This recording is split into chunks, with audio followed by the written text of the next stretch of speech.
Last Woman Standing by Amy Gentry.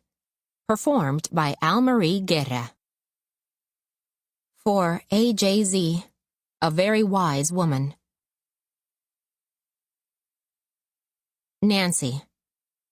I ought to go to you for plots. Sylvia. You ought to go to someone. The Women, 1939. 1. Next up, Dana Diaz. A few hands clapped as I stepped up onto the wooden platform stage, picking my way around the PA system. Under the lights, I tugged my shirt hem away from the waistband of my jeans one last time, cleared a strand of dark brown hair from my lip-glossed smile, and palmed the mic, carefully unwrapping the cord from the stand. No point in losing 2 minutes wrestling it down to my level. 5'4" in the 4-inch heels I am rarely without on stage.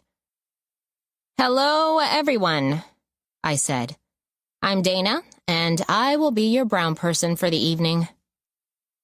I waited for the uncomfortable snicker, but there was only the dim, offended pause of a bar in which the music had been turned off, followed by a hacking cough. I forged ahead. And don't tell me to go back where I came from. Amarillo is the pits. Silence again. I toyed with a mic stand. Have we got anyone here from Amarillo tonight? No one? There was no hoot. It's okay. I wouldn't cop to it either if it wasn't my job. Well, hobby. I'd been back in Austin a little over a year, performing as many open mics and guest spots and showcases as I could force myself to show up for, and I'd earned my slot in the Nomad Third Thursday lineup fair and square. But nothing was landing lately, and I wasn't sure why. I pressed on. There's not a lot to do in Amarillo. I mean, the second largest employer in town is a helium plant. When I was in high school, we used to hang out behind the 7-Eleven and... I mimed sucking on a Mylar balloon, then made my voice high and squeaky. Hey, dude, stop bogarting the happy birthday from SpongeBob and Friends.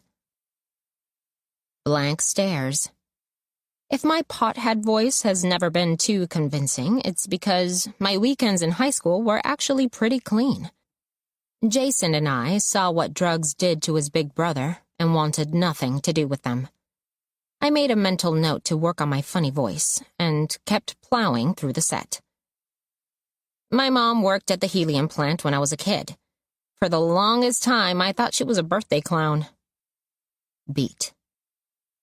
Take your daughter to work day was a real disappointment. Scanning the seats closest to the stage for a friendly face, I saw only dull-eyed drunks and bad Tinder dates. I let my mind drift into the depthless glare of the lights. It was Jason, my writing partner and best friend since we were 14, who told me long ago to find the friendliest face in the crowd when I was bombing and focus on telling all my jokes to that person alone. Jason's trick rarely won the audience back, but I'd bombed enough by now to know that didn't matter as much as showing the audience you were doing just fine up there, thank you. Nothing is more cringe-inducing than watching someone flail on stage. Privately, I had a name for this rule. No blood in the water. I could feel myself fidgeting to the right and left, straining my voice to sound bigger. After 4 years in Los Angeles, it was a struggle to relax in this too-easy town. I missed the grind. The crowds in LA had been tough, but they'd made me tougher too. Here in Austin, indifference was the killer. By the time I left LA, Jason was barely talking to me, so I didn't bother telling him what I told everybody else. I needed a break, just a short one, and then I'd return. But it was harder than it sounded. Last time I'd made the move, I was 5 years younger and I wasn't alone. Everything had been easier with Jason, who knew where we'd come from and how important it was to keep moving forward so we'd never slide back. So much for that. After 4 years away, It felt like I was just starting out in Austin all over again. Except the comedy scene was more crowded and the beer more expensive. The rent on my crummy apartment was going to skyrocket when the lease came up in a few months. My take from the tip jar barely covered a pint after the set, and I was still paying dues in flop sweat at dive bars and coffee shops. 28 might not be old, but it was too old for this. I'd like to thank my mom for giving me the initials Double D. I stared pointedly down at my chest and was rewarded with a handful of Snickers. Ah, boob jokes. Comedy gold. That made junior high a real blast. Nice tits, someone called from the back of the club. Bobby Micklethwaite, is that you? Without missing a beat, I shaded my eyes with my hand as if trying to see past the spotlights. You haven't changed a bit since 7th grade. I squinted. Except, what is it? Oh, yeah, you're a lot uglier. Undaunted, the voice shouted, Take off your top! Same razor-sharp wordplay, though, I muttered and made to move on. Show us your tits! A few people booed.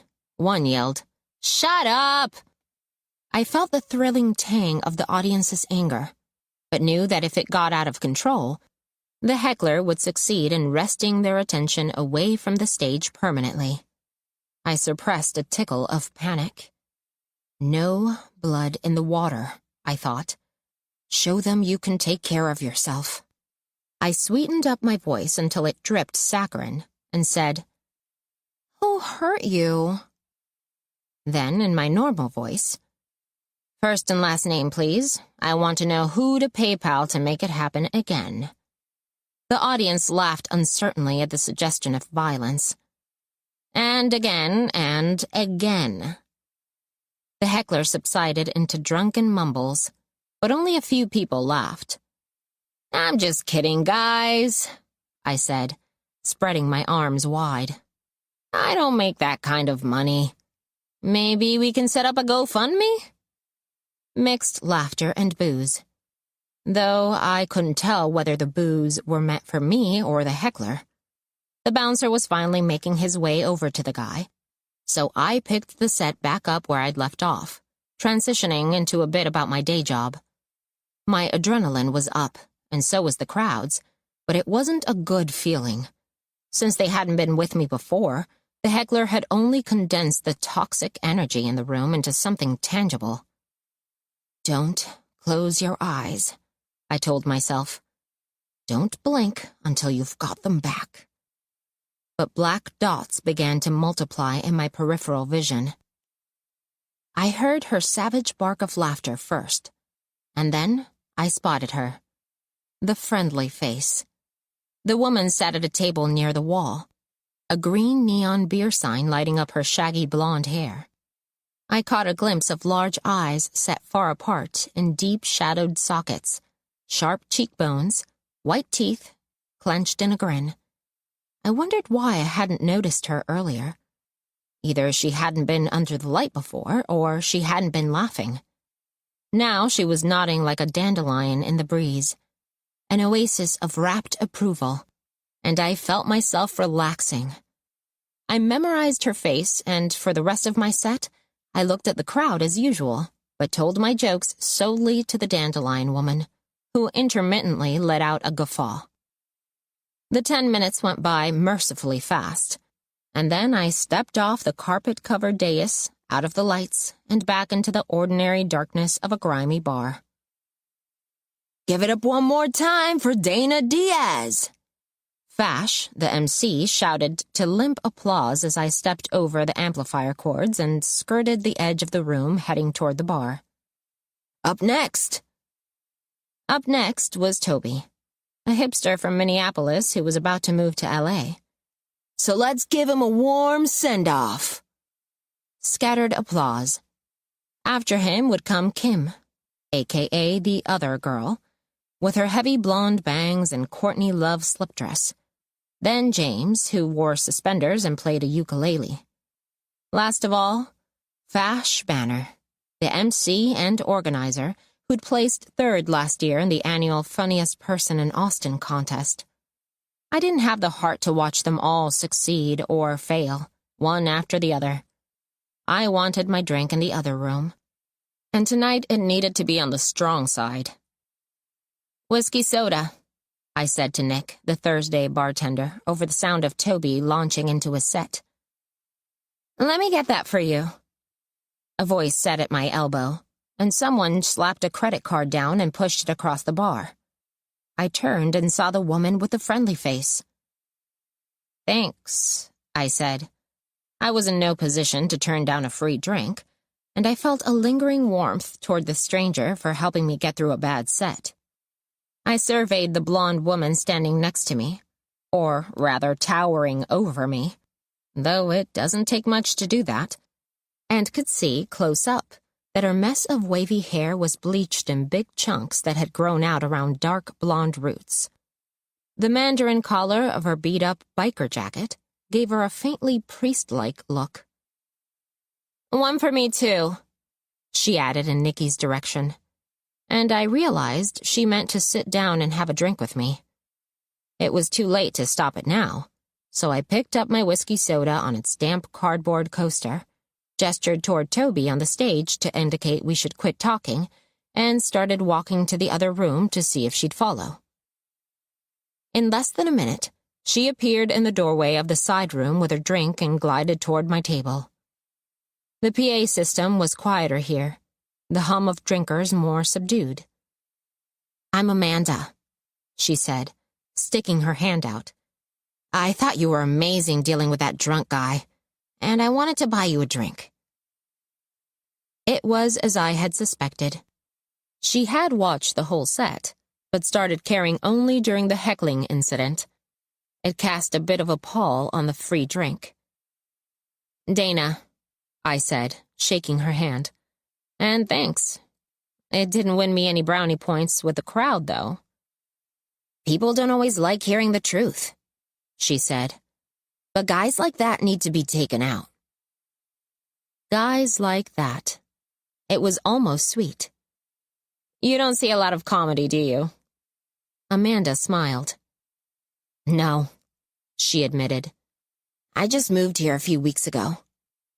Whether she meant it as a justification of why she hadn't seen much comedy or as an explanation of why she decided to come tonight, I couldn't tell. "Well, Amanda," I said, "show me your tits is like heckler preschool for a female stand-up. If you can't deal with that," I shrugged. "So you get harassed like that all the time?" Her eyes were wide and unbelieving. "And you just have to take it?" "Hecklers go after everyone," I said uncomfortably. "It comes with the territory. It's not really that bad, though. Honestly." I laughed. I mean, better a heckler than a creepy comment from the MC. "That happens?" "Or a bunch of rape jokes in the set before mine. Or, my favorite, when an audience member comes up to you afterward and says, 'You're funny, for a girl.'" I'd long since tired of these old women in comedy chestnuts, and tuned it out when I heard other female comics griping. It wasn't that they weren't true, it was just that there was no point in focusing on them. But now, perversely amused by Amanda's shocked expression, I found myself relishing them. "You must develop a thick skin," she said, shaking her head. "Sure, I used to be a size 2, I cracked. The joke flew past her, which I found oddly endearing. My mother didn't get my jokes either, but I could never be sure how much of that was the language barrier, and how much was a defense against being reminded of my wisecracking dad, who was long gone. Sometimes she chose what she did and didn't understand. Amanda was looking at me expectantly, waiting to hear the rest of the story, and with a large sip of my whiskey soda, I resigned myself to explaining further. "All I mean is, You get a knack for dealing with hecklers pretty early on. Otherwise, you get derailed. I can't imagine thinking up an insult that fast. It's not really about the zinger. It's about getting through the moment so you can move on with your set. Showing him... I corrected myself. No, showing the audience that he's not getting to you. Really? You didn't enjoy it even a little? Smacking that guy around just now, making him feel small? Her eyes narrowed, and she smiled conspiratorially. Come on. The whiskey warm in my stomach, I laughed. Maybe a little, I admitted. In the moment of zinging the nice tits guy, there had been a tiny spark of pleasure in imagining him getting hurt. The thought made me uncomfortable. There was something indecent about it, though a lot of comics indulge the impulse. It was time for a change of subject. You said you just moved here? Where from? Los Angeles, she said. I was trying to be an actor. Rather than surprise, I felt a wave of recognition. Her combination of naivete and poise reminded me of certain women I'd met in acting classes. Frail women with striking features who'd been spotted in laundromats or plucked out of drugstore lines in their hometowns while waiting to buy cigarettes. Groomed for girl groups and minor roles on soap operas, they seldom made the cut. They had too little imagination and too much reality for acting, and they eventually slipped back into the beautiful scenery of LA or moved on. I lived out there for a while, too, I said. Maybe we have mutual friends. I was only there a year, she said, swizzling her drink. I hated it there. Yeah, me too, I lied, suddenly thinking of a pilot idea. Failed actress opens community theater in her hometown. Waiting for Guffman meets my crazy ex-girlfriend. I fiddled with my napkin, wishing I'd brought my pen. You probably got there right before I left. Let's see. I began running through an inventory of places we might have bumped into each other, listing improv theaters, acting workshops, networking events, even the Culver City diner where I'd waited tables. At every name, she shook her head. We'd just missed each other. Although as I listed potential sources of connection, the familiar feeling strengthened rather than weakened. Who did you hang out with there? I asked. No one, really. I lost all my friends when I lost my job in tech. She saw my questioning look and elaborated. I was a programmer for Runner. Even I, a borderline technophobe, had heard of the errand-running app that had pushed all the others out of business. Though in this gig economy, more of my friends had worked as runners than used the service. My face must have betrayed some of the surprise I was feeling, tinged with shame over my assumptions. Girl groups and soap operas, because she gave me a wry grin. Yeah, I know. I don't look like a software engineer, any more than you look like a stand-up. I flushed. It was true that my appearance, short and brown-skinned and shaped like my mother minus the control-top pantyhose, did not prepare most people for my extracurricular activities. Sorry. It's okay, she said. Let's just say none of the guys I worked with thought I looked like a programmer either. They made that abundantly clear. She took another sip. And that was before my supervisors started sending me dick pics. Gross, I said. Guys like that. Is that how you lost your job? Yeah. She finished her drink, holding the straw to one side and draining it. Like an idiot, I actually went to HR with it.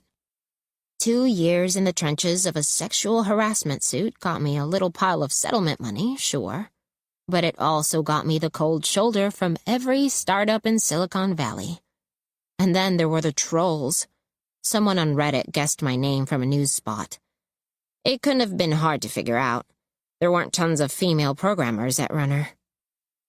So, how'd you end up in LA? It seemed like the best place to disappear. She looked down into her empty drink. One of them swatted me. You know what that means, right? They sent a SWAT team to my house. I woke up in the middle of the night to a bunch of dudes armed to the teeth pounding on my door. After that, I was a nervous wreck. I scrubbed my online profile so they couldn't find me again, went to the dark side of the internet, and got out of town in a hurry. Why acting? I said. She shrugged. I was looking for something as far from the tech world as possible. I thought, fine, let's see what it's like being a pretty face. I had to admire the way she owned it, plainly, and without the standard self-deprecating gestures. To tell you the truth, I sucked, but I kept getting auditions because of my looks. At this, I couldn't help feeling a twinge of bitterness. I raised my glass. Must be nice. It was okay, she admitted, until I met my ex. He killed any chance I had at getting anywhere with acting. He was insanely jealous, freaked out if I stayed late at a party or, God forbid, talked to a man. Which everyone you need to know is a man, right? But that's a whole other story. She sighed and rattled the ice in her glass. Once we moved in together, he started hiding my phone to keep me from going to auditions, spying on me, threatening me. She watched me closely, almost challenging me to react. Her wide-set eyes were, I could see now, greenish-gray, and what I had mistaken for frailty in them was something else, some hunger I couldn't name. Then she said, "He didn't hit me, if that's what you're thinking." Unsure how to respond, I fell back on irony. Sounds like a prince. He did other things. Locked me in a soundproof room. She shuddered. He would have hurt me bad someday if I'd stayed. I'm glad you didn't stay, I said. A burst of applause from the other room signaled that Toby had finished his set. More successfully than I had mine, it sounded like. The other girl was being introduced, and I couldn't help wondering whether the nice tits guy would turn up again. I pictured him lurking just outside, waiting for a woman's voice to come over the PA system. I held up my empty glass and said, "Why don't I buy the next round?" The next round blurred into the next one after that, and too late I realized I was getting hammered. What clued me in was when I started talking about the funniest person in Austin contest. "It's stupid," I said, "not to mention a total long shot." "I'm sure it's not," she said, elbows slipping drunkenly on the table. It really was, though. I would never have brought it up this way, sloppy, hopeful, with my comedy friends, because we all wanted it, and all felt stupid for wanting it. But comedy was a foreign country to Amanda, and I was her only guide. There was a relief in spilling my pathetic dreams to someone who wouldn't realize how far-fetched they were. It's this big competition at Bat City Comedy Club every year. Every stand-up in town does it. There's prize money. The winner got $5,000, enough to move back to LA. Maybe even with a little left over to shoot a comedy special on the cheap. Or a pilot, if I could just come up with the right idea. If I won, a small but insistent voice said in my head, maybe Jason would take me back as a writing partner, and we could write the pilot together. I was too late to sign up last year, I went on. But this year... Amanda's face lit up, and I rushed to say, "It's impossible. All the comics are in town. Everyone I know is competing." I gestured toward the other room, where James was strumming his ukulele and wailing. "The judges are a bunch of industry people from LA and New York and Toronto, though. So even if you only make it to the finals..." I trailed off. People I knew had landed managers and agents, festival invitations, even spots on sitcoms after placing in the competition. It seemed unwise to name the possibilities. She must have seen the raw look on my face. Why did you come back here in the first place? There had been lots of reasons for leaving LA. Our rent was climbing, and my job at the diner was wearing me out. But the final straw had been my disastrous solo meeting with Aaron Neely. Neely was a one-time comics comic with a self-destructive streak who had, after the usual stint in rehab, made the unusual move of putting aside his own career at its height to produce up-and-comers. In 4 years, Jason and I had come close to breaking through a handful of times. But when Jason snagged the pitch meeting with Neely through some minor miracle of networking, we thought this was really it. The big one. We had each vowed never to take a meeting without the other person. We were not those LA people. But when Jason was a no-show at the smoothie bar where Neely was waiting, I couldn't bring myself to pass up the opportunity. After checking my phone one last time for a text from Jason, I went in, fearless in my fake Prada heels and fake Diane von Furstenberg wrap dress and fake Marc Jacobs bag, to pitch our pilot alone. What followed was almost comically surreal. The smoothie Aaron had waiting for me at his private table, a maroon swirl of kale and beet pulp with a chalky aftertaste that I forced myself to exclaim over enthusiastically as I choked it down. The way the tall stool had seemed to tip under me halfway through the meeting. The walls around me sliding downward. The loud whispering noise that seemed to come from the ferns shielding us from the rest of the smoothie bar, gradually drowning out every sound but his voice saying, "You look terrible. Please, let me take you home." And then, of course, there was Neely himself, a comedy hero of mine with a ruddy, pitted nose and the hands of a giant, larger than life. Later, in the black upholstered back seat of his SUV, under black-tinted windows, merely larger than me. When he finally dropped me off at home, unsteady on my feet but relieved to be walking at all, I found Jason sick too, hunched over the toilet in misery. The look he gave me was so awful, so full of betrayed confidence and disgust, that I knew we would never talk about what happened. And some part of me didn't want to. Feared being pulled down into the quicksand of memory in the back of Neely's car. It was enough to know that we never got a follow-up call on the show. I had evidently flubbed the pitch. Amanda was still waiting for a response. "Sometimes dreams just don't work out," I said after a moment's pause. "But you can't dwell on it. You have to go back to square one. Try again." Amanda fixed me again with her long stare, which seemed to flip from naivete to knowingness and back effortlessly, as if they were two sides of the same thing. "Admirable," she said finally. I'd never been good at being friends with women. I couldn't get the hang of the transactional nature of female friendship. You give me this secret, in return I share my deepest insecurity. Rinse and repeat. Even as a child, I was never interested. In 5th grade, it became clear that some girls were going to get tall and pretty, and others were going to make straight A's, and others were going to act boy crazy, and still others were going to do all these things in Spanish, which I don't speak, even though I look like I should, and understand only when it's my mom talking. Being funny didn't get you into any of the cliques. When Jason appeared a few years later with his fart jokes and SNL recaps, I was grateful to be rescued from the elaborate pas de deux of girl talk forever. But feeling Amanda withdraw slightly now, I knew enough to offer up an ersatz confession. I took a stab.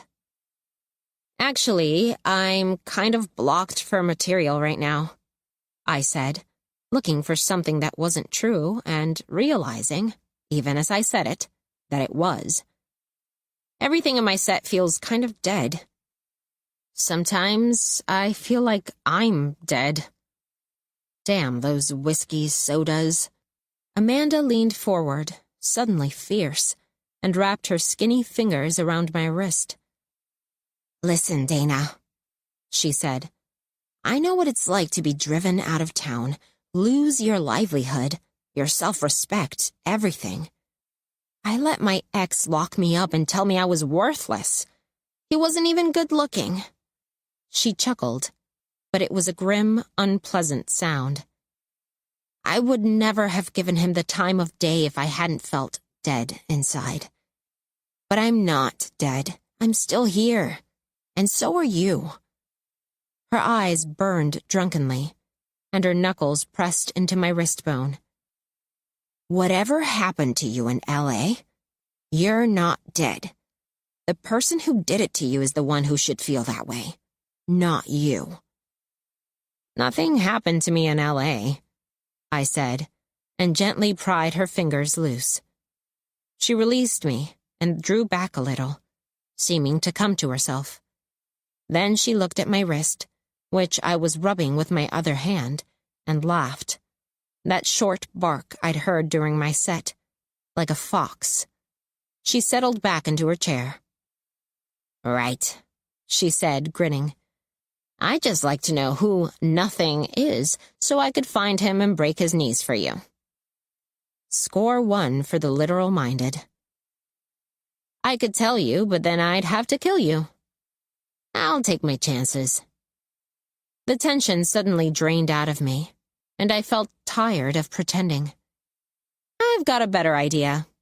How about if while you're off breaking Nothing's knees, I go find your ex-boyfriend and kick his ass?" "That'd be a start," she said. "But I warn you, if you're looking for asses that need kicking, I've got a long list. I'll show you mine if you show me yours." "Deal."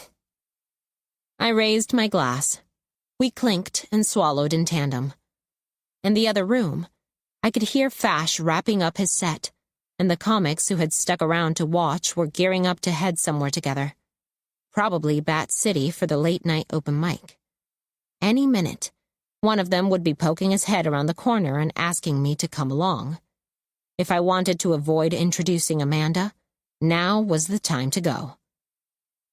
"Hey, it was really nice meeting you," I said.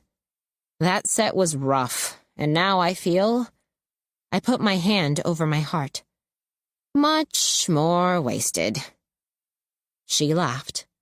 "But really, thanks." Remembering something I was always supposed to be doing to help my comedy career, I said, "If you want to know when I'm performing around town, follow me on Facebook." "I stay off social media," Amanda said. "Call me paranoid, but after working at Runner, I know what they use that information for. Could I get your number instead?" She pushed a napkin over and handed me a pen. I hesitated only an instant, then said, "Sure." I jotted down my number and stood to go. As I handed the pen back, I thought of another pilot idea. Failed comic creates Instagram for fake lifestyle guru. Account goes viral. Comic must pretend to be sincere for rest of life. I started walking toward the door. "Good luck in that contest next week," she called after me. "You mean break a leg," I said reflexively. "Only if it's someone else's." I recognized her second attempt at a lame joke and chuckled in return. It seemed possible at that moment that she might become, if not a fan, something I needed even more. A friend. 2. Waking up late with a hangover the next morning, I hustled to Laurel's Paper and Gifts for my opening shift and nearly smacked myself on the forehead when I saw all the cars in the parking lot. I'd forgotten about the early staff meeting. I used my key to get in and hurried past the display shelves full of stationery and gilt-edged notebooks. When I first came back from LA, I dropped into Laurel's as a customer, hoping one of those fancy notebooks might inspire me to start writing again. Though in the end, I wound up buying the same old pocket-size moleskin I've used since they first appeared by the cash register in Amarillo's sole Barnes & Noble. But Laurel herself, a squat, hippie-ish woman in her late 50s, happened to be managing the store that day, and I made her laugh as she was ringing me up. And then we got into a long chat that ended with her asking if I'd like to work there. It was the easiest time I've ever had getting hired for anything. Back then, it reinforced my idea that Austin was not only an easy place to be, but the perfect place to recover from LA. People say retail is boring, but I didn't mind. After having waited tables for so long, I never wanted to see another apron again. And the days seemed to pass at an unimaginably luxurious pace in this store full of inessential luxuries. The trifling nature of the merchandise appealed to me, as did the way customers drifted around, looking for a vague something, a housewarming gift maybe, or a stack of thank-you notes. No one ever rushed through the door needing anything more urgent than a birthday card. Unfortunately, Laurel's stray dog approach to hiring had recently plagued us with Becca, a trod-upon twig of a woman with eyebrows tweezed into a perpetual look of surprise, and her boyfriend, Henry, a self-described retail identity therapist with sleeve tattoos and careful stubble.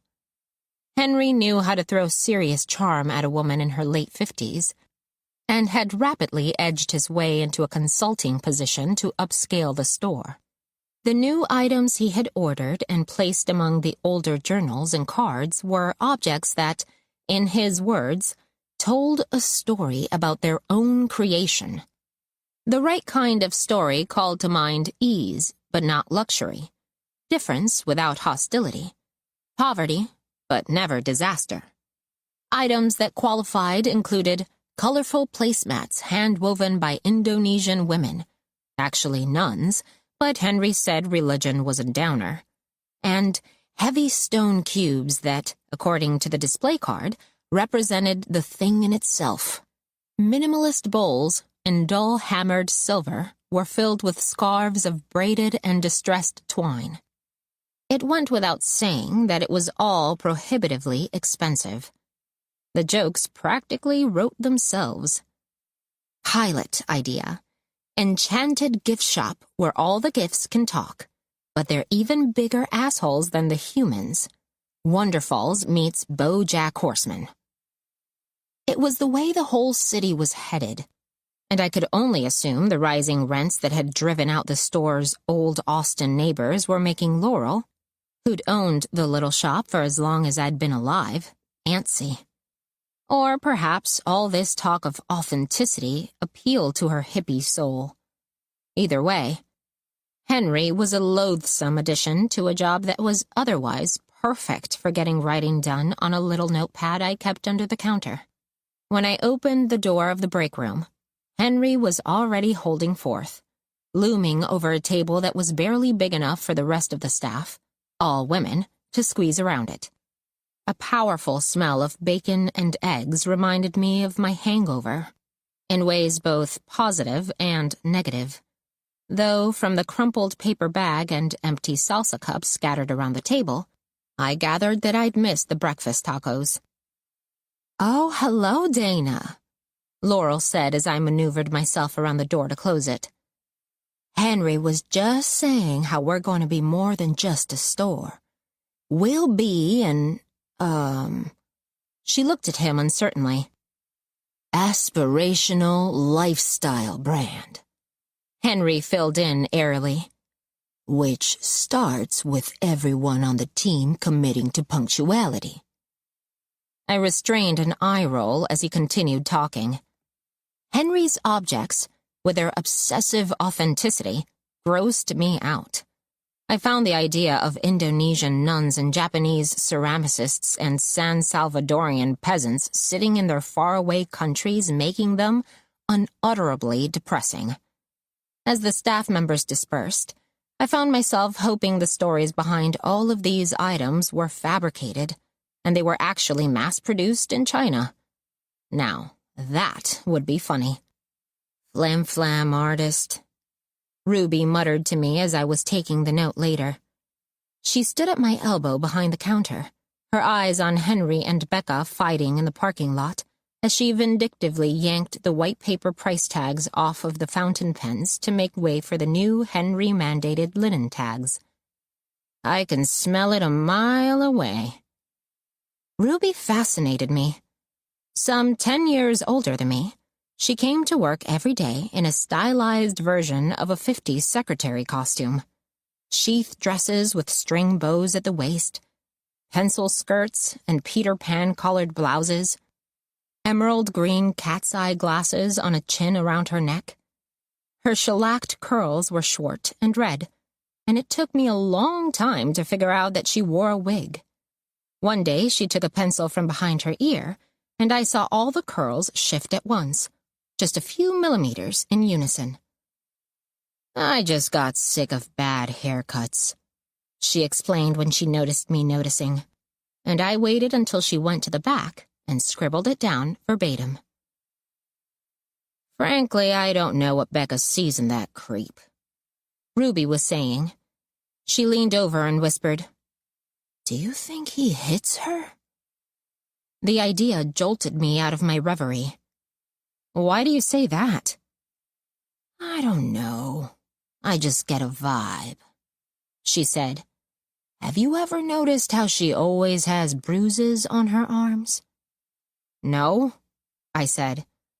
Well, that's because she wears long sleeves, even in the summer. She raised her penciled eyebrows meaningfully. It's still spring, I pointed out, and Ruby shrugged.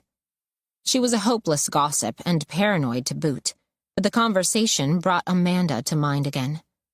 Where a moment before I'd been thinking disdainfully about Henry's objects, I now found myself imagining the tall, rangy woman from the night before standing at the displays in her leather jacket, picking things up and putting them down, swinging the little Japanese ceramic pendants in front of her face and weighing the votives in her palm. Something about her made me think she'd be able to listen to their stories. I blushed. Last night I met this kind of strange chick at Nomad, I said. She came up after my set.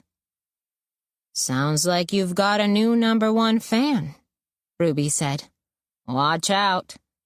I'll be sure to hide my sledgehammer, I said. No, she was nice, actually. We had a lot in common, it turned out. People must come up to talk to you after shows all the time. Only a dozen or so per set, I said with a straight face. I can usually handle it. I went back to doodling in my notebook. Ruby jerked at another tag and looked at me. What was strange about her? Huh? You said she was strange. Did I? Ruby looked at me pointedly, and I backtracked. It was what you said about Becca that reminded me. What was it exactly? And this woman was telling me about her ex-boyfriend, and she said, he didn't hit me, just out of the blue. He definitely hit her, Ruby said sagely. It just seemed like a weird thing to volunteer to a total stranger. Sounds like she has boundary issues. I used to have major boundary issues because of being molested as a child. I'd grown accustomed to upsetting revelations like this from Ruby, but I never knew where to look. I kept my eyes trained on my notebook. My therapist says I cope by controlling what I can. Like this.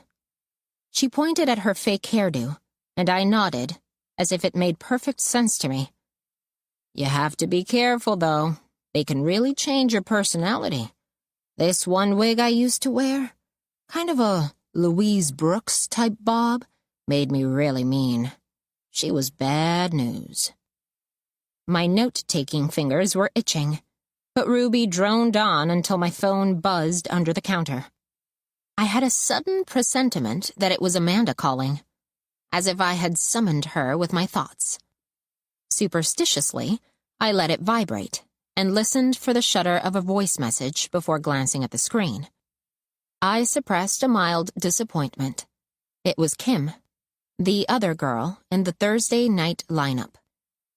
To the extent that every girl comic has a shtick, hers was familiar. Blonde and skinny and kind of dirty sexy, with a high-pitched baby voice and a foul mouth. At shows like this, I was always the only brown girl opposite some Kim or other. I didn't take it personally. It was better than when I'd left. But ironically, that was part of the problem. There had always been a strong Latinx comedy scene in Austin, but it was dominated by men. Besides, as a half-Mexican, half-Jewish woman without a word of Spanish, I'd never quite fit in there. My mom had given me her last name, but failed to teach me her language, venting her anger at my dad without sacrificing her ambitions for my perfect assimilation and eventual departure from Amarillo. It had worked. I'd left. And the mainstream comedy scene run by pasty white men had worked for me too, probably because I was best friends with one. While I was in LA, the scene had grown more diverse.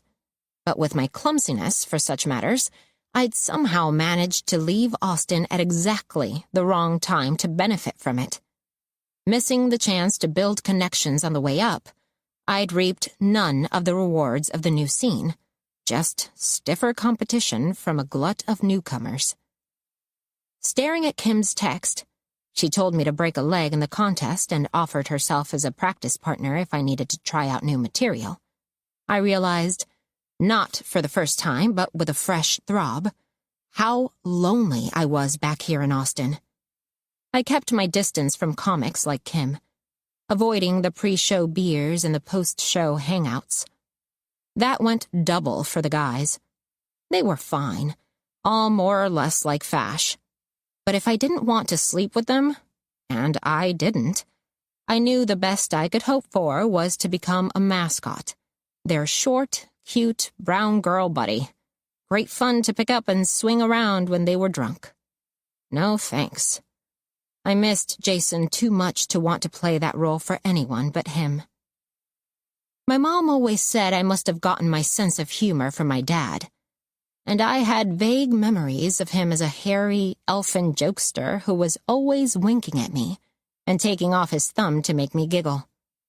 Still, it was my mom who bought me my first joke book, sometime after he'd left. She'd taken to shopping the Saturday morning garage sales, waking up at the crack of dawn to scoop the neighbors, and often came home with stacks of worn, dog-eared chapter books for me. Included in one of these stacks was a flimsy orange paperback called 101 Wacky, Hilarious, Totally Crazy Jokes for Kids Ages 8 to 10. Most of the jokes were god-awful puns, but there was one that always stuck with me. It went something like this. A moth walks into a psychiatrist's office and lies down on the couch. Psychiatrist. So, why don't you start by telling me a little about yourself? Moth. Well, Doc, I've got a wife, 2 kids, and a nice house in the suburbs with a 2-car garage. Psychiatrist. And how does that make you feel? Moth. Okay, I guess. Psychiatrist. Any problems? Moth. Nope. Psychiatrist. So you're saying you're perfectly happy with your life? Moth. Thinks. Yes, I think so. Psychiatrist. Then what brought you in here today? Moth. The light was on. I can still close my eyes and see the cartoon illustration, down to the last pen stroke. The moth, standing upright in a cartoon fedora, holding a briefcase in one of his hairy insect legs, and shaking the psychiatrist's hand with another. The mysterious couch looming in the background. Everything I learned about joke structure, I learned from that pathetic moth. Setup. Two things that don't go together. Moth and psychiatrist. Heightening. The middle of the joke. Lines that make you forget he's a moth. Punchline. A sudden remembering. There are 100 different versions of the moth joke, I later discovered. The moth goes into a bar, but he doesn't order a drink. The moth walks into a gym, but he doesn't lift weights. The moth strolls into a dealership, but he doesn't buy a car. Eventually, someone asks him why he's there, and the moth always says the same thing. The light was on. The joke lulls you into believing that this moth, this time, is different. But he never is. In a way, it's a joke about comedy itself. Comics aren't happy people. We crave the light, and we don't know why. When I started putting together my own set, I tried to picture the author of 101 wacky, hilarious, totally crazy jokes for kids ages 8 to 10. I imagined some poor guy sitting in a bleak New York apartment with a typewriter in front of him and a stack of paper napkins on which he'd made his drunk friends write down their favorite jokes, but they were all too dirty for a kid's book. So in the end, past deadline, with a whole batch of these joke books he'd committed to churning out, maybe he went down to the library and checked out a stack of slightly older joke books, where he found the hoary old moth joke. And somehow, the hour being late and having just watched a Woody Allen movie with his girlfriend, and maybe even had an argument with her afterward, he set his version of the joke in a shrink's office, despite the fact that one of society's most fervent desires for children ages 8 to 10 is that they should have little to no idea what a psychiatrist does. I didn't even know how to pronounce the word, much less what it meant. But I knew this. No matter what the moth claimed, things like wife, kid, and two-car garage didn't make anybody happy. I knew because my dad had had all those things, and he, too, had gone off looking for a light, leaving me alone in Amarillo with my mom. Alone, that is, until Jason came along. We met in American history in the 8th grade. We'd both been absent the day a big project was assigned, and everybody else was already in groups. So we got stuck working together. I was annoyed at first, because I could see right away that I would be doing all the work. The researching and writing of facts about Geronimo, the neat lettering on poster board, while this dark-haired, gangly boy with glasses sat hunched over his notebook, silently doodling. But when I peeked over his shoulder at what he was drawing, a thrill went through me. David Letterman, his flattened-out Neanderthal brow and gotcha smirk recognizable even in cartoon form. Jason looked up, noticed my expression, and waggled his eyebrows. "What do you think, Paul? Hee hee." It was such a perfect impression of the Letterman giggle and so incongruous with Jason's glasses and acne face that I almost cracked up. Instead, I put on my best Paul Schaefer and said, "Pretty good, Dave, pretty good." We went back and forth a few times before we both lost it. "What's your favorite stupid pet trick?" I asked. "I don't know yet. I'm not finished." "Finished?" "I'm watching every episode on YouTube. I'm only up to 1987. He misinterpreted the look I gave him. "I'd be farther, but I keep having to stop and Google stuff from the monologue." "Wow," was all I could say. "Who else do you like?" "Conan." "Duh. What about from now?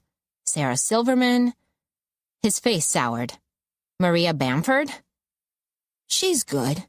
I'm studying the classics first, though," he said importantly. "The big late-night hosts, so I can get into a writer's room someday." "Why not be the host? That's what I want to do." "Girls never do late night." He said it like he was sorry to have to break the news to me. So I'll be the first." "You're humble," he said. "I like that about you, Dana Diaz." That was how it started. Of course, in school, we couldn't hang out without accusations of the boyfriend-girlfriend variety, but we knew who we were and what we had to offer each other. The summer after 8th grade, he started inviting me over to watch comedy specials DVR'd off of late-night cable, and I found any excuse to go. Luxuries like cable and DVRs had become rare after my dad left, and they disappeared entirely when my mom was laid off from the newly privatized helium plant. Jason had the TV mostly to himself in Maddie's old room, which their dad had converted to a game room with a pool table and a Nintendo. Maddie was the one dark spot. Jason's older brother was a high school dropout who lived at home. He looked like a version of Jason drawn from memory by someone with no particular artistic talent. Black hair hanging limply over a narrow forehead, blue eyes that squinted unevenly over a broken nose. Not much bigger than Jason, really. In fact, Jason may have had an inch on him, but he was broader in the shoulders, or carried himself as if he were. He picked on Jason, but it was his unpredictability more than anything else that cast a pall over the house.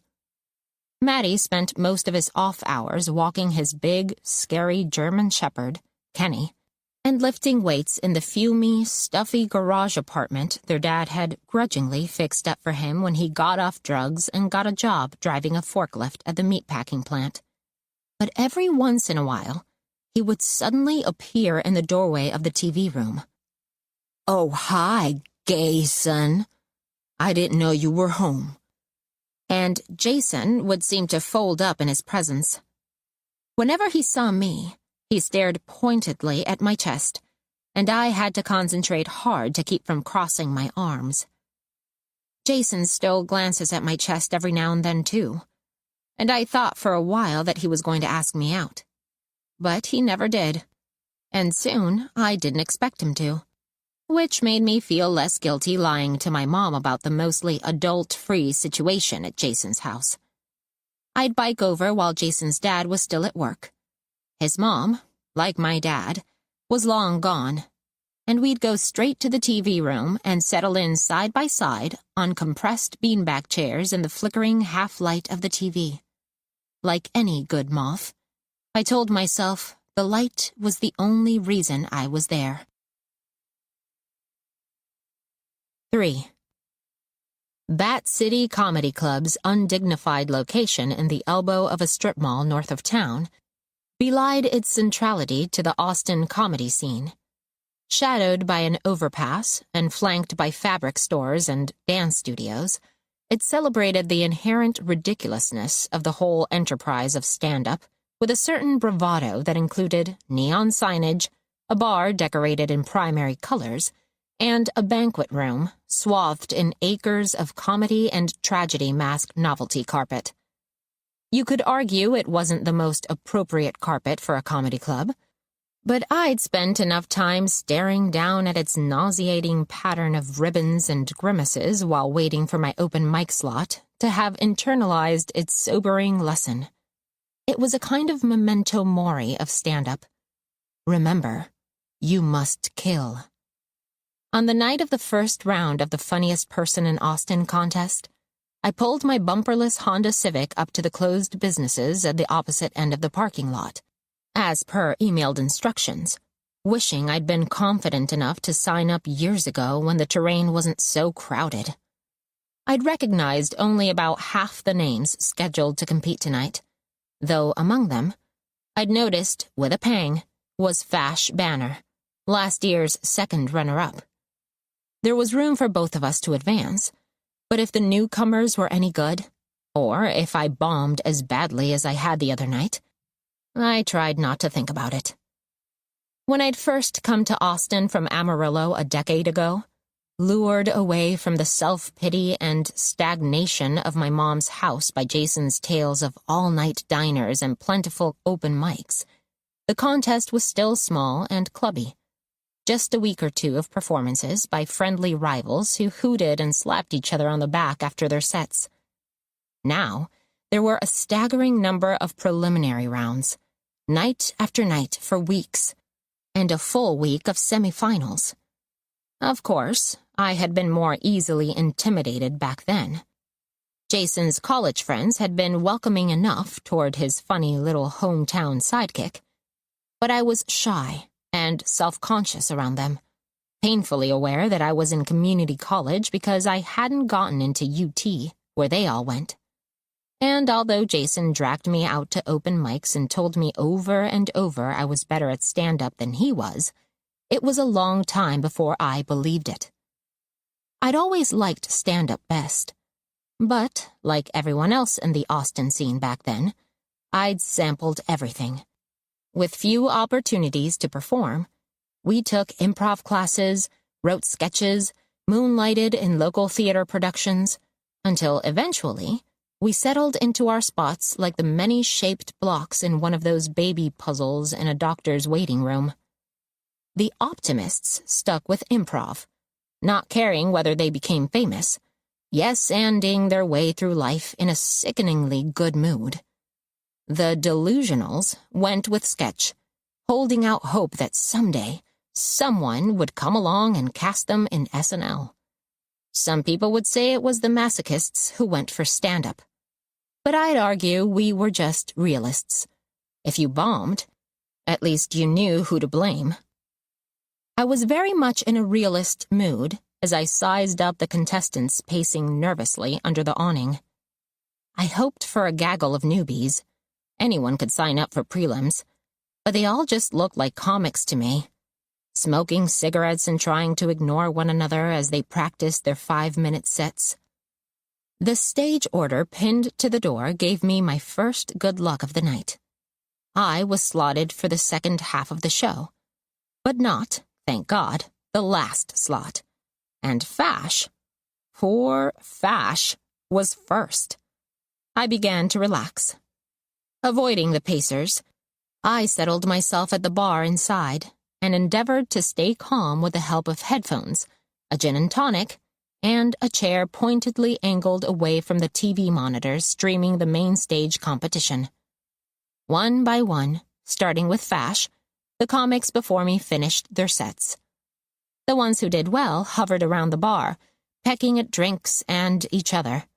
The ones who bombed slunk out into the parking lot, avoiding eye contact. One tall guy I recognized from a coffee shop open mic slammed the chrome panic bar on the double doors with both hands on his way out, uttering a curse I couldn't hear through my upbeat Beyoncé mix. Fash, who had recovered from his set early and was seated at a bar table nearby, raised an eyebrow and gestured for me to remove my earpiece. He pointed toward the door, which was still bouncing from the impact. "Hey, all that matters is we're having fun up there, right?" "You keep telling yourself that, Fash." "Just trying to ease your mind," he said. "I mean, not everyone goes in knowing they're already the third funniest person in Austin." "What happened to 1 and 2 again?" I said, furrowing my eyebrows. "Oh, yeah, they moved to LA. I guess that doesn't happen for third Cs." He snapped and pointed at me. "Zing. Truly, consider me zung." I smiled and returned to Beyoncé. There was no reason to let Fash psych me out. My material might not be fresh, but I knew it like the back of my hand.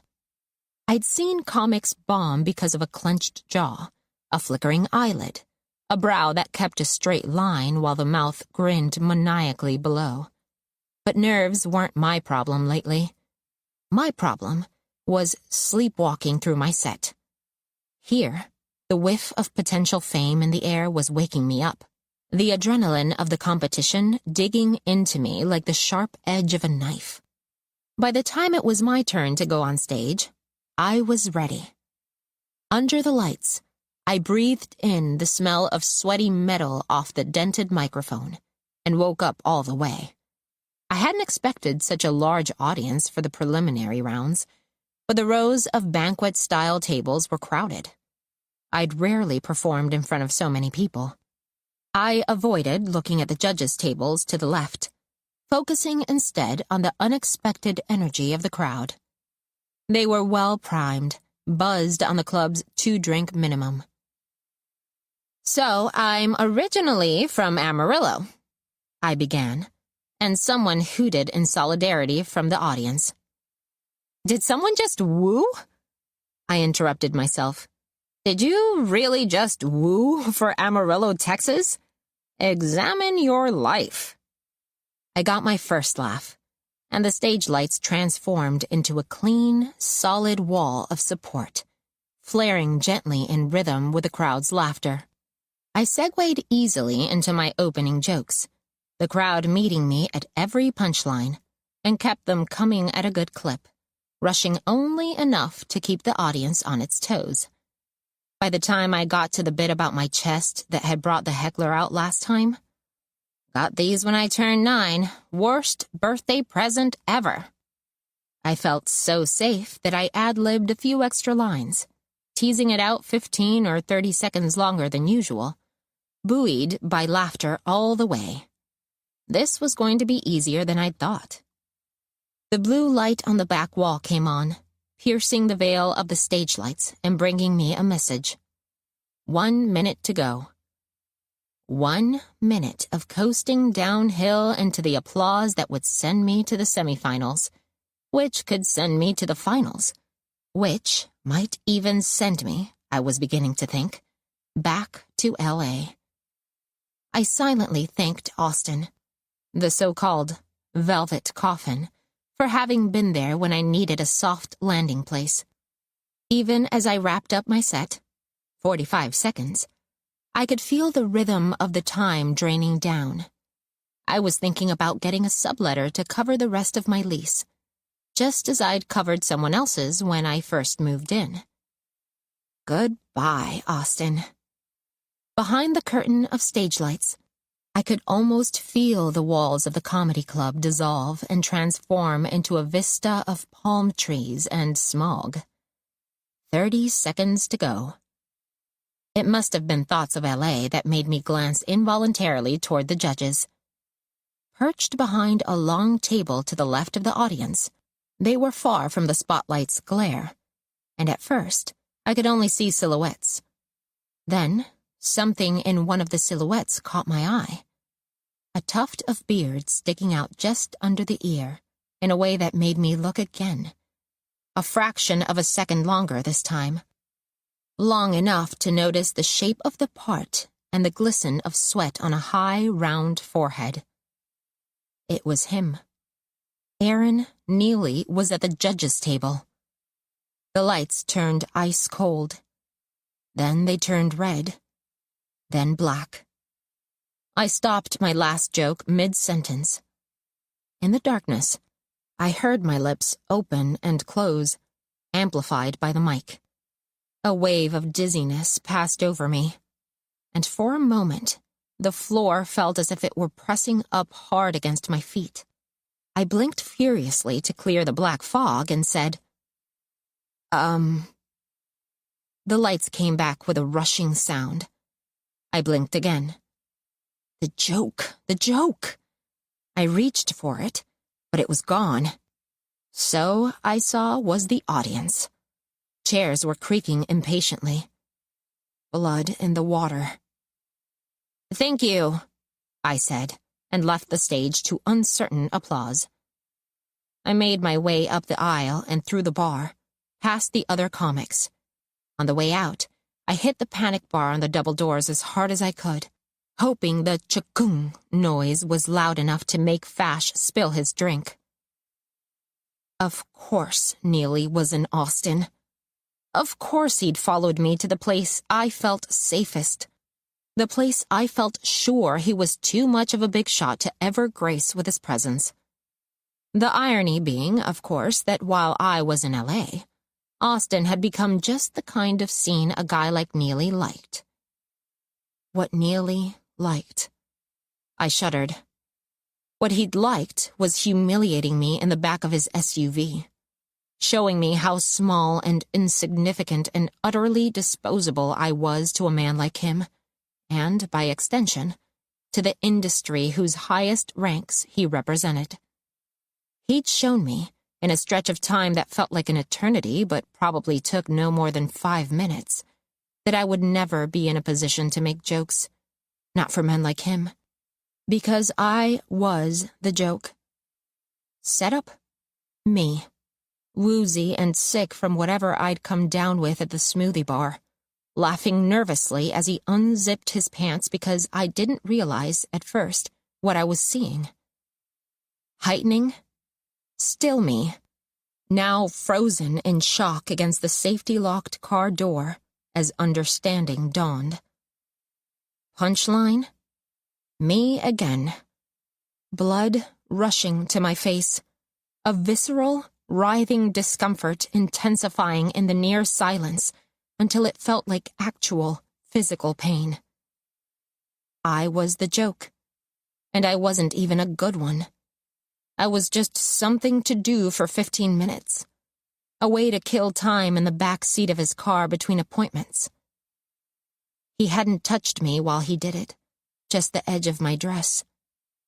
I'd dropped my eyes, confused, and waited for him to finish, which took long enough for tears to start rolling down my cheeks and falling onto my lap.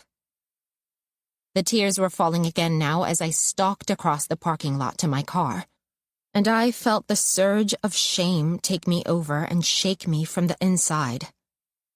Why hadn't I said something? Why had I just sat and cried like an idiot, like a moron? It was just what he'd wanted me to do. And now I knew it wasn't the stomach bug that had kept me riveted quietly in place, weeping while he jerked himself off. After all, I hadn't been sick tonight, and I'd reacted the same dumb way, with frozen, self-sabotaging terror, like a deer in the headlights. For all my bravado, in the end, all it took to shut me down and drive me out of town was one obscene man I'd mistaken for a mentor when he didn't even think I was funny. At least not funny enough to outweigh the temptation of jacking off to my double Ds. And didn't that prove he was right? The fact that I couldn't take it, that I'd run away, that I was back here in Austin instead of in a writer's room in LA? For the millionth time, I thought, nothing happened. He didn't even touch me. Words that had first echoed through my head in the half hour after he'd finished, as we sat side by side in LA traffic. Him, unbelievably, making small talk. I'd repeated the words like a mantra to myself, to drown out his insipid chatting until I was home safe. And after all, it was the truth. It wasn't as if he'd attacked me. It wasn't rape. I, of all people, knew the difference. What was it to cause me such shame? When his car finally stopped in front of my house, and the automatic door lock clicked, Neely himself told me what it was, with the unanswerable authority of someone who could take a joke, who was, in fact, in charge of deciding what constituted a joke in the first place. As I scrabbled at the door handle and stepped down to the curb, the last words I heard him say were, "Come on. This is a funny story. You'll be able to use it someday." There was someone following me across the dark parking lot. Someone tall, because the footsteps behind me, how long had they been there? Punctuated by the rhythmic creak of boots, suggested a lengthy stride. Passing under a lamp, I watched my shadow spring out ahead of me, and in the few feet before the circle of light faded completely, I could see another shadow trembling just under my right heel. I squeezed my eyes shut for a millisecond to clear them of tears and tried to push down the thought of Neely. He couldn't have left the judge's table early, could he? I strained to catch a glimpse of my car in the narrow alleys between Suburbans and jacked-up pickup trucks.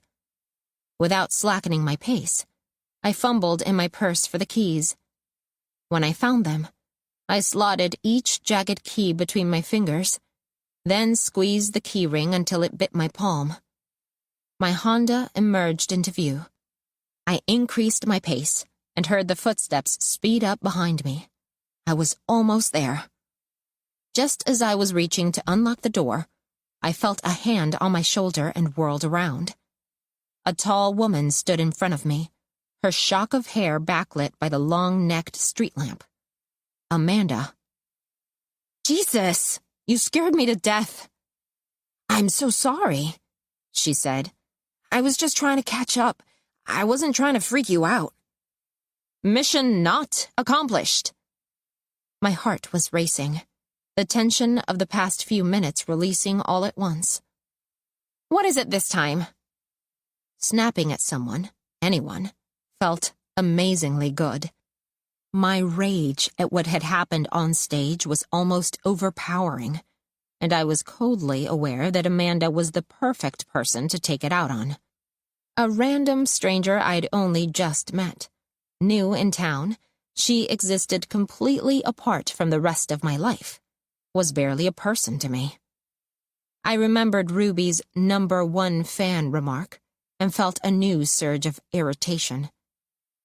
"Why are you suddenly everywhere I look? What are you, pumpkin spice?" She fell back half a step, stunned into silence. I'm sorry," she said again. "I just saw your name in the paper and the listings for—" "And what, you want to tell me some more sob stories?" I said nastily. But it was me who was on the verge of tears. Amanda noticed. She had regained her composure, that eerie, wide-eyed stillness, as if she were waiting for my next move. "You've been crying," she said. "What happened in there? You think you messed up?" "I did terrific, thanks," I said reflexively. "A regular king of comedy. Anyway, learn your terms. It's called bombing." "You didn't bomb," she said.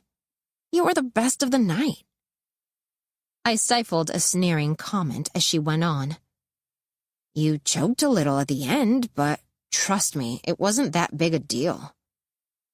"Thanks, coach," I sneered. Then, suddenly, just like last time, my defenses came tumbling down without warning, and I found myself telling her the truth. "Look, I didn't finish a joke. Even if the rest of the set killed, there's no way the judges will let me through on that mess." The danger of tears eased up as I explained the situation, but my next thought threatened to bring them back. "And even if by some miracle I did advance to the next round?" I broke off. I wasn't going to come back to get judged by Neely again. I couldn't stand in the spotlight and have him stare at me the way he'd stared at me in the back of the SUV. What if he came up to me after the show, tried to talk to me? Amanda's eyes narrowed. "Is this something to do with what happened to you in LA? She saw my expression. I know, nothing happened in LA, right? Absolutely nothing. Just like nothing happened in there." She jerked her thumb back toward the neon sign in the distance. "Listen, I get it. You don't want to tell anybody. But I'm not anybody, am I? Nobody important, anyway." It was so close to what I'd been thinking only a moment before. That Amanda was nothing to me, no one, and therefore it didn't matter what I said to her. That it startled me. She saw me waver. "Let's just go somewhere and have a drink and talk." The adrenaline lessening, I felt exhaustion setting in. "It's stupid," I said. "It's nothing to get this upset over." "But you are this upset." She was right. I was this upset, and there was nobody in my world to talk to about it. Who was I going to tell? Kim? Fash? I couldn't even tell Jason right after it happened, and he'd been my best friend. He'd already been so mad that I took the meeting alone. I'd thought he might blame me. But even worse than that, on a level that was itself embarrassing to admit, I'd been afraid Jason would laugh. That anyone I told would laugh. Afraid everyone would see it like Neely did. A dirty joke with me as the punchline. Looking at Amanda, I knew she wouldn't laugh. I unlocked the car door and gestured for her to come around to the passenger side.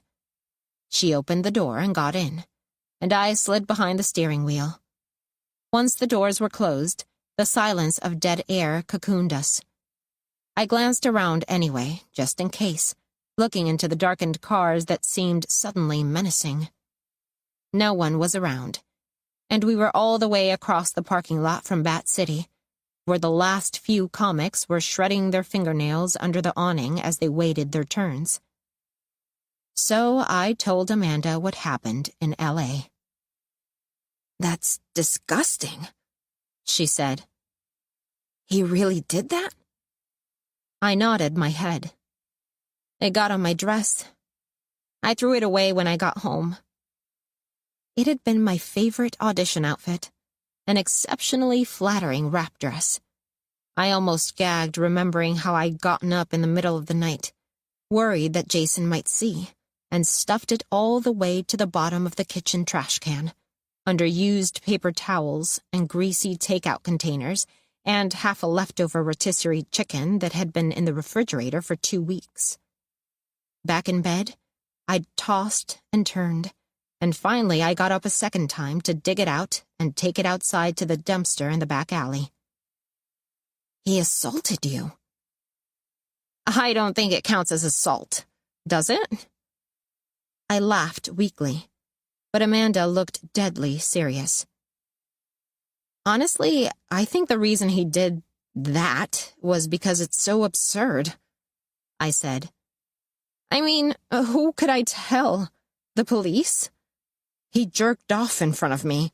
He didn't steal my wallet. I had wanted to see this exact look on Amanda's face. The guys like that look. But now that it was happening, I felt somewhat ridiculous. I survived. "Surviving isn't living," she said shortly.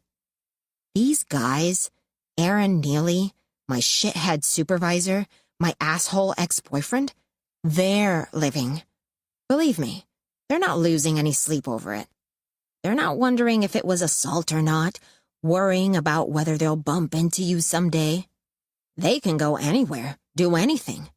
That's living." She clenched a fist. "Neely may not even remember you. He's probably done it to a lot of women." That hadn't occurred to me. I'd been thinking of the incident in the back of the SUV as something specific to me. Something to do with my particular shape and size, the plunging neckline of that particular wrap dress, or maybe even the events in my particular past. As if Neely could tell at a glance what had happened to me long ago. It doesn't matter anyway, because I'm out of the competition. There's no way I'll advance now. "I wouldn't be so sure," she said shrewdly. "If he does remember you, he might want to keep you in the competition just to see you squirm. Guys like that, there was that phrase again. It's the power trip they get off on." She was right. Even with my flub, he'd have enough sway on the judging panel to advance me.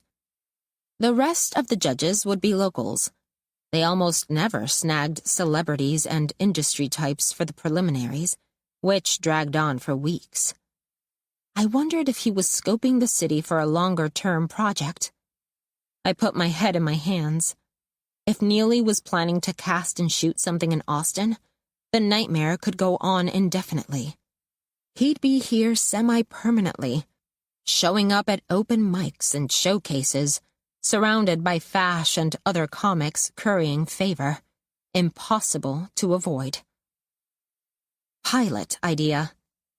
Woman hides in mascot costume to avoid local dirtbag. Zipper sticks. She's stuck in giant armadillo outfit forever. I could almost hear the velvet coffin slamming shut. A text rattled my phone. I pulled it out and took a look. It was from Kim. "Oh my God," I said. "You're right." I slowly turned it around so Amanda could see all the exclamation points. "I told you it was a good set," she said, unfazed. "Or it's what you said. He just wants to fuck with me," I groaned. "What am I going to do? I can't go back in there." "Send a text," she said slowly, with a thoughtful expression. "Get her to tell the people in charge that you're not feeling well." I looked at her skeptically. "What? It's not a lie." "But I can't do the semifinals next week," I said in despair. "Not with him in there. Next time I won't even make it on stage." Amanda nodded. "Don't worry about that now. I'll take care of it." "What do you mean?" "Programmer. I've got skills, remember?" she said, wiggling her fingers like a magician. "Just leave it to me." She opened the car door and got out. "And Dana, don't contact me for a few days." She was gone before I remembered that while she had my number, I didn't have hers. Not that it mattered. Neely wasn't going anywhere. At least not because of anything Amanda did.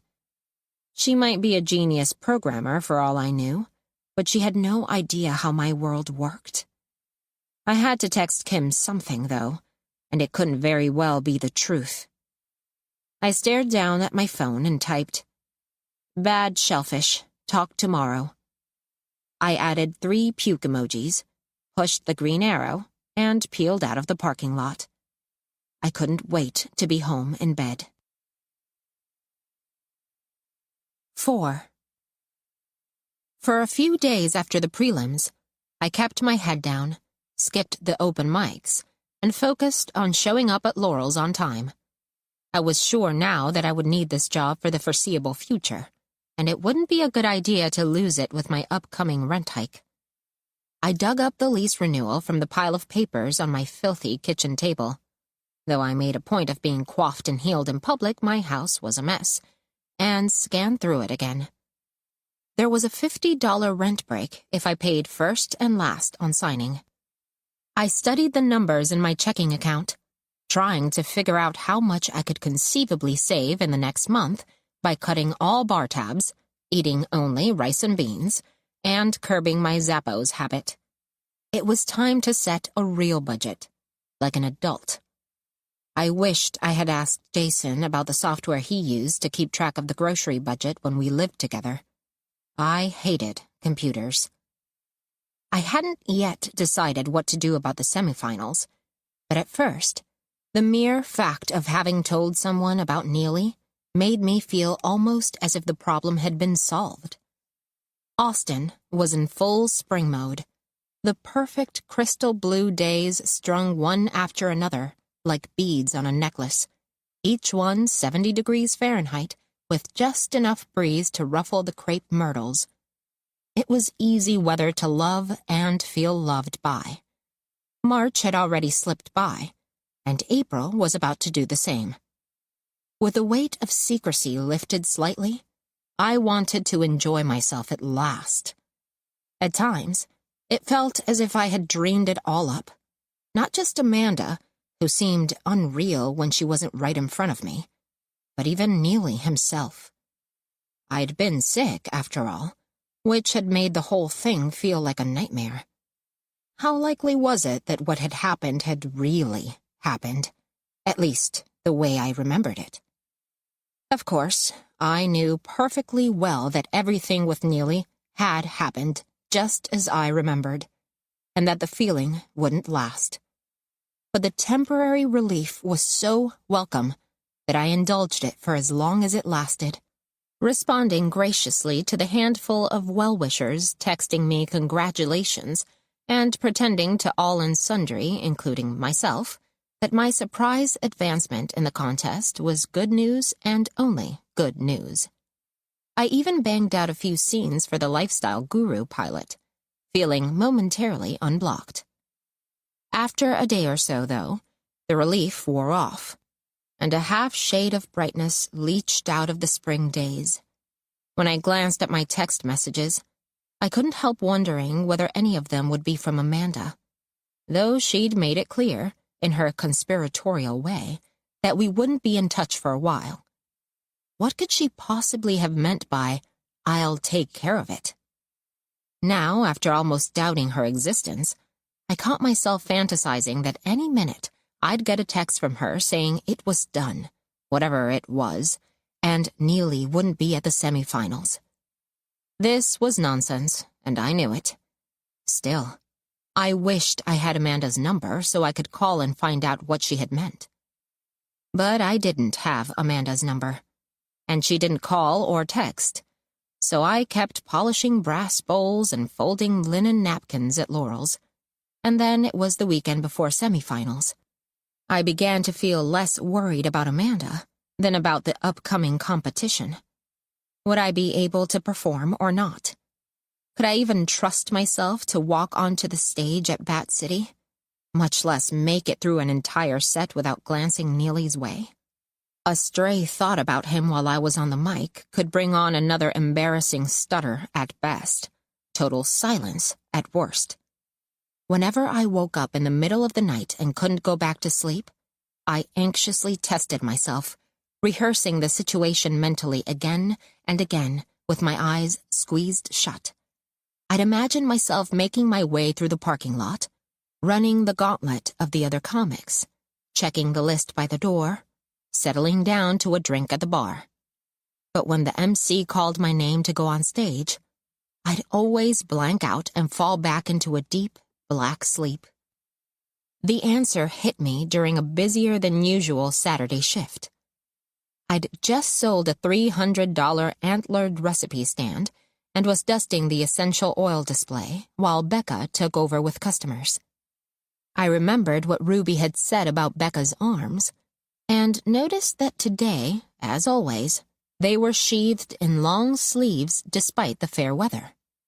I wondered if she, too, had a secret.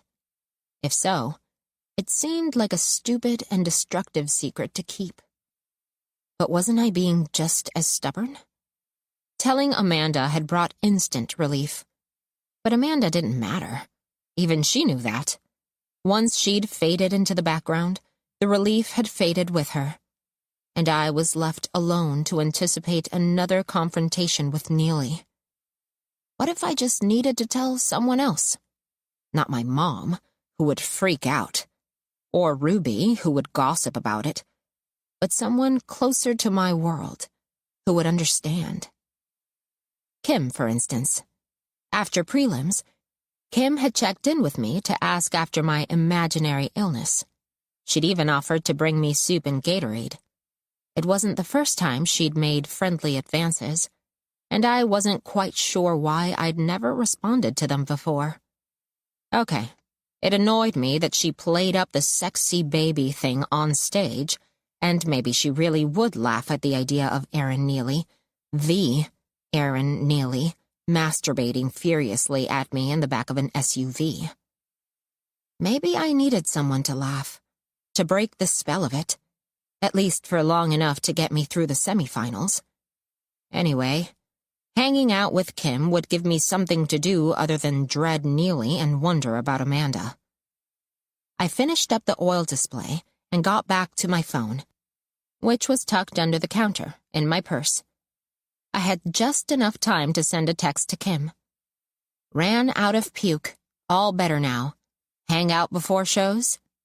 Before the next wave of customers. I heard the buzz of a text, but I didn't get a chance to look until the shift was nearly over. Kim had replied, "Meet me at the lake at 6?" I'd been thinking more along the lines of happy hour than exercise, but since I was supposedly recovering from food poisoning, it wouldn't hurt me to play along. "See you there," I texted back. trying to remember if I owned a single pair of walking shoes. The lake was Ladybird Lake, which I still thought of as Town Lake, the homelier name it had worn when I first moved to Austin. By either name, it wasn't a lake at all, but a fat stretch of the Colorado River running through the heart of the city just south of downtown, flanked on both shores by hike and bike trails and kayak rental places. Since coming back to Austin, I'd spent more time sitting in my car in traffic on the bridges over the river than down among the annoyingly healthy trail runners and dog walkers. But no matter how backed up the bridges were, the broad, rippling surface of the water, glinting at rush hour in the slanting sun and dotted with paddleboarders like gondoliers, made for a pleasant view. That said, parking by the river was a bitch.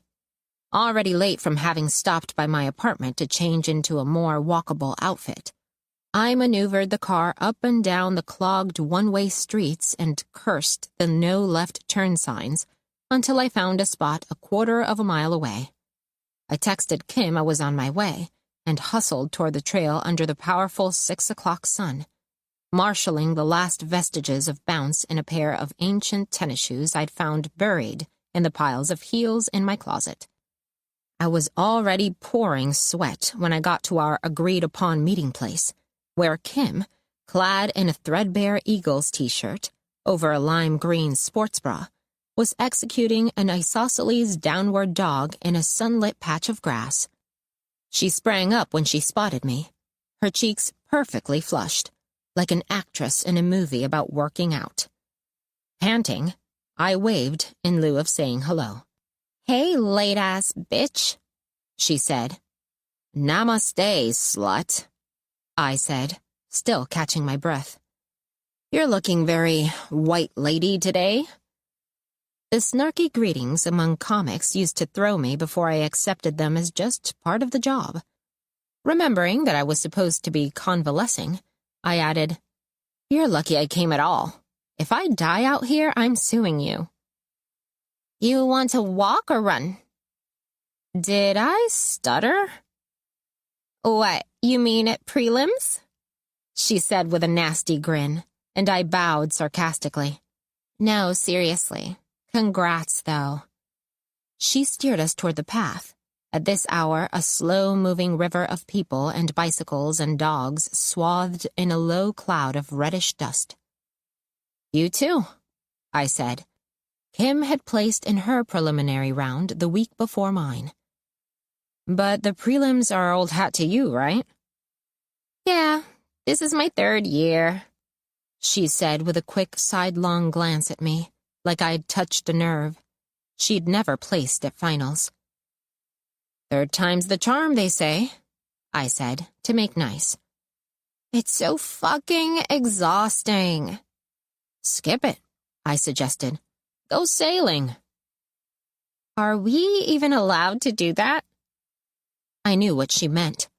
Since Funniest Person had gotten so big, stand-ups in Austin referred to it as the comedy tax. It ate up months every year. Let's just bitch about it and pretend we don't care who wins instead. Sounds like a plan. I mean, it's going to be the same dudes who place every year. And the funniest person in Austin goes to a guy with a handlebar mustache, I said in my announcer voice.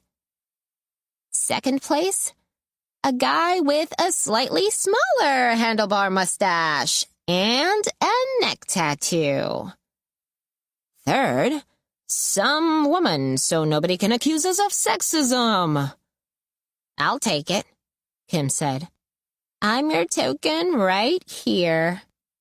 I wondered if I should make the next joke, but Kim took the words out of my mouth, cocking an eyebrow at me. Maybe they'll double their money and put a Latina comic in third. I fully endorse that idea since I'm the only one in town. May the best token win. Third, that is. If they even throw us a bone this year. I mean, last year it was 3 white dudes. She smirked. Speaking of that, I want to buy a drink for whoever gave Fash firsties last week. He nearly pissed his pants when he saw the order. May the first slot always go to a white man. I cast my eyes heavenward. Amen. We walked for a little while in silence. I watched the dogs trotting along the path and imagined what they were thinking. A golden-haired collie. I'm trying to spend less time on Instagram and more time really living. A pit bull running next to a septuagenarian in butterfly shorts. I love this man, and when he dies, I am going to love eating him. A chow-chow. Sometimes I pretend I'm a cat. What? You don't have any kinks? Someone told me if you don't get out to LA by 26, you're never going, Kim said suddenly. I heard it was 23, I said, not asking Kim's age. I didn't feel like reminding her I was 2 years past the expiration date. But then I also hear you have to spend 6 years out there to make it, so if you do the math, it's really 17. We had reached a shaded part of the path bent around a stagnant outcropping of the river. The overgrowth blocked out the sun, but it also shut out the breeze so completely that it felt like an airless room. We weren't walking fast, but I was drenched, and Kim's forehead was beating up at the hairline. She pulled a strand of sweat-darkened gold off her temple and fanned her cheeks with her hand. Sometimes I think I'd rather off myself than keep slogging through it year after year. I didn't know what to say except, yeah. Well, anyway, she said with a short laugh. I said the same thing last April, and the April before that. But it's April again, and I guess I'm still alive, so... She shrugged. April, man. Funniest person, South by Southwest, Moon Tower, all those festivals, it's just fucking... She trailed off. The cruelest month? I said. I'd had one good class in college, and it was modern poetry. Totally. The fucking cruelest. We emerged from the overgrowth and shared a moment of silent enjoyment as the breeze dried the sweat off our skin. Anyway, Kim continued, putting her game face back on, I got to talk to Aaron Neely after prelims. My blood froze in the full sunshine. Surrounded by people on every side and distracted by the exercise, I had almost forgotten why I was there and what I'd wanted to talk about. Oh, really? I said cautiously. Yeah, he was great, she said. I've heard he has some weird thing with female comics, but who doesn't? Anyway, he liked my set, and he said he wanted to talk shop sometime. A panicky feeling started up in my gut. I had to tell her. At the same time, an equal and opposite force was telling me to keep my mouth shut, not to insult her by suggesting that she and I were in the same category, that what Neely had done to me, he was planning to do to her. Maybe he really did like Kim's set. And even if he did give her the Aaron Neely special on the car ride home, would she care? Kim was one of the cool girls. Half her set was about awkward stuff that happened during sex. Maybe men did this type of thing to her all the time, and she knew how to laugh it off. Maybe I really was the only one who couldn't take the joke. We stepped onto a large pedestrian bridge that hugged the underbelly of the street bridge, a shaded breezeway suspended by concrete pillars like massive tree trunks over the glistening river. From here, even the noise of cars passing overhead felt calm, a soothing whoosh of white noise that complemented the sounds of rustling branches from the riverbanks. I struggled with what to say until we reached the very center of the double-decker bridge. The long, low sun stretched all the way across the bridge between the twin layers of concrete. From this vantage point, We could see up and down the whole pewter and gold span of the river, crisscrossed with graffitied railroad tunnels, pedestrian walkways, and log-jammed traffic bridges. The hoods and windshields of the cars suspended over the river looked like they were on fire in the slanting sun. We both paused involuntarily and then drifted to the railing, taking in the view. Kim had stopped talking and was staring out over the water. It was now or never. "Kim," I said. "Don't get too jealous," she sighed. "It's not actually going to happen." "I'm sure he liked your set," I said, and I was drawing a breath to say, "but," when she cut me off. "Yeah, well, he's gone now, so it doesn't matter." "What?" I swiveled to face Kim, whose forehead was crinkled up in the glare. "Neely took off all of a sudden. Nobody knows why. Family emergency or something? Or maybe he just got bored with Austin. God knows I am." She plucked a leaf out of her hair and threw it over the railing. My eyes went wide. Neely was really gone, and not because of any family emergency. I felt certain that Amanda had done what she'd set out to do. A tidal wave of relief hit me. Neely was gone, and I was free. I saw Kim's face and checked myself. Wow, bad luck," I said, trying to sound normal. She turned toward me, still dejected. "It just sucks to feel like you're so close to something, you know? And then have it yanked away." In my giddy state, I had to stifle a laugh. Yanked was the appropriate word in my case. "Yeah, I know what that feels like." "He gave me his card, though, with his direct line. Maybe I'll get out to LA this year after all, while he still remembers who I am." She laughed shortly. I didn't trust myself to answer. The urgency of warning Kim and unburdening myself had passed, and I was now consumed by the desire to see Amanda. Maybe I would still tell Kim about Neely, but later, after I found out what was really going on. In the meantime, she was in no danger of being trapped in a back seat by him anytime soon. And me? I was going to the ball. 5. I begged off shows for the evening and stayed home to watch TV and monitor my cell phone obsessively, waiting for Amanda to contact me. Around 1 o'clock in the morning, just as I was drifting off, a text woke me up. "Come over," with an address. Before I was fully awake, my thumbs started moving in a reply. Then I glanced at the address again and stopped typing.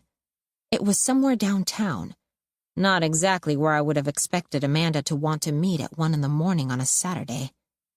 Maybe a degree of caution was in order.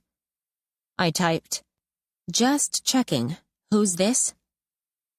"It's me. I have something to show you." "Show me?" A link to a video appeared in the next text. If this was some creep from Tinder, or a heckler stalking me. But I was getting paranoid. I checked out the thumbnail, squinting and bringing the screen close to my eyes. Most of the picture was covered by the play arrow, but behind the triangular icon, I could just make out a familiar face. I followed the link. At first, it was hard to tell what was going on. The screen was a grainy blur of bad lighting and beige walls. There was a knock and a lot of rustling and thumping, and then the beige went the color of a bruise as a door opened. The dark outline of a bald guy appeared in the doorway, backlit by a ceiling fixture that temporarily flooded the frame with white glare before receding again behind the figure's head. "Come in, come in," the silhouette said in a muffled but familiar voice, and there was more rustling as he stepped back into what appeared to be a hotel room. He was wearing a bathrobe. Next came a woman's voice that I recognized as Amanda's, much louder, presumably because it was closer to the mic. "Where would you like me to set up the table, Mr. Neely?" The camera moved forward into a spacious hotel suite, and Neely disappeared from the frame temporarily.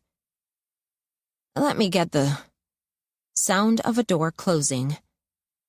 "Next to the bed, please. Thank you. Do you need any help with that?"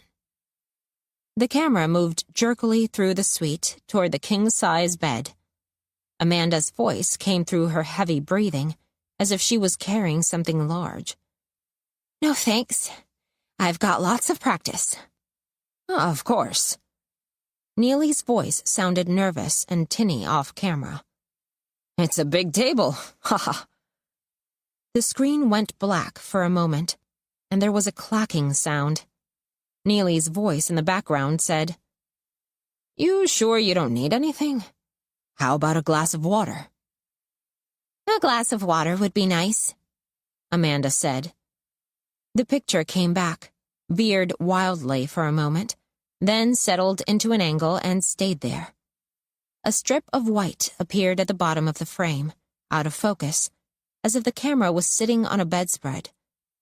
In the middle of the frame, a thin, tall woman in a red polo shirt was visible from the shoulders down, setting up a massage table.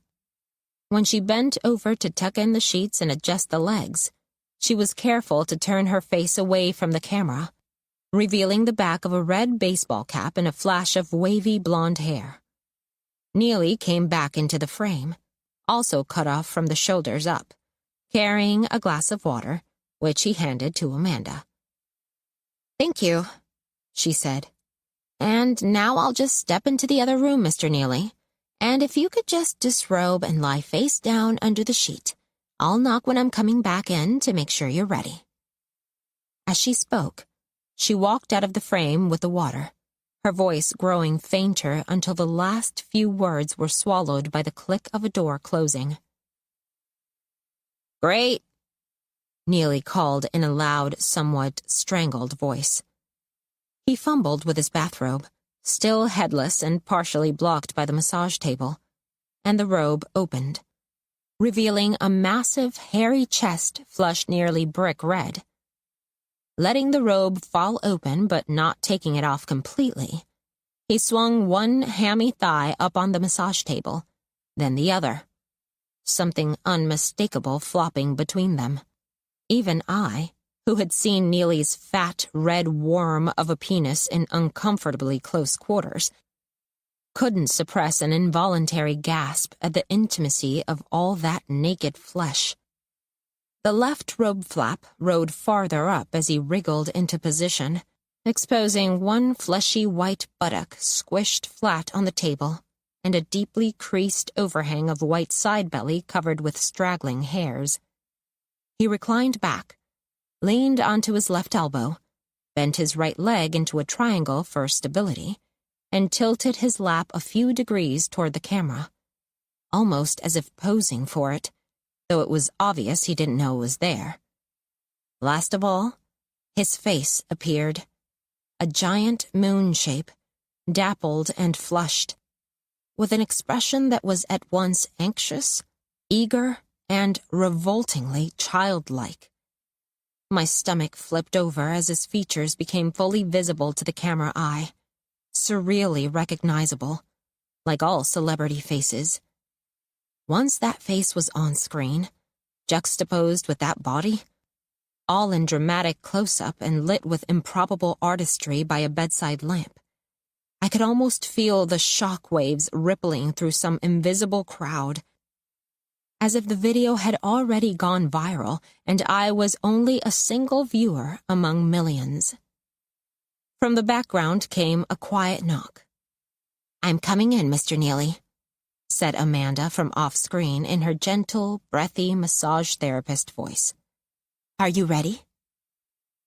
"Ready," he replied, dick in hand. The video ended. It was less than 3 minutes long. I stared in shock.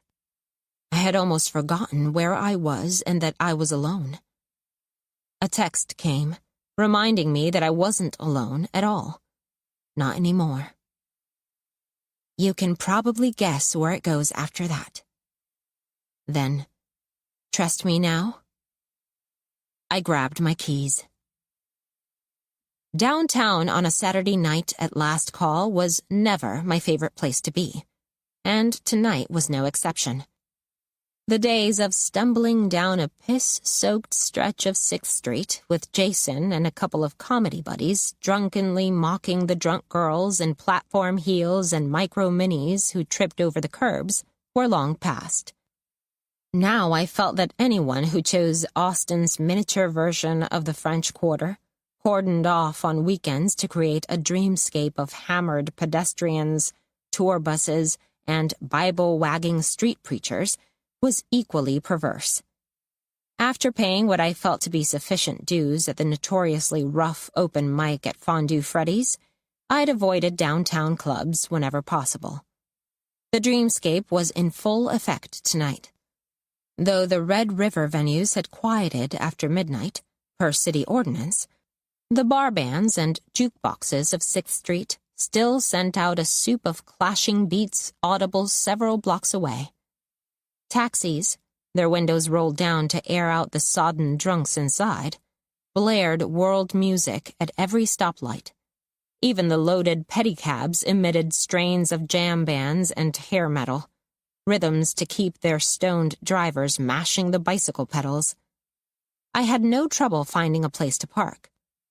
There were never enough cabs, and always plenty of drunks vacating their parking spots at this time of night. Eager to avoid sharing the streets with them, I took the first open spot I saw and walked toward the address Amanda had given me.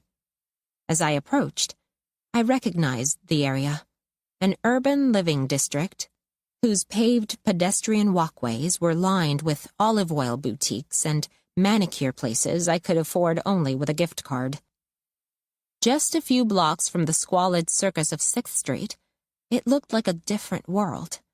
Amanda's building had gone up before I left, during the first big tech boom. Its copper siding had at first been visible from almost any part of town, a blinding pinkish-gold beacon in daylight.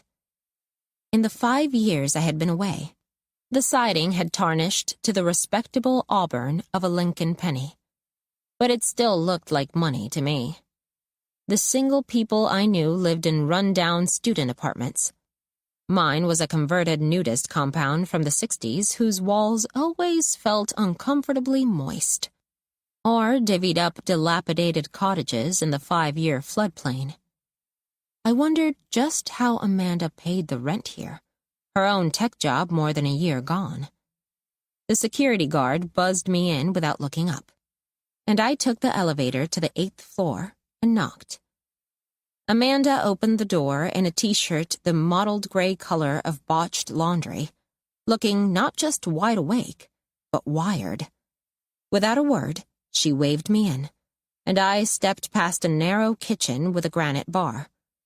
The living room, half swallowed by the black night outside the curtainless floor-to-ceiling glass windows, was just large enough to hold an entertainment system and an L-shaped sectional sofa. Everything was in perfect order, from the coordinating throw pillows to the perfectly straight rows of Blu-rays on the shelf above the TV. Mostly rom-coms and action movies, to my surprise.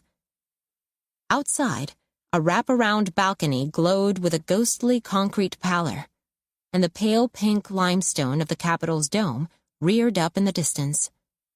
She shut the door behind me. "Amanda," I said, but she was already talking. "Shall we celebrate?" she said. "I have some nice wine I've been saving. I wish I had champagne."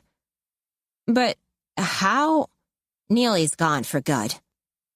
Her back to me, she rummaged through the cabinets in the narrow kitchen, calling over her shoulder, "I knew he'd go slithering back to L.A., but I wanted to wait until I was sure before I contacted you."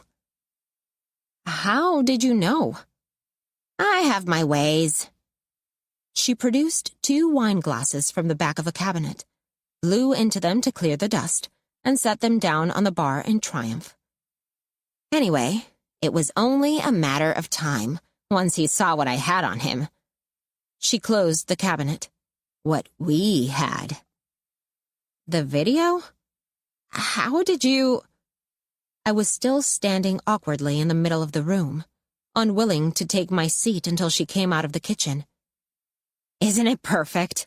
Once I figured out that he likes to order up a massage whenever he's in a hotel, I just knew he would try something. I knew his MO, you know? She reached up to a wine rack on top of the refrigerator, pulled out a bottle of red, checked the label, and put it back. As a matter of fact, a lot of people do. You just have to be in the right online forums, understand the coded language. Nobody wants to call him out in public because he's so universally adored. She rolled her eyes. But this guy, trust me, he does this all the time, like every chance he gets. And service workers are less motivated to keep it quiet than comics are. Having pulled out a few more bottles of wine, she finally located one that pleased her and set it on the countertop next to the glasses. Then she said, "Corkscrew, where are you?" and started opening and closing drawers with the same jittery energy. She eventually found one. "Give it to me," I said to get her out of the kitchen faster. I opened the wine and poured it, then swiftly grabbed both glasses so she'd follow me to the sofa. "Now, sit down and tell me everything, from the beginning." "Okay." She perched on the short side of the L as I took a seat on the long side. "But first..." She leaned forward, brandishing the wine glass. "To having each other's backs." "To having each other's backs," I said, trying not to betray my impatience as I clinked my glass to hers and drank. "So, entrapment. I'm more of a lead pipe woman myself, in the study." I laughed nervously at my own joke. "I should really be toasting my former employers at Runner," she said, ignoring me. "These Silicon Valley types pride themselves on large-scale vision, but they have poor day-to-day management skills and shockingly short attention spans." She giggled. "It took the admin ages to get around to changing my passwords and revoking my access." "Access to what?" "Everything." She raised her eyebrows. "User data, code, half of which I built from scratch, by the way. Eventually, I had to turn over my laptop and sign mountains of non-disclosure and non-compete agreements. Proprietary tech and IP theft is what they care about." She took a big gulp of wine. But by that time, I'd already gotten into the code and left a number of back doors open for myself, along with a few bugs. After I left, they were too busy putting out fires without the help of their best programmer to double-check the metadata, particularly the user database. There is a lot of information in there, my friend. "So, Neely uses Runner?" I said, finally catching up. "Everyone uses Runner," she said, then looked at me. "Well, everyone whose time is worth more than the Runner fees, which are dirt cheap, because it's ridiculously easy to get signed up as any kind of runner, even the ones you supposedly need to have a license for." "Like massage therapist?" "Right. You should see all the garbage they let slip through the cracks. You know they don't even do background checks? They don't advertise that, but it's been in the news. People just don't care enough to stop using it." She laughed. If they knew how few runners actually make a living at it, they'd care. I mean, how do you trust someone who just turns up at your door and says she's a massage therapist when she's only making like $20 for a 2-hour massage? Yeesh. I made better money hawking hand-stamped stationery at Laurel's. Well, to be fair, I programmed an auto bidder to make sure I got the run, which drove the price down. Usually, female runners make more because there's a higher demand for them. Imagine that. She rolled her eyes, then shrugged. Anyway, it was no big deal getting in with the camera. After that, Neely did the rest. I replayed the ghastly intimacy of it, the greedy expression on his face, his hairy flesh looking somehow more naked for being half covered by the robe. It's perfect, I agreed. But what if you'd actually had to do the massage? And what if he'd tried something else? Now that I was talking about someone else's safety rather than my own, I suddenly realized what it was that had paralyzed me in the back of the SUV that day. It was the inarticulable fear that if I made the wrong move, or any move at all, the situation would turn from mere humiliation into something else entirely. But Amanda was shaking her head. He was too impatient to sit through a massage. You know the water he gave me? I'm 90% sure he put something in it. I didn't taste it, of course, but it smelled funny. I think part of the game is some kind of sedative, just to get you a little woozy so you don't move as fast. He's a total coward. I felt a surge of nausea, and bile rose in my throat. The smoothie with a chalky aftertaste. I had been so sure Jason and I had the same bug, but I never threw up, just got dizzy and slept for 12 hours afterward. Amanda didn't say anything, but from the way she was looking at me, I could tell she'd already had the thought, probably when I first told her the story. I took a moment to catch my breath. So I'd been roofied, in addition to being whatever you called what he'd done to me. So, where are we going to post it? I said finally. Post what? The video? Or do we send it to a news site anonymously? Or what about those comedy forums you mentioned? Let him be the butt of the joke for once. We're not showing anyone this video, Dana. I stared. But isn't that the whole point? Show the world? Show everyone what he really is? It's worth way more to us hanging over his head. Blackmail? I stood up, and my voice rose, just as it had when Amanda had followed me out of the comedy club. I hated losing control, and talking about Neely, even thinking about him, brought me too close to the edge. Are you doing this for money? Because I don't want his money. I don't want anything from him. All I care about is that it doesn't happen to anyone else. It won't, she said.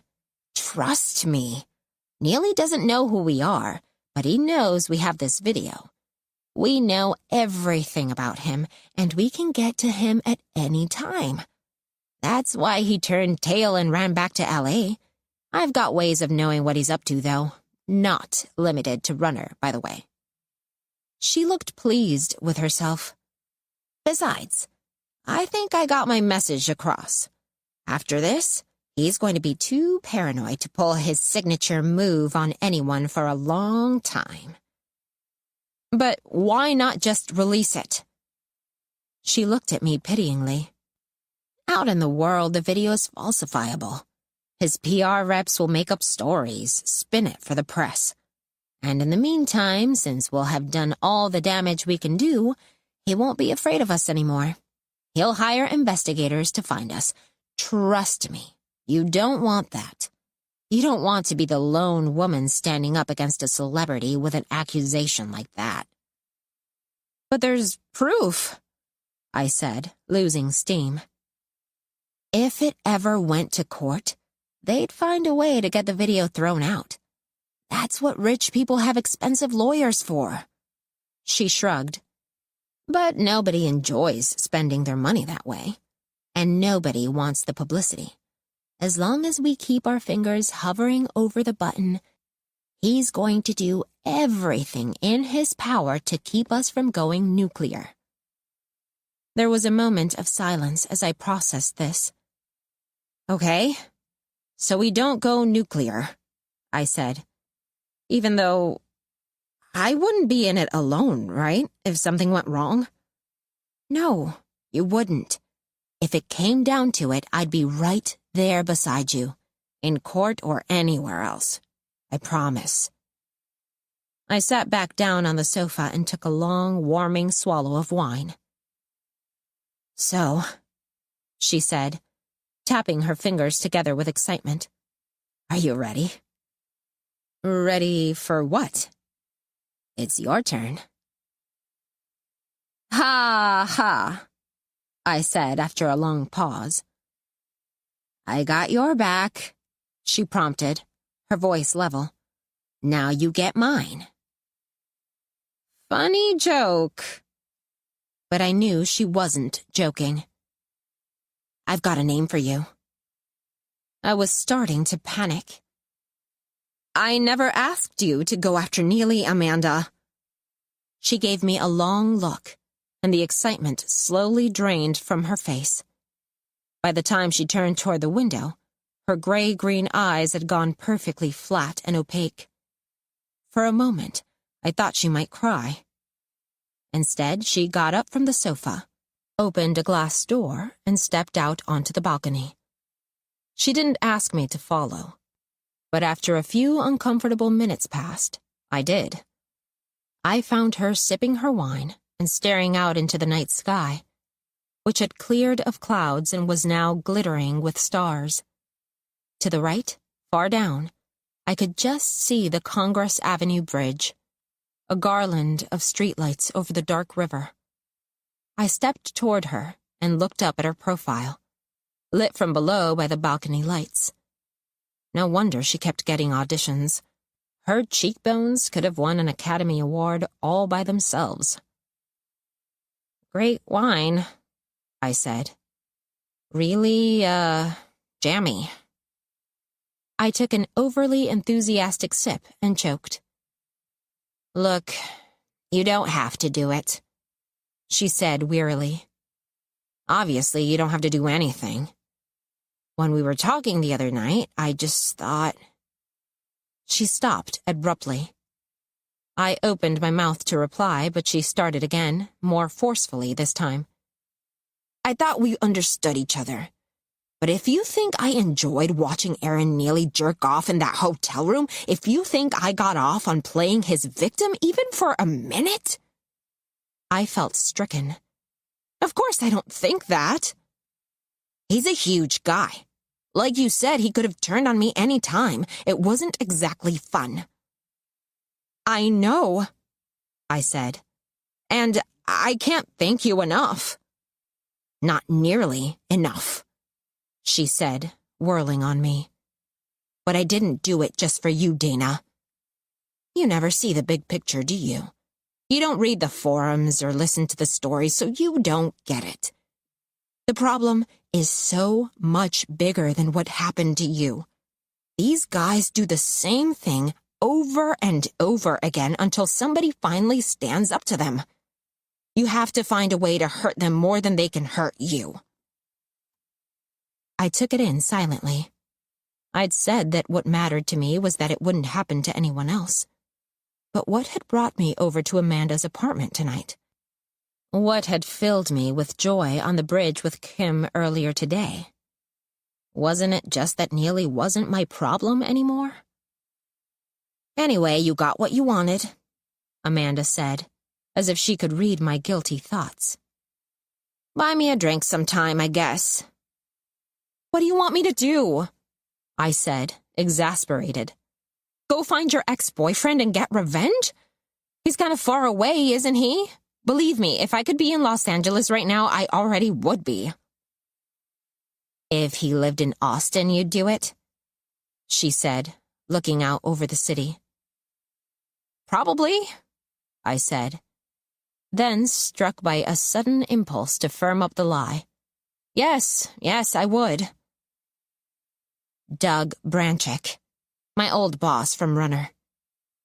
She took another sip. He lives here now. In Austin? Amanda uncurled her index finger from around the bowl of the glass of wine and slowly extended her arm. There, He lives right there. 6. What? I said, ducking instinctively. Where? Across the street. The balcony with the orange deck chairs. Amanda! The slender ledge of concrete we were standing on suddenly felt unbearably exposed. If you're going to ask, did I know he lived here?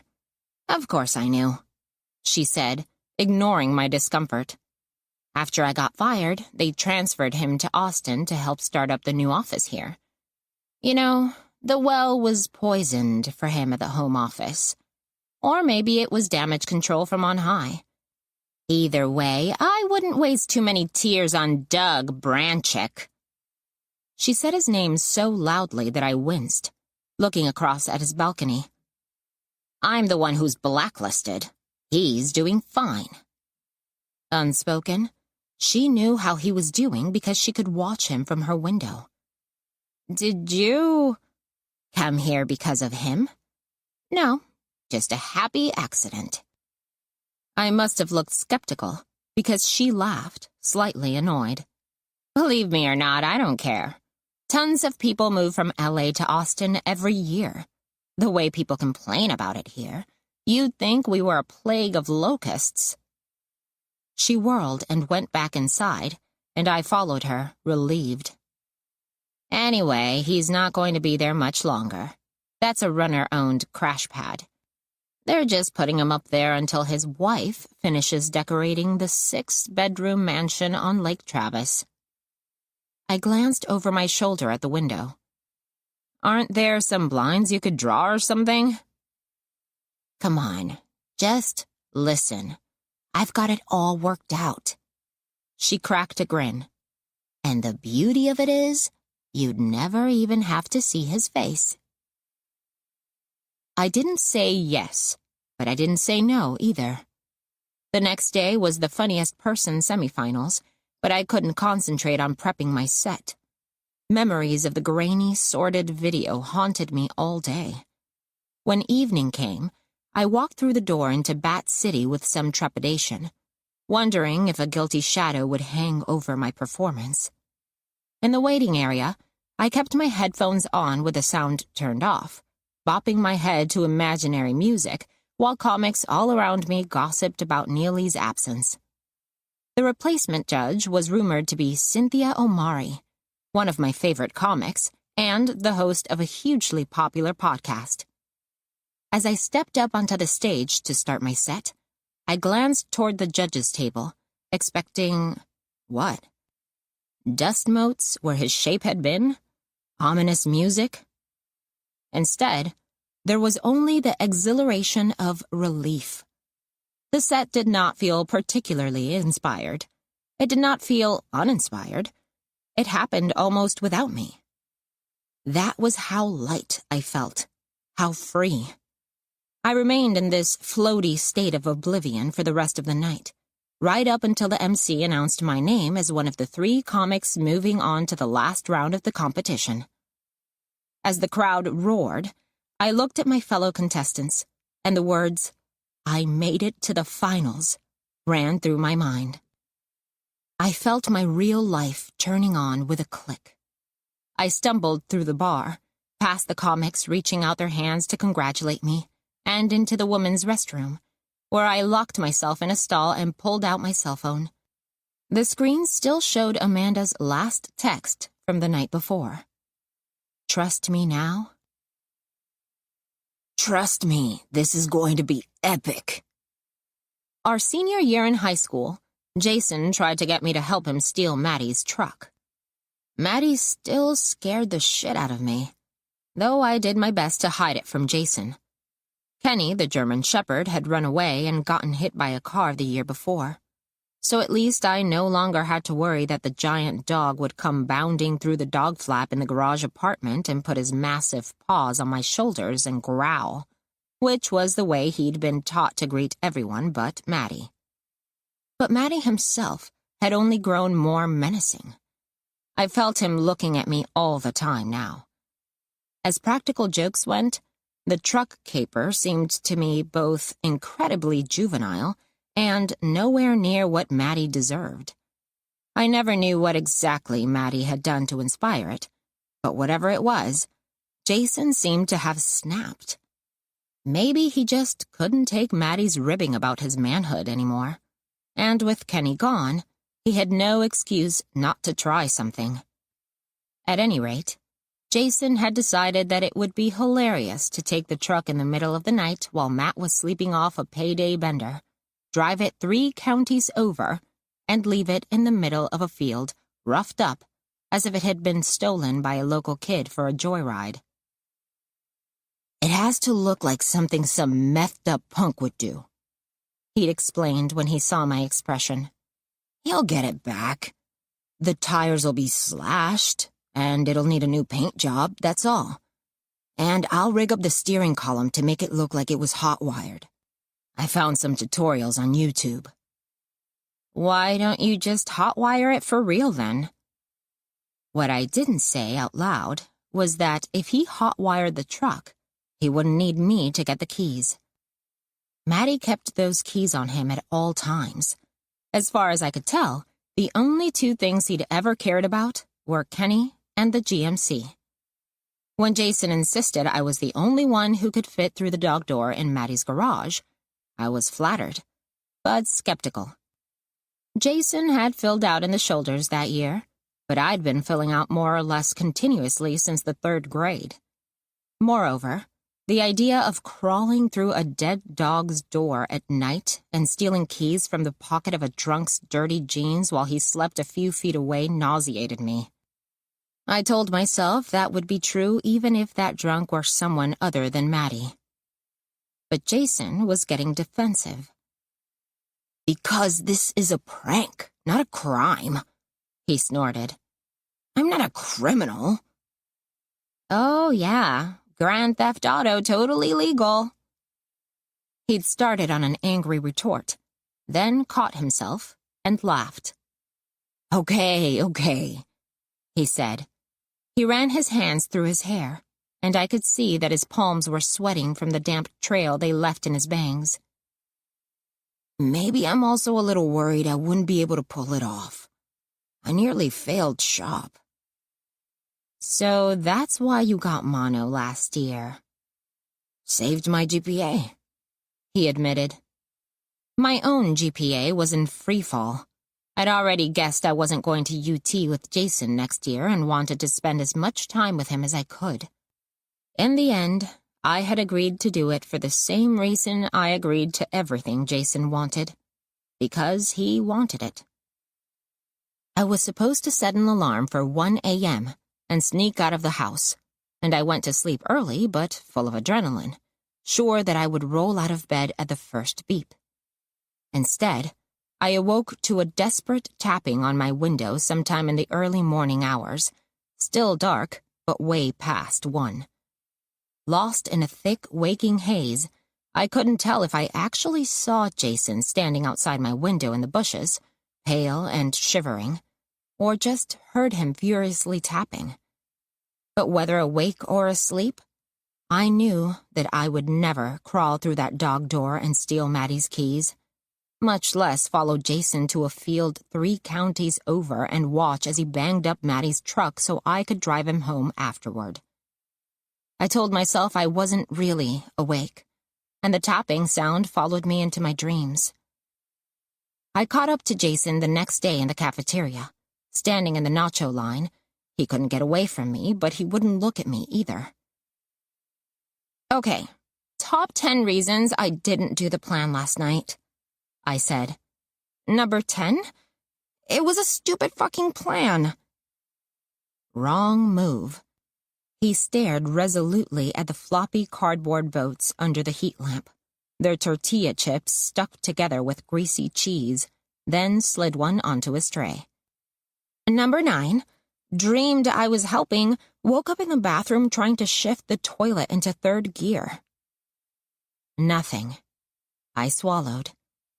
Number 8, I'm a rotten friend. I touched his sleeve and, in a different tone, said, Jason, I'm sorry. Really." As if he hadn't heard me, couldn't even feel my hand on his arm, he mechanically heaped sour cream and guacamole onto his nachos. "Fine, skip to number 1, I said. "I chickened out, Jace. I didn't want to tell you, but I was scared." Eyes still fixed on his tray, he slowly grinned, then chuckled. "You should have seen the look on your face when I was telling you about it." He tossed the guacamole scooper into the hot water tin with a splash. "It was like hurdle jumping day in gym class all over again." I beamed, relieved. "In my defense, I still don't think you should have to have a doctor's note when you're obviously a midget." By the end of the day, we were acting like it had never happened. Jason never brought up pranking Maddie again, although he took up smoking shortly afterward, which seemed related somehow. And when his girlfriend dumped him right before prom later that year, he gave her ticket to me. Standing next to him in a pile of silver balloons for the picture, my red column dress looking slightly silly next to his Texas tux, I felt thoroughly forgiven. Deep down, though, I knew I had lied about the reason I'd stayed in bed that night. It was true I was scared of Maddie, but I wouldn't have let that stop me from helping Jason out. The number one reason I hadn't helped Jason steal Maddie's truck was that he couldn't admit he was too scared to do it alone. We both pretended he'd have gone through with it if only he'd had the keys, but he wouldn't have. And that was ultimately why I couldn't join him in crossing the line. He needed me too much. Trust me now? The question still hung unanswered in the little speech bubble on my screen. Amanda had crossed the line without me, unhesitatingly, on my behalf. "I do," I typed into the text box and pushed send. 7. "Absolutely not." I glared at the red cross-front apron full of spray bottles that was lying on Amanda's sofa. "You said I'd be a runner. You never said anything about a maid." "It's the only runner service he uses regularly," Amanda protested. "Think of it like a part." "I don't do maids." One of the reasons I'd stopped scouring the audition boards years before I left LA was that I got sick of showing up to read for the best friend and getting handed sides for the cleaning lady. "It's just a costume," she said, seeming genuinely bewildered. "And you won't be wearing it long, once you get inside." I know. I took a deep breath and reminded myself that I was a finalist for funniest person in Austin. "Just shut up and give it to me." Amanda dropped the apron into a shopping bag, and I stalked out to the car with it wedged under my arm. Once home, I donned the cleaning outfit as quickly as possible, to get it over with, and forced myself to look in the mirror. The red runner apron aged me 10 years, and the half-empty bottles of cleaners in the pockets along the front forced my shoulders into a heavy slump. I thought of my mother hustling off to work in heels every day, her shoulders thrown sharply back. Even after getting laid off from her secretarial job at the helium plant, she had refused to return to the house cleaning work she'd done when she first came to Texas. "I don't clean up messes anymore," she insisted. "Not your father's, not yours, not anyone's." I pulled my own shoulders back, straining against the apron straps, and even attempted an old acting class trick of inventing a walk for the character. But in the end, my waddle more or less invented itself, an attempt to minimize the sloshing of the bottles as they bounced off my belly. Pilot idea, I thought, then stopped myself. Too depressing. I checked my phone for activity on the app. For a regular weekly job like this, Amanda had explained. Branchick would get a notification on his phone to approve the run before it went out on the app. It was part of the company's philosophy not to allow standing gigs to go to the same runner week after week. That might foster an independent relationship between user and contractor, encouraging them to drop the middleman altogether. The runner philosophy is based on the fungibility of labor, Amanda explained. And then she saw my blank expression and clarified. Price, speed, and quality are the only variables that are supposed to matter to the algorithm. The way Runner sees it, familiarity breeds wage inflation and tolerance for mistakes. You get to know someone, you learn their kids' names, suddenly they're a person. The Runner customer is supposed to be able to order up human help like an appetizer, at the spur of the moment, without worrying about that stuff. Just then, the notification arrived with a ding. The words, "We have a run for you," popped up on my screen, a shower of confetti raining down behind them. I tapped Details and watched as Doug Branchick's address came up with the specs for the cleaning job. Bathroom, kitchen, laundry, all boxes checked. At the bottom of the screen, the bidding price Amanda's program had auto-generated to ensure I would win the run. $16.79. Unbelievable. If this were a real run, my percentage of the take would barely cover round-trip bus fare.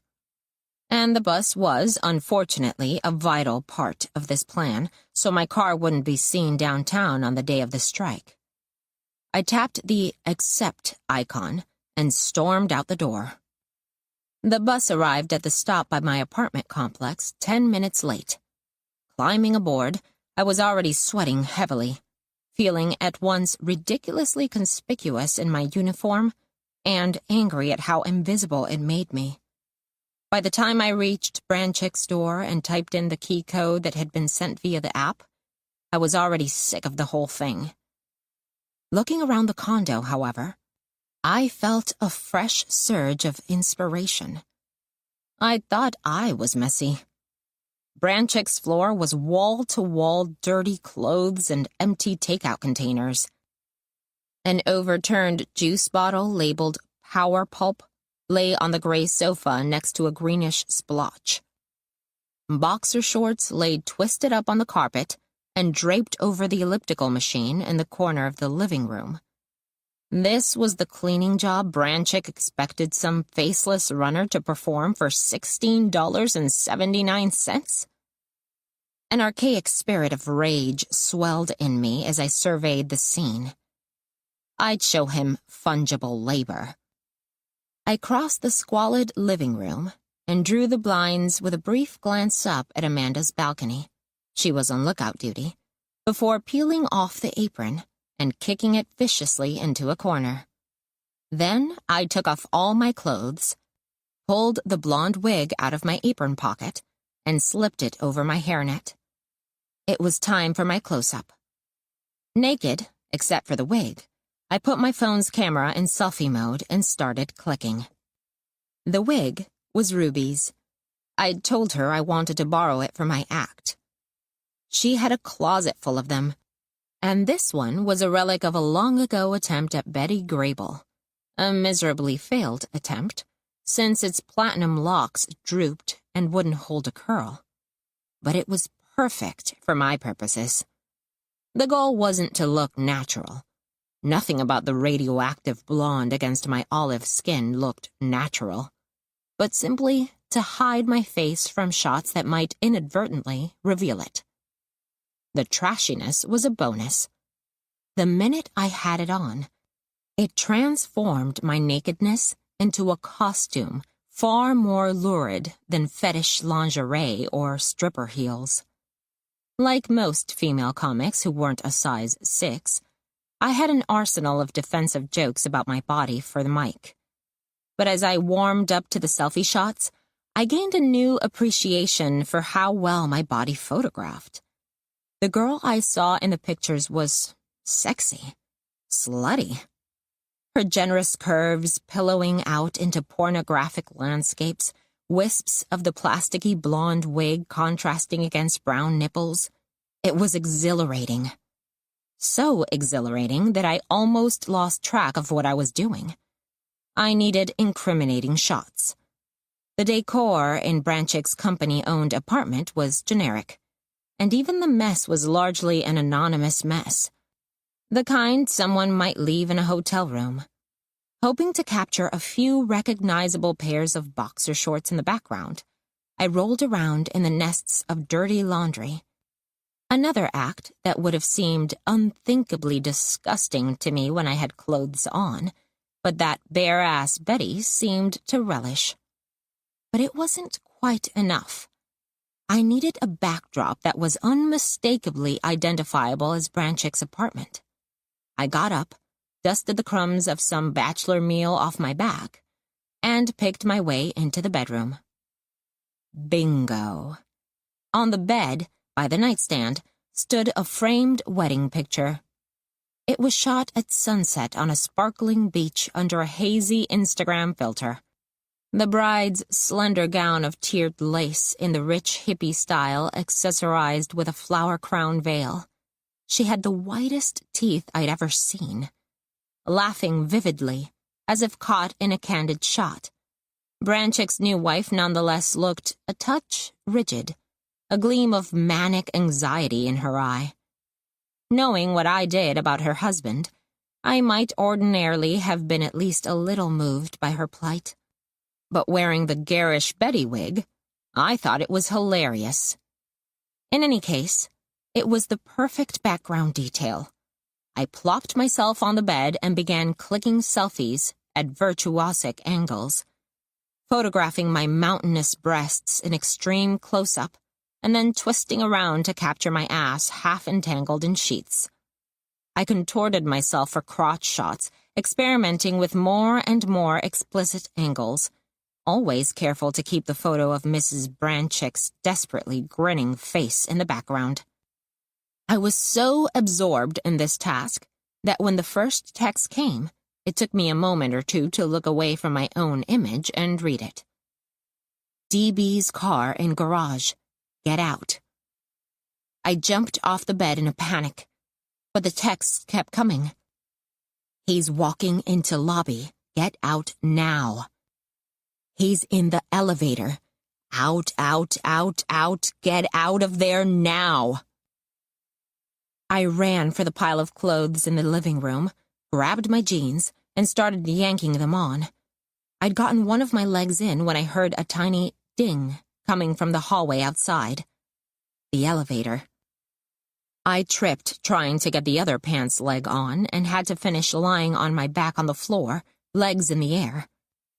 Footsteps creaked outside the door as I frantically threw my t-shirt on, braless, and jostled the apron full of bottles up my arms onto my torso. There was a metallic keychain jingle, followed by the swipe and click of a keycard as I jerked the strings into a knot behind my back and stuffed my bra down between the bottles in my pocket. A moment before the door swung open, I remembered the wig on my head and yanked it off. There was no more room in my apron, so I crammed it down my shirt. I didn't wait to get a good look at Branchick, but instead began yelling indignantly in Spanish, cribbed from my mother's long-ago rants about my room. Sucio, sucio, es muy sucio. I stalked back and forth, flailing my arms wildly to indicate the debris on the floor, the mess of takeout containers on the table, the general state of filth. He began to protest, but I yelled over him, No habla inglés! And sucio! Until he took a few steps into the room, clearing the doorway. I ran past him and stomped out of the apartment without looking back, bottles rattling on my thighs. The elevator doors were still open, thank God, and I darted around the corner and pushed the button, praying that Branchick wouldn't care enough about his failed runner experience to take the stairs down after me. I had run through all my Spanish fit for the occasion. Amanda screamed with laughter. It's not funny, I said, barely able to get the words out between heaving breaths. I stood in Amanda's apartment, hands shaking, hair plastered down with sweat. I'd ripped off the hairnet and apron as soon as I was out of Branchick's building.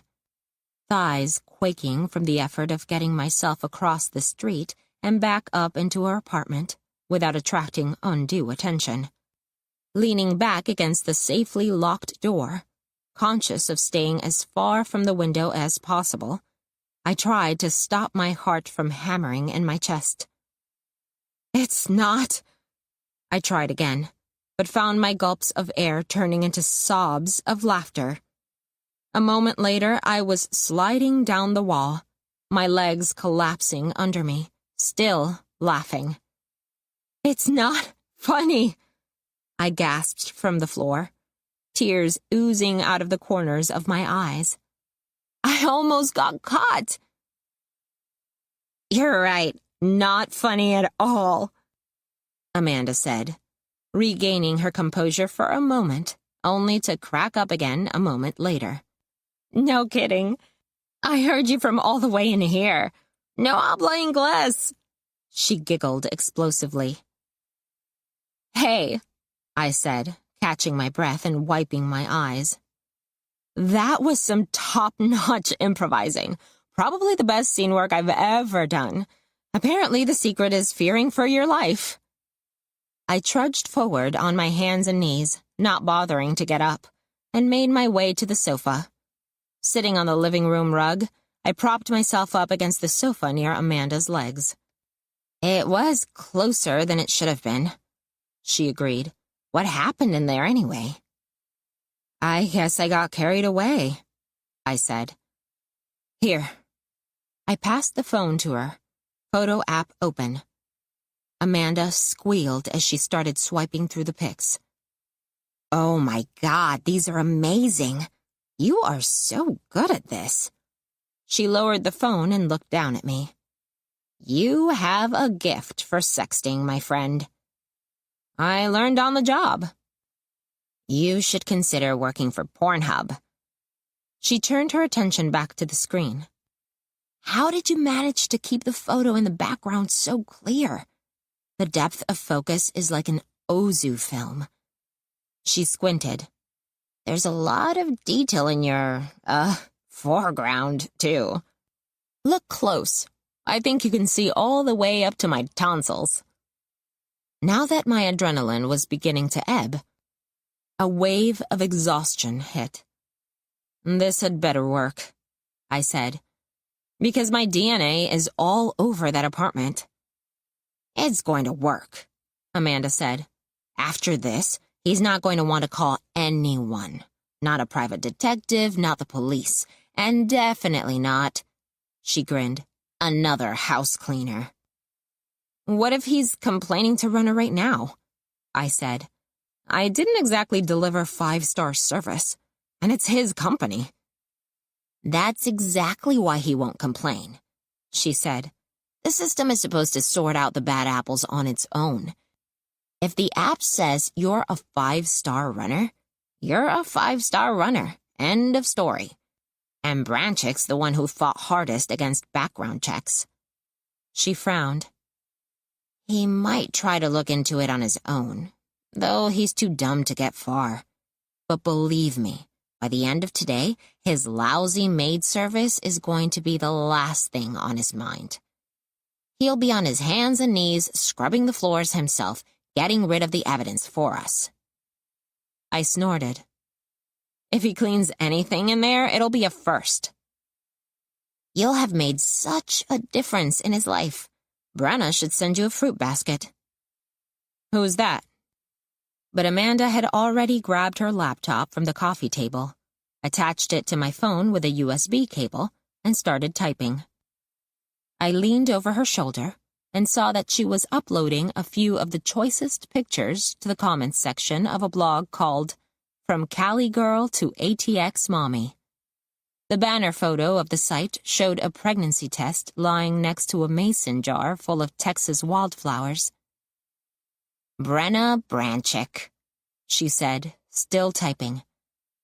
Duh, you saw her wedding photo. ATX mommy? I said. She's pregnant, yes, Amanda finished. And very bored. Picking out furniture for the Lake Travis house doesn't take up nearly enough time to keep her busy.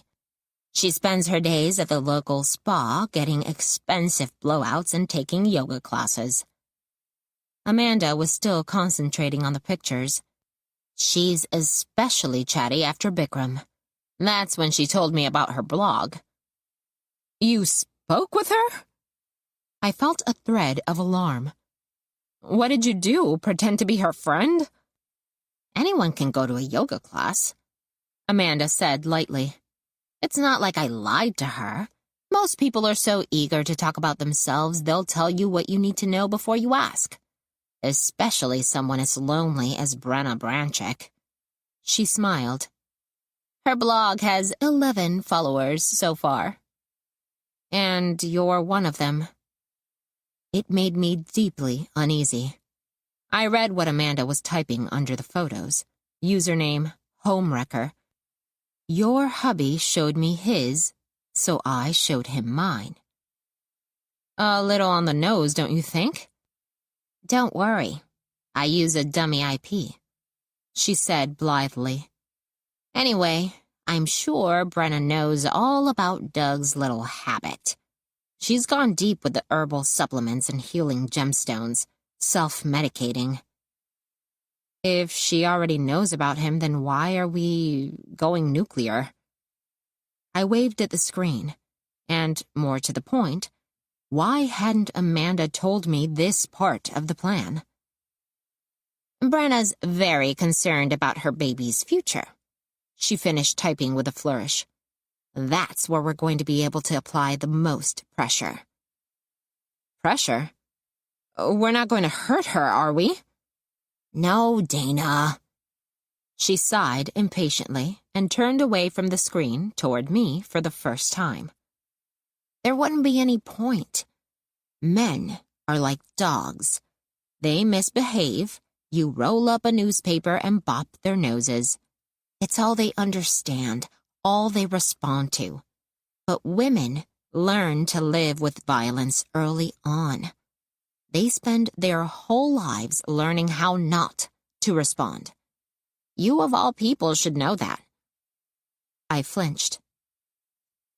So, getting at a woman like Brenna isn't as simple as a tap on the nose.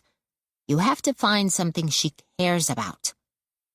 But she didn't do anything. Exactly. She raised her hands in the air, exasperated. She doesn't do anything. She knows her husband is out there harassing women. You look at her face. You know she knows. But she doesn't care whose life he ruins. She doesn't divorce him. She doesn't expose him. She just goes to the spa and gets an extra hour of vaginal rejuvenation therapy. She saw my face and rolled her eyes. Okay, calm down. Yes, we're going to use her to get to her husband, but we won't hurt a hair on her blowout, I promise. Much less her fetus.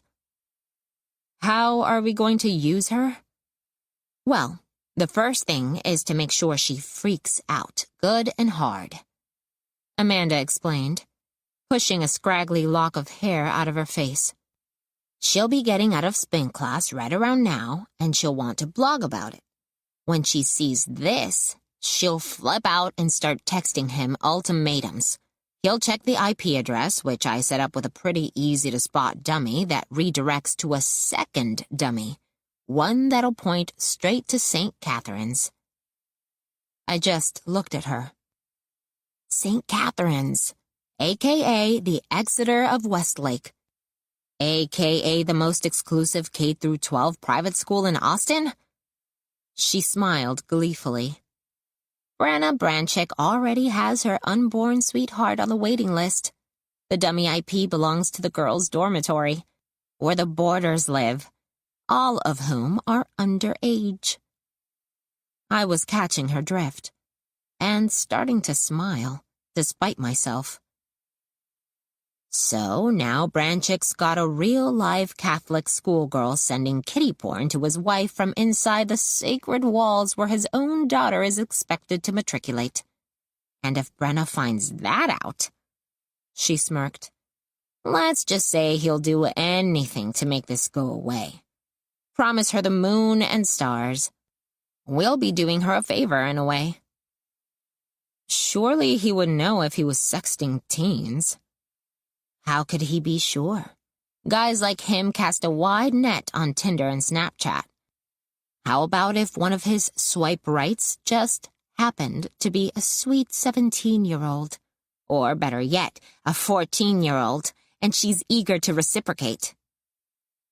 I do not look 14, I said indignantly, my concern for Brenna Branchick already fading. She shrugged. Kids grow up fast these days. One thing still bothered me. If all that matters is the IP address, why couldn't we just send her the dick pics you already have? I'm pretty sure he'd recognize those since they were the subject of a formal complaint. She gestured toward the screen. Anyway, this is so much better, don't you think?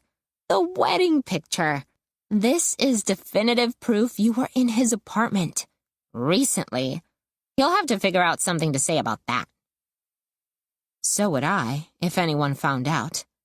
But the exhilaration of being in Branchick's apartment, crossing the line, the thrill of the sultry, faceless pictures, and even the pleasant terror of nearly getting caught hadn't worn off completely. Amanda continued to crow. Plus, he knows you can get in any time you want. You got him once, you can get him again.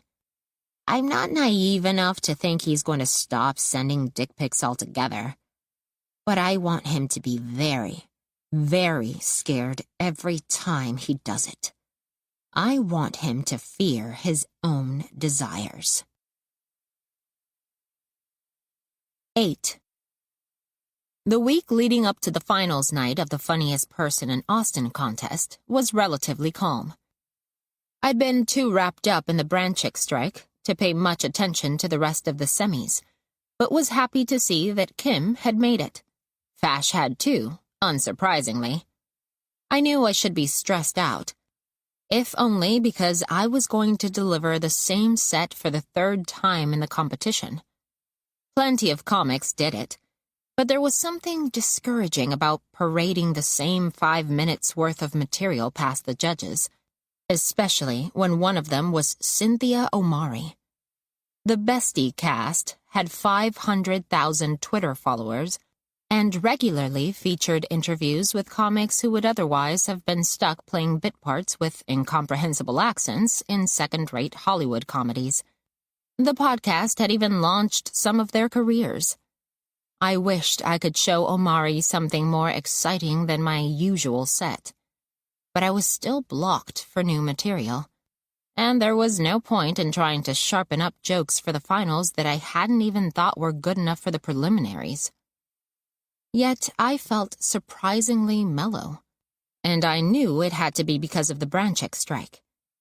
Once the roller coaster of adrenaline and exhaustion had run its course, I'd woken up feeling refreshed, as if I had gone to the gym and then eaten a huge but healthy meal. At first, I'd waited excitedly for blowback, though Amanda had deleted my runner account instantly, scrubbing the metadata so that no trace of me remained. She'd also convinced me that there was no way Branchick could see into her apartment from his, a fact I'd confirmed for myself when I was there. But that did little to ease the feeling of exposure when we sat outside on the balcony drinking glasses of wine. But within a few days, Branchick had vacated the apartment entirely, piling some boxes into a U-Haul and driving away. Looks like someone's going to live in the hills where wifey can keep an eye on him, Amanda said with satisfaction. I think we can rest assured she'll put a damper on his photography habits for a while. It did feel good to see him go, and not just because it made the balcony a more comfortable place to hang out. As when Neely had gone back to LA, there was a palpable sense of having driven someone off our turf. I liked the feeling of taking up space. I wondered once again whether Amanda had deliberately found an apartment close to Branchick. But even if she had, it didn't seem as outlandish a move as it had before. After all, why should he be able to go where he pleased while she had to work at avoiding him? She had come to Austin and staked her claim, and the fact that he was already there didn't make a difference. That was living, not just surviving. I'd felt the thrill myself when I donned the Betty wig, infiltrated Branchick's apartment, and rubbed my scent all over it like a bitch in heat, claiming it for my own. I remembered what Ruby had said about the wigs changing her personality. The mean wig she wouldn't wear anymore. I thought it was just Ruby being Ruby. But wasn't that just what the Betty wig had done for me? Changed me into a different person? Or at least given me permission to let out a side of my personality I'd never acknowledged before. One evening that week, after I came home from Amanda's place a little drunk, I tried on the Betty wig before I went to bed, just to see what she looked like in the mirror. When she wasn't naked, Betty was an ordinary girl with platinum blonde hair, petite and tan and not exactly dripping with class, but laid back. She looked uncomplicated, fun, and none too intelligent. Non-threatening. A girl who didn't have to work extra hard to smile, who never had to worry about people thinking she was prickly if she was quiet, aggressive if she was loud. She could look at her phone in the line at Starbucks and the barista would assume she was checking Instagram, not being rude. She could yell as much as she wanted on game day, even get drunk and throw a beer can in the street, and people would just think a white girl had had too much to drink and wasn't that kind of cute. The type of bouncy, fluffy girl that men treated like a pet. Picked up and carried around over their shoulders for a joke, egged on when she was drunk with the words, "Go get 'em, tiger." I reminded myself to put the wig in my purse so I'd remember to take it to work on my next shift.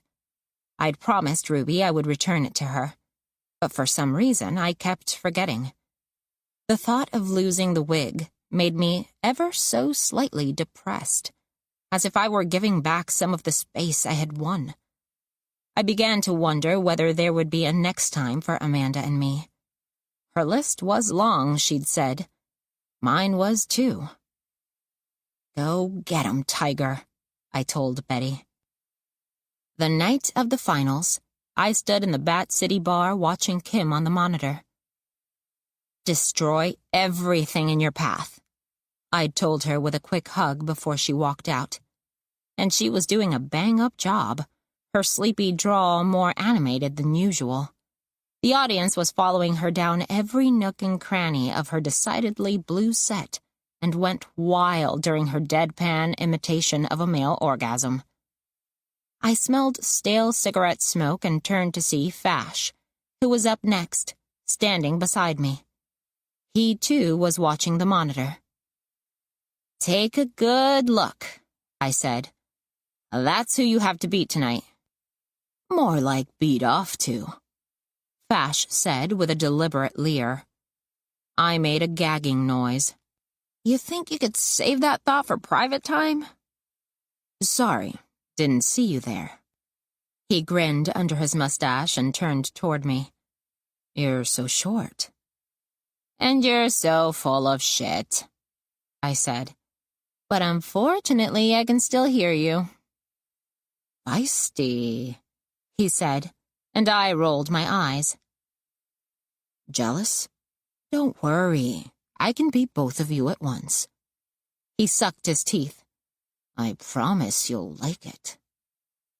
But now the audience was clapping, and Kim was exiting the stage, which meant Fash was up. I noticed a greenish tint to his face under the red bar lights, and smiled widely at him. "As long as we're having fun up there, that's all that matters, right?" As he started down the hall toward the stage, Kim came out through the swinging door on the other side. I high-fived her, but we watched Fash on the monitor with a certain grimness. He was on tonight, undeniably, and I was up next. Feeling a little green myself, I ducked into the women's bathroom to touch up my makeup. Under the fluorescent lights, I caught a gleam of blonde peeking out from my purse, like the telltale lock of hair sticking out of a trash can on an episode of Law & Order SVU. I'd managed to lug the wig to work and back several times now without giving it to Ruby, and here it was, throwing little tendrils over the side of my bag like an octopus trying to escape a tank. I fished out my makeup bag and reached for the zipper pull to close my purse. But I couldn't do it. I had the absurd thought that the wig was alive and needed to breathe. I pulled it from my bag and shook it out. The blonde shimmered in front of the mirror. I smoothed it against my chest, then reached for the bobby pins that were collected in the inner pocket of my purse. I pinned the elastic cap in place and shook the plastic hair down over my shoulders the way I'd done in the mirror at home. In natural lighting, it looked even more fake. But then it didn't need to look real. On stage, everything is fake, whether it's real or not. I emerged from the bathroom in the Betty wig, and Kim didn't even turn her head when I passed. I was evidently unrecognizable. Betty's bouncy strut propelled me down the hallway where I nodded at the photos of past winners on the wall, and toward the banquet room, whose back half had been unroped for the finals. The swinging door gave, and I threaded my way through a packed house toward the stage as the MC reeled off my introduction. Stepping on stage, I faced the largest crowd I'd ever seen. My hand flew up to the wig. What on earth was I doing? I couldn't do my Amarillo opening with this blonde opossum stuck to my head, but I had prepared nothing else. I cleared my throat and opened my mouth. "I'm Betty," I said in a girlish soprano. "I'm so excited to be here." I breathed slowly and loudly into the mic. My eyes stretched wide and wild. "I have to tell you about this great guy I just punched in the face." There was a confused pause, and then one sharp laugh from the audience. "I know what you're thinking. Every time Betty punches a new guy, she always thinks he's the one. But what can I say?" I paused and drew my breath in through my teeth slowly, making a liquid sucking sound into the microphone. "There was a real connection." The audience had fallen silent, understanding at last that something strange and uncomfortable was happening on stage. Ordinarily, this type of reaction would have prompted me to amplify my voice, exaggerate my gestures to fill space, and perhaps cut the rest of the jokes in the bit. But this wasn't a bit. This was a story. And I knew I wasn't going to cut anything. Once Betty opened her mouth, she wouldn't close it until she had said every word she wanted to say. The audience knew it too. I heard the shifting of weight in chairs, felt the strain of people wanting to get up and leave, but it only made me want to draw things out more. I kept my eyes wide and let the silence gather into a large, empty pool. The oxygen felt thin, but I let it continue, saucer-eyed. Slowly, keeping my gaze fixed on the audience, I turned my head to the right and held the pose for 10 long, silent seconds. A man in the front row let out an explosive laugh. I stayed rigid, my eyeballs bulging with the strain of looking as far left as I could while my head lolled to the right. Another man chuckled, then a few women. The mood broke. I relaxed my eyes without blinking them. flickered my eyelids slightly, just enough to telegraph my control over the situation. A wave of relief swept the crowd. A few people even clapped. "Do you want to hear about it?" I said, keeping my face as motionless as possible. Cheers and applause were my answer. What followed wasn't really stand-up, at least not in any way I'd ever performed it. It was some kind of performance art. It wasn't coming from me, it was happening to me. My face felt like a mask, and I had no idea what I was going to say next. The words that came out of the mask, accompanied by grotesque contortions, didn't require effort or forethought. Betty was unsettling and weird, and I was as transfixed by her as the audience was.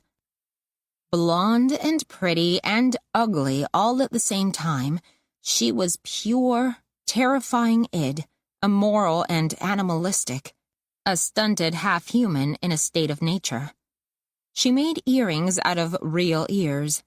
She drank out of the toilet. She thought a manicure was a cure for men, and a pedicure was an abortion. She was alternately petulant and brash, vulgar and cute. Baby Jane and the bad seed rolled into one. When the blue light came on to signal one more minute in the set, I pulled her story back around to the part about punching the guy, and it felt like tugging a large, mean dog to heel. As long as she had an audience, Betty would want to keep talking and talking. It took all the discipline I'd acquired as a performer to keep the last minute building in a direction, but finally, she came to a line I recognized immediately as her catchphrase, delivered with a bit of what they call in improv spacework. Holding an invisible kitchen knife in one hand, I mimed grabbing something at crotch level with the other. "So I took matters into my own hands." The audience burst into shouts and applause, and I pulled the wig off my head, said, "Thank you," into the mic, and walked off stage, relieved to be me again. I'd always hated nastiness for the sake of nastiness. Dirtbag characters, insult comics, and even excessive brutality toward hecklers made me itch. I would have hated Betty's material on paper, but it didn't really matter. When you kill, you kill. And Betty killed. Second runner-up goes to Kim Rinsky. To my left, Kim gave a yelp and jumped up and down. I squeezed her hand and whacked her on the back as she stepped out of the line of comics and clopped up the steps in her chunky heels to accept her medal and $500 check. I held my breath. I was definitely making the top 3, and now I knew I wasn't third. Behind the MC, a woman in heels and a short sequin dress, probably some put-upon Bat City employee hoping for her own break in comedy, held the winner's red robe and crown aloft. From where I stood at the base of the stage, huddled shoulder to shoulder in the line of 12 comics who'd performed that night, I could see one of her high heels stepping on the hem of the robe. I realized I was feeling guilty in advance for what would happen when the winner was announced, as if it would be my fault if she pulled the robe out from under her own feet and gave the audience an eye-level peek into her gynecological mysteries. "Stay on stage, Kim, right there," the MC said, gesturing her to one side. "Next up is the second funniest person in Austin, our first runner-up, and I think you'll agree with me that it's well-deserved this year, Dana Diaz." I launched myself up the steps to the stage in a daze, made my way to the microphone, and let the MC hang the medal around my neck, where it immediately slithered into my cleavage. Digging it out, I almost forgot to accept the check that went with it and had to be gestured back toward the MC. "Don't forget your prize money, Dana. It's great to see the ladies doing so well this year, isn't it? And now, the moment you've all been waiting for. Numb with disappointment, I didn't need to listen to the rest. I stared at the check in my hand. $1,500. As the MC announced the inevitable winner and the crowd went wild, I occupied myself with catching the robe-bearer's eye and pointing toward her high heels until she caught my drift, looked down, and stepped off the hem. When she lifted her arms to drape the funniest person in Austin robe over Fash's back, she would not become a joke. At least I could control that. But off stage, the reality that I had just won second place my first time in the competition began to dawn on me. Several people pressed cards into my hand saying, "Do you have an agent?"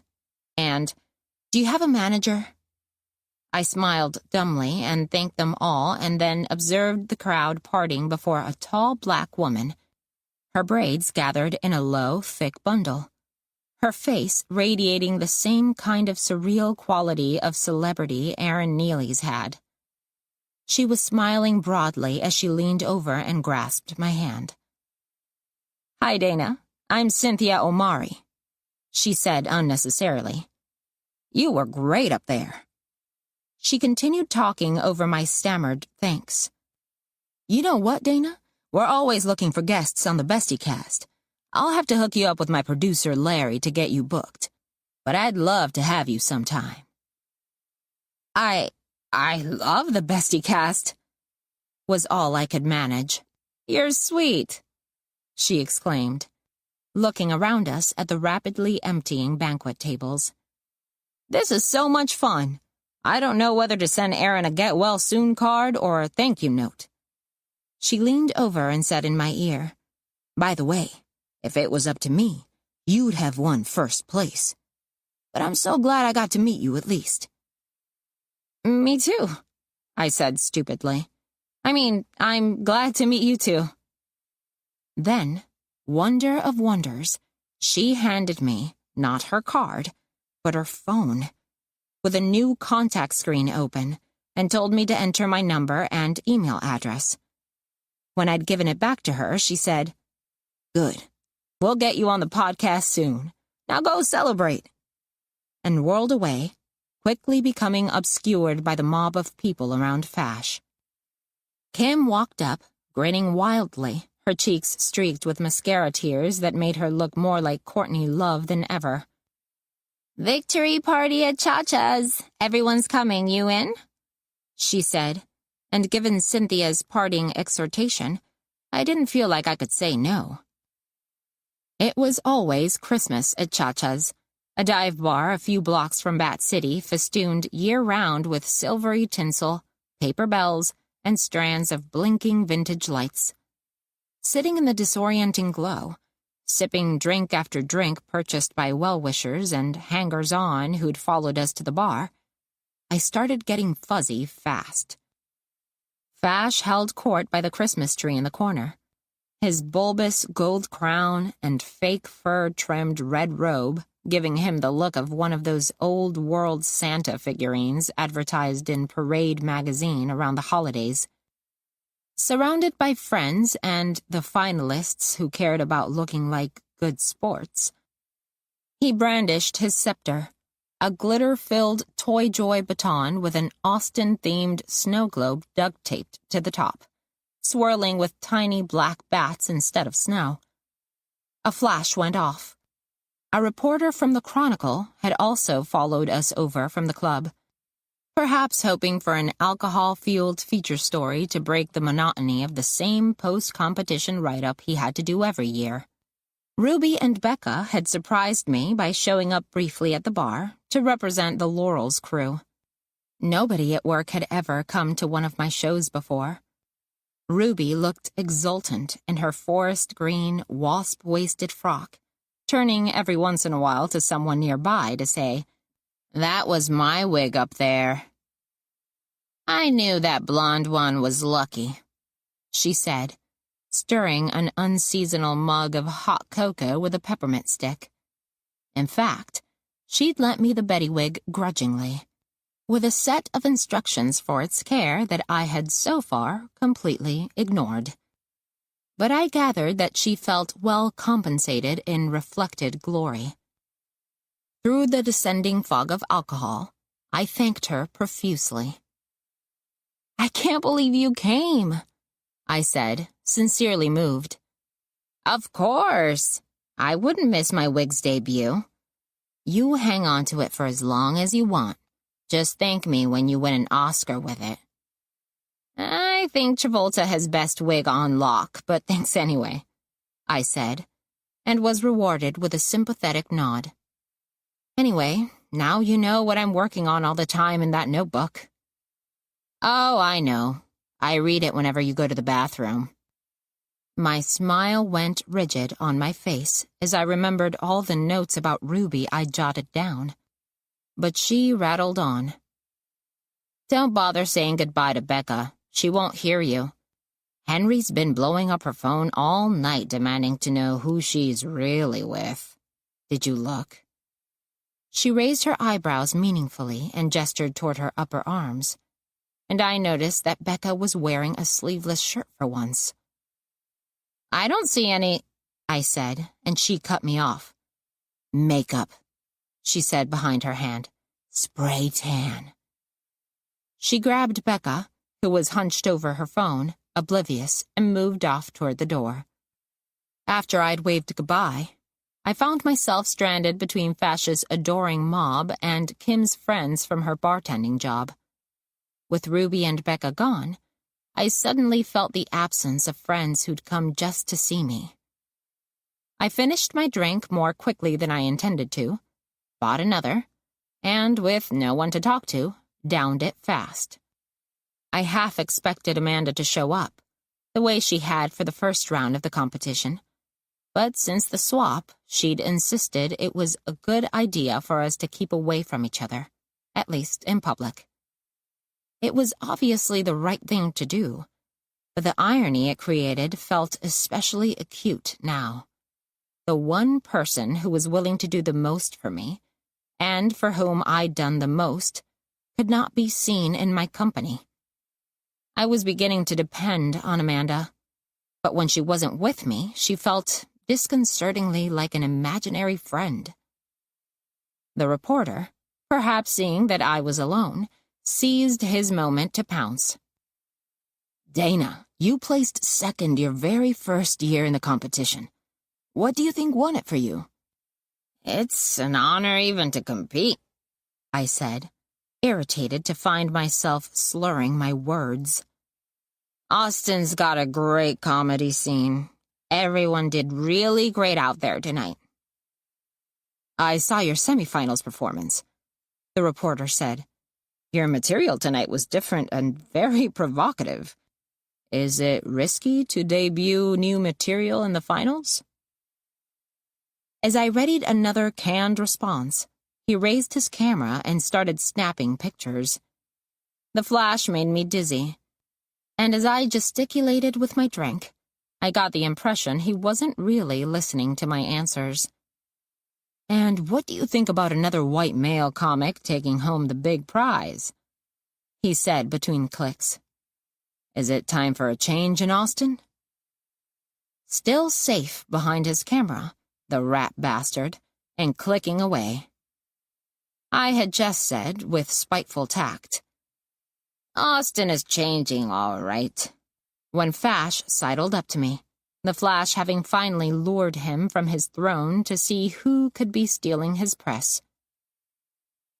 "Why don't you ask him yourself?" I said. "What do you think, Fash? Is it time for someone other than a white dude to win funniest person?" "What's important is that we're all having fun up there," he said, wrapping an arm around my shoulder and squeezing. "How about a picture with the runners-up?" the reporter said. "Stay right there." He took a few steps over to Kim's table. Vash stayed glued to my shoulder. "Kim! Kim!" He leaned over me to shout and got so close I could smell his mustache oil. His eyes were watering sentimentally, I noted with distaste. As I shrank away, he mumbled sorrowfully. You don't like me, Dana. Nobody really likes me. Conscious of the scene we were making in the middle of the bar, I said, "Everybody likes you, Fash. That's why you won." Yeah, they do, don't they? He brightened up momentarily, but soon darkened again, shaking his head. But now that I won, they're all going to hate me. To my horror, the rims of his eyes grew even redder, and I found my eyes prickling sympathetically from sheer proximity. I want you to like me, Dana. Why don't you like me? Just then, the photographer returned with Kim. At the sight of the camera, Fash snapped his head up as if it were attached to marionette strings. His maudlin mood disappearing so completely I found myself doubting whether I had seen it at all. "Kim, 3rd place," he shouted. "Last year I got 3rd. That means you're going to win next year." "So you've said," Kim said, "several times." "Last year I was 3rd, and look at me now." "Congratulations, Fash." Kim sighed and positioned herself to my right, putting her arm around my shoulders. "Take the picture?" she pleaded with the photographer. "Winner in the middle," Fash shouted. "King of comedy in the middle." "I'll get a few different shots," the reporter said diplomatically. The bulb flashed a few times, and then he tapped Kim's shoulder, gently shepherding her over to Fash's left side. She grimaced visibly but submitted, and Fash, now between us, wrapped his other arm around her shoulders. Her own arms hung limply at her sides. That's good, the reporter said, backing away with his camera in front of his face. "Hold it." "It's good to be king," Fash said, squeezing us to him roughly. He moved his hand from my shoulder to my back a few times, then quickly wriggled his hand along the band of my bra to my armpit and dug his fingers into the side of my breast. I went stiff. Hold it, the reporter was saying. "Smile, everyone." I forced a rictus onto my face, Fash's fingers still maintaining their death grip on my side boob. The flash went off 5 or 6 times, the fingertips wiggling up and down slightly. "That's enough," Kim said abruptly, and she pulled away. "I gotta pee." I broke free of his other arm, but he didn't seem to notice. "Hey, Kim, wait!" Fash called after her, the desolate look flashing across his face again for just a moment. I started to follow her to the bathroom, but Fash stayed glued to the reporter. As I walked away, I heard him say, "3rd place kind of sucks, to be honest." And I knew that the look had disappeared again as quickly as it had come. In the bathroom, Kim was leaning over the sink, splashing water on her face. When she looked up and saw me in the mirror, she said, "Fash is so disgusting." "I take it he did the boob thing with you too?" I said. "It's pathetic," she said, yanking a handful of rough paper towels from the dispenser and rubbing them all over her face. "I mean, you can't really be surprised," she said between swipes. "He's been pulling that shit since he first came to Austin." "When was that?" "Oh, I don't know. A couple years after me." She tossed the soggy paper towels in the trash. "We took level 1 together, if you can believe it." Among comedy performers, level 1 means one thing. "Improv? That doesn't seem like your scene." "I was really into it for a while." She was rummaging through her purse for something. "Anyway, you know how it is. People are so nice in improv. It's all that yes and crap.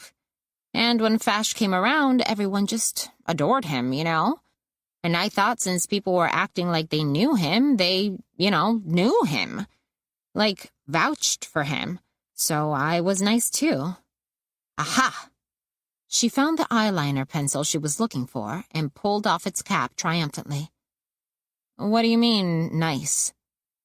Kim was leaning forward, pulling at her lower lash line and reapplying the black crayon liberally under her eyes. I mean, apparently he did it to several women in the scene. It wasn't just me. It? The stuffy bathroom was making me feel a little dizzy. I leaned against a stall and felt the whole structure shudder under me. You know, you're hanging out after a show with a bunch of people at his place, and then everybody else leaves, and he keeps saying, "Hey, you can crash here." And you know it's stupid, and you just want to go home, but you're so drunk, and cab service sucks here. She finished one eye and moved to the other. He keeps insisting that you can take the bed and he'll take the couch because he's such a fucking gentleman, and you're finally just too tired to argue. And then you wake up and he's next to you under the covers.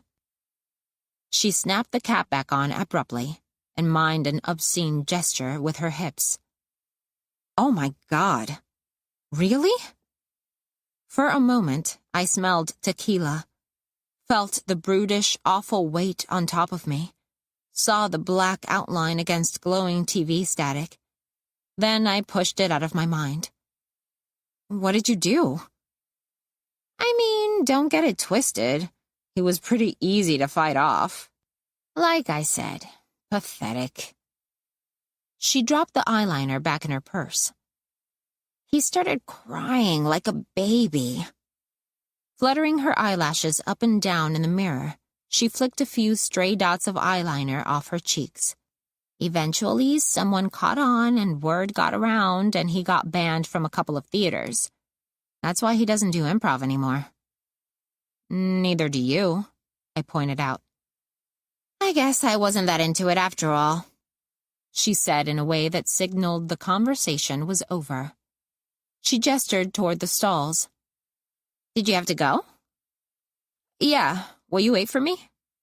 Yeah, bitch, go. I didn't have to, but I was suddenly overwhelmed with the urge to get in touch with Amanda and didn't want to text her in front of Kim.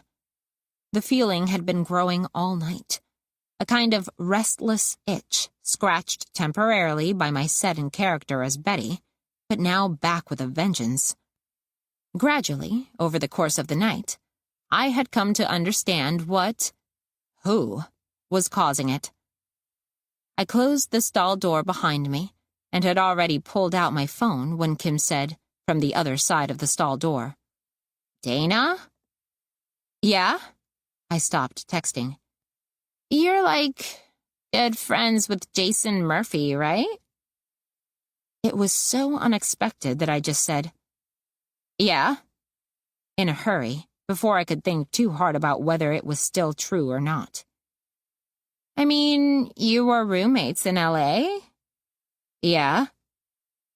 Her voice sounded funny, but since I couldn't see her face, I couldn't tell exactly what kind of funny. No hard feelings, right? Before I could respond, she said, I thought for a while when you came back maybe you had something against me. I mean, I don't know what he would have said. He didn't say anything about you, I said truthfully, suddenly wondering why I'd never realized Jason and Kim had gone out. Jason had leveled up his dating game in Austin, and when I joined him, I was often intimidated by how improbably blonde and beautiful his girlfriends were. But they never lasted long. They'd always had to reckon with me, the best friend who'd known him longer than they had. Eventually, Katie or Jenna or Bella or Rose would exit stage left, and I would still be in the spotlight with Jason. I'd been only dimly aware of Kim's presence in Austin 5 years ago. She was, as she said, mostly doing improv back then, but it didn't particularly surprise me that she'd been one of the parade of skinny, button-nosed blondes in the background. Oh, well, that's good, Kim said. I realized I had been silent for a while. I mean, It was a long time ago. No hard feelings, I said. None at all. I flushed the John for appearance's sake and opened the stall door. She was leaning against the opposite wall. I'm glad we're friends now. Yeah, me too, she said. One of us should really have won first place tonight. On the bright side, maybe Fash will move to LA and get hit by a cab. Or eaten by a shark, I said. I hear they have those there. When we were out of the bathroom, I realized I'd been too distracted by Kim's questions about Jason to finish my text to Amanda. I think I'm taking off, I said with only a quick glance at my phone. But Kim noticed. Secret boyfriend? For the second time, I was taken aback. No. You're so mysterious these days, she winked. I thought maybe you were texting someone in the stall just now.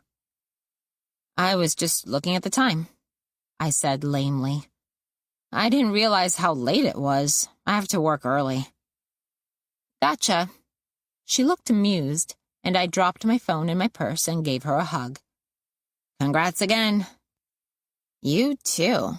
I like your new bit, she said gruffly. Drive safe, you. I nodded. I'd thought better of texting my next name to Amanda.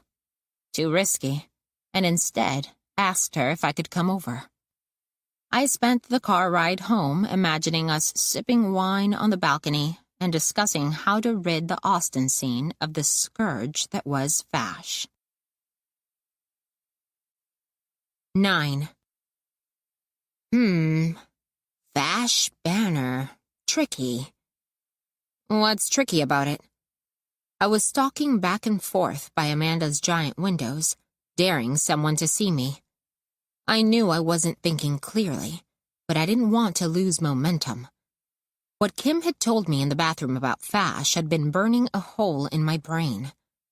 Amanda was sitting cross-legged on the sofa, laptop open, sipping her habitual glass of red wine. Well, since he just won, he's fairly high profile right now. Higher profile than Aaron Neely? I said in disbelief. No, of course not. Amanda looked mildly irritated. But far more directly connected to you. Nobody knew about your meeting with Neely. Just Jason, I said. But what about Branchik? People at Runner know about my connection to Branchik, but they don't know I'm anywhere near him. He doesn't know I'm anywhere near him. She paused, frowning thoughtfully. I'm not saying we can't do it, but it's going to require more care. A different approach, maybe. Can't you just break in and smash his record collection or something? Look, you want him gone, she said, and I nodded. But the problem is, he's just won $5,000 in a contest, plus offers of management, opportunities. I winced. I don't think losing a few hard-to-find LPs is going to set him back much. And anyway, you don't just want him to leave, right? Because he's probably going to do that anyway. He'll go to New York or Los Angeles and he'll succeed. If anything, he'll have a whole new group of people who don't know what a predator he is. He will have been rewarded for his behavior, not punished. I could see the wheels turning, but I felt like this wasn't the time for equivocating. Okay, well, I don't think it's going to be easy to catch Fash in the act. And blackmail is out. As far as I know, he doesn't have a girlfriend or anyone who'd really care if they found out. It was one of the things about him that was easy to pity, if you weren't careful. Until you heard him on stage using his loneliness as an excuse to justify sexualizing the women around him and, as I'd now experienced, groping them. And anyway, I don't think he's still doing it. At least, not the worst of it. You mean the assaults? She narrowed her eyes.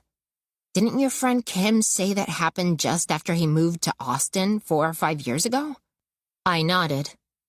Yeah, he's already been frozen out of the improv scene for that stuff.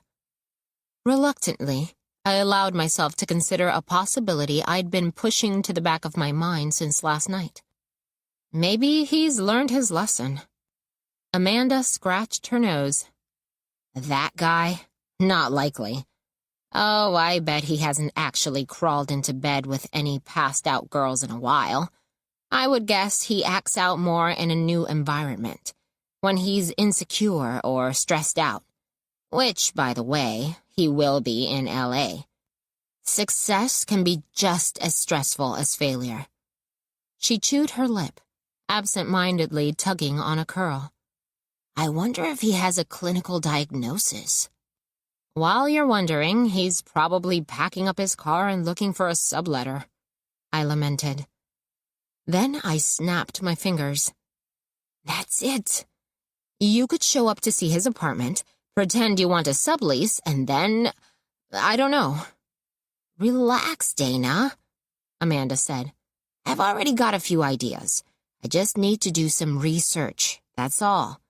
This one is not going to be quite as fast, but I promise it'll happen. She looked at me. Have I ever let you down? I stopped in my tracks and shook my head. Amanda might act slightly nuts, but she had her own way of doing things. She was secretive, sometimes excessively so, and relished her conspiracy theories. It was as if, having rejected the Silicon Valley world so thoroughly, she had burned its mentality deeper into her psyche. All the same, I trusted her absolutely. If not to tell me everything, then at least never to lie. She maintained a kind of scrupulous adherence to the way things were that felt brave, admirable. And in such a short time, she'd opened my eyes. Was she really paranoid? Or was I naive? After all, I'd been so quick to assume the Neely episode was an isolated incident, just a nasty one-off. Amanda, with her statistically inclined mind, had immediately intuited that it was a pattern, and, moreover, she'd known just how to capture hard proof. That revelation had already changed how I took in new information. Kim's story about Fash. If she had told me that same story just a couple of weeks ago, might I have shrugged it off? She herself was quick to minimize it. I thought of Branchick's wife.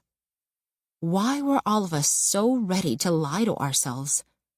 Was the truth that we were hemmed in on all sides by the Fascists and Branchicks and Neelys of the world, that we let ourselves be herded out of some arenas and penned into others by their behavior, just too horrible to contemplate? You'll do it, I said. I know you'll do it. I reached for words to describe my feeling of powerlessness, knowing that all around me these acts were unfolding. Impatient. Well, she smiled like she had a present for me. How would you like something to do while you wait? Amanda wasn't kidding when she said her list was long. She showed me her spreadsheet of men who'd harassed her on the internet, their online handles listed along with the names and addresses she'd found for some of them. They lived all over the world. There were 3 in Texas, including one in Houston and one in El Paso. Radiomactive 666 was just the lucky one who lived in Austin.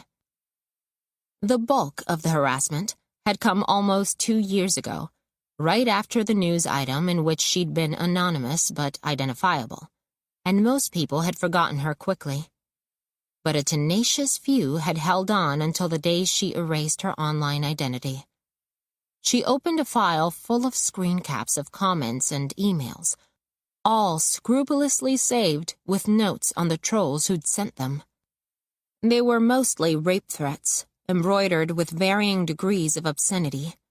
But Radiomactive 666 had been particularly creative, sending horrific gifs altered to look like the violent acts in them were happening to Amanda. I looked away from these quickly. What's the plan? I said, disgusted.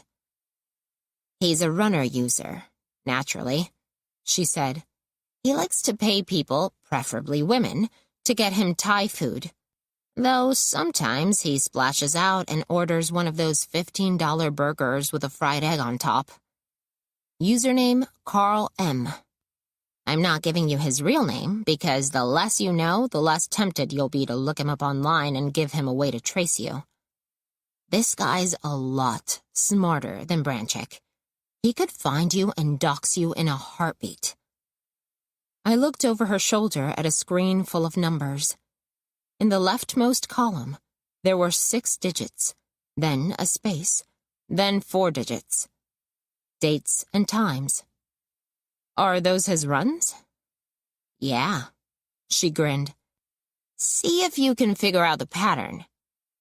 It seemed self-explanatory. Once a week?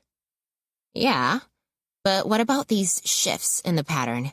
The gaps here, or here, where they come twice weekly for a while. I looked harder, tried to think in patterns like Amanda. It's the same day of the week for about 3 months at a time, then it changes. I pulled up the calendar on my phone and checked. The most recent dates are Thursdays, and it looks like he did 10 Sundays in a row last year. Wait a minute. I looked at the times again. 1930, 1945. That's right before 8 o'clock. They're all TV shows.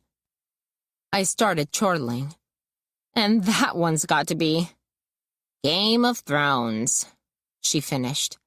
The new season premieres Sunday. Sunday? I said. That soon? If we want to take advantage of a sure thing, yeah, she said casually. There's no way he'll miss this, and he'll be hungry. I tried to get used to the idea. What am I going to do once I get there? Malware, she said, holding up a flash drive. This is a program I'm particularly proud of. The first thing it'll do is send screenshots of his most questionable online activities to everyone in his email contact list, including his boss, his co-workers, and, I'm guessing, his mother. She smiled. He's too savvy to open a link, but if you can upload this to his computer, we can do some serious damage. So, I have to get all the way in? I frowned. Won't he be there? It's definitely more dangerous, she said, fixing me with a level gaze. I'm in charge of software, but you should bring some hardware. I looked at her blankly. You're hardly a giant, Dana. Remember what almost happened last time. You're going to want some protection. She clicked on a tab and started scrolling through a website. Think of it as a tool, nothing more. I glanced at the screen and felt myself pale. Handguns, row after row, little oblique angles of destruction. Good thing we live in Texas, she said. This should be a piece of cake. I looked for a joke, but for once came up blank. Instead, I just said, I can't. Amarillo was lousy with guns, but there were none in my house growing up, and I had been taught to stay as far away from them as possible. Jason's dad hunted with rifles, but that was different. And even that had frankly creeped me out. This was one line I just couldn't cross. Amanda and I argued about self-defense for some time. In the end, I solved the problem by Googling runner-driver self-defense, which turned up a harrowing array of stories from runners who'd been attacked on the job.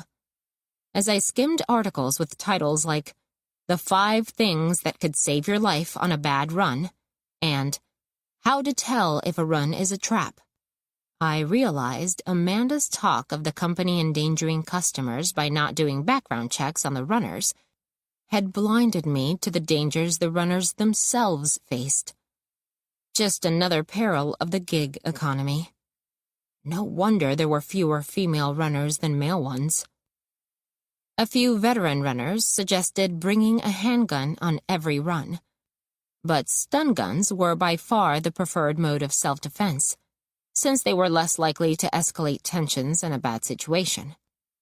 Moreover, and this is what clinched it for Amanda, I could get my hands on one without registering it, leaving no traces to clean up afterward.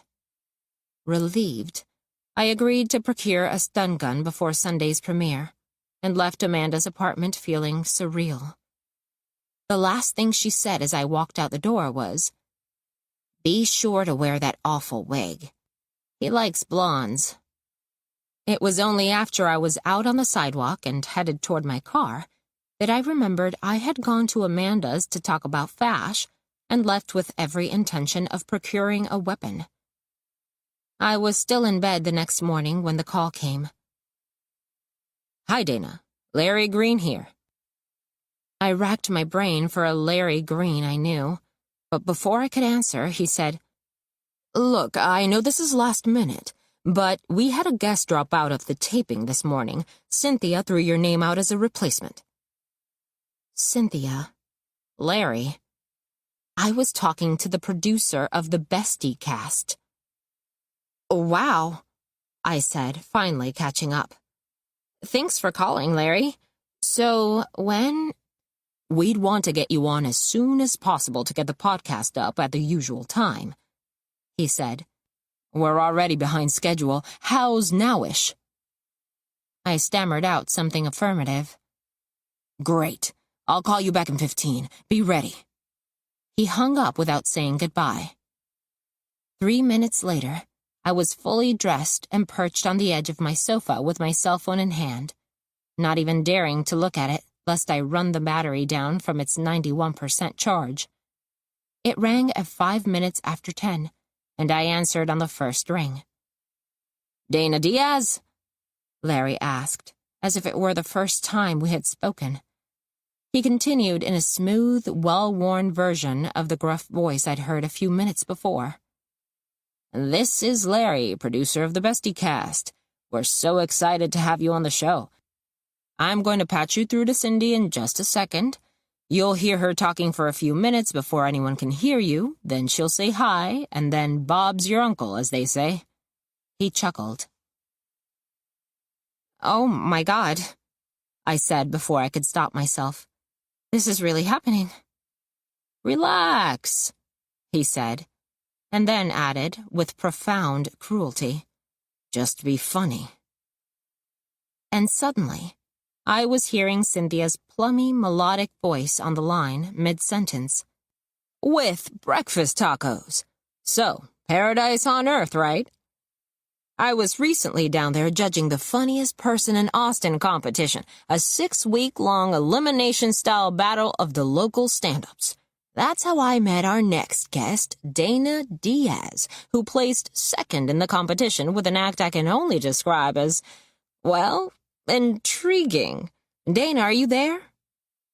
I spent a few agonizing seconds trying to figure out whether to call her Cynthia or Cindy, but in the end, all I could come up with was, "Yes, hi."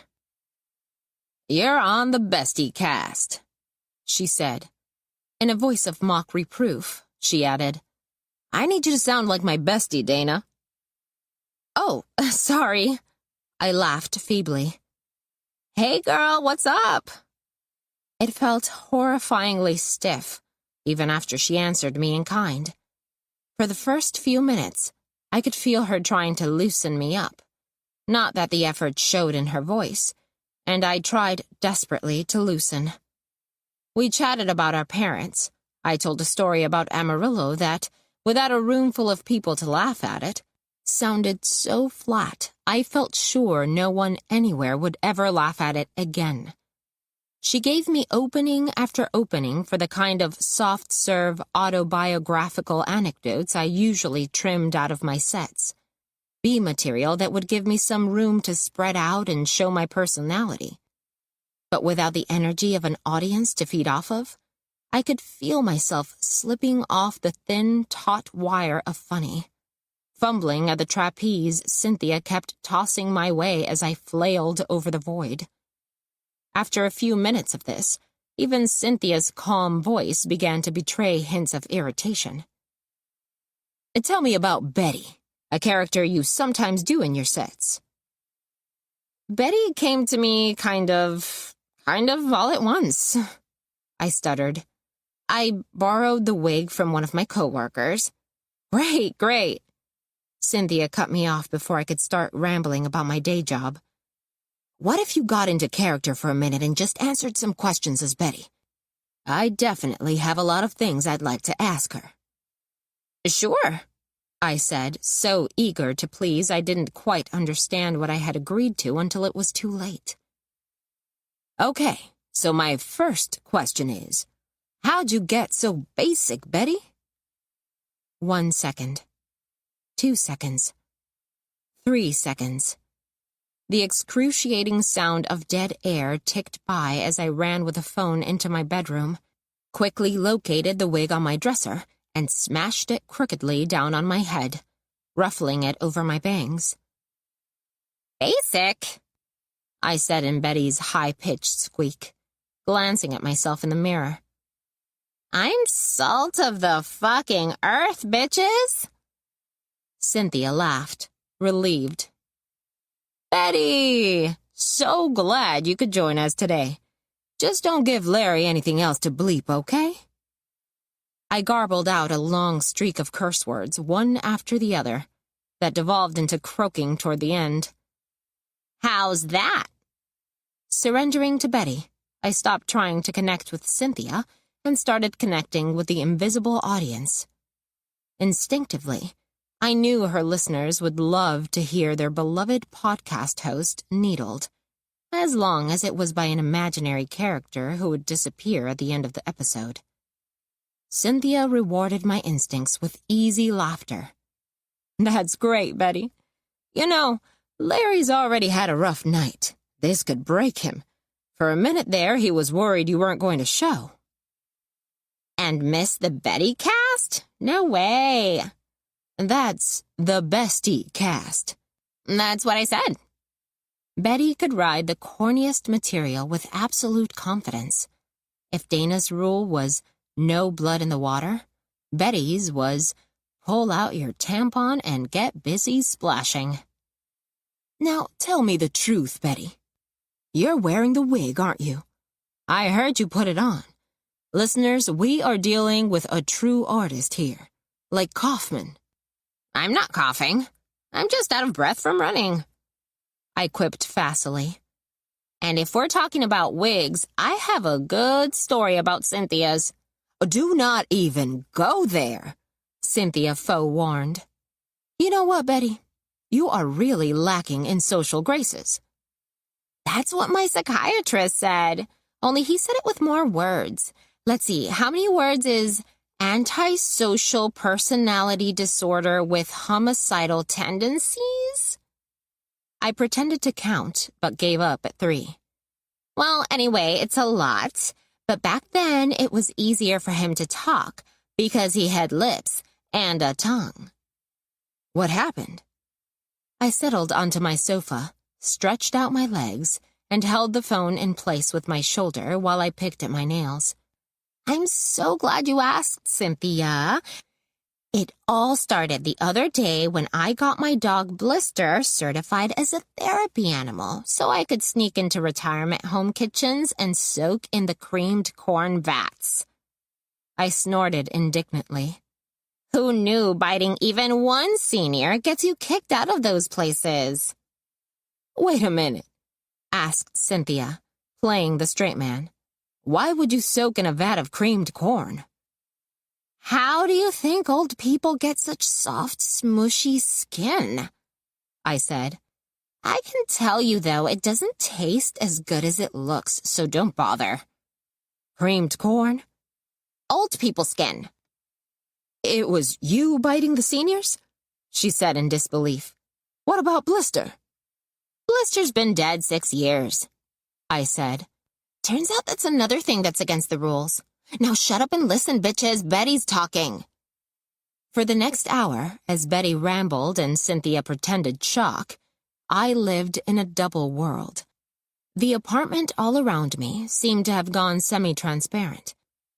I could see through it to a world beyond that smelled like chlorinated pools and salt water and leather sandals and success. Finally, when I'd maneuvered Betty into the psychiatrist's office and supplied her with an arsenal of weapons straight out of an old Warner Brothers cartoon, Betty yelped her punchline. "So I took matters into my own hands." And she was out. Cynthia thanked me for the worst hour of her life, which I recognized as a compliment. "You've got to come out to L.A., Dana. Any plans to?" Definitely, I said. My $1,500 from the competition would pay for at least a short trip. The swimming pools seemed so close, I could almost dive into one. "Thanks for having me on the Bestie Cast, Cynthia." "It was the Betty Cast today. And thanks for being my bestie for an hour. See you." And then she was gone, and Larry, the producer, was back on the line saying, "Thanks so much, Dana. You did great. The episode airs tonight, and then it's available on the website immediately afterward, so just keep an eye out on social media." As I thanked him once more, the line went dead, and with it, my connection to the world beyond my apartment walls. My furniture, the television, everything went opaque again. Even the daylight coming through the drawn curtains looked dingy. In the new silence, the air conditioner rattled on and started to whir. It was still too early to go to work. Instead, I got out the stack of business cards I'd been handed at the finals and sat down at my laptop. It was time to send out some follow-up emails with a link to the BestieCast website in the signature. If I was going to make an LA trip sometime soon, I would need representation. That night, the episode came and went while I was wrapping up my shift at Laurel's, and when I went to bed, it had been shared on Twitter only a few times. I woke up unprepared for the deluge of agent and manager emails that had hit my inbox overnight. Overwhelmed, I spent the morning on the phone fielding offers of representation, allowing a handful of agents to believe I was on the point of moving to Los Angeles. The feeling of being wanted was too intoxicating for me to bother with details. My contest winnings wouldn't get me far, but maybe they would at least give me time to start looking for a day job out there. Which reminded me, I was late for my shift. As I wound through the midday traffic on the east side streets, I thought about day jobs, the ultimate costume for comics. Our way of pretending to be normal people just like everyone else. We seldom allowed ourselves to dream of life without one, but we'd stick with each minimum wage or tip-sharing job for a year or two at most. Then we'd get restless, decide our day jobs were holding us back, and quit, announcing on social media we were making more time for art, for ambition in our lives. Then suddenly, one day, we'd reappear in an apron on the other side of town, and you'd know, once more, we hadn't made it. Having spent the past 24 hours in the oasis of daydreams, the luxury career of comedy stretching out before me, I spent more time looking around Laurel's store than I had in a while. Something occurred to me. "How come I never see men in here?" I said to Ruby, who was straightening the linen tags on a display of necklaces. "We're a gift shop. Don't men have to buy gifts for, their wives or girlfriends or something?" "Men don't know how to buy women gifts," Ruby explained. "That's what flowers are for." I was jotting it down. I didn't bother hiding my notebook anymore, when, as if on cue, a new text lit up my phone. When I saw the sender, my heart leaped into my throat. "Heard you on Omari. Let's catch up sometime." That was all. 2 sentences from the person I used to care about most in the world, the best friend who had never once checked in with me as I faded out of his existence and retreated back to home base. The breezy double exclamation points, The lack of an I in the first sentence, as if he'd grabbed a minute to text between commitments, and the missing final punctuation all left it so that I would have to interpret and respond without further information. If there had been a period, an exclamation point, or even an ellipsis at the end, if he had so much as written soon instead of sometime, I would undoubtedly have gone on break early and called him right then. But he hadn't. Which meant I would have to content myself with a soft lob back over the net. Something casual and preferably funny. I'd have to come up with words that were not, "Jason, I have missed you. I am only half myself without you." I stared at my phone and texted nothing. That night, I skipped the open mics and went to bed early, drained by hours of pretending to care about tiny baby cacti in glazed ceramic pots and other Henry-curated crap. Rather than bringing Los Angeles closer, Jason's text had caused it to recede again, ever so slightly. In its place, the Carl M. strike loomed. I needed my rest. 10. Carl M.'s two-story apartment complex consisted of twin rows of doors and windows facing each other, motel-style, across a pitted parking lot. The windows glowing yellow or blue to signify the private worlds enclosed behind diseased-looking Venetian blinds. I parked on the street around the corner. As I walked toward the parking lot, I went over the plan, fumbling nervously in the pocket of my red runner hoodie for the key elements. Gloves, thumb drive full of malware, and, of course, the stun gun. Although I was relieved to have talked Amanda out of a firearm, the conversation had shown me how easy it was to purchase one. Now, in the dark, I couldn't help wondering what good the stun gun would do me if my client was packing heat. I tried to come up with a joke. "Did you know food trucks are now more heavily regulated in Austin than assault rifles? But at least murder by the vegan taco is way down this year." But it didn't help. Walking between the rows of apartments with a bag of Thai food swinging by my thigh, I looked at every window and tried to picture the guns that might be hiding in each apartment, like malevolent Easter eggs. Was this the way Amanda saw the world? Evil possibilities lurking just beneath the surface, glinting out of the darkness, feeling suddenly conspicuous in the parking lot. I ducked between the cars to the awning on the left-hand row of apartments and hurried up the concrete stairs to the second floor. Carl's apartment was all the way at the end, his window completely dark behind the grin of sagging blinds. Was he even home? I was ashamed at the flash of hope I felt at the thought that he might be out. Maybe he'd dashed to the corner store for a six-pack. Or better yet, decided to attend some viewing party where half a dozen tubby Jon Snows and a single Daenerys Targaryen would be clustered on a sofa arguing their fan theories. Of course, he had placed his usual order.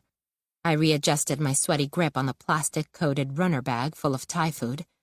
But maybe he'd forgotten about it.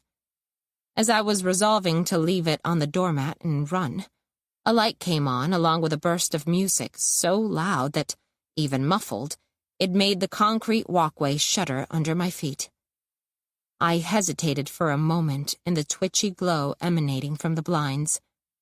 Then I raised my fist. Knock, knock.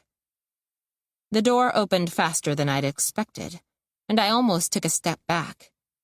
Carl, in defiance of my internet troll stereotype, appeared relatively normal. Just a guy of stooped but medium height, on the skinny side, with auburn hair and a weak chin. His maroon t-shirt had a grease stain just over the left nipple. Could this possibly be the same person who had sent Amanda mocked-up gifs of her being decapitated, among other things? Close up, he looked startlingly human. The only thing that made him seem slightly shifty was the way his eyes kept darting to the right, toward the television, which was blaring out a montage of ads for HBO shows. It was almost 8 o'clock, and he could barely peel his eyes away from the screen.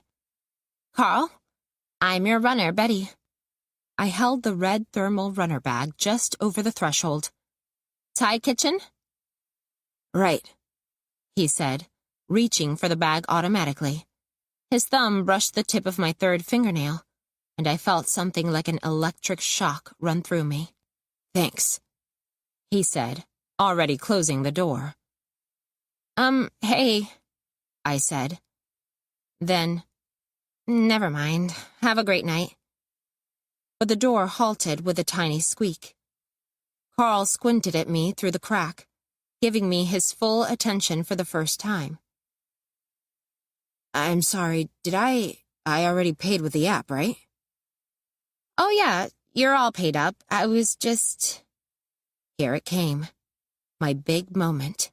It was for this I had driven all the way out to Buda yesterday and dropped part of my winnings in the mega hardware store. For this I had fed the tail of the Betty wig through the snapback opening of the runner cap, and fussed with it until I looked as much as possible like a short little girl with a tan and a blonde ponytail, the kind who could easily wheedle favors out of strangers. I took a deep breath. "Is there any way I could just use your bathroom real quick? I'm dying." As Carl's expression ran through hesitation and doubt, I added, "My next run is a 20-minute drive out to the suburbs. Please?" In the room behind him, a grim-voiced announcer intoned the words, "Previously on Game of Thrones." Carl winced visibly and looked toward the screen. "I promise I'll be super fast," I said, shifting from one foot to the other expressively, trying to project an urgency on par with the impending arrival of an army of undead in Westeros. The sound of a dragon screeching on the television seemed to make the decision for him. Anything to get rid of me and back to the previouslys. "Yeah, that's fine," he said, taking a step away from the door and jerking his head over his shoulder to indicate my path without once taking his eyes off the TV in the living room. "Oh my God, thank you so much." As I scooted past him, stepping off the square of linoleum in the entryway and onto the seedy hall carpet, I could see Carl standing in front of the sofa, transfixed by something on the screen that made a bone-crushing sound, followed by a shriek of pain. I slipped on my gloves as I walked into the hallway. Just in case he was listening, I pushed the bathroom door open as far into the tiny bathroom as it would go, just far enough to see the mold on the shower curtain and shudder before retreating back into the hallway. Then I pulled it firmly shut and kept walking. In the bedroom, I could see 2 large screens set up on a desk. I reached into my pocket and grabbed for the flash drive so hurriedly that it almost bounced out of my hand. But I caught it just as, on the television in the other room, a woman screamed, "No!" Amanda had given me some idea of where to look for the USB port, but the bedroom was dark, and I didn't have much time. I glanced over my shoulder toward the living room and saw the bump of Carl's head over the sofa back, unable to resist sitting down, a good sign he was getting sucked in. I went back to searching the side of the monitor, but the gloves made it hard to distinguish between the different holes. Then I bumped the desk a little too hard, and, to my horror, the monitor came to life. The screen grew bright, and the flicker of movement started up in the browser window. My hand flew to the keyboard to turn the display button off, but then it hovered there instead. Perhaps it was only the sudden thought that with the monitor light on I had a better chance of finding the USB port that made me look at the screen a moment too long. But once I recognized what I was seeing, I couldn't look away. It was a 5-second video clip on loop. A GIF. Radiomactive 666's specialty. The man's face wasn't visible. The video had been shot over his shoulder to give the viewer the sense of participation. All you could see of him was his back, and his forearm across the woman's shoulder and collarbone, holding her down. After a moment, I recognized the woman, her face contorted in pain and horror, as a famous young actress who had recently delivered a speech on women's rights at a global summit. Fighting to stay calm, I saw that her screaming face must have been lifted from one of her films, a horror film by the looks of it, and transposed onto another, grainier video clip. As the video looped, I stared. What was happening to the woman in the GIF had happened to me. It had happened a long time ago, in the dark, on a couch in the TV room, Maddie's old room, at Jason's house. In a way, it had been looping in my memory just like the GIF, for 10 years. I noticed a string of letters in the address bar. NSFW _ GIF sound. Not safe for work was an understatement. But what really got me was the word sound. A pair of noise-canceling headphones lay on the desk, connected to a jack in the monitor, and I slipped them over my ears as if in a trance. They were heavy but comfortable, still warm from their last wearer. The sound immersion was unlike anything I could have afforded. The cries of protest synced to the opening of the woman's mouth sounded real. Feeling oddly detached, I let my gaze drift down to the comments section, which was full of compliments on Carl's technique. "Wish I could do this," one guy wrote.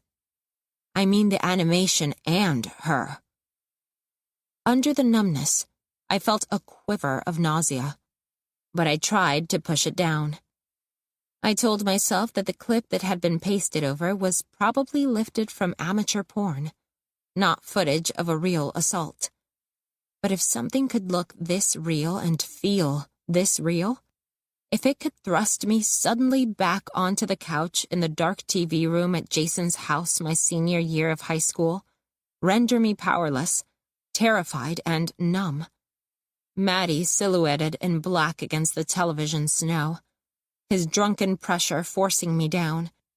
Even if it was a reconstruction, a fantasy, a fake, I knew it was at least as real as I was. I'd never told Jason what his brother did. I told myself it was to protect Jason. I made up all kinds of stories in my head about how he would try to defend my honor and wind up getting his face bashed in. But the truth was, I couldn't have told Jason even if I'd wanted to, because even while it was happening, I had made sure it wasn't me that it was happening to. I had peeled myself away from my body and watched from a safe distance, just like I was watching the GIF now. And afterward, I had gone on living in the me that it didn't happen to, which meant choosing to live in a world where it had not happened at all. That, I thought, was strength. That was moving on. Neely and Fash and even Amanda had failed to drag me back into my body, back into what had happened to it that night. Where they had failed, the video in front of me, with its repetitive twitch of violence, had succeeded. The day unfolded again in slow motion. Jason and I went to his house after school as usual and headed straight for the TV room. Maddie had come home while we were watching something on DVD, Strangers with Candy. He leaned against the doorframe, staring at us silently, an open bottle of tequila dangling from his fingertips, until Jason got up the guts to tell him to get lost. "Whatever, Jason," Maddie had said. Then he pointed drunkenly at me. "You, Diaz, I'll see you later." "Sure, Maddie," I'd said, pretending to be absorbed in the show. That night, we finished binge-watching one show and started another, letting each episode blur into the next so we wouldn't have to talk about the third presence in the room, invisible but stifling. It got later and later, darker outside, darker in the room. I'd come home late from Jason's house many times when my mom was already in bed, but I'd never before spent the night. This time, the inertia was overpowering. During the closing credits of a Fry and Laurie episode, my eyelids got heavy, and I was already half asleep when Jason tucked a blanket around my feet and tiptoed out of the room. I awoke in the dark. A strong hand clapped over my mouth, barely able to breathe under the pressure. A cloud of sickly, sweet alcohol fumes making my head spin. The fuzzy light of the television, still on in the background, just enough to trace Maddie's outline, but not his features, so that I couldn't even tell whether he was smiling or snarling. I squeezed my eyes shut, and the rest happened in blackness. A hand grabbed my shoulder. If I'd been frozen that other time, this time every nerve in my body leaped into action at once. Responding to the past scene that hung superimposed over the present moment. Feeling Maddie's hands on me again, I grabbed what was in front of me, the keyboard, whirled around, and, wham, smacked it across Carl's face. I felt his nose buckle under the plastic side of the keyboard, but it wasn't enough. He was already coming back up, yelling something I couldn't hear with the noise-canceling headphones on. It looked like his mouth was moving around the shrieks of protest in the GIF. The effect was grotesque. I yanked off the headphones, and the full flood of noises came rushing at me. "What the hell?" the man who had grabbed me was saying between coughs, but much louder came the throb of the theme music to Game of Thrones. Da-da-da-da-da-da. And I brought the keyboard crashing down on the top of his head with the next duh, and then tossed it aside because it was too light to do any real damage. My hand fumbled around the desk until it reached something tall and spiky with a heavy base, a trophy maybe, and I smashed it across his face. He crumpled to the side, and I reversed the statuette and swung the heavy base into his groin. He dropped to the ground. "Oh!" He was struggling to form words, emitting a kind of gurgle. But time had slowed down, and there was blood on his face, and I could hardly understand who he was, much less what he was trying to say. I squatted by his crumpled form, and the voice that came out of me was Betty's. "What?" she said. "I can't hear you. Too much noise." The credit music launched into a soaring bridge. Out of the corner of my eye, I saw flames on the TV screen. "You should really turn the TV down. Your neighbors hate you." "What do you want?" I thought about what I wanted for a moment, but his hands were cupped over his corduroy-clad groin, so Betty swung the base of the trophy into his lower back instead. He jerked and gasped on the floor like a fish, and I remembered waking up unable to breathe from Maddie's weight and tightened my grip. "Shh, it's okay," Betty told him, like Maddie had told me that night. The smell of tequila had turned my stomach ever since. Even distracted by this memory, I noticed immediately when the rhythm of his writhing shifted slightly, and his right hand started inching toward his left hip pocket. It reminded me what I had in mine. Betty pulled out the stun gun and leaned over and poked him with it. He went rigid with a choking noise. "Nope, you don't get to call 911. Sorry." I brushed his hand, now stiff and shaking, away from his pocket. No shock of contact, now that I'd shocked him first.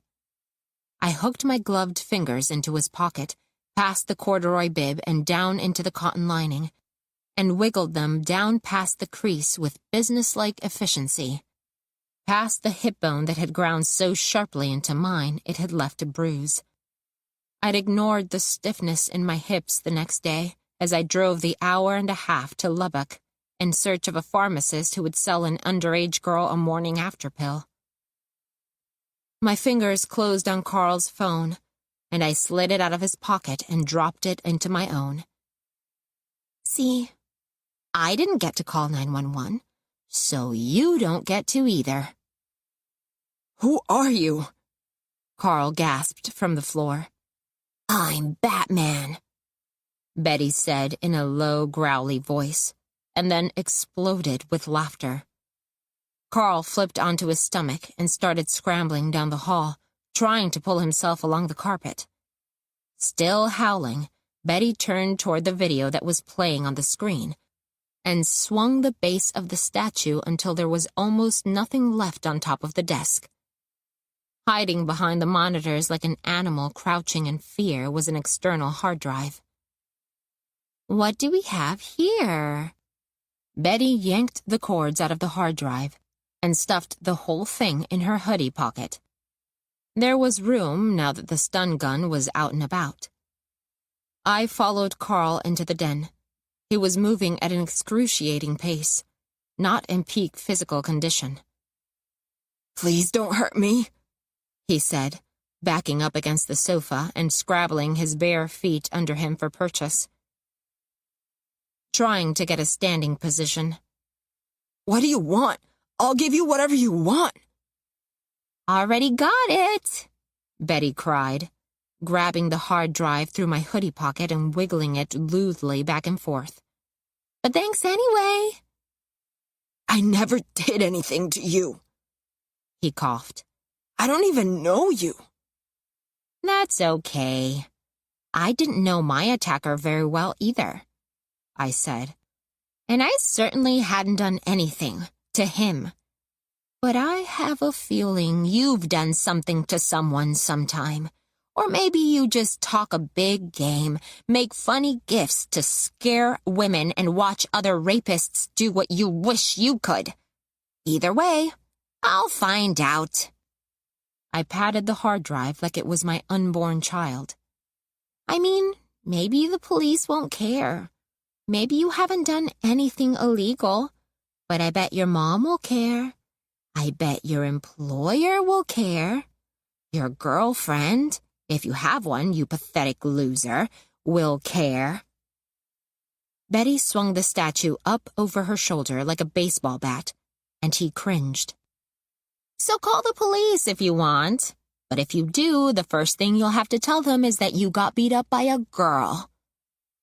I squatted, careful to stay out of reach of his flailing arms. And then you'll have to tell them why I did it. And I did it because of what's on this. I patted the drive again. So if I were you, I'd focus on being very, very good. Because if what I think is on here gets out, I bet it'll ruin your life. Betty stood up again and swung the statue into his ribs and watched him crumple onto the floor. Everything in the room smelled like pad thai. I leaned over and righted the runner bag, which had been knocked over in the struggle. And I do want your life ruined, Carl, Betty continued. But I don't want it ruined that way. I want it ruined. How can I put this? More like mine has been ruined. Not thrown in jail ruined, or fired from your job ruined, or mocked on the internet ruined. I want you to feel like you're in jail because someone could do this to you. I want you to quit your job because of PTSD.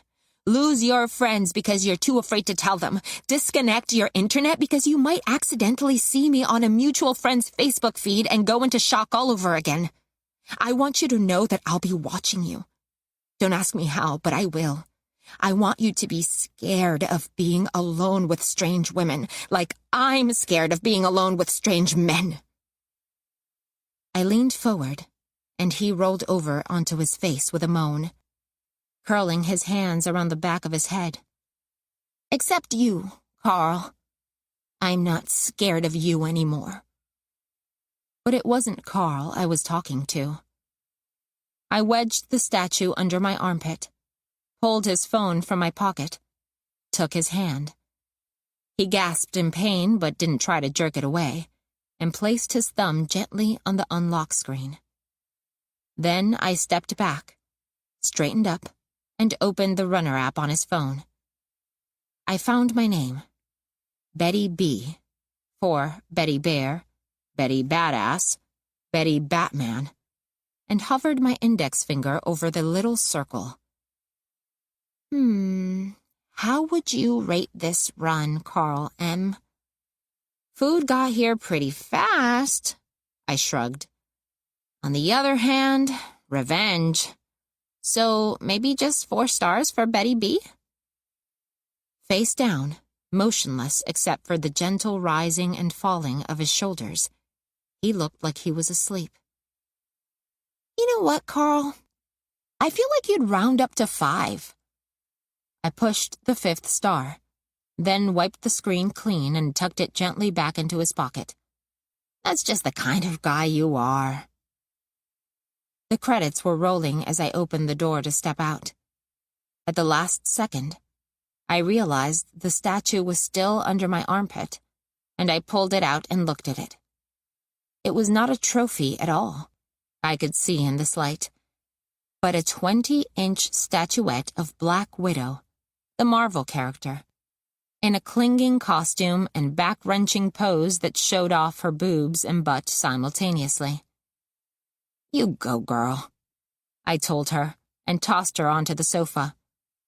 Then I left and closed the door behind me. I floated down the stairs and through the parking lot in a dream, my mind suspended and quieted in a soft, warm cloud. Behind me, the window that hid Carl's apartment from the world flickered like a forest fire. 11. Keeping a firm grip on the hard drive in my pocket, I pulled the red hoodie off over my head as I walked around the corner to my car.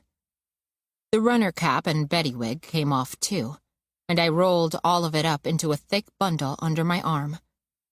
Then I slid the surgical gloves off inside out and balled them up so that the blood-slickened surface was on the inside. The drive home was a blur. The next thing I knew, I was standing in the parking lot outside my apartment, holding the balled gloves up to a streetlight so that they looked like some kind of reptile egg, the blood at the center dulled under layers of translucent plastic. I threw them in the dumpster and closed the lid. In an apartment complex like mine, there was really no unusual time to do laundry. I let myself into my place and started gathering a bundle of clothes large enough to make the red sweatshirt and cap less conspicuous. It was easy to do. Dirty clothes spilled out of the hamper across my floor. It wasn't quite to the Doug Branchick level yet, but I hadn't been taking good care of my apartment. Too much time spent in Amanda's airy condo with its clean lines and modern spaces that looked barely lived in, and I was starting to feel as if it were my place. By contrast, my apartment was dark. Not the glittering dark of the big night sky outside floor-to-ceiling windows, but the dingy dark of dusty curtains and light fixtures with one burned-out bulb apiece. Having gathered an armload of laundry, I stood by the kitchen counter for a long time, staring at the laminate floor.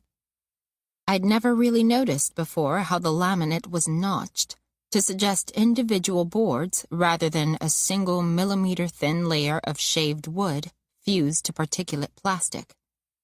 The surface of the floor was sculpted with a network of tiny plastic trenches and reefs calibrated to offer gentle traction, simulated evidence of irregularity. Compared to Amanda's hardwood floor, it was obviously fake. How could something so fake have fooled me for so long? I pulled the hard drive out of my hoodie pocket and set it on the counter, where it seemed to brood. A large rectangular paperweight that knew things, even though its tiny green eye had gone dead. It took a few minutes to find enough quarters for a load of wash, but I found them and headed down the hall to the laundry room to erase the bloodstains. What do you want? I'd intended to head straight over to Amanda's with the hard drive, but now I had to wait for a load of laundry. I lay down on my bed and stared at the skeleton of a hanging plant I'd purchased a few months ago in a moment of optimism and hadn't watered since. I propped my feet up on the wall, pointing my toes toward the dried tendrils and thinking, I should really paint my toenails. Who are you? The lightness, which had been so calm and cloud-like, seemed to whiten and swirl around my head, and I felt a surge of something coming up. I squeezed my eyes shut and rubbed them with my hands. Giant red blotches bloomed in the blackness like diseased flowers. When I opened my eyes again, they wouldn't blink away. Please don't hurt me. I don't even know you. I rolled onto my side just as the shuddering began. An icy cold took me as I threw up everything in my stomach all at once. I lay on my side, holding myself and shaking all over with the cold. When the shaking subsided, I balled the comforter up around the vomit and walked it down the hall to add to my load of laundry. What had I done? I'd crossed a line I didn't even know existed. It wasn't just that I had made someone bleed by hitting him over and over again. It wasn't just that I'd aimed especially for his face, as if I wanted to obliterate his identity, make him the same as the man who'd hurt me facelessly in the night. It wasn't just that I had no idea who Carl M. really was and what he had really done, if anything, to deserve this. I'd enjoyed it, and I wanted to do it again. I grabbed the hard drive.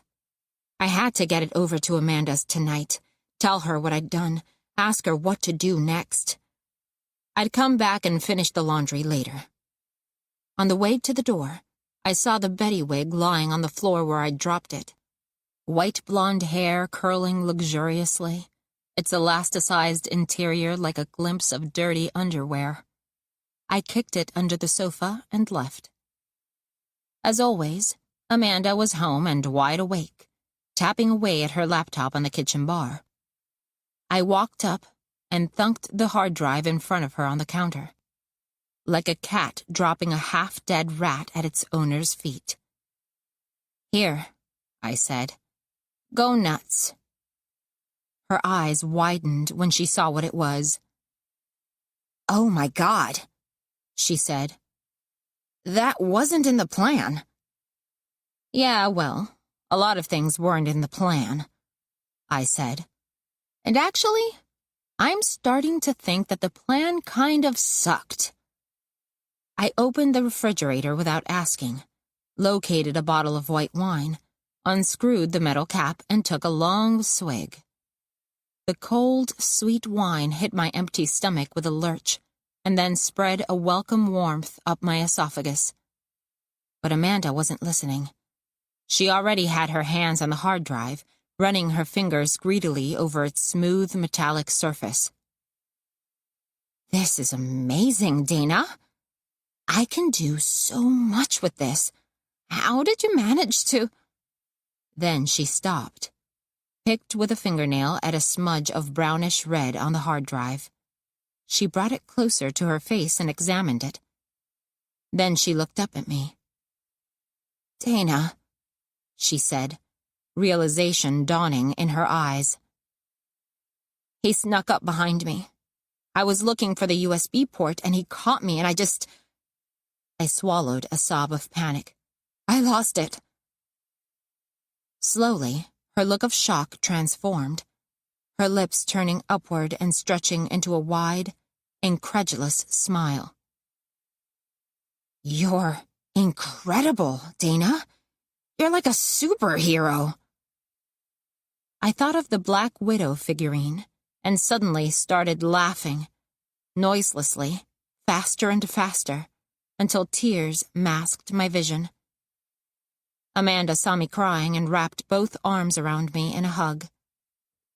It was the first time we had touched since she'd grabbed my hand at Nomad.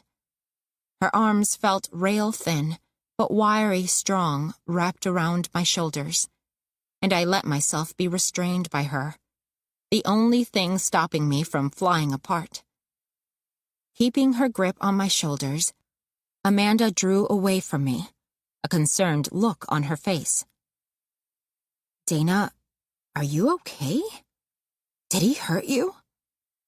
No, I whispered. Thank God. I hurt him. A lot. Good. No, you don't understand, I said. I lost control. I don't know what happened. I saw his bloody face in front of me, his arms clutched to his ribs as he slouched against the sofa, as if for the first time.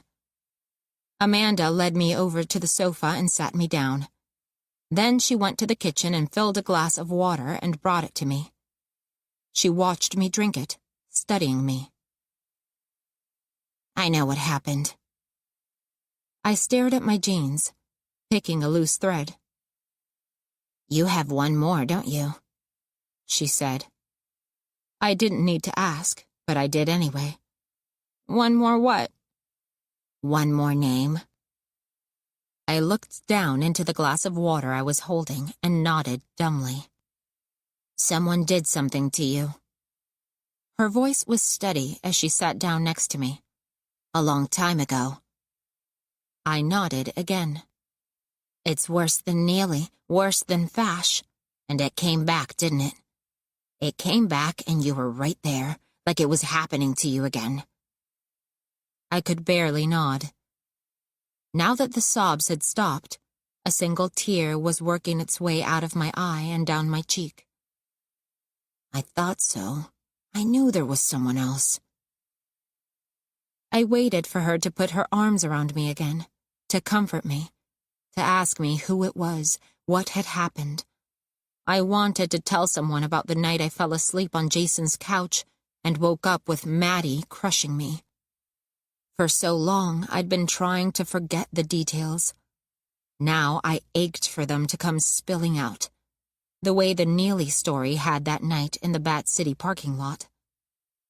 What would life look like on the other side of that confession?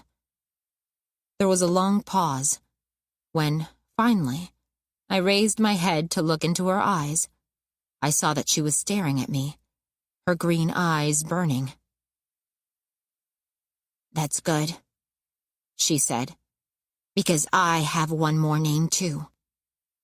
I stood up off the sofa so fast, the water sloshed out of the glass onto my feet. Are you fucking kidding me? You want me to do it again? Do you understand what happened tonight? What could have happened? I scrolled back through the events of the evening, trying to put the pieces in order, trying to understand the extent of what I had done. What I could have done by accident with just a little more rage, a slightly heavier weapon. And then the reality hit me. Oh my God, the police. He won't call the police, she said. He's okay, right? You didn't do any permanent damage? How about internal injuries? Let me guess. Mostly the face? She seemed to take my sickened stare for agreement and nodded sagely. He won't call. How can you say that? I sputtered. Do you have experience with this kind of thing? She was silent. Oh my God, I said, realization dawning. You do.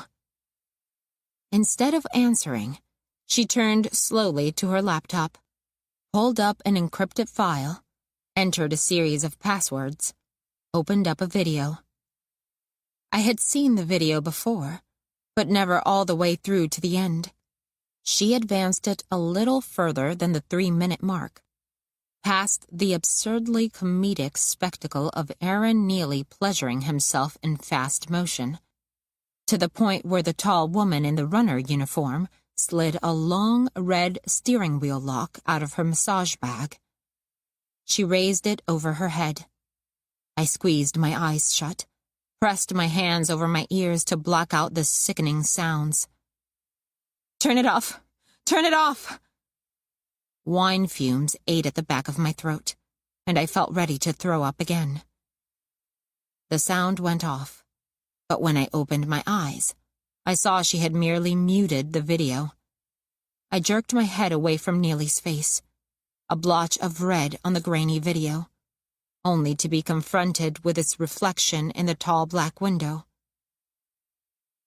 "Grow up, Dana." I could see Amanda in the reflection, watching me. "This is how the sausage gets made." "Is he okay?" It came out a snivel. "He's fine. As fine as he needs to be, anyway." Her reflection smirked.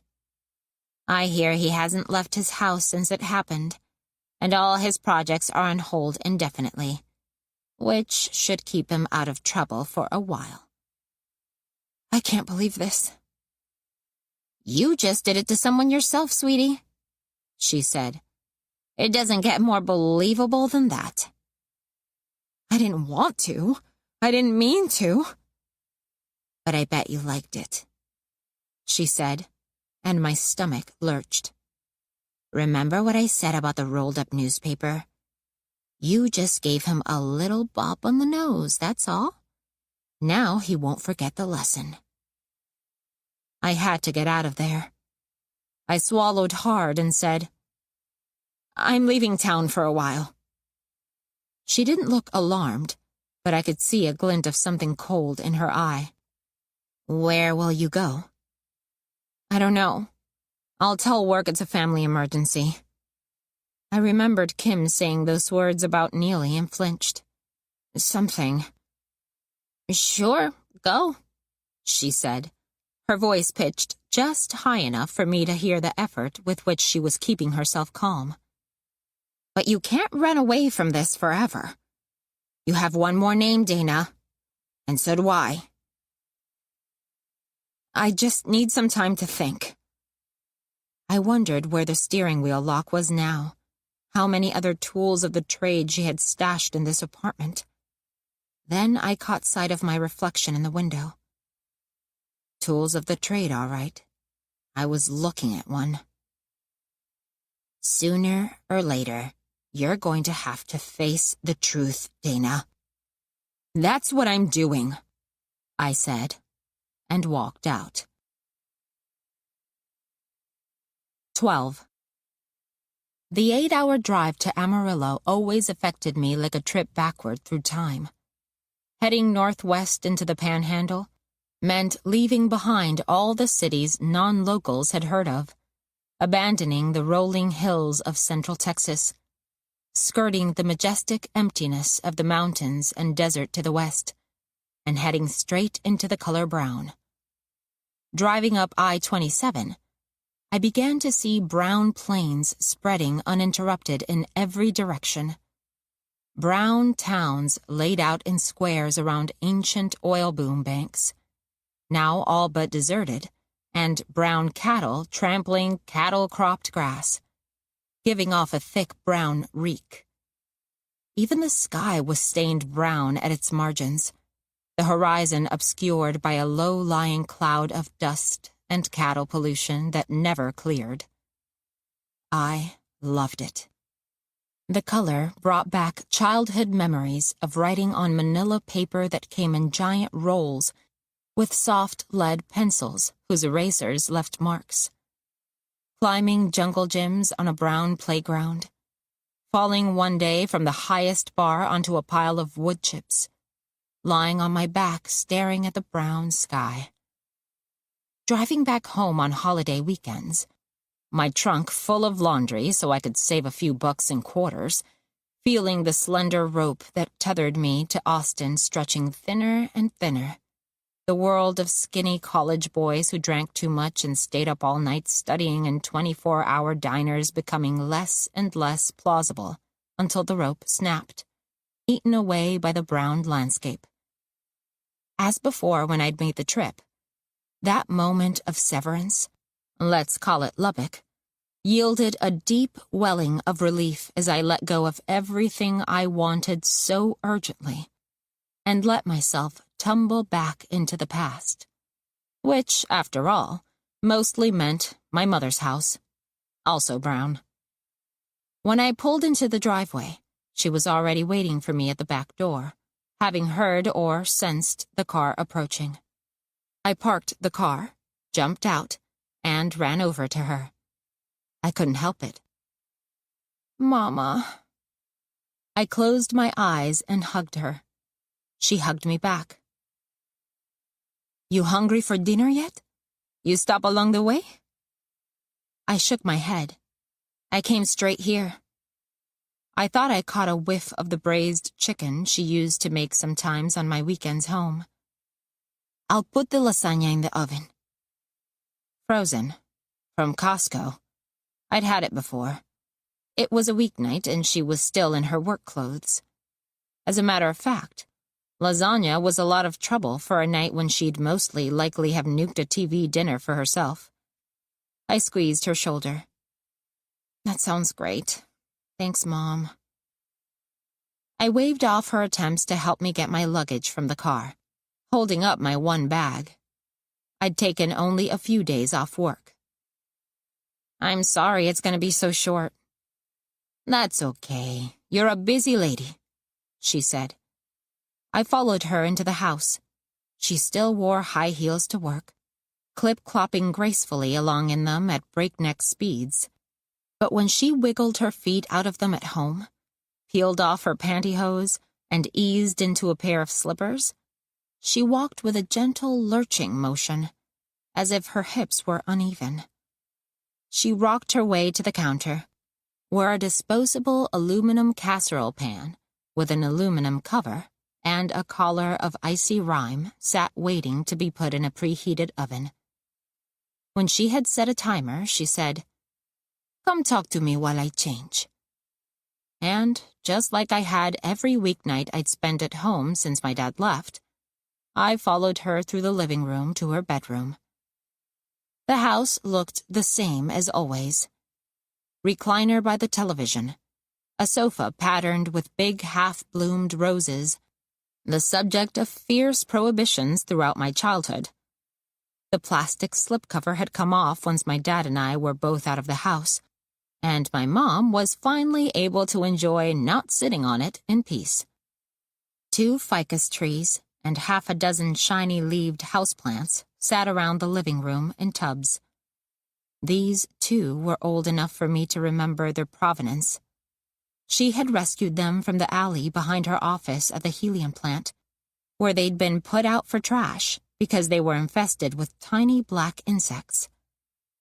"No need to waste all these just because of a few bugs," she'd told me when I recoiled from the squirming soil, and she soon got rid of the infestation and nursed the plants back to health. When the industry privatized, those cast-offs seemed to me like an omen of her fate. But once again, she'd attacked the problem methodically, and wound up snagging a receptionist position at the helicopter company that opened up in town the next year. She was nothing if not resourceful. In her bedroom, the smell of her hand lotion dominated. She was already unbuttoning her work blouse, her caftan lying in wait on the bed. "How are you doing, Mama?" "I'm fine. I keep plenty busy." "Would you ever consider moving out to Austin?" It wasn't the first time I'd asked, though I'd never had the guts to bring up a move to LA. I knew the answer to that in advance. "Why would I do that?" she snapped. "This is where I live." "But it's so quiet here," I said. "You must get lonely sometimes." "I miss you, mija," she said. "But it's not the same thing as lonely. I have plenty to keep me occupied." She looked at me shrewdly. "It sounds to me like you're the lonely one." I waited a long time before answering. I guess so. She snorted. You never used to be lonely. It's that boy. Jason had always been a sore point between us. When I was in high school, she didn't understand why I would hang around with a boy I wasn't dating. Her suspicions seemed to be aroused as much by the possibility that we really weren't as that we secretly were. My contention that we liked working on projects together did not impress her in the slightest. She had, after all, been my father's secretary at the plant when they met. If you could fall in love with someone in the time it took to go over the phone messages every day, you could damn well fall in love with him watching TV and writing comic strips or whatever it was we were doing. When I moved into the house in L.A. with Jason, it was the last straw. For my mom, living with a man was living in sin. She didn't care about separate bedrooms, his girlfriends, or my boyfriends, what we did or didn't do at night. He's not a gay, right? She had once pointedly asked, and as I wailed, Mama! She'd followed up with, Then it's not right. And yet my moving out of our shared abode hadn't endeared him to her any further. What happened to that boy anyway? She said now, and I detected a note of carefully downplayed concern.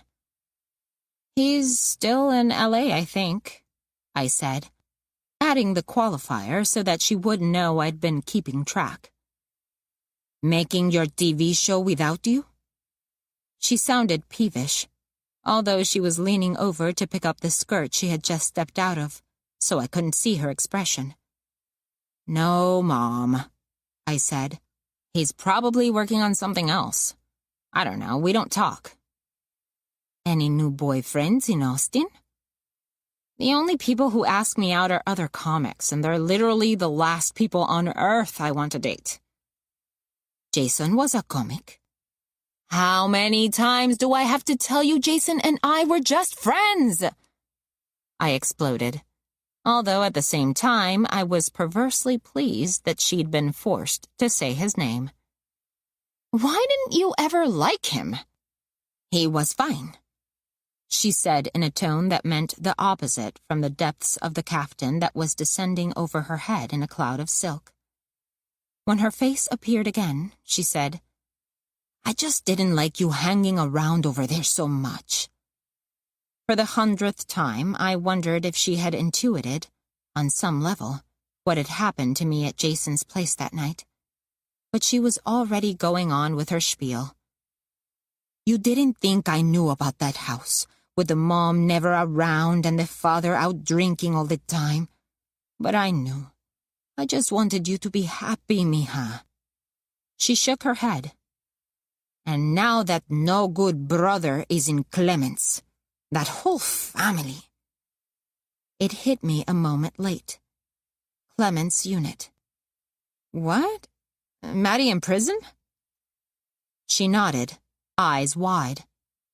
Armed robbery. Maybe drugs were involved, I forget.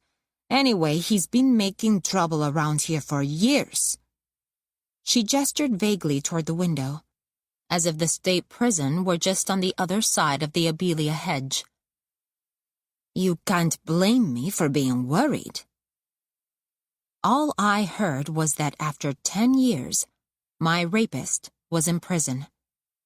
My mother didn't know about Maddie, and so I couldn't put into words what it felt like to know I wouldn't be bumping into him at Jason's house, or at the corner store, or at the Sears where I'd worked for a year after graduating. That night had ruined my senior year, sent me sleepwalking through the halls, dropping off at my desk in the afternoons, sometimes even in the middle of a test. When my GPA plummeted so low that I fell out of the top 10% of the class and thus out of the University of Texas's automatic admission pile, it was too late to apply anywhere else. I took it as a sign that I was not, after all, intended to leave the Panhandle and go to college. That I belonged with the Maddies, not the Jasons. I would not have said it was Maddie who did all this to me. because there was a fog obscuring what he had done. A vague placeholder for the feeling that I had done something wrong, attracted the wrong kind of attention from the wrong kind of person. Only now that he was locked away did I know that I had been in prison for 10 years. The door had just cracked open, and a sliver of light was shining through. "You want to know why you never had a boyfriend, mija?" My mother was still talking, and I tuned back in, bracing myself. I must have seemed far away, because she sounded hurt, and she had the determined look of someone shedding her usual reserve to say something she'd been holding back for years. "That Jason boy chased them all away. They could see they never had a chance with you as long as he was around." She started to say more, then paused and looked suddenly sad. "And he loved it." "I had plenty of boyfriends in L.A., I said abruptly, not bothering with the finer points of terminology in the Tinder age. She didn't need to know anything about that. "Besides, I don't know why you're so eager for me to date these days. When I was in high school, you couldn't keep me far enough away from boys." "That was when I was trying to get you off to college," she said. "I didn't want you distracted by that boy or anyone else. Now you have plenty of time on your hands. Too much. It's time to get married." "Why don't you get married if you're so hot for it?" She straightened her kaftan with an air of finality. "I've been married," she said. "I know whether I like it or not. And I didn't like it." "You didn't like Dad cheating on you," I thought, but I was not nearly stupid enough to say it. "I probably wouldn't either." "Nonsense. You're not like me, Dana. You're needy, like your father. You should always have a man." I almost laughed out loud, but something stopped me. It was the thought of Carl's face, blood gushing from his nose, clotting his hair on his forehead, dripping from a gash on his cheekbone. I needed something, all right. "Are you okay, mija? You're not looking well." The hurt tone had gone out of her voice, and my mother was back to tending to me, a calm hand on my forehead. "I'm fine, Mom," I said. "Just tired out from the drive." She tisked distractedly, and I let myself be shepherded into the mint-green master bathroom to soak in the bathtub while the lasagna finished cooking. As I lay naked in the hot water, staring at the tiled wall over the chrome faucet, I imagined the dirt of the past weeks sliding off me onto the soapy surface, evaporating into the steam. Vengeance.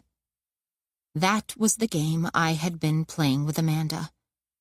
It had nothing to do with justice and even less to do with preventing future misdemeanors by petty offenders.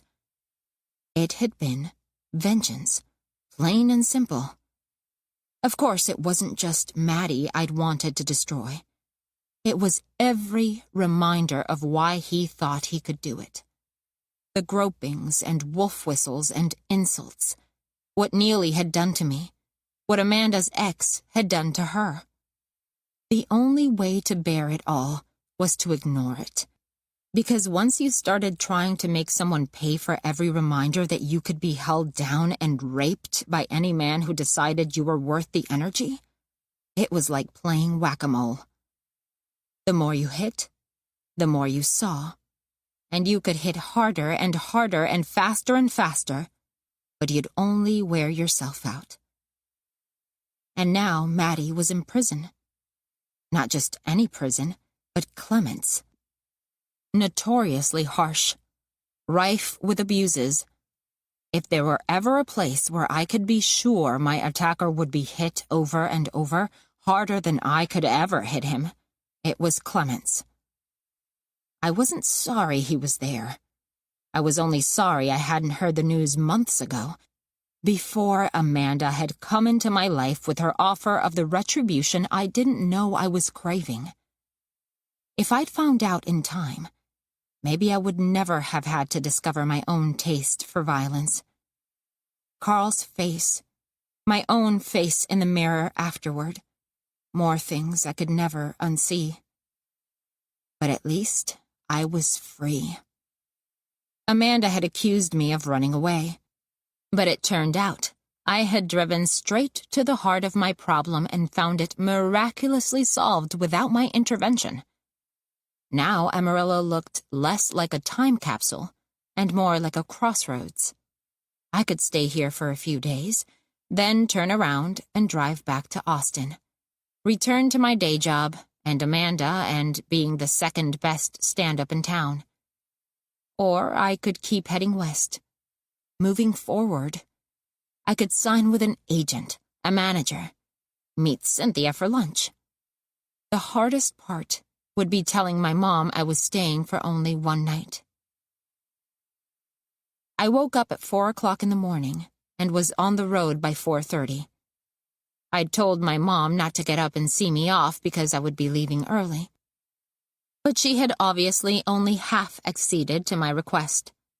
On the counter, under an inverted bowl draped in a towel, was a plate with 2 hash brown patties and a pile of eggs scrambled with chorizo. Nearby, an insulated travel cup full of coffee with a sticky note on it. Keep the cup. Safe travels, mija. I took a sip. It was sweetened with condensed milk, my favorite. The plate was just barely warmer than room temperature. She must have gotten up to cook breakfast in the middle of the night, and then slunk back to bed. I stood by her door for a moment, but the light wasn't on, and I could hear her rhythmic breathing, the deep, heavy gasps of her sleep. I ate as quietly as I could, and cursed myself for having parked in the driveway instead of on the street, praying the engine wouldn't wake her when I started the car. As I neared the on-ramp to I-40 heading west, I passed the street that led to Jason's dad's house and my old high school. I felt a strong urge to turn off and drive by, feel the weight of Matt's menacing presence lifted firsthand. But what would be the point?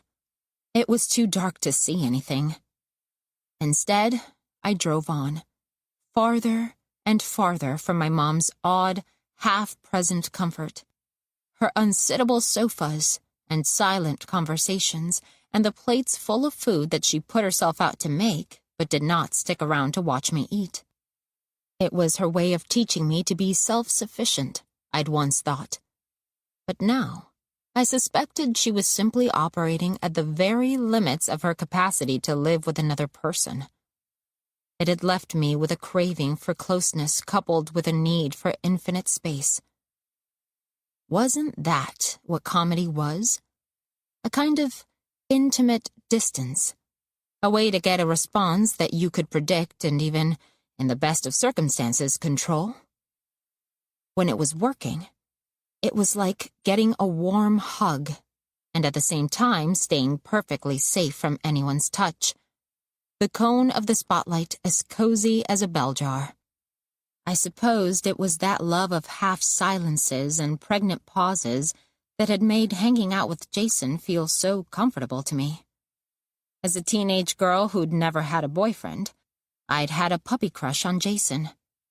All those late nights we'd spent side by side on the beanbag chair in his TV room, leaning on each other.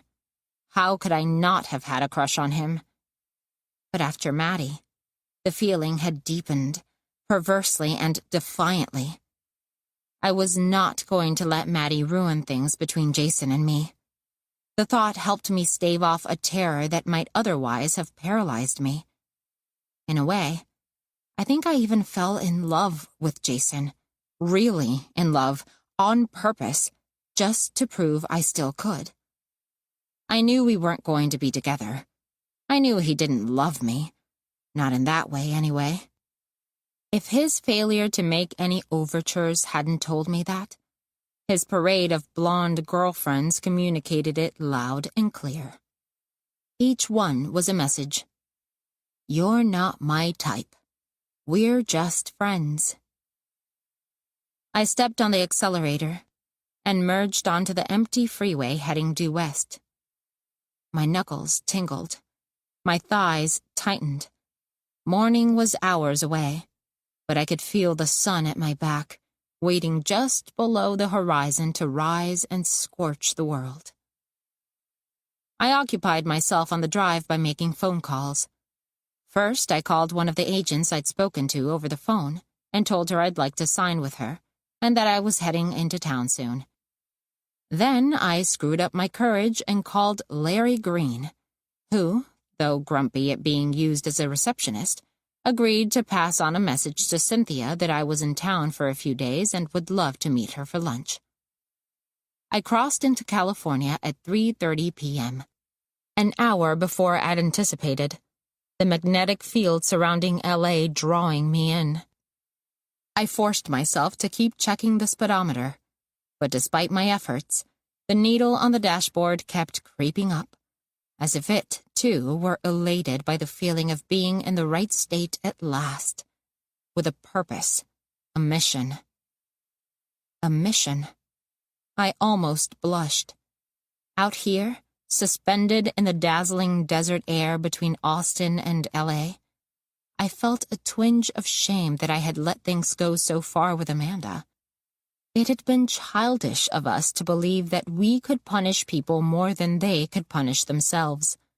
An overcompensation for a lifetime of denial. What had happened with Maddie had violated my deepest sense of order in the universe. Somehow, I had known that if I looked too closely at the trauma, if I accepted that it had happened to me, I would become a grotesque, like neurotic Ruby or hunted-looking Becca. The swap with Amanda had started out as just another way to avoid the truth. I'd thought that by training attackers, I could get some sense of closure without ever having to face how deep that violation was. But the infection had passed to me all the same. The night in Carl's apartment had proven it. The next few hours passed like a longer kind of minute, and then, far in the distance, I saw the sign along the roadside that I'd been waiting for.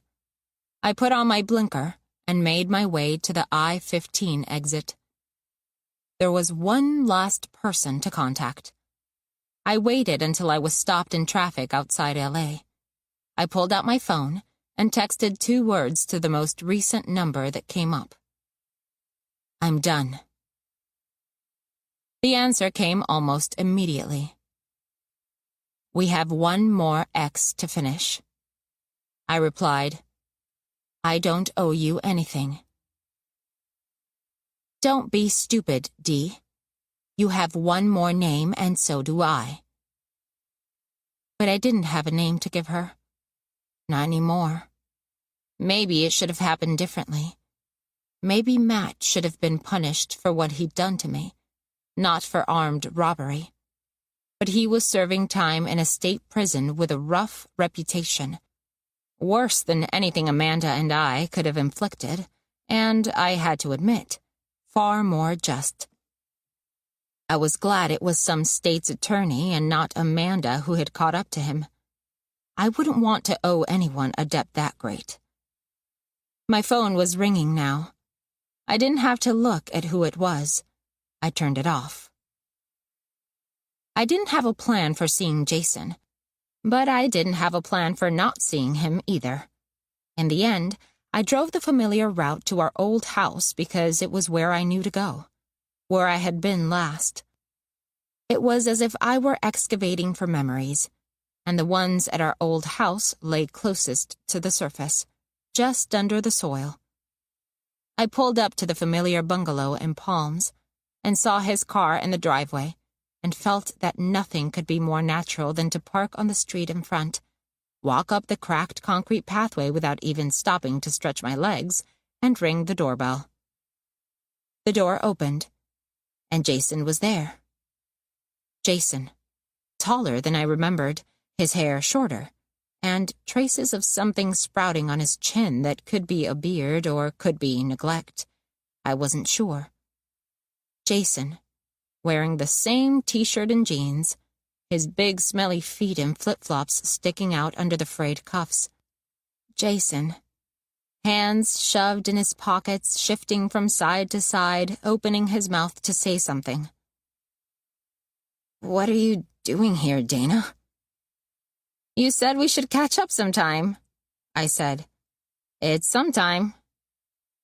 He leaned over and wrapped his arms around me, and I was engulfed in a scent I would never be able to describe, but that would always smell like home to me. "It's sometime, all right. I missed you." "I missed you too."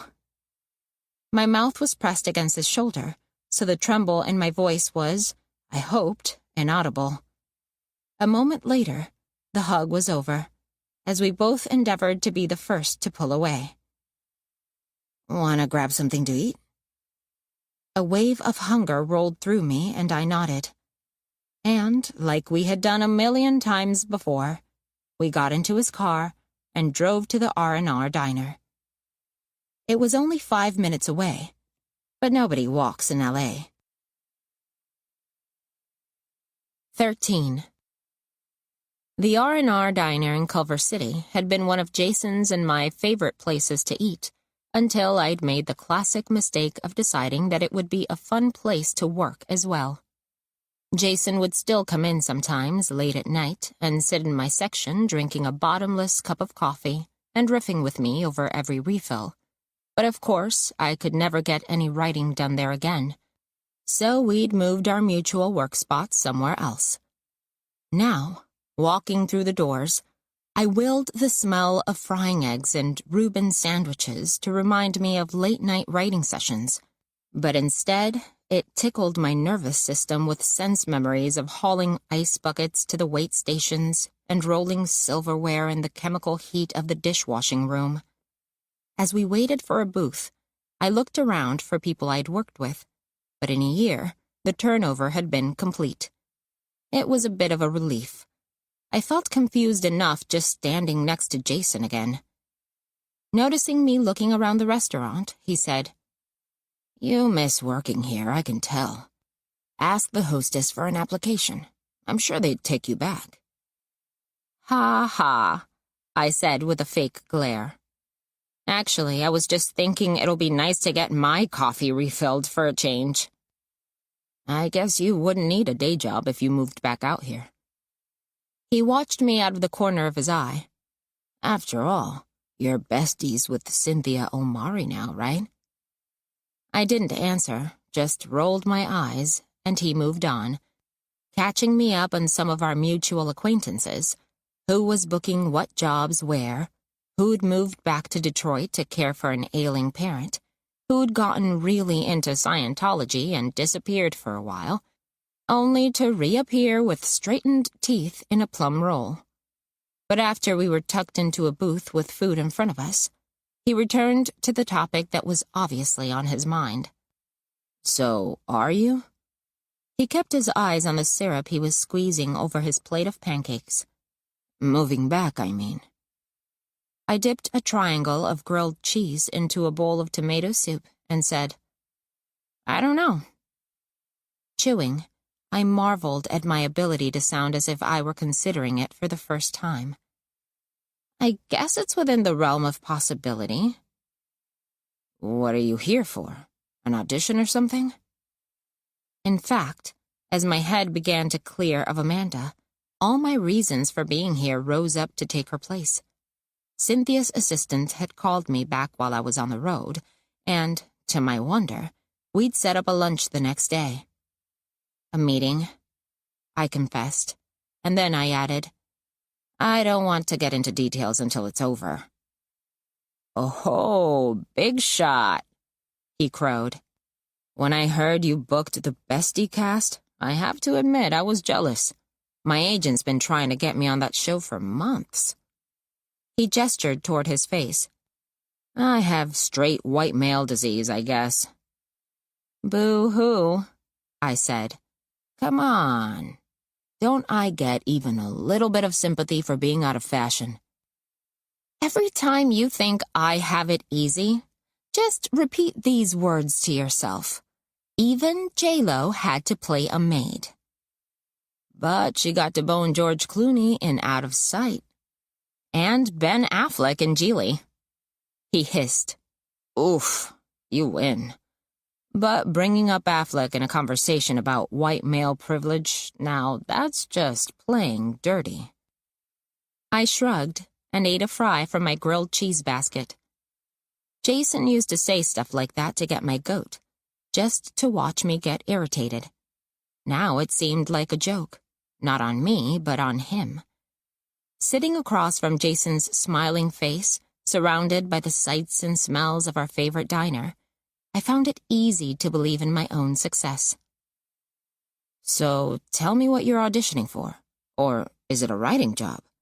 Come on, somebody in LA called you after that podcast. Who was it? Not you, I said pointedly. Though you did text, which was nice considering you've been ignoring me for the past year. The ease with which this conversation was happening amazed me. So this was what it felt like to have the upper hand. Look, he said, I've been meaning to talk to you about that. I know I was a jerk to you before you left, and I'm sorry. He picked at his pancakes. This is hard to admit, but I was still mad about Neely. The name dropped between us like a brick. It was the first time either of us had said it out loud to the other since the meeting. The ghost of Neely's bloodied face in the video floated up, but I pushed it back down, trying to focus on what Jason was saying. He'd never apologized to me before, at least not for anything any more substantial than forgetting to call me back or borrowing my car and leaving the gas tank empty. I didn't want to be distracted from this conversation by something I wasn't even supposed to know about, hadn't known about until recently. And anyway, I had Amanda to thank for one thing. I wasn't afraid of Neely anymore, even though I was back in the same city with him. That was something. Jason heaved a sigh. I just couldn't believe you took that meeting without me. I know. I shouldn't have. If there was one thing I was sure of, it was this. No, I've thought about it a lot since then, and I don't blame you. You don't?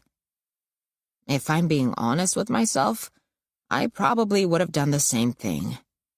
He admitted, and I couldn't help thinking that if he had, the consequences would have been very different.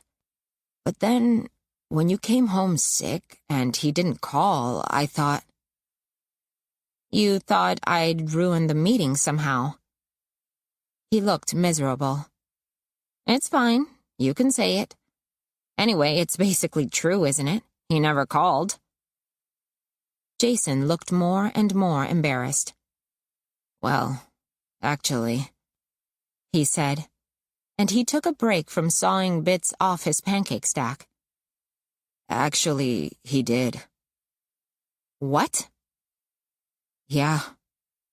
I should have told you, but you'd already moved back to Austin, and the call was for me. He put another bite in his mouth. I mean, just me. I couldn't believe it. For a year now, I'd been feeling guilty about ruining Jason's chance to work with Neely.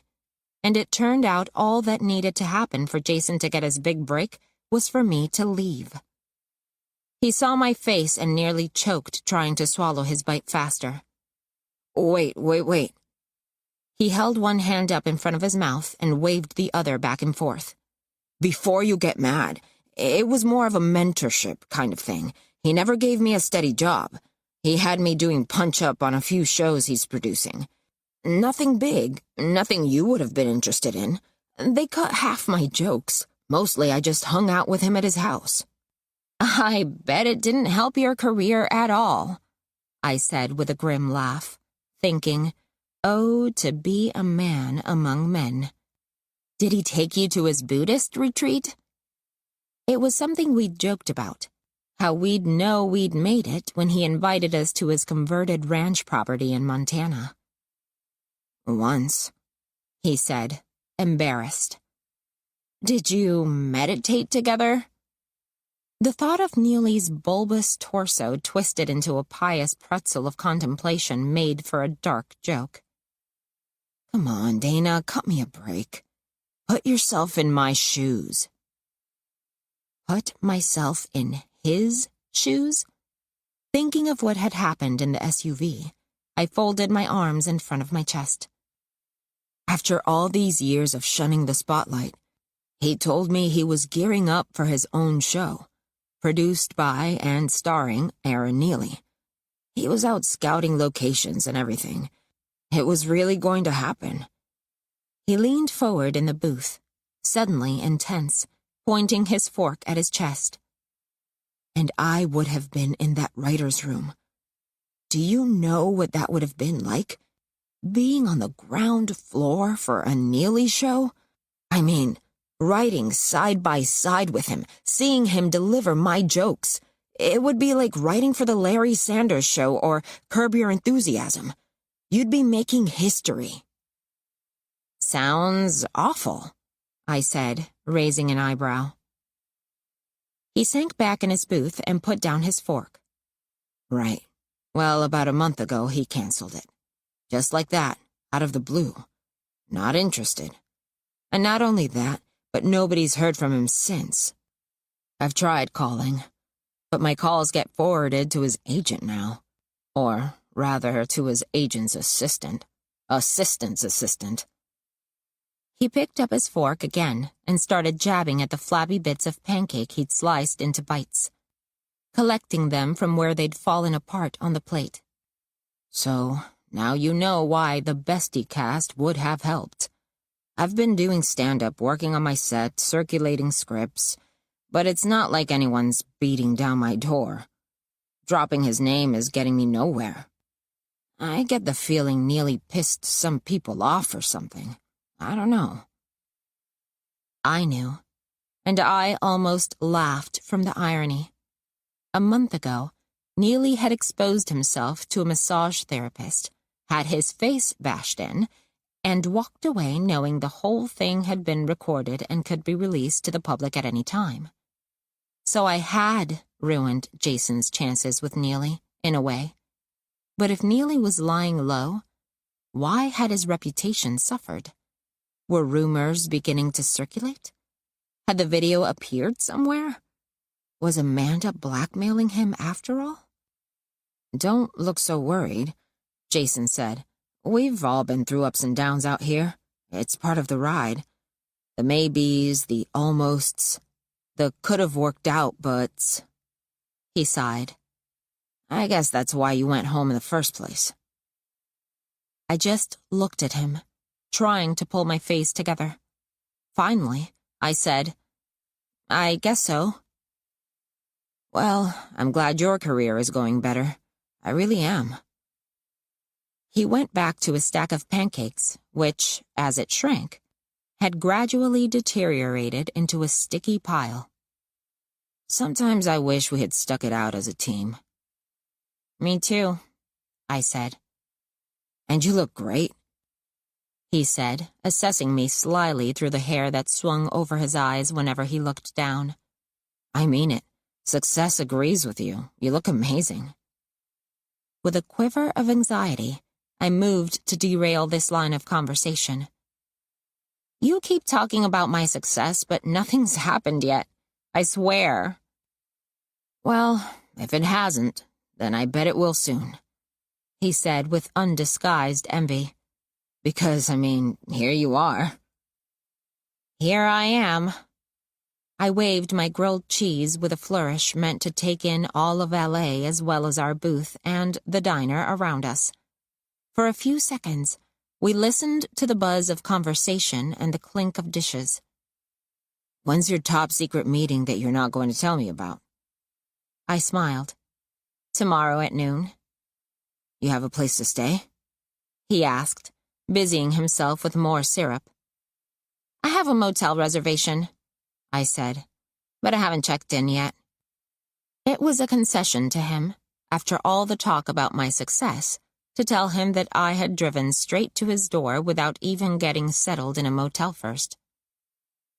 "Hey, do you want to take a walk around the old neighborhood?" he said. "I mean, if you're not worn out from driving." It wasn't even 9 o'clock, and despite feeling dead tired, I was also wired. "Sounds nice." He grinned widely, as if he'd been genuinely unsure if I'd say yes. "Great. Now I can keep spying on you." He gestured toward my bag. "Find out who's blowing up your phone." I looked down quickly. I'd turned it back on in silent mode so I could get calls from Cynthia and her assistant, and now the screen was lit up, flickering rapidly, as if new messages were appearing on it every few seconds. I felt a momentary queasiness. Amanda was not happy about being left behind. "Hang on a second," I said with an apologetic smile. I hurriedly pulled up Amanda's number and blocked it. The waiter dropped the check, and I put Amanda out of my mind as best I could. "I'll get this," I said. After all, I had my contest winnings to spend. Since I'm the big shot now. The vegetation in Los Angeles got me every time. The Susian jungle of cacti and palm trees and tropical flowers, trailing vines clinging to dense shrubbery and crawling up metal gates. We strolled past fat agave spikes and jasmine, hibiscus with their veined pink petals curled up tight for the night, and spindly yucca bobbing in the breeze. The Austin spring was full of blooming things for only a few weeks before the summer sun came out and fried everything to a crispy brown color. By contrast, the LA night was cool, and the plants stayed lush year-round, fed on massive quantities of water diverted artificially into the desert. I loved it. "We should have kept in better touch," Jason said for the 100th time. He'd lit up an American Spirit as soon as we were outside the restaurant, and although I wanted to disapprove, had pestered him to quit a million times, I privately enjoyed the old familiar smell on the breeze. "How's your mom these days?" he said, politely holding up a branch that leaned out over the sidewalk. "I just saw her, actually," I said, ducking under the branch with a nod of thanks. "I stayed with her on the way out here. She's fine, same as always. How about your family?" I avoided Matt's name and kept my eyes on the uneven cracks in the buckled sidewalk. "My dad remarried recently." He glanced sideways for my reaction. "Yeah, I know. It was a surprise to me, too. And that's not even the biggest news." He took a deep breath. "Maddie's in prison." I kept my expression carefully neutral, manifesting only the normal amount of concern. "My mom mentioned that when I saw her." "It's the talk of the town," he said with a scowl. "Robbed a convenience store. What a fuck-up. The gun was for show. He never intended to use it. The clerk was already reaching for the till when it went off and nicked a customer who was coming out of the bathroom. It's just Maddie's luck the customer happened to be a firefighter. Did you know they can sentence up to 12 years for assaulting a cop or a firefighter?" I shook my head. But then, it wasn't his first offense. A small purple flower brushed up against his shoulder as we passed, and he made a grab for it. "Sometimes I think people were just sick and tired of Maddie's attitude. He was always such a jackass to everyone." I'm sorry, Jason." "Don't be. He was the biggest jackass of all to me." I nodded. I could still understand the truth of this, even with what Matt had done to me. After all, it wasn't personal. I was just an opportunity, a warm body he'd happened to have access to. He hardly grunted 2 words to me the whole time I knew him, before or after the incident.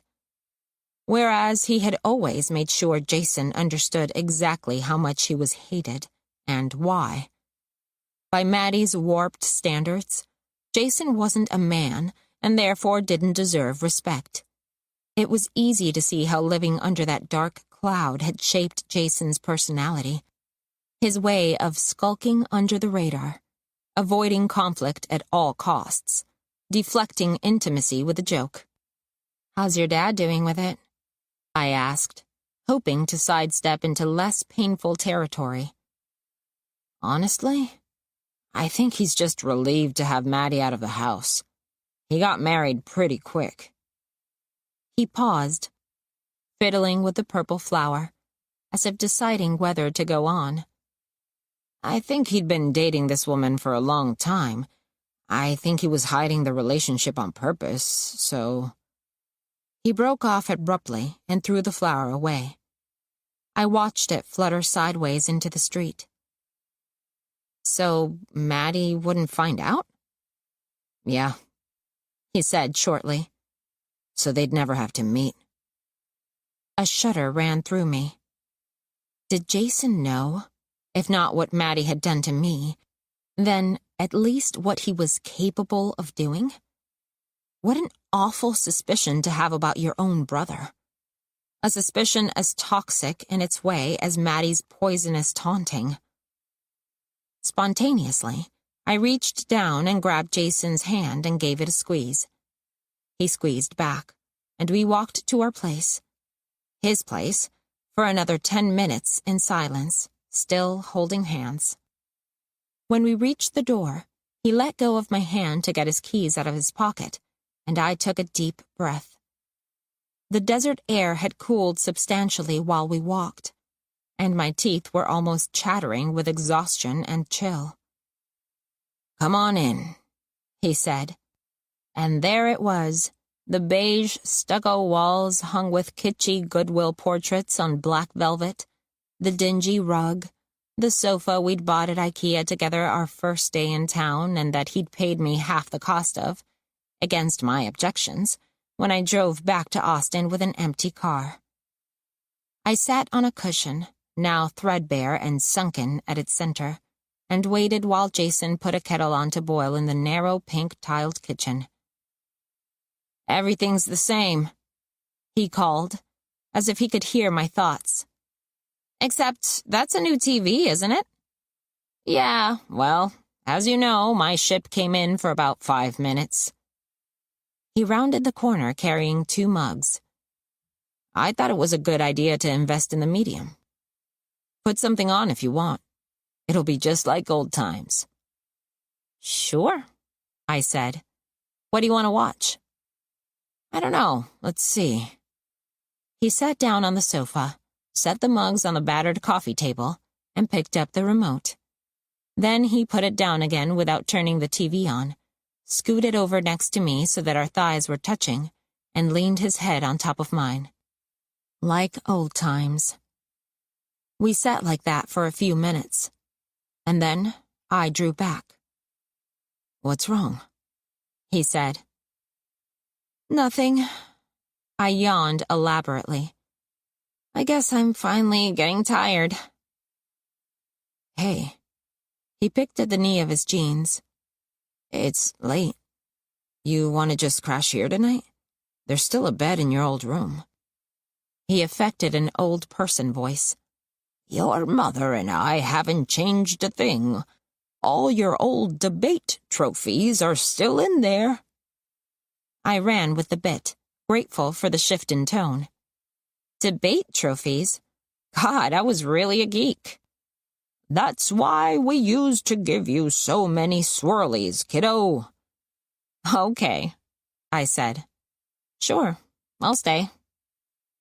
We walked down the corridor, and Jason cleared his throat apologetically as I looked inside. I knew he had been joking about not having changed things, but I hadn't expected quite this much change. The room was entirely black, the walls lined with black paneling, the windows covered with plastic sheeting, electronic equipment stacked in the corners. I thought I was supposed to be a geek, not a goth. After you left, I decided to turn it into a recording studio," he said sheepishly. "I thought I might try doing my own podcast. I mean, as long as I'm not getting any gigs. I've heard it works out for some people." He glanced sideways at me. "But don't worry, the mattress is still in the closet." "Does this make me your first podcast guest?" Jason, who had already disappeared into the closet, grunted as he re-emerged, pulling the bare mattress out behind him. "Split the rent, and you can be my co-host," he said, tipping the mattress onto the floor. "Now I just have to remember where I put the sheets." In a few minutes, I was lying on the mattress on the floor, staring up at the light fixture I'd never thought I'd see again, letting sleep pull me under. I woke only once in the night, when I dreamed of missing a step on a staircase and falling with a lurch. As I struggled awake, the sensation in the pit of my stomach merged with a vague awareness of being in the wrong time, as if I'd slipped through a wormhole into the past. A tall, dark figure loomed over me, and for a moment, I thought it was Jason. Then I saw Carl's bloodied face bearing down on me, his teeth chattering with an awful, rhythmic kind of moan. I jerked fully awake, forcing my eyes all the way open. The dark foam reshaped itself into a cluster of music stands, and I pressed my hand over my heart, feeling silly. The teeth-chattering sound, however, continued. After a moment, I saw that my phone screen had flickered on and was vibrating rhythmically from its place on the floor by the mattress. I picked it up and saw a stream of texts from a series of unknown numbers, all different, but unmistakably from the same person. "We need to talk. It's an emergency. Do not freeze me out, Dee. I thought we were friends." Damn it. I turned the phone off.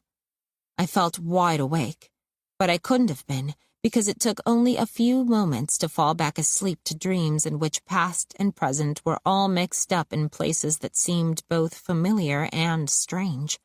A children's museum, a cruise ship, a furniture store where Henry babbled on and on about honest coffee tables and purposeful futons.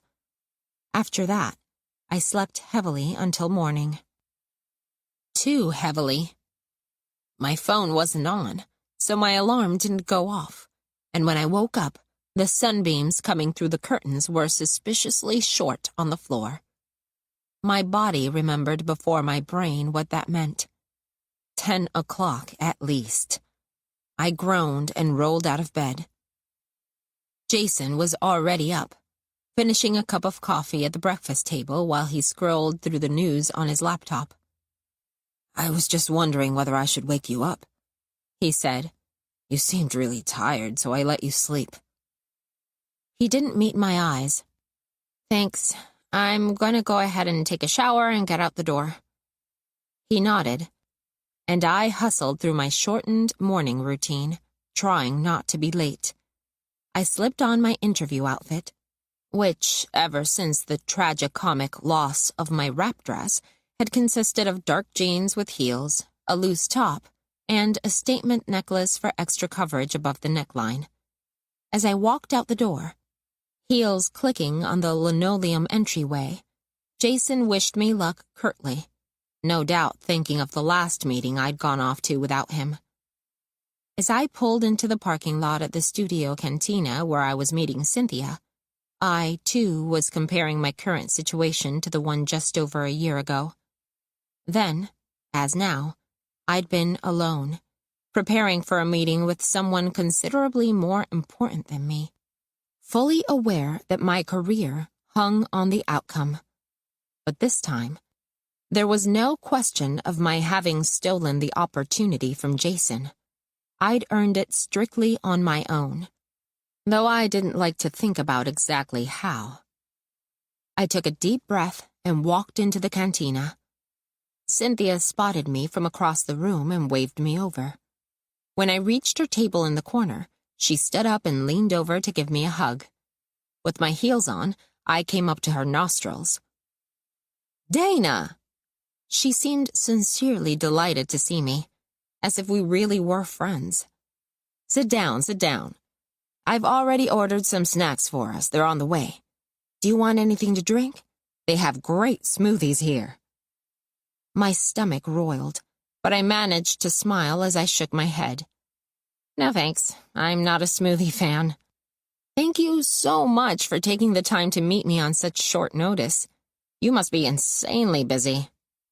"Oh, please. I'm just thrilled that you made it out here." She sat down. "But you're right, I am busy, so let me cut to the chase, Dana. What are you first, a writer or a performer?" I opened my mouth, then shut it again. It wasn't the question I was expecting.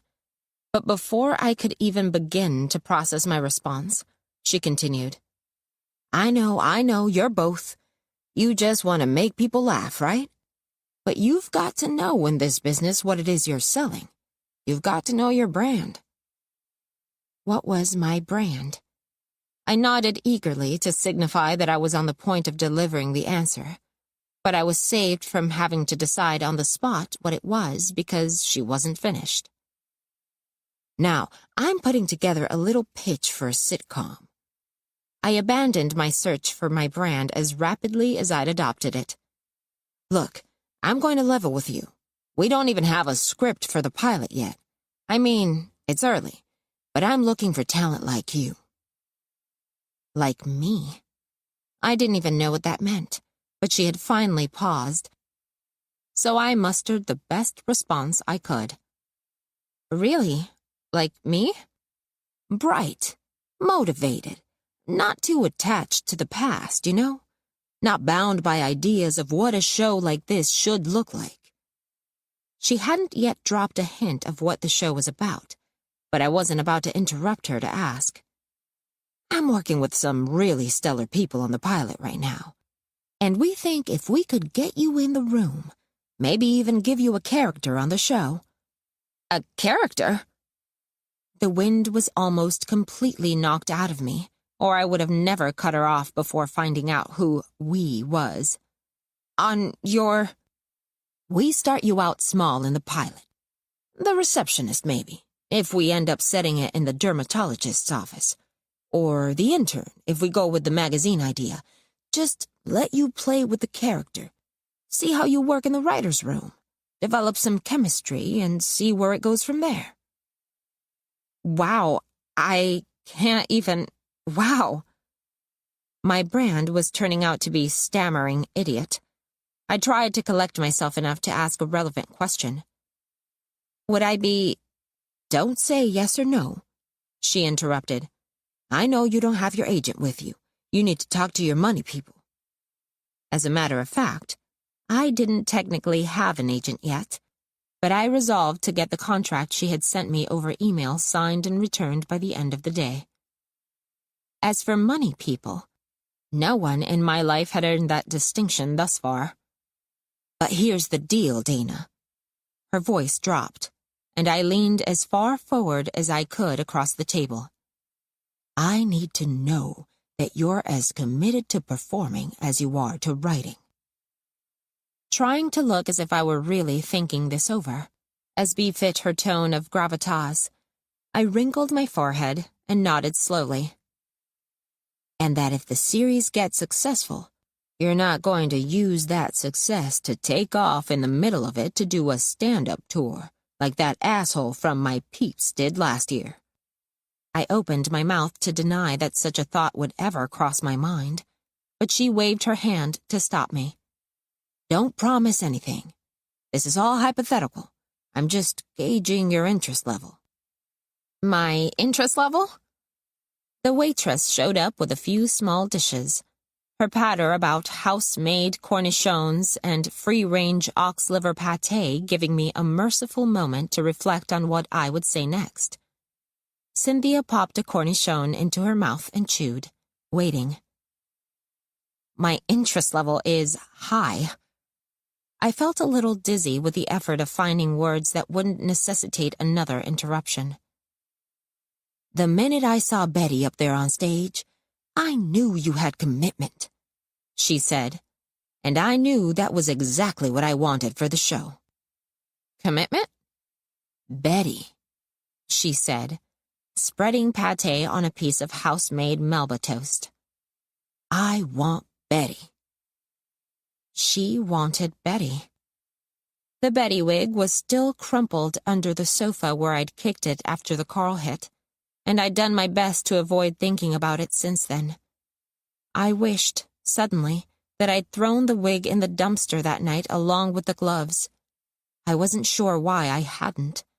If I had, I could truthfully claim that Betty, or at least this version of her, was gone for good.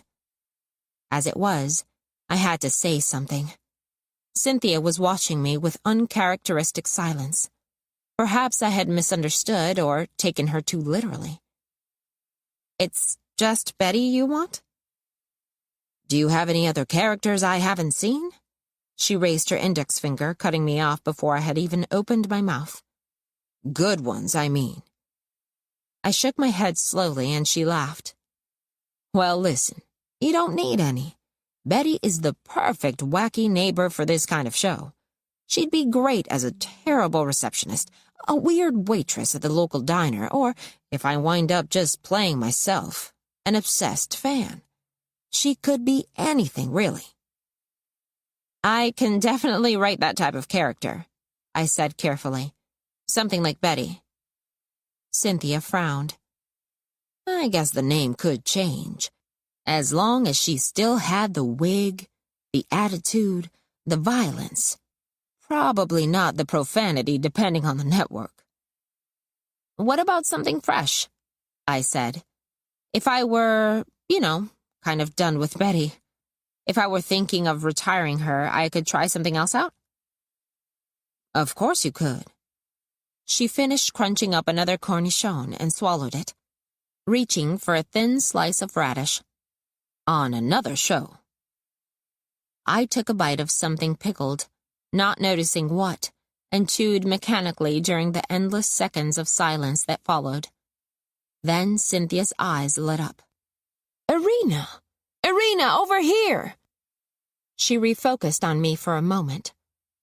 "Just 1 minute, Dana, sit tight. I'm just going to go say hi to my very best friend, Irina!" Mid-sentence, she rose, her voice changing from a half-hearted apology to a squeal of excitement directed at a woman who was rapidly approaching. Cynthia edged out from behind the table and gave Irina a hug. Then the two stood next to my chair, talking at a rapid clip about some project whose name I couldn't quite catch for almost half an hour. It took me 20 minutes, taking tiny bites and chewing as slowly as I could, to finish all the pickles and pâté on the table. Another 5 to crunch up every piece of ice in my water glass and drain the last drops. Another 5 to twist my napkin into an unusable paper turd. I became aware that I had to go to the bathroom. Just as I was shifting in my chair, deciding whether to go or not, Cynthia said, still talking into the air above my head, "Oh, shoot! Look at the time. I'd better be going too," said the woman named Irina. Cynthia looked down at me as if rediscovering my presence by her elbow. "Oh my gosh, Dana, I am so sorry. How rude. I can't believe this, but I have to rush off to another meeting. I might actually be late already. I feel really good about this, though, don't you? I feel like there's a partnership here waiting to happen." She looked me straight in the eye, and I felt the enveloping warmth of her gaze. "You are ready for this, Dana. I know you don't feel it yet, but you are so ready." Acutely conscious of the napkin turd on the table next to the crumbs of the lunch I'd eaten almost entirely by myself, I stood to better meet her gaze, but she still towered over me. "Thank you so much for your time," I said. It came out a little weak. "Irina, wait a minute. I'll walk you out," she sang. Then she turned back to me, put her hand on my shoulder, and gave me a little pat, wearing a sympathetic smile. You had me all to yourself for 15 minutes. That's really good for your first LA lunch." I felt 2 air kisses, one on either cheek, and she was gone. Still standing awkwardly in front of the table, I pulled out my cell phone and turned it on. It vibrated in my hand immediately as messages from Amanda began filling up the screen. I called Jason. "Hey, are you heading into work anytime soon?" His current day job was a bartending gig at a seafood restaurant. "I'm supposed to go in at 5. He paused, as if registering the tone in my voice. "But I was thinking of calling in sick today if you want to hang out." I made a point of forcing myself to go by the Days Inn where I had a reservation and check in first. I didn't want to take anything for granted. I printed out the agent contract in the motel's business center, which consisted of a storage closet with an antiquated desktop computer and an Epson, and used my phone to scan and send the signed document. All the way to Jason's house, I kept replaying Cynthia's last line. It wasn't my first LA lunch, not by a long shot, but I had to admit, it wasn't my worst either. 14. When I walked in the door, Jason was waiting with a big grin on his face. "It's happy hour o'clock." "Where are we going?" "It's a surprise." I looked down at my audition outfit. "Is this okay to wear?" "Yeah, sure." "Hang on, I brought one dress." I ran to the room where I'd slept the night before, rifled through my gym bag, and pulled out a strappy black dress I'd packed, though I couldn't have said why. Jason smiled when he saw me in it. "That's perfect." He was so keyed up that I let him put me in his car and drive us downtown without pressing him further regarding our destination. He hadn't yet asked me about the meeting with Cynthia, and I was relieved. He didn't have to ask. He knew I didn't want to talk about it, and he was happy to create a diversion so I wouldn't have to. This was Jason and I at our best, communicating wordlessly, distracting each other from disaster. We pulled into a valet lot, and Jason handed the keys to one of those preternaturally attractive service workers you see everywhere in Los Angeles, while another one opened my door and helped me out. I cocked an eyebrow at Jason. "Fancy." "Shut up, you like it." He herded me through glass doors and into a hotel lobby. "Look up." I looked up and gasped. The lobby was illuminated by hundreds of vintage lamps strung upside down at different heights from a mirrored ceiling. "We're taking the escalator to the 2nd floor," Jason said. "There's a special elevator to the roof on the mezzanine." "Of course there is." But it was working. I was starting to thrill to the fun of it. No longer focused on my lingering feelings of humiliation about the Cynthia lunch. As we ascended, the escalator moving diagonally through a flock of taxidermied birds in flight, I began to see the meeting with Cynthia for what it had been. A massive success. Cynthia had offered me a place in her writer's room. She had told me she wanted me on her show. It would be nearly impossible to explain to Jason how this was anything but a win. If he had heard me on that podcast, he knew about Betty. But he wouldn't have any idea why I wanted to retire her. No one who'd been following my career would. With the exception of one person, of course. The one whose dozens of phone messages I didn't intend to listen to. And now that I didn't need to keep my phone on to stay in touch with Cynthia or Jason, I didn't have to think about her either. We waited for a few minutes by a special elevator guarded by a hotel clerk who sent only a few people up at a time. I rolled my eyes at Jason behind the clerk's back, enjoying every minute of it. "Trust me," Jason said. "Always."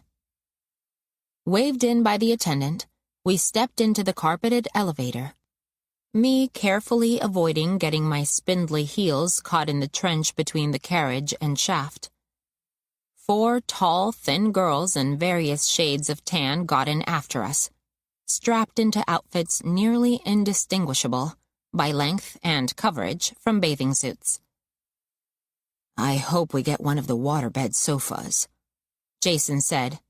"I hope they're heated." A rooftop in Los Angeles could get cold, even in the summer. "Wuss." Jason elbowed me, then gestured toward the scantily clad model types in front of us. "I don't see you wearing a halter top." "I'm saving it for a special occasion." As the elevator rose, a thumping beat, at first only faintly audible, grew louder. We stopped, and the doors slid open on an electronic dance mix, with a jaw-rattling bass, oddly incongruous with the still glaring daylight. The serpentine girls in front of us decanted onto a strip of crimson carpet, and I saw a row of topiary animals looming against a skyline suffused with the tender, rosy glow of an early sunset. It was smog, not sunset, and the topiary animals were fake. But it still looked like something out of a movie. I stepped out of the elevator.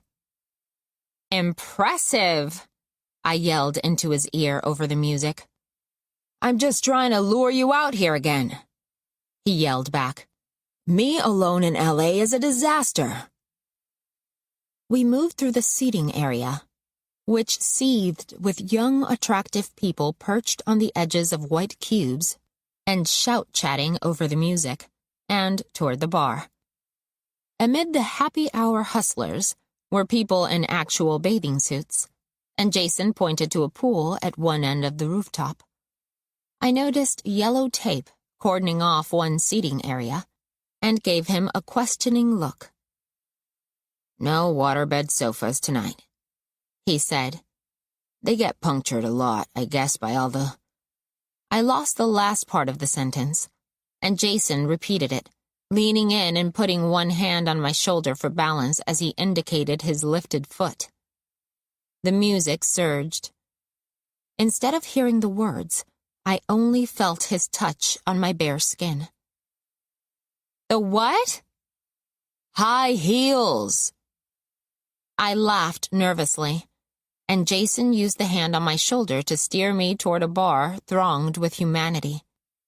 Observing the brutal coolness competition at the bar, I could see that the process of ordering a pair of $20 cocktails was going to take a while. "Maybe I should find us somewhere to sit," I shouted into Jason's ear, standing on tiptoe. He nodded. I made my way toward a few seats near a giant white brick fireplace, but before I could get there, a couple of guys appeared out of nowhere, drinks in hand, and settled into them. I made the rounds, trying to look casual as I strolled the topiary aisles and past a suite of ping-pong tables, where I narrowly avoided being hit by a whizzing white ball. The sun began to set. The angle of the glow became more acute, the glare off the nearby buildings dazzling. Having explored nearly the whole rooftop without spotting any empty seats, I wandered around a corner that seemed quieter and leaned against a sun-warmed wall to catch my breath. I'd been there only a moment when, without warning, a speaker near my head started blaring a clashing electronic beat complete with high-pitched shrieks. Another DJ had arrived and started his set, undaunted by the already loud ambient music. The sonic chaos drove me back toward the bar, where Jason was still waiting, empty-handed. He saw my expression, and his face fell. "This is miserable, isn't it?" I shrugged noncommittally, not wanting to hurt his feelings and too tired to raise my voice again. "Let's just go." I nodded, relieved, and we stumbled back to the elevator, which was disgorging fresh heaps of the young and beautiful. On the way down, we were alone in the elevator, but after the mayhem above, the silence was too peaceful to break. I had time to wonder what, in the past year, Jason had grown used to while I was trying out material in Austin coffee shops, Had he been hanging out on rooftops with Aaron Neely? Hobnobbing with the kind of person who brings a bikini to a midday meeting and takes a dip afterward? Just before the elevator doors opened, I tried it out. "So you come here a lot, then?" This was my first time. He looked sheepish. "I just wanted to impress you." I snorted, and he started laughing too. "Since you're such a big shot now." I stopped to glare at him, then broke up laughing again. "It's pretty awful, though, isn't it?" He pointed to the ceiling with its forest of vintage lamps as we walked out of the hotel. "I think the word you're looking for is basic," I said. "But what a view. I hear they have a great happy hour at R&R. We walked through the well-shaded grounds of the Central Library on the way back to the car, pausing to linger under the fantastical foliage. Jason put an arm around me, casually, as if it were no big deal. "So, you're staying another night?" This time, Jason had ordered an omelet with hash browns. As I ate my burger, I thought, Jason will always be the kind of guy who orders breakfast for dinner. Maybe I knew him too well at this point. A few more days, at least. "Are you apartment hunting?" He thwacked the ketchup bottle over his hash browns a couple of times. "I don't think I'm ready for that yet. Anyway, it's not like I have tons of money lying around. I'd have to nail something definite down before I—" "That's exactly what I wanted to talk to you about." A glob of ketchup landed on his plate, but he didn't seem to notice. "I was only kind of joking last night about splitting the rent. I haven't had much luck in the roommate department since you left, and I can't afford to live alone much longer. So if you did need a place—" He trailed off, placed the ketchup bottle on the table, and poked at the mess on his plate. I couldn't believe it. He was asking me to move in with him. Without so much as a word about what had been going on between us, the touching, the hand-holding, the date spot, he was asking me to reappear in his life as if I'd never left it, with no idea what, if anything, we were to each other. "What exactly are you saying, Jason?" I knew, but I needed him to say it, to admit at least that he needed me. But he began backpedaling immediately. "Or not, if you're not into the idea." I continued eating my burger and kept my mouth full for the rest of the meal, so I'd only have to nod yes or shake my head no. When we got back to Jason's place, he put on a comedy special we'd both heard about, and I relaxed a little into our old familiar rapport, chuckling intermittently, picking apart the jokes, pointing out what worked and what didn't. And then, half an hour into it, he was leaning on me again. "Don't do that," I said, throwing his arm off the back of the sofa. "What, this?" He ruffled my hair. "I'm serious, stop." I jerked away. "Jason, what is this? What are we doing here? I need to know what's going on." He took a deep breath and smoothed his hair back off his forehead in the old gesture of frustration. "Dana, when I said I'd had bad luck with roommates, I meant, well, my last roommate was actually a girlfriend. Ex now." He shook his head, his hands on his knees. "It turned out she was just using me for my industry contacts. It totally destroyed my sense of trust." I sat, stony-faced, and waited for him to finish. He gave me a look of earnest appeal. "I know I'm sending mixed signals here, but I'm just not ready to make any new commitments yet. Do you know what I mean?" I stood up. "I'd better go." He looked surprised. As I spoke, I hunted around for my heels. "If you're expecting me to sit here and listen to you talk about your girl problems yet again, I just can't do it anymore." I laughed. God, how many times have I listened to you bitching about some skinny blonde who didn't treat you right? Poor Jason. Poor Jason. The blood was rising to my face. Where had I kicked them off? And to think, I was worried that maybe you only wanted me to move in because I'm an asset, now that I'm more successful than you and all. His expression changed into one of angry protest, but I stopped him before he could get a word out. But no, it's not even that crass. I was flattering myself. You're just on the rebound, again, and you want someone to listen to you and pet your head and pick up your mess. Well, I don't care if this bitch used you or cheated on you or what. Thinking of what my mom had said about Jason, I threw my shoulders back. I don't pick up other people's messes anymore. Dana. He put a hand out toward me, and I flinched away. Destroyed your sense of trust? I sneered. That, by the way, is bullshit. If you don't trust me by now, you're never going to. Hang on a minute. Who doesn't trust who? He stood up too, and I moved around so that the sofa was between us. You haven't even told me why you're here. You're obviously sitting on something huge. You've been carrying it around like it's a state secret or something. Your phone is blowing up. It can't all be agent calls and Cynthia Omari, or you'd be returning them. You're pretty keen to hide who it is, aren't you? I looked away.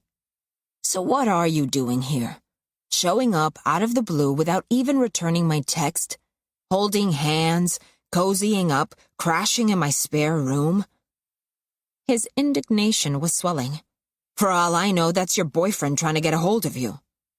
I don't have a boyfriend, I snapped, finally spotting my shoes under the kitchen table and leaning down to grab them. An ex, then?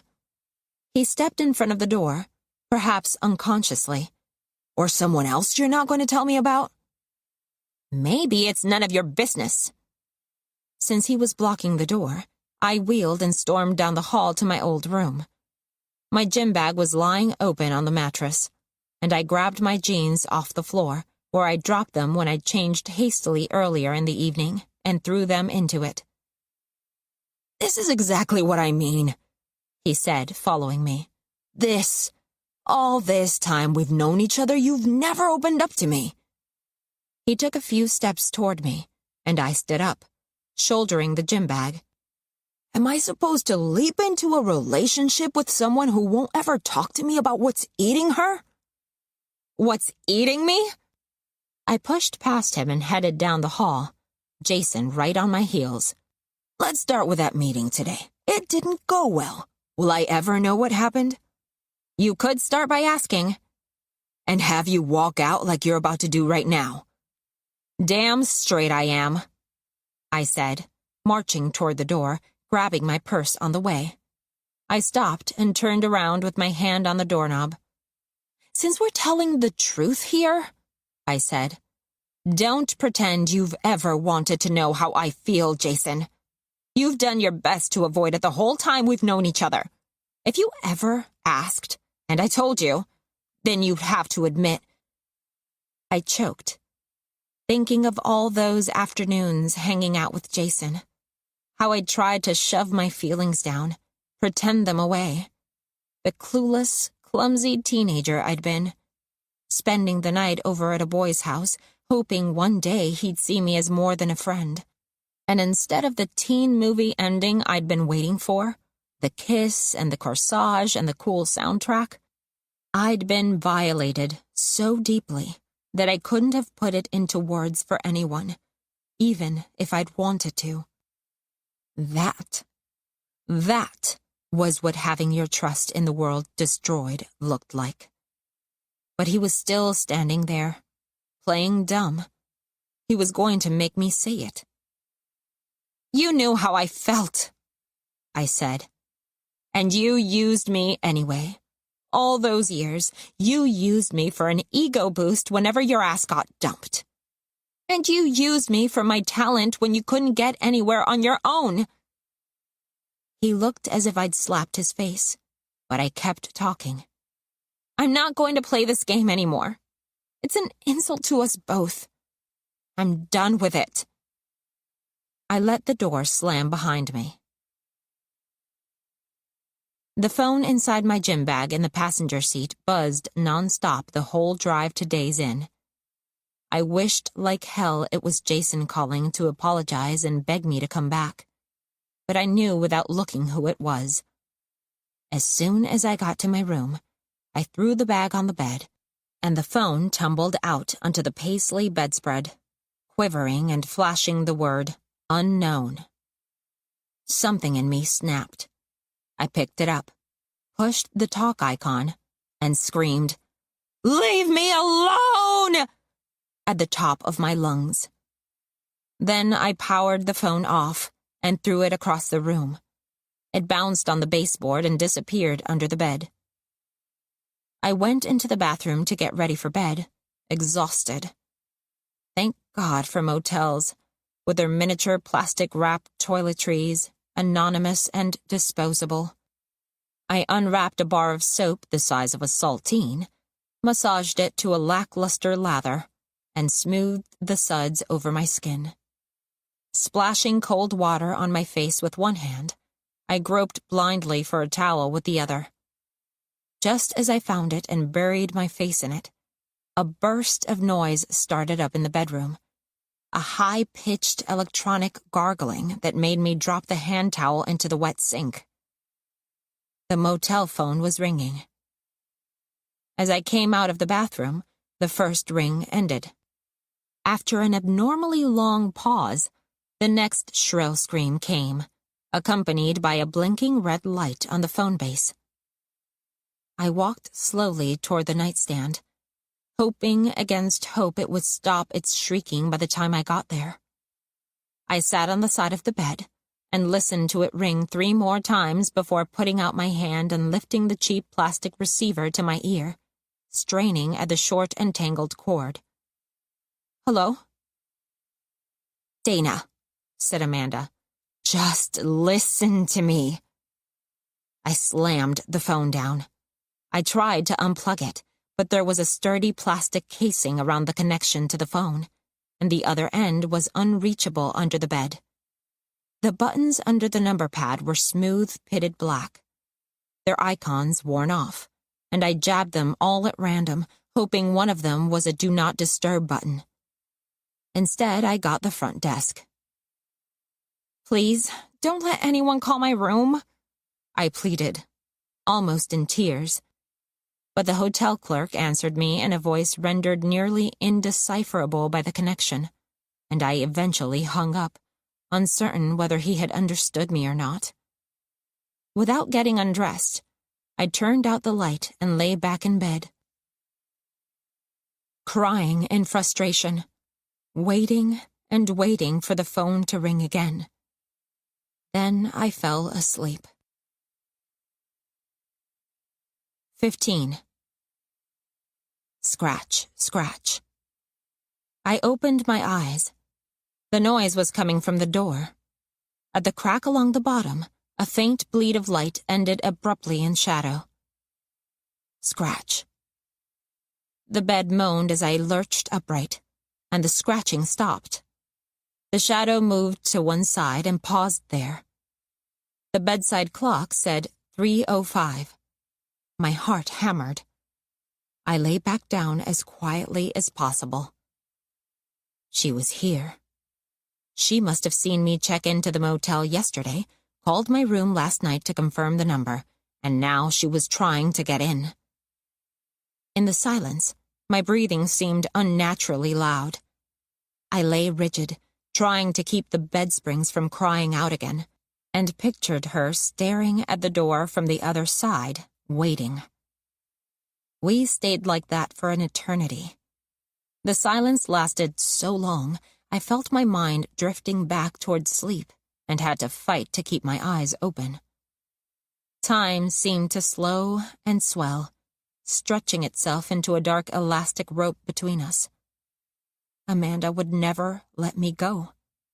She couldn't, because the darkness that tethered us to each other came from inside me. She would go only when it was gone, and I couldn't get rid of it without her. There was a soft knock. As if sleepwalking, I swung my legs over the side of the bed and then eased my feet to the floor. The shadow was still there. I slid my feet over the worn carpet, one after the other. Another knock, this one a little louder. Dana, are you awake? The low, familiar voice ran through me like a slug of bourbon, turning everything it touched warm and tingly. I ran to cross the remaining distance, flipped the deadbolt, turned the handle, and yanked the door open to see Jason, sallow in the yellowish motel lights, fidgeting from side to side awkwardly, his face twisted into a pained grimace. I burst into tears. Oh, God, I scared you. I'm so sorry. He looked at my face, flushed from crying, and then looked down. I couldn't sleep. I've been thinking about what you said. My heart was still hammering. How did you find me? He held up a plastic hotel pen. You left this in my house. I found your car in the lot and got your room number from the parking spot. In his other hand, he showed me a piece of paper ripped from a spiral notebook, a few words scribbled near the top. I swear I was just going to leave a note on your door, but I couldn't think of what to say. He crumpled up the note and stuffed it and the pen into his pocket. So, now that I woke you up like a complete idiot, do you think we could talk for a minute? I hesitated, still wiping my eyes. Then I stepped back and let him cross the threshold. I'm not getting back to sleep anytime soon anyway. I know. My timing sucks. He stalked over toward the bed as I closed the door behind him. I took my seat at the table by the window and watched him pace. I wish I could be like you, Dana. Short, stacked, and Latina? Not going to happen. That's fine. Keep joking. I don't have any right to ask you to be straight with me. I haven't earned it. But I'm going to be straight with you. He took a deep breath. What I meant is, you've always held it together. You don't let stuff drag you down, make you feel wrong inside. He frowned, searching for words. It's intimidating. You don't need people like I do. That's such a line, Jason. I thumped my fingers impatiently on the side of my chair. That's what you tell yourself, but it's total crap. You know it is. He whirled to face me. Remember after graduation? We had all these big plans. Get out of Amarillo, head to Austin, face the world together. Yeah? And you went right ahead and did all that, without me. Not for long. He started pacing again. I couldn't hack it on my own. Besides, you're the one who changed the plan, Dana. You always do. What can I say? The glamour of the Sears returns desk was too much to resist. Oh, cut the pity me crap. He snapped. You changed on me senior year, and I never knew why. You stopped laughing at my jokes. You didn't care about college anymore. I thought you wanted space. He sighed. I didn't know what else to think. So he had noticed something after all. You think I didn't want to go conquer the world with you? I was going through something, Jason. I needed you more than ever. Looking back on that time, I couldn't remember what I'd needed, only a hazy numbness. But I pressed on. And you left. Yeah, and I was miserable on my own. Why do you think I talked you into following me? He seemed suddenly tired. The same reason I talked you into coming out here, and I've been trying to do it again ever since you showed up at my door. He gave me the look that killed me every time. His dark eyebrows furrowed, his hair swinging forward. I'm no good without you, Dana. To cover the twinge it gave me, I looked away and sighed theatrically. That's all very touching, Jason, I said. But from where I stand, it seems like you've been doing fine. Getting jobs, hauling around with Aaron Neely, dating actresses. At the mention of his love life, he scowled furiously. Some fight obviously left in him. You don't get to bring that up. That relationship almost killed me. I lost who I was. And I suppose that's my fault too? I stood up, suddenly enraged. Because I wasn't there to babysit you while you dated yet another girl who wasn't me? I'm not your training wheels anymore, Jason. If you can't handle an adult relationship without my best friend? Your security blanket, I finished. That's all I am to you. We were never really best friends. I was in love with you. You knew that, and you used me. He started to fire back, then stopped, and abruptly sat down on the bed, as if his legs had given out. Yeah, I knew. He glanced up, shorter than me for once. In my defense, it's not easy to know what's going on with you. You play everything pretty close to the chest. I kept staring until he looked down again. But yeah, I guess I knew. Deep down. I just wasn't ready to do anything about it. I guess I thought... That when you were done having fun, I'd be there? I said. Are you all done now, Jason? He shook his head and opened his mouth, but nothing came out. Instead, his head kept shaking back and forth. It took me a minute to realize he was crying, because I'd never seen him cry before.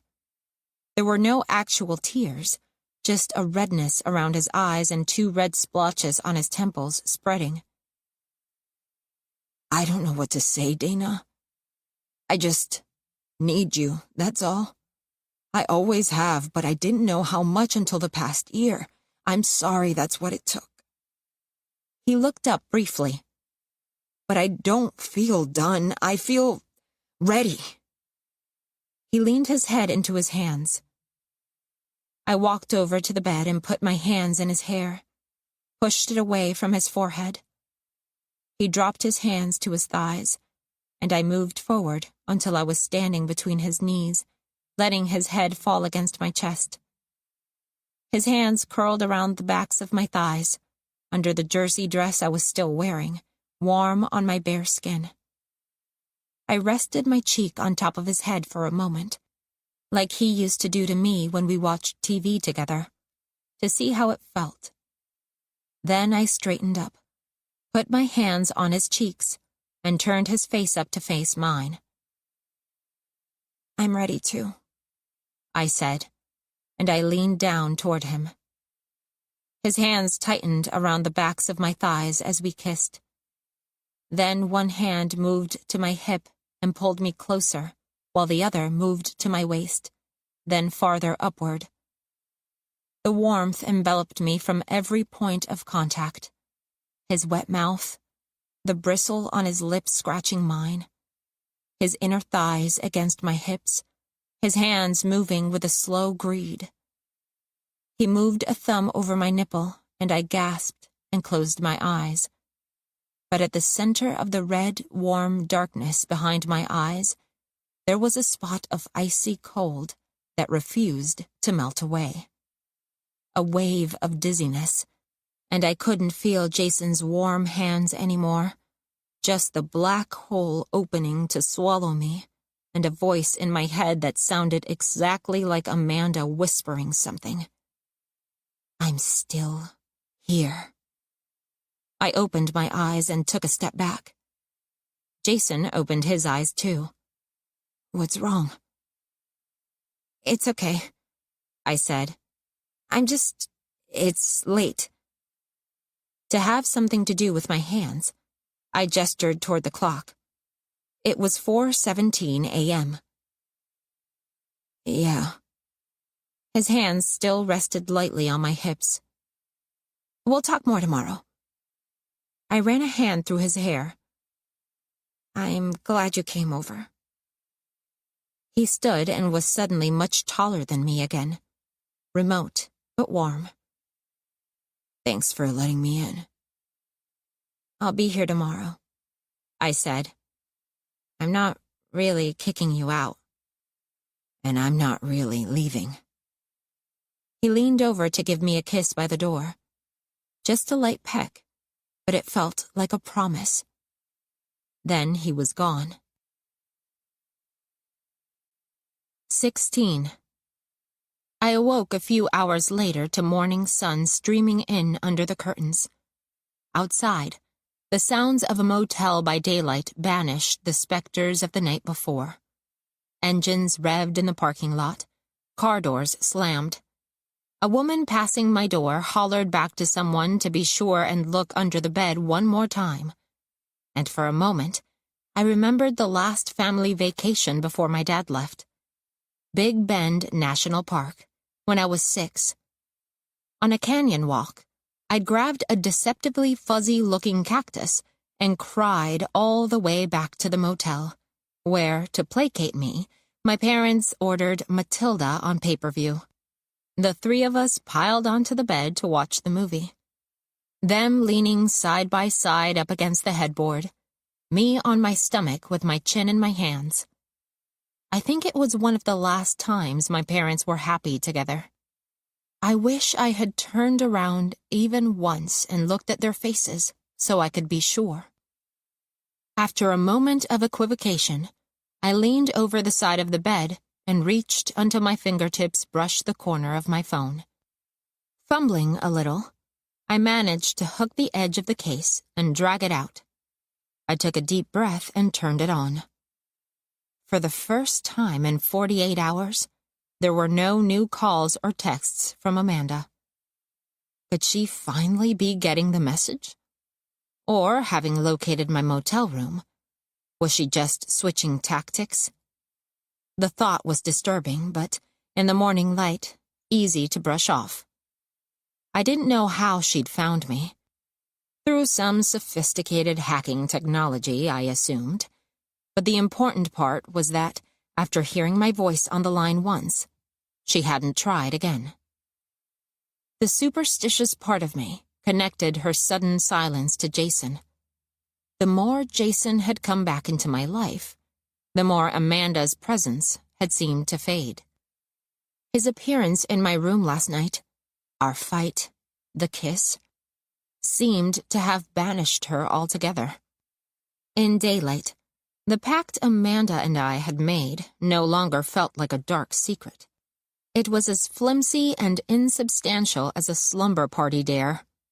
After all, Jason and I had grown up together, loving the same TV shows, hating the same hometown, yearning for the same escape routes. No one but my mother had known me longer. Not even my dad, who hadn't sent me a birthday card since I turned 12. Whereas Amanda had materialized out of thin air only a few short months ago, with no connection to me at all. We had no mutual friends, no shared interests, nothing in common but a couple of failed stints in LA. And what was more common than that? Jason and I were going to share something much rarer. A magical combination of love and success. As if on cue, a text appeared on my phone. Not from Amanda, but from my newly acquired agent, who'd managed to book me an audition today on my 3rd day in LA. In just a few hours, as a matter of fact. I wanted to crow out loud. So Cynthia, who'd practically offered me a job on the spot yesterday, wasn't even my only iron in the fire. I'd been in town 3 days, and already I was doing better than I had in the 4 years I'd lived here. Maybe being the second funniest person in Austin wasn't as good as being the funniest, but it had opened doors. Or had someone seen me in the cafe with Cynthia and decided that my star was on the rise? In any case, if I wanted to retire the Betty character, letting all her disturbing associations fade permanently from my mind, there was no reason to think it would kill my career. I would survive, stronger than ever without her. I took a look at the audition details. A pilot for a sitcom set in an advertising firm in the 80s. Mad Men by way of WKRP, according to the sketchy description. Which meant, I was sure, that I was being invited in to read for the nerdy brunette foil to a ditzy blonde secretary. Fine. The producer was on a winning streak. I would play straight man to a dumb blonde any day of the week to be associated with his name. I rooted through my bag for my audition outfit, pulled it on, and added a pair of non-prescription glasses I carried around for just this type of occasion. Then I slipped the folder with my headshot and resume into my purse. Ready to go. On an impulse, I pulled out my phone and texted Jason my good news. If we were going to try to be together, I would need to get used to sharing things like this with him. It wasn't exactly bearing my heart, but it was a beginning. On my way out the door, the hotel phone by the bed caught my eye, and for a moment, I thought the red message light was flashing. I forced myself to stare at it until I'd satisfied myself that it was just a trick of the light. Then I left. The moment I walked into the waiting room, I realized this was more of a cattle call than an audition. I tried not to let the number of bodies in the room get me down. At least I was right about the casting balance of women on the show.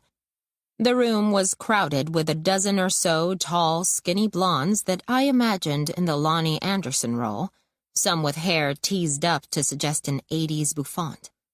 The brunettes on offer were a little more varied, though not much. I was definitely the shortest and curviest of the bunch. Also the funniest, I told myself, to psych myself up. Noting with relief that Jessie, the brunette junior ad exec I was auditioning to play, was no boring straight man, but a comic relief character. The waiting room might be wall-to-wall actresses, but I would lay bets I was the only comic. The brunettes seemed to be going first. Still, by the time an assistant cradling an iPad pointed to me and waved me in, I'd read 4 back issues of People magazine and a dog-eared Entertainment Weekly cover to cover. I handed off my headshot and resume to the assistant, and she passed them to the casting director, a red-headed woman with the weary, battle-glazed look of casting directors everywhere, seated at a folding table. She perked up a little when she saw my resume. "Funny stuff, huh?" she said. "Okay, Dana, make me laugh." I tried my best, playing Jessie as broadly as I could muster opposite the casting director's deadpan line readings. She cut me off halfway through the second page, and I tried to look attentive and pleased, as if I were about to get some invaluable notes or direction. Never lifting her eyes from the script, as if she were reading the newspaper over breakfast, the casting director said, "I'm having trouble seeing her in the advertising department of a major firm." Were the glasses too much? I reached up and took them off nonchalantly, just to show that they were fake. "I mean, this is supposed to be the 80s. She looked up from her script, not at me, but at the assistant. "Get the other part?" As the assistant handed the new sides to me, the casting director finally threw a glance in my direction. "It's funnier anyway." I glanced at the new sides, but I already knew. Office cleaner, complete with maid uniform and funny accent. The role I'd inadvertently played in Branchick's apartment after letting Amanda persuade me that there was no other way. The role I'd sworn never to play had come so naturally and so hilariously to me that we'd both laughed until we'd cried afterward. I read it. I always read it once I was in the room. They said if you got 10 TV casting directors on your side, you were going to make it as an actor. So I never burned any bridges. I just read the part. Even J-Lo had to play a maid. The casting director and assistant couldn't tell that I was phoning it in. They laughed the whole time, more than they had for my junior ad exec. Just as audiences had in the 80s, they loved seeing a Latina shriek and clutch her heart and say, "Dios mío, Mr. Kendall." Note to self, I thought, no more nostalgia sitcoms. I thanked them for their time and headed back into the waiting room. The receptionist perked up when I came through the door. Dana Diaz? I nodded heavily, an old, sour thought appearing in my head. It was one that sometimes came to me after auditions like this one, but it repelled me so much, I tried to forget it as quickly as possible. I was wondering whether I would have gotten the same treatment if I had kept my father's last name. Something came for you. She reached behind her, lifted a vase filled with sunflowers off the floor, and set it heavily on the desk. I glanced at the card just long enough to see Jason's name in the florist's scrawling cursive, and a tiny flutter of excitement chased the bitterness off. Jason must have sent them when he saw my text. It was a little embarrassing to be singled out like this, as if it were my first audition. But then, after last night, everything felt like it was happening for the first time. The flowers were a reminder that even this audition, with its old disappointment, could become a fresh start. I could see the other women in the waiting room looking at me with a touch of envy, and I grabbed the arrangement. "Sorry I couldn't get them for you before your audition," the receptionist said. "The runner came just after you went inside." "Yeah, no worries," I said. I stepped out of the waiting room into the parking lot and tugged at the card as I walked toward my car, squinting at it for a closer look at the messy writing. Then the vase slipped to the ground and shattered, scattering the sunflowers, and I was left holding the card between thumb and forefinger, one heavy sunflower dangling and twisting from the string by its hairy neck. "Break a leg, Dana. My third name is Jason Murphy." 17. I tore the card off the twine loop, letting the garish flower with its bulging black center like an insect eye drop to the ground, and stumbled to my car with Jason's name crushed in my palm. Once in my car, I threw the hateful thing into the glove box and steadied my hands on the steering wheel, unable to start the engine. "The runner came just after you went inside." Was it Amanda in her stolen uniform? Was she here, tailing me, as she seemed to want me to believe? The phone calls, the texts, even tracking down my motel room, none of it compared to the violation of using Jason's name, dragging him into this shameful game she had concocted to entrap me. It was a veiled threat. Obviously, she didn't expect me to do anything just because she'd written Jason's name down on a piece of cardstock. Probably she wasn't in town after all, just using the runner algorithms to torment me by remote control, threatening me with exposure as she had threatened Neely and Branchick. Spurned, ignored, she would want to ruin whatever happiness was in store for me. The fastest way to do that would be to tell Jason about the pact. I recognized Amanda's cold logic. I'd seen her tactics apply to others often enough. What had she said about Brenna Branchick? About getting back at women? Women learn to live with violence early on. Getting to a woman isn't as simple as a tap on the nose. You have to find something she cares about. She'd found it, all right. But how? I racked my brain for a time I might have mentioned Jason around Amanda. I hadn't wanted to talk to her about him, a fact that now struck me as both notable and prescient, as if I hadn't wanted to contaminate his memory. But even if I had at some point mentioned my ex-writing partner by name, and she had looked up online records from my high school, tracked him to the University of Texas, and from there to Los Angeles, how many Jason Murphys must there be in L.A.? How could she possibly have hunted down this Jason Murphy unless she was here, following me? I started the car. I had to get out of this parking lot. Whether she was here or not, I felt her eyes on me. As soon as I made my way out to the freeway, my phone started ringing, and I snatched it up. "What do you want from me?" "Dana?" The woman on the other end sounded as if she had been crying. "It's Kim." "Kim?" I adjusted my tone, my face going red. "Sorry, I thought it was someone else. What's wrong?" Judging from her voice, now didn't seem like the moment for a snarky greeting. "It's Vash." I blinked in confusion and tried to tear my brain away from thoughts of Amanda. I still couldn't shake the feeling that she was watching me. "Vash, what about him?" Kim spoke in a monotone, as if struggling to keep control. "It started a couple weeks ago. He was acting really weird. Not that he's ever been normal."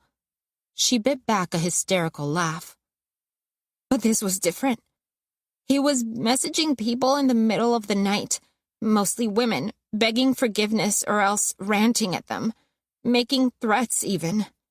He messaged me a couple times and I just ignored him. She choked.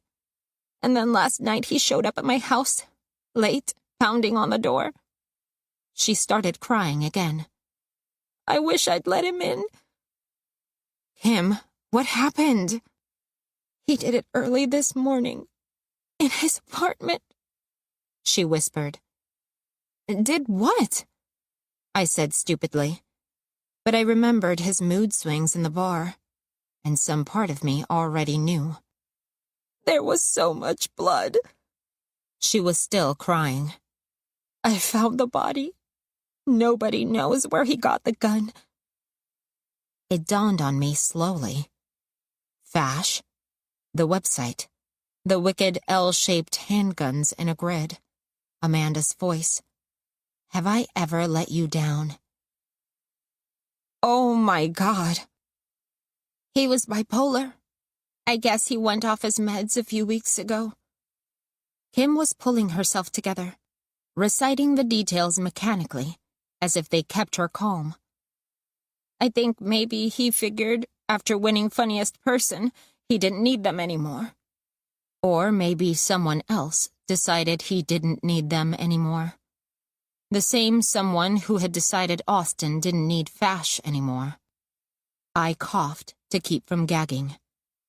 "Dana, the awful thing is I knew he needed help. I just didn't care.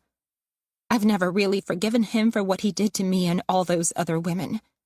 He never owned up to any of it. And when he won the contest, I thought, now he'll never have to. And I wished for something bad to happen to him, just to even the score, you know." Her flat tone chilled me more than her tears a moment before. "Dana, is it my fault? Did I make this happen?" "No, Kim, I swear you didn't." "There was blood everywhere." I closed my eyes and saw red. Vash in his red robe against red walls at Cha-Cha's, a camera flash lighting up Kim's and my frozen smiles on either side of him. And then something occurred to me. "I'm so sorry, Kim, but I have to go," I said, choking on the hysterical giggles that were pushing their way up my throat like bile. It wasn't funny, but I couldn't stop. With Vash gone, I was officially the funniest person in Austin. Back in the motel, I sat on my bed and stared at the closed curtains, a dark brownish-red color flecked with tiny teal flowers at 6-inch intervals. Just a few hours ago, I'd been prepared to start over. Everything had seemed possible. Los Angeles, success, Jason once more my writing partner, but more than that, my partner. Now, from a vision as capacious and sprawling as the city itself, my world had contracted to the size of this motel room. It had been meant as a base from which to plan my new life. Now, it was a cell in which I sat waiting obediently for the warden. The motel phone rang. I picked up on the first ring. Amanda. Dana, she said pleasantly. Where are you? Are you here? She laughed. In L.A.? No, I'm in Austin. I don't believe you. As a matter of fact, I'm in your apartment right now. What? Why? Oh, I just stopped by to look for something, she said lightly. Then it occurred to me, with everything going on, you've heard about Fash, haven't you? It might be a good idea for me to lie low for a little while, in case there happens to be a crackerjack IP sleuth in the Austin Police Department. I couldn't catch my breath. I felt as if her hands were around my throat, squeezing. And since we've always had each other's backs, I knew you wouldn't mind. Think of it as house-sitting. I tried watering your plants, but I think they're too far gone. What happened to... I couldn't say Fash's name. That has nothing to do with me. Oh, really? Nothing? Nothing at all? She laughed again. I wonder why the cops knocked on your door a few minutes ago. If what happened to Fash had nothing to do with you. Cops? Don't worry, they went away. They're not kicking down any doors yet. They just want to question some people. Standard procedure. It seems there were some irregularities with Fash's medications. She paused. I remembered what Kim had said about Fash going off his bipolar meds and felt ill. And then there's the gun. Amanda. She continued as if she hadn't heard me. This is quite a mess, Fash's demise, especially so soon after he was in the local news. Did you do it? She laughed. You mean, did I pull the trigger? Come on, Dana. Do you really think I'm capable of murder? I don't know what you're capable of. I just told him the truth, Dana. She sighed deeply. Some people spend their lives running from who they are. They shouldn't be allowed to get away with it. If I'm the only one willing to be honest, does that make me a criminal? Did you mess with his meds? Medication just helps people lie to themselves. You should have heard Fash talk. Well, we mostly messaged about how his pills made him feel. Numbed out, distant from his emotions. He wanted to get off them. Most people do. But people need help. The phone made a shifting sound, as if she were wedging it casually between her cheek and shoulder. And if those people happen to use Runner to pick up their prescriptions... She trailed off. That's sick. What's sick is how many people don't even need pills to lie to themselves, she offered cheerfully. Isn't that right, Dana? I ignored the taunt. You have to tell the police, Amanda. It's gone too far. You can see that, can't you? It was a bad idea in the first place, and now we have to stop. It's over. Convenient that you get to decide when it's over, she said sharply. I'm supposed to turn myself in? Or go into hiding? That would be the right thing to do, yes? She snorted. Which one? The one that's best for you, right? No, I don't think so. Look, just do your mission and you can go back to making the world laugh. My mission? I spat. How fucking dare you? How did that audition go anyway? Not so well without this, I bet. Without what? Then, suddenly, I knew what she was holding. I covered my eyes with my free hand. It's strange that you left your wig behind, seeing as how it's so important for your act. Not to mention it's got your DNA all over it, along with Carl's, I'm pretty sure. You probably left a few strands in his place. And Branchick's. Amanda! I pushed my hair back off my forehead. It would definitely tie you to at least 2 crime scenes. Amanda, don't. Don't what? Drop a strand or 2 over at Fascist's house? Oh my God. I might not need to. You guys seemed awfully chummy at that bar after Funniest Person. I'd be willing to bet his robe picked up a few strands. My eyes prickled with hot tears as I realized she must have been there after all, watching me win 2nd place, waiting for an advantage. What do you want from me? I said helplessly. The stakes have been upped significantly over the past few days, Dana. You have my 3rd name. I need you to act on it. You'll be glad you did, trust me. She hung up, and I stared at the 4 walls of the motel room. My new life. Jason opened the door with a dopey smile. I was wondering when I'd see you again, he said. Busy lady these days. We have to talk. Before he could respond, I said, Not about last night. Okay. He stepped back and waved me in. The living room felt womb-like and stuffy behind the closed curtains. Left to himself, Jason never opened them, which had driven me nearly insane when we lived together. But now I was glad for the musty half-dark of the living room. As Jason went to the kitchen to get us fresh mugs of coffee, he'd only just woken up, I could tell. I twitched one of the curtains aside and glanced out the window. Just because she'd said she was in my apartment didn't mean she was telling the truth. Jason came back in and handed me my coffee, which I set down without tasting. My heart was already racing. There was one question I had to ask immediately, before I talked myself out of it, no matter how crazy it made me sound. As I opened my mouth to ask it, I realized, incredulously, I didn't even know her last name. Do you know an Amanda? Tall, skinny, curly, bleached blonde hair? I waved my hands around my head in an invisible mane. His forehead wrinkled.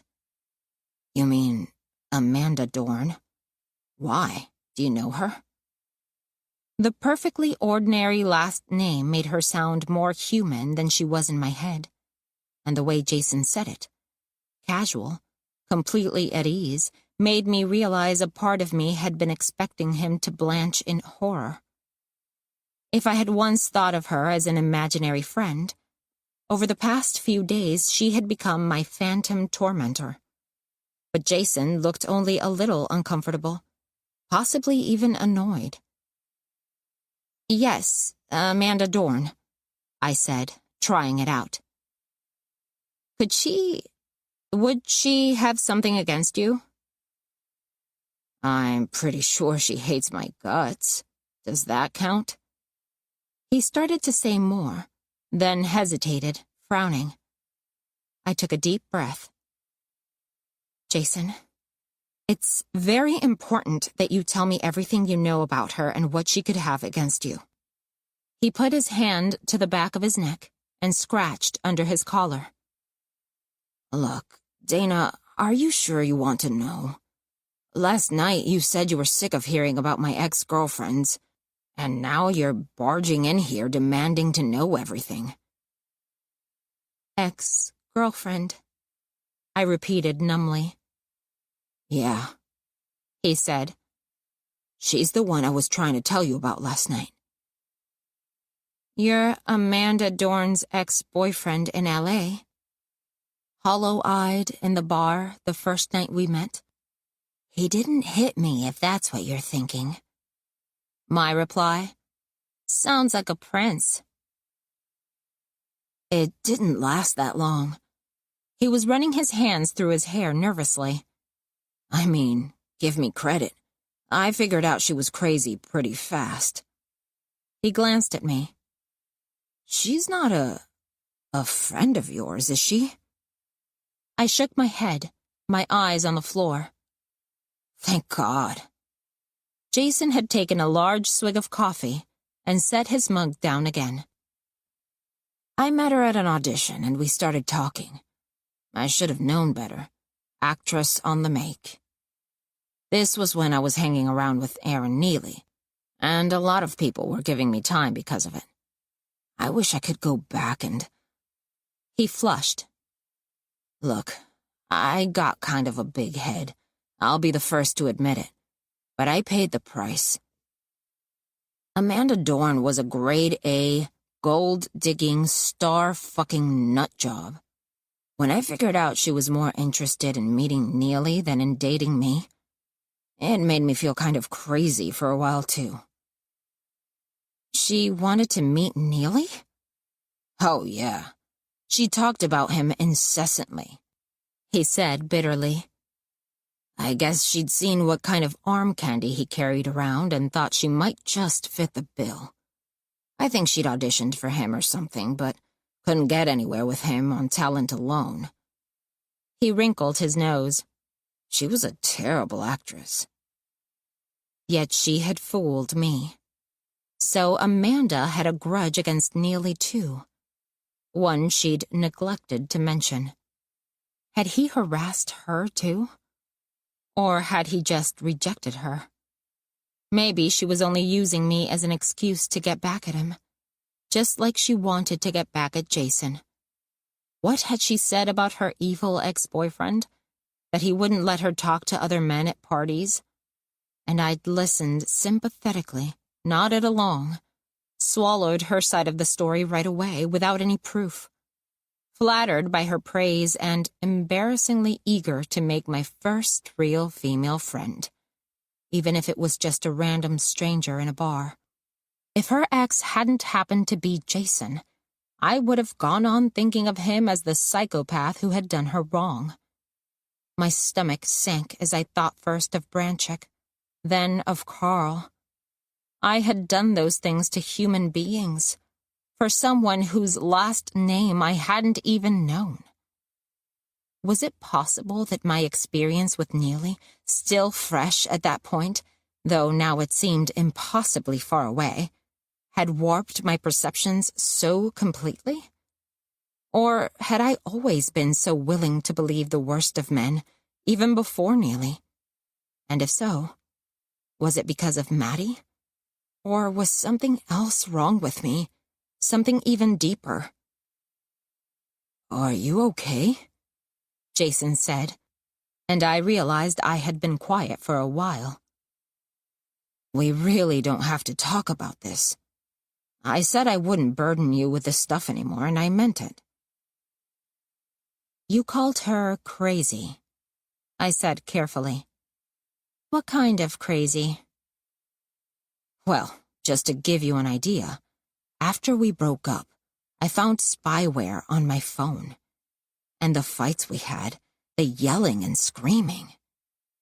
He kept talking, but my ear snagged on the word spyware. I hadn't heard it before, but it reminded me of Amanda talking about planting malware in Carl's computer. I'm in charge of software. Software, malware, spyware. I clapped one hand over my mouth and one hand over Jason's. What? His voice came out muffled. I shook my head violently, put my finger to my lips, pressed my hand over his mouth harder, pointed to my purse with a pleading expression. Slowly, he raised his hand to my wrist and pulled my hand away. I opened my purse and pulled my phone out between my finger and thumb, as if I were handling something that could turn around and bite me any minute. With the other hand, I made a helpless gesture. "What do I do?" I mouthed. Jason gestured to my car outside. I nodded, lifted my keys as silently as possible out of the bag. "Say something," he mouthed. I shrugged, panicked. "About these fights," Jason said out loud, and I almost jumped. "She and I would just, go at it, scream at each other for hours on end. It was awful. I cared about her, but she was just out for her."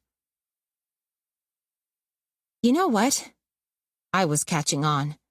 I'm starting to remember why I didn't want to hear anything about this. It sounds like you still care about her, Jason. Maybe everything she told me was right about you. "Dana, don't leave." Jason jumped up from the sofa and pointed frantically toward the door, jerking his head and lifting his eyebrows. I grabbed my keys, making sure they rattled loudly. "I'm just going out to my car. I need a minute away from this crap." I opened the door and walked out. "Maybe I'll come back in after I cool down. Just give me some space." I stalked down the front walk to the car, my heart pounding, acutely conscious that I was alone with Amanda now. I unlocked the car, tossed the phone onto the front seat, and slammed the door. Then I hurried up the walk and into the house. Once the door was closed, I leaned my back against it. "So, you too, huh?" Jason said. I started laughing weakly. I couldn't help it. It was nerves. "What exactly is spyware?" "Exactly what it sounds like," he said. "It turns your phone into a tracking device. Your stalker can see who you're calling, who you're texting, where you are." Where you are? A motel, a film studio, Jason's house. I fought down panic. "How does it get on your phone?" "A couple of different ways.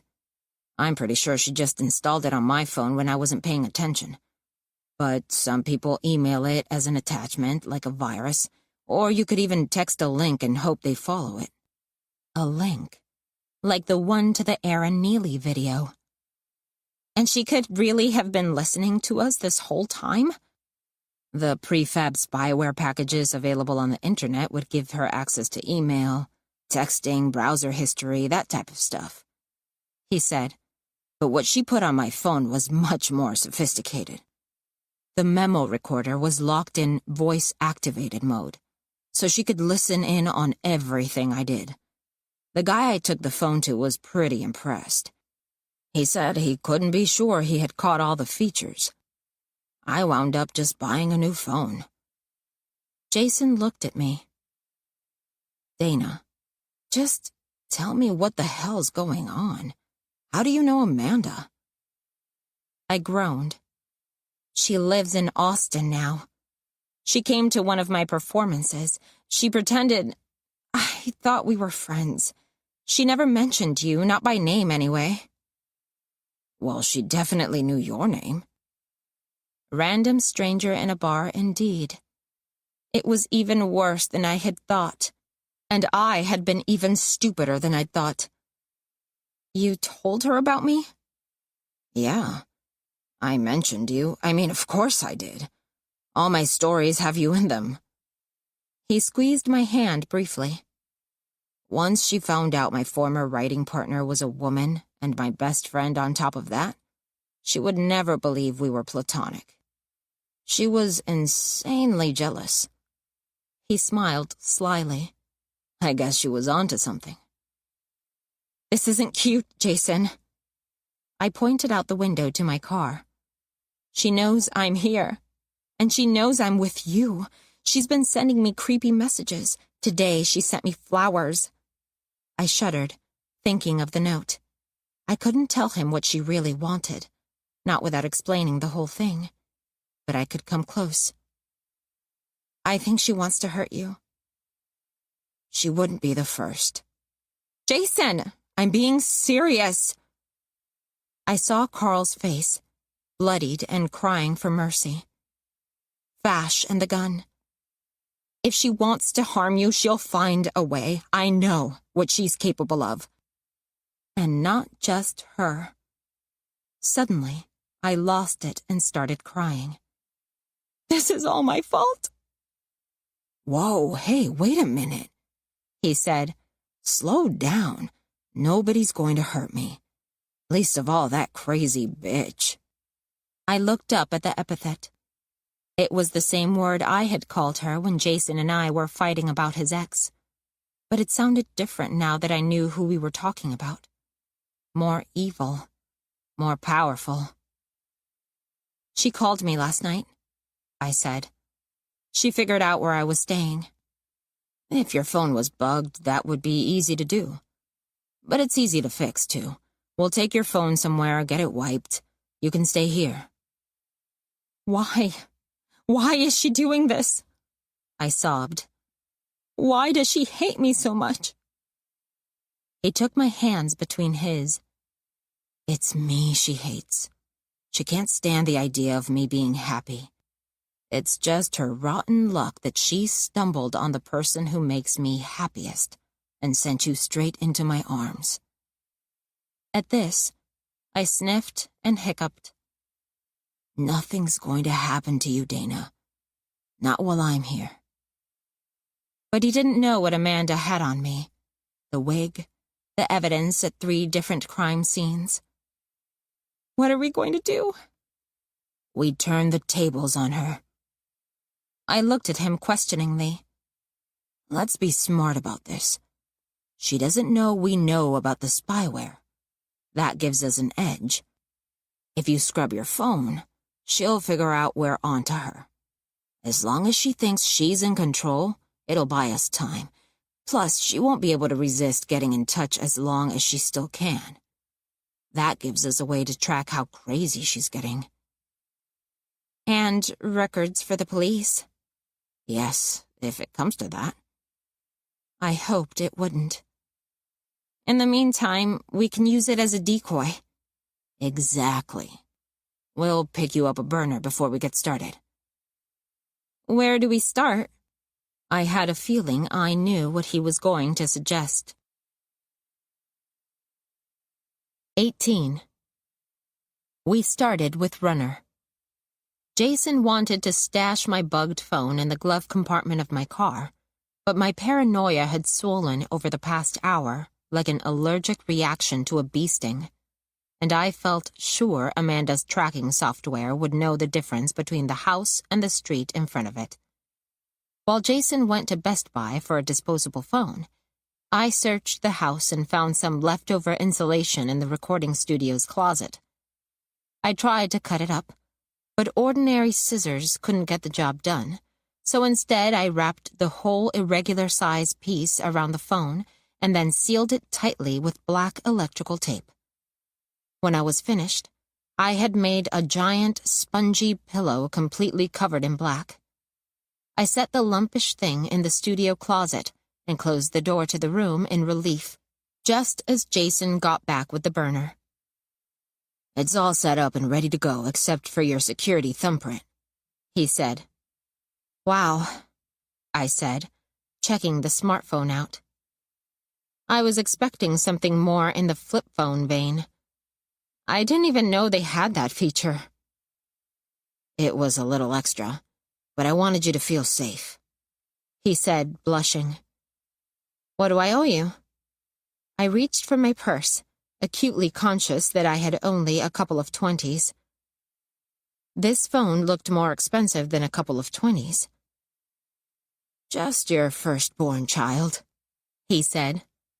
Also a kidney if I need it. Jason, forget it, he said firmly. Let's make that call. I put on my best reporter voice for the media contact at Runner, but she seemed unimpressed with my made-up credentials, and none too happy to be confronted with yet another journalist covering sexism in Silicon Valley. Sexual harassment claims are taken very seriously by Runner, she recited in the crisp, dry tones of rote memorization, and handled promptly by HR in accordance with the highest standards of employee protection. Of course, I said. I'm wondering if you'd be willing to discuss one particular case in detail. We are not legally allowed to discuss. Her name is Amanda Dorn. There was a pause. I tried backing off. Perhaps you could start by confirming that she was an employee? I would have to check with our Human Resources Department. Did Amanda Dorn file a sexual harassment claim at some point in her employment? That's another matter for HR, she said. In the meantime, please consider filling out the media request form you'll find on our website. The line went dead.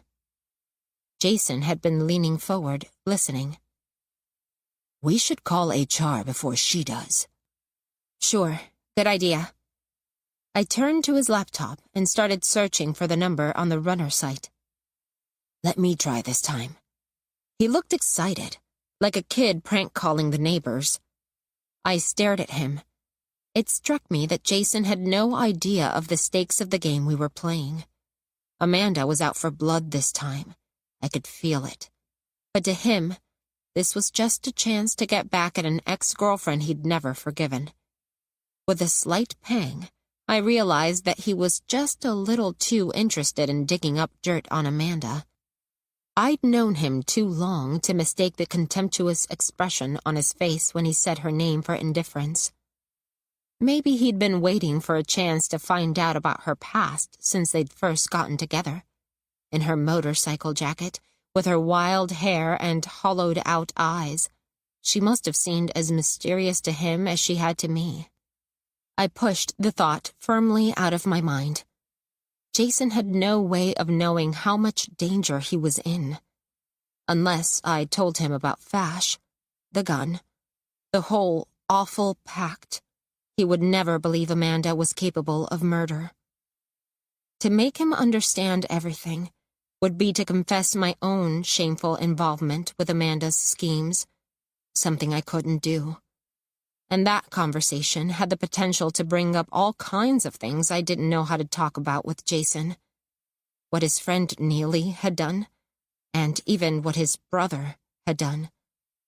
I couldn't have said exactly why I wanted to protect him from that knowledge, except that it didn't seem fair to make Jason so angry about things in the past he'd had no control over. Far better that he saw what we were doing as nothing more than a petty game. I just hoped he wouldn't find out for himself how games like that worked out. Fine, I said, handing the phone to him. Knock yourself out. Jason turned the volume all the way up so I could hear what was happening, and I leaned in close as he dialed the number. A high-pitched female voice answered. Runner Human Resources Department, this is Callie. Hi, Callie. I'm Jason Murphy. He sounded more confident using his real name than I had with a fake. I'm with the website ProPublica. Have you heard of us? Of course, Callie said. Have you tried calling our media rep? I just talked to Renee. She sent me here to confirm some details, he said with ostentatious seriousness. I'm reporting a story about the costly epidemic of frivolous sexual harassment suits in Silicon Valley. He winked at me. We got a tip about an Amanda Dorn who used to work there. First, can you verify that she was a Runner employee? Callie's voice grew warm and deferential. Of course. Yes, Amanda Dorn worked here. Let me pull up her information. After a brief pause, she read off the dates of Amanda's 2-year employment at Runner. Her termination was an extremely unfortunate circumstance for everyone involved. I can't disclose the name of the employee she accused, baselessly, as an investigation into the incident revealed. But I can say that the grounds for her termination had nothing to do with that suit. In fact, a countersuit was filed against her for harassment, stalking, and illegal use of proprietary company software. I see, Jason said, making eye contact with me and raising his brows dramatically. Anything more you can tell me about the countersuit? Well, she said in a lower tone, as if in confidence. Ms. Dorn, unfortunately, was not a good fit from the very beginning. After a brief period of productivity here as an entry-level programmer, her supervisor, whose name I'd rather not disclose, Branchick, I mouthed at Jason, gave her a poor performance review, which kicked off the initial accusation. Her evidence included private photographs from the personal device of the accused. In investigating how she came by these photos, it was discovered that Miss Dorn had been using Runner's proprietary code to develop her own app, an inappropriate use of company property in violation of intellectual property laws as well as the employee manual. So that's why she was fired? Jason prompted. There was a settlement, Callie said, pronouncing the last word as if it were something sour in her mouth. She obviously had to leave once her theft had been revealed and her access revoked. But she refused to resign until she'd extracted a fair amount of money from Runner in return for a non-disclosure agreement. An agreement she has obviously violated, she said in a slightly chilly tone, since I am speaking to a reporter now. I can't tell you how much I appreciate your taking my call. This topic is such an important one. Jason always knew how to lay it on thick. And we appreciate the chance to set the record straight, Callie said. Runner is a fair company where women are treated as equals. I should know. She went on, in a slightly warmer tone, to discuss the various benefits and accommodations she herself personally had received from Runner during 2 pregnancies and a cancer scare. Next came a list of initiatives from the CEO to improve the hiring and performance of women in tech. Jason rolled his eyes and waited for her to finish. Thank you so much, he said when she took a breath. You've been so helpful, and I'll be sure to follow up if I have any further questions. Sensing he was about to hang up, I mouthed a question for Callie at him. He squinted and shook his head, confused. I grabbed an envelope on the table nearby, flipped it over, wrote down 3 letters, and underlined them. Ape? He said out loud.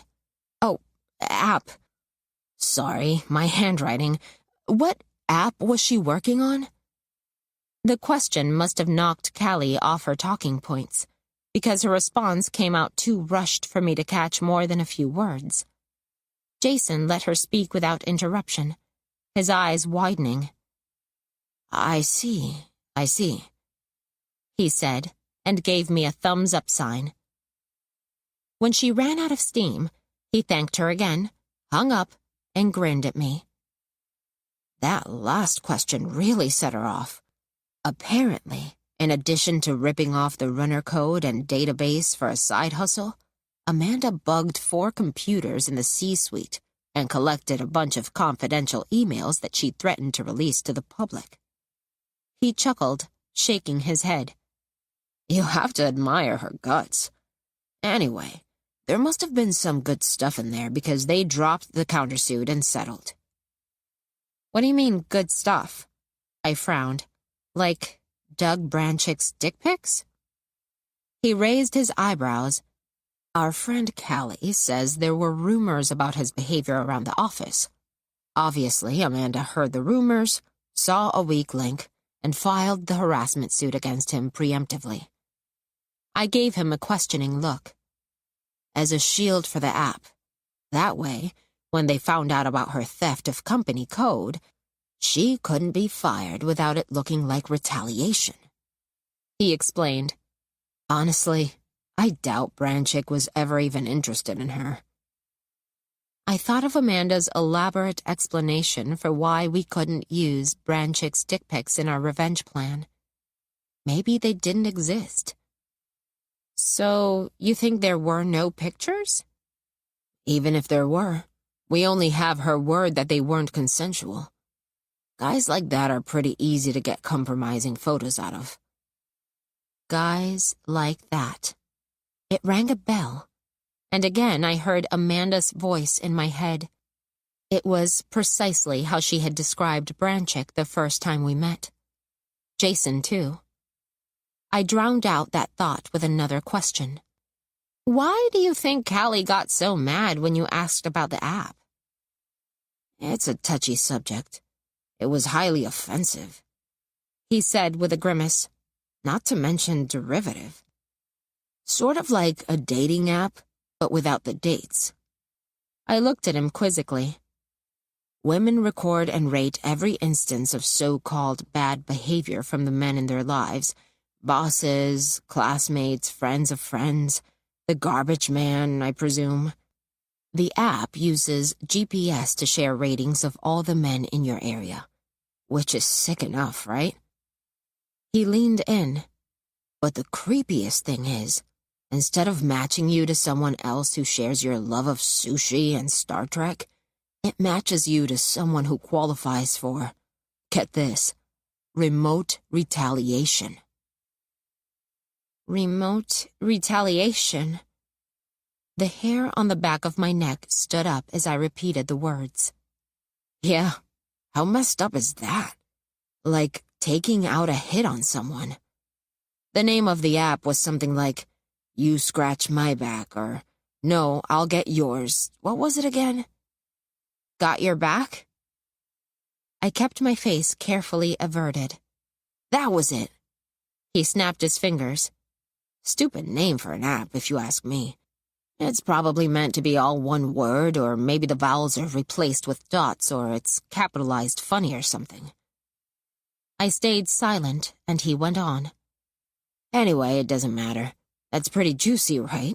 And definitely illegal. An app for hiring a hitman? Woman, I corrected him mechanically. And it wouldn't be hiring. She'd want to make it some kind of trade or a point system, so you get out of it what you put in. He gave me an odd look. What, did she mention this revenge app to you? Not specifically, I said, picking at a thread in my sleeve to avoid meeting his eyes. But it's the kind of thing she would like. The mutual responsibility, the sense of community, like a neighborhood watch. I was stumbling over my words. You two spend a lot of time talking vigilantism? Jason said. She must have been pretty comfortable around you. Yeah, we were BFFs, I snapped. We made each other friendship bracelets and everything. Look, I'm not saying it's not crazy.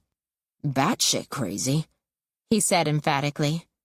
And, more to the point, illegal. What do you want to bet she's still working on some version of that thing? If we got hold of her computer and turned it over to the FBI... We don't have her computer, I pointed out. It's in Austin with her, last time I checked. And anyway, as long as the app's not finished and she's never taken it public, she could probably claim it was just a joke. A real laugh riot. Jason turned his face away. Ruining men's lives. Presumably, the men who got their lives ruined would have ruined some women's lives first. I couldn't help adding. Based on hearsay? He looked back at me in disbelief.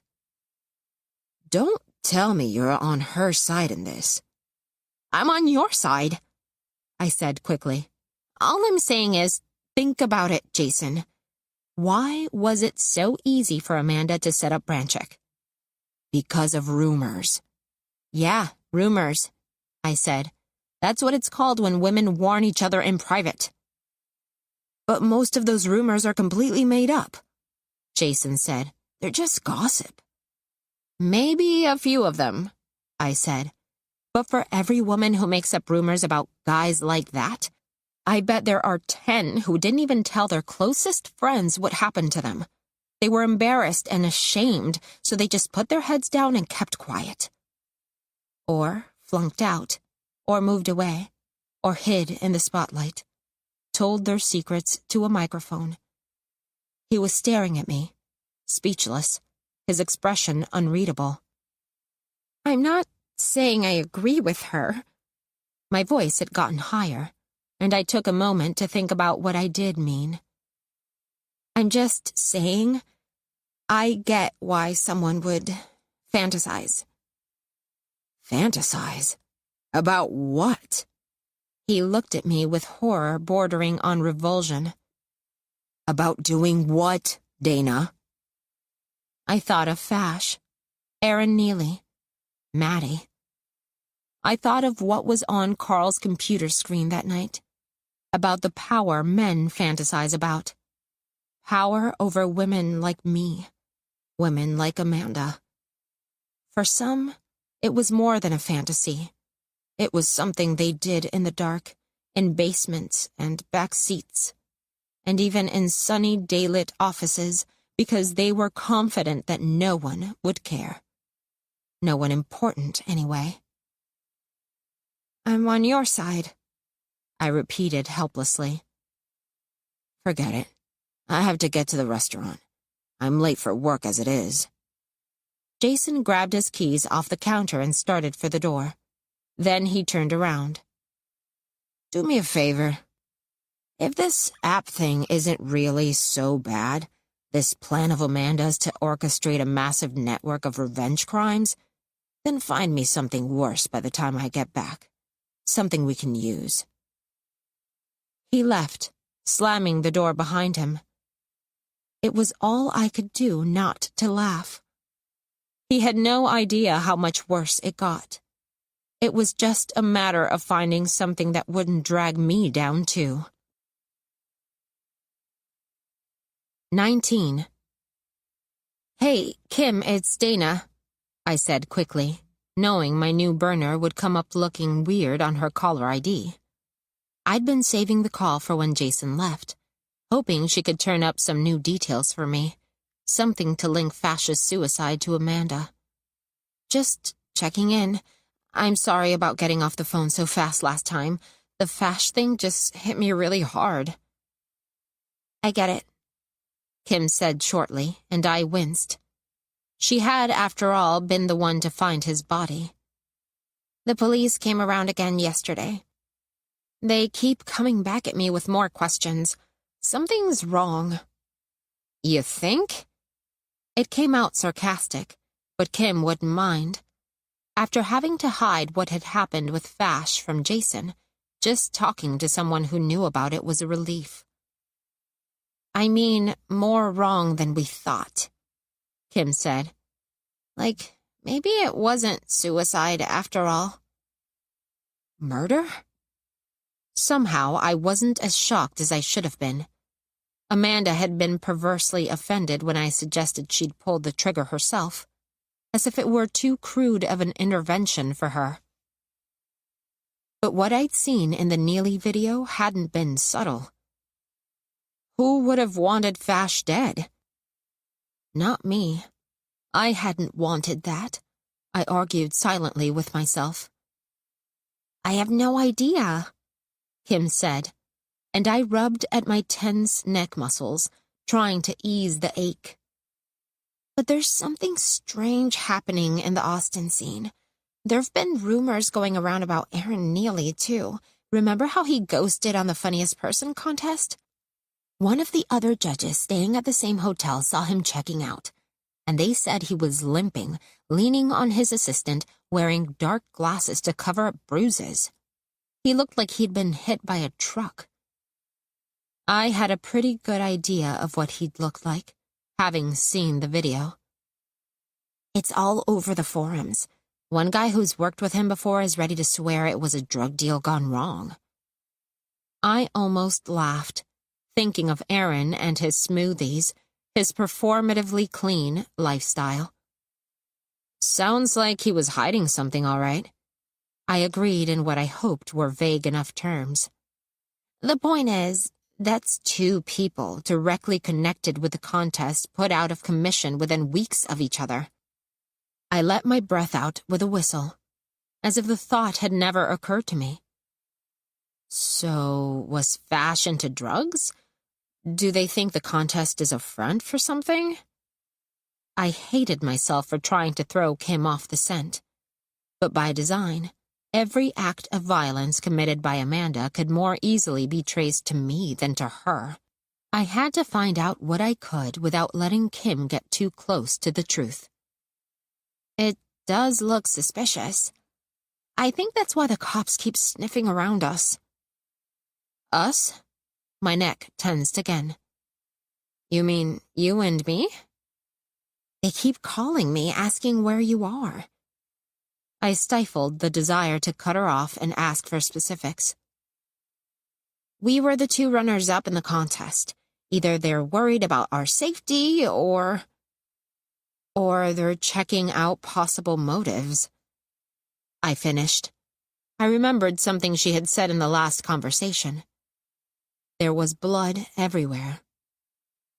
Do they really think we would ice our friend for a crack at first place in some local contest? Friend is stretching it, she said wryly, the old Kim for a minute. But the laugh that followed sounded hollow. Anyway, I did tell you I'd kill myself if I didn't do well this year. I guess it's not that big a leap to imagine I'd kill someone else. There was a pause as I took this in. Men like Fash drove women out of the scene all the time. All I had done was try to find a way to drive a man out for once. If I happened to benefit from it, if I was now technically the funniest stand-up in Austin, did that constitute a motive? I shook my head. I couldn't have a motive for a crime I didn't commit. Then something occurred to me. Kim, you found him in his apartment, right? There was silence. How did you get in? The door was unlocked, she said. Some of his friends were worried about his posts on the forums, and since I'd been the last to see him, I volunteered to go check on him. I knocked for a long time before I tried the door. Her voice caught, and she took a deep breath. Last time I ever walk into somebody's house like that. It was beginning to sound to me like a setup. Kim had been the last to see Fash and the first to find him. She had walked right into the scene of the crime. Amanda didn't need to have been at Cha-Cha's on the final night of the contest. She could have overheard us talking about Fash in the bathroom over my bugged phone. What if she'd bugged Fash's phone, too? Maybe she knew he had been pounding on Kim's door that night, had listened in as he cried and screamed at her to let him in. Maybe Amanda had taken it upon herself to punish both of them. Fash for what he'd done to Kim, and Kim for her silence. It was a sickening thought. The Brenna Branchik rule. To punish a woman, you have to get in her head. Get her feeling guilty enough so she'll walk right through the unlocked door into a bloody crime scene. Maybe, in the end, even implicate herself in a murder. Who did? Kim asked. What? I snapped back to the conversation. You said she left the door unlocked. Who? Fash, I meant, Fash left the door unlocked, I stammered. I had to get Kim out of harm's way. The police haven't told you to stay in town, have they? Not yet. I breathed a sigh of relief. Do you think you could get away for a few days? Maybe. My manager at the bar took me off the schedule this week. They're good people over there. Her voice started to tremble. In all honesty, I'd love to get away. Not from the police. From my friends, Fash's friends. Everyone knows I was the last to see him alive. She hesitated, then went on. There's another rumor going around on the forums. That he killed himself because I wouldn't go out with him and I told other women to steer clear. She laughed weakly. I feel like the dudes in the scene all give me side-eye wherever I go, and the women won't say anything, even if they know better. Don't speak ill of the dead, I guess. Now she was crying. But just because this awful thing happened to him doesn't erase what he did to me, to a lot of us. Of course it doesn't, I said. I believe you. And it's not your fault he's gone. She sniffed hard a few times, took a deep breath, and started talking in her normal voice again. Anyway, I'm persona non grata around here. I'd love nothing better than to leave this shit behind, but I've got nowhere to go. The solution came to me all at once. What about Amarillo? If you could drive there, my mom would put you up in a heartbeat. And she wouldn't bug you except to make sure you got fed. My mother always knew what not to ask. It was one of my favorite things about her. I mean, it's no resort town, but it's quiet there. Thanks, Dana. It's a nice idea, she sighed. But I doubt your mom wants some random person in her house. I'll let her know you might be coming, and she can leave a key under the mat for you. That way you don't even have to decide now. It can be a last-minute thing. There was silence. Just consider it. Okay, I'll think about it, and thanks, she said.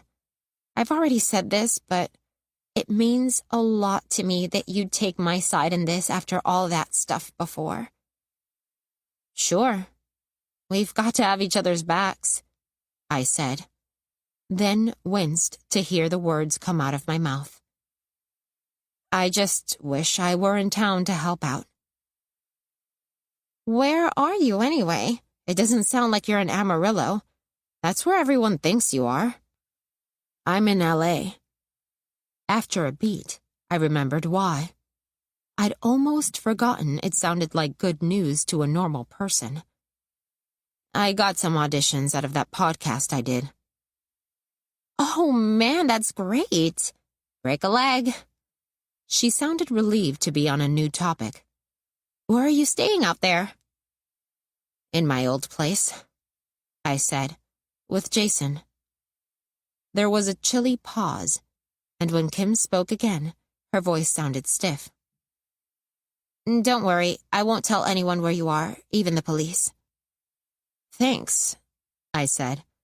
I appreciate that. I don't want anyone to think. She cut me off. No problem. After all, we have to have each other's backs, right?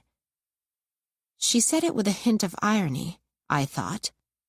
But then, Kim always sounded a little sarcastic.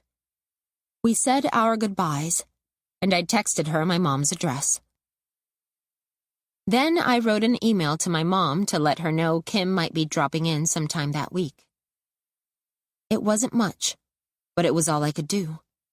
I prayed Amanda hadn't planted clues in Fash's apartment to implicate Kim, though a small voice inside me that I couldn't quite silence said, "Better Kim than me."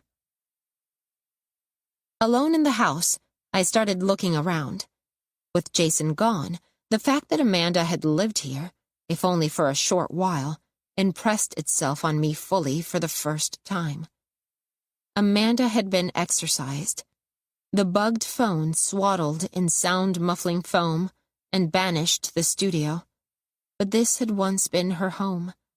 I tried to imagine her sitting on the sofa with Jason, pouring a glass of wine at the kitchen counter, curling up in his bed.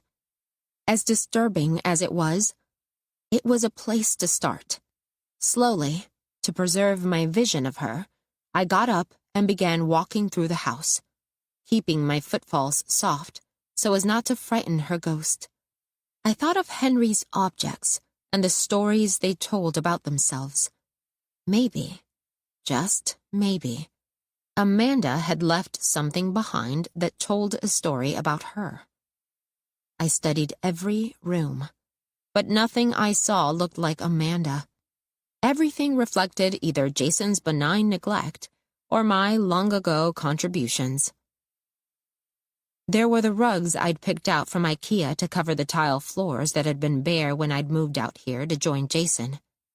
The curtains, too, were mine, cheap panels from Target, now faded in the middle and dirty at the hems. The pair of mismatched Goodwill armchairs, and the wall art, portraits on black velvet and badly painted landscapes. I walked down the hall, past a big-eyed cat in nursery pastels that always freaked Jason out, and forced myself to take a long look at his bedroom. There by the unmade bed was the nightstand I'd found for him at the Salvation Army to replace the cardboard box he'd been using when I moved in. Its wood surface now scummed over with a year's worth of sticky coffee cup circles. The closet bristled with empty hangers and a few plaid shirts like crooked flags. Most of his clothes were wadded up on the floor. If Amanda's ghost was here, it was being very quiet. I opened the door to the studio. This once had been my bedroom, I thought with a pang. But you would never know it. I had been expunged as thoroughly as Amanda had. There was even some scarring on the outside of the door around eye level, as if someone had chipped away at the paint, perhaps preparing to strip the wood.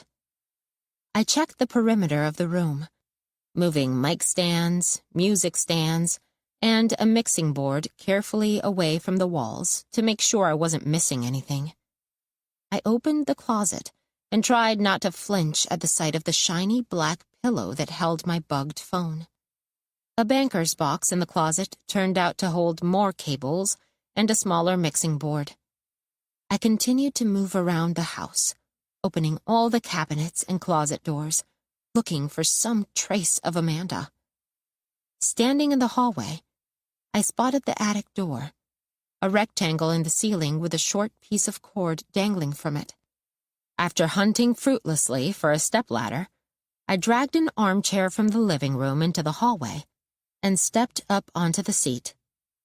My fingers barely reached the end of the braided cord, and it took several excruciating minutes of hopping up and down on the chair before I got a tight enough grip.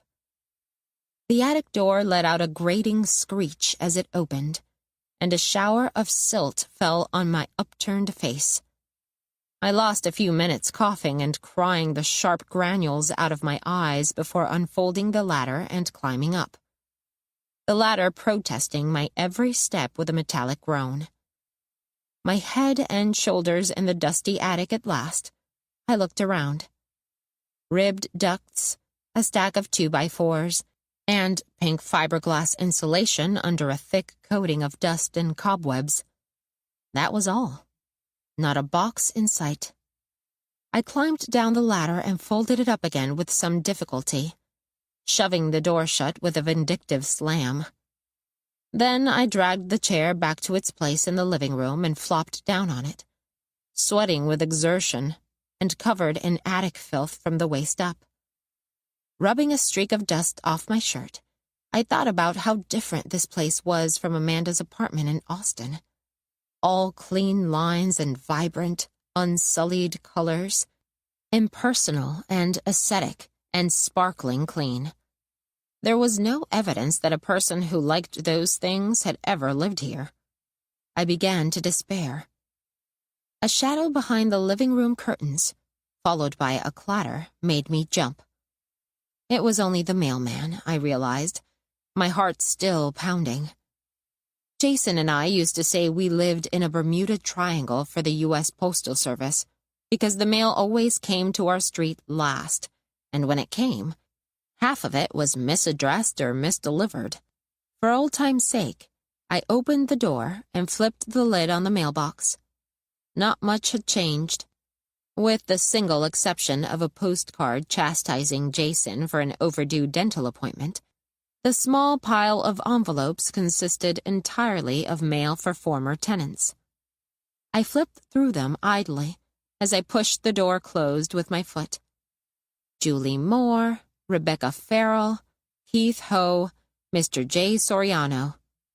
Former tenants. Before I moved in, Jason had always thrown mail to former tenants away, but I had insisted we stow it in a kitchen drawer instead, fully intending to forward it when I had time. That never happened, of course, and eventually we started calling the drawer the sinkhole. When I lived here, I'd emptied it into the trash can every couple of months, but I was pretty sure Jason had never cleaned it out on his own. I went to the kitchen, the mail still in my hands, and knelt to open the bottom drawer. It was stuffed so full of envelopes I could hardly wrench it open. I had to reach my hand to the back of the drawer to clear the logjam. When the drawer finally jerked open, a bank statement popped out, fluttered through the air, and landed on the tile floor by my knee. It was addressed to Miss Diaz. "Thanks a lot, Jason," I muttered. I sat on the floor and started digging through the top layer of mail. When I saw the peak of a capital A poking out from behind a Free People catalog, my heart skipped a beat. It was only a special offer from Sephora, but it was addressed to Amanda Dorn. I'd found a trace of her at last. I started scooping out thick handfuls of red-stamped bills, credit card offers, catalogs, circulars for special elections and ballot initiatives, expired sandwich shop coupons, wedding invitations, Christmas cards, and plain white envelopes with and without plastic windows, dumping them all on the floor in front of me. I forced myself to check the name on each piece of mail, no matter how trivial it seemed, before throwing it away. Every item addressed to Ms. Amanda Dorn gave me a little jolt of adrenaline, followed by a tiny crash of disappointment when it turned out to be junk mail.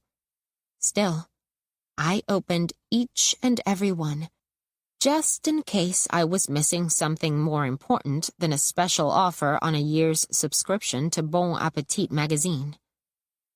By the time I finished going through everything in the drawer, I had opened some 15 pieces of Amanda's mail, all of it useless. Not so much as an alumni magazine to give me a hint about her pre-runner past, much less the letter from home I had allowed myself to hope might be hiding in one of those plain white envelopes, entreating her to visit an ailing mother, forgive an abusive father.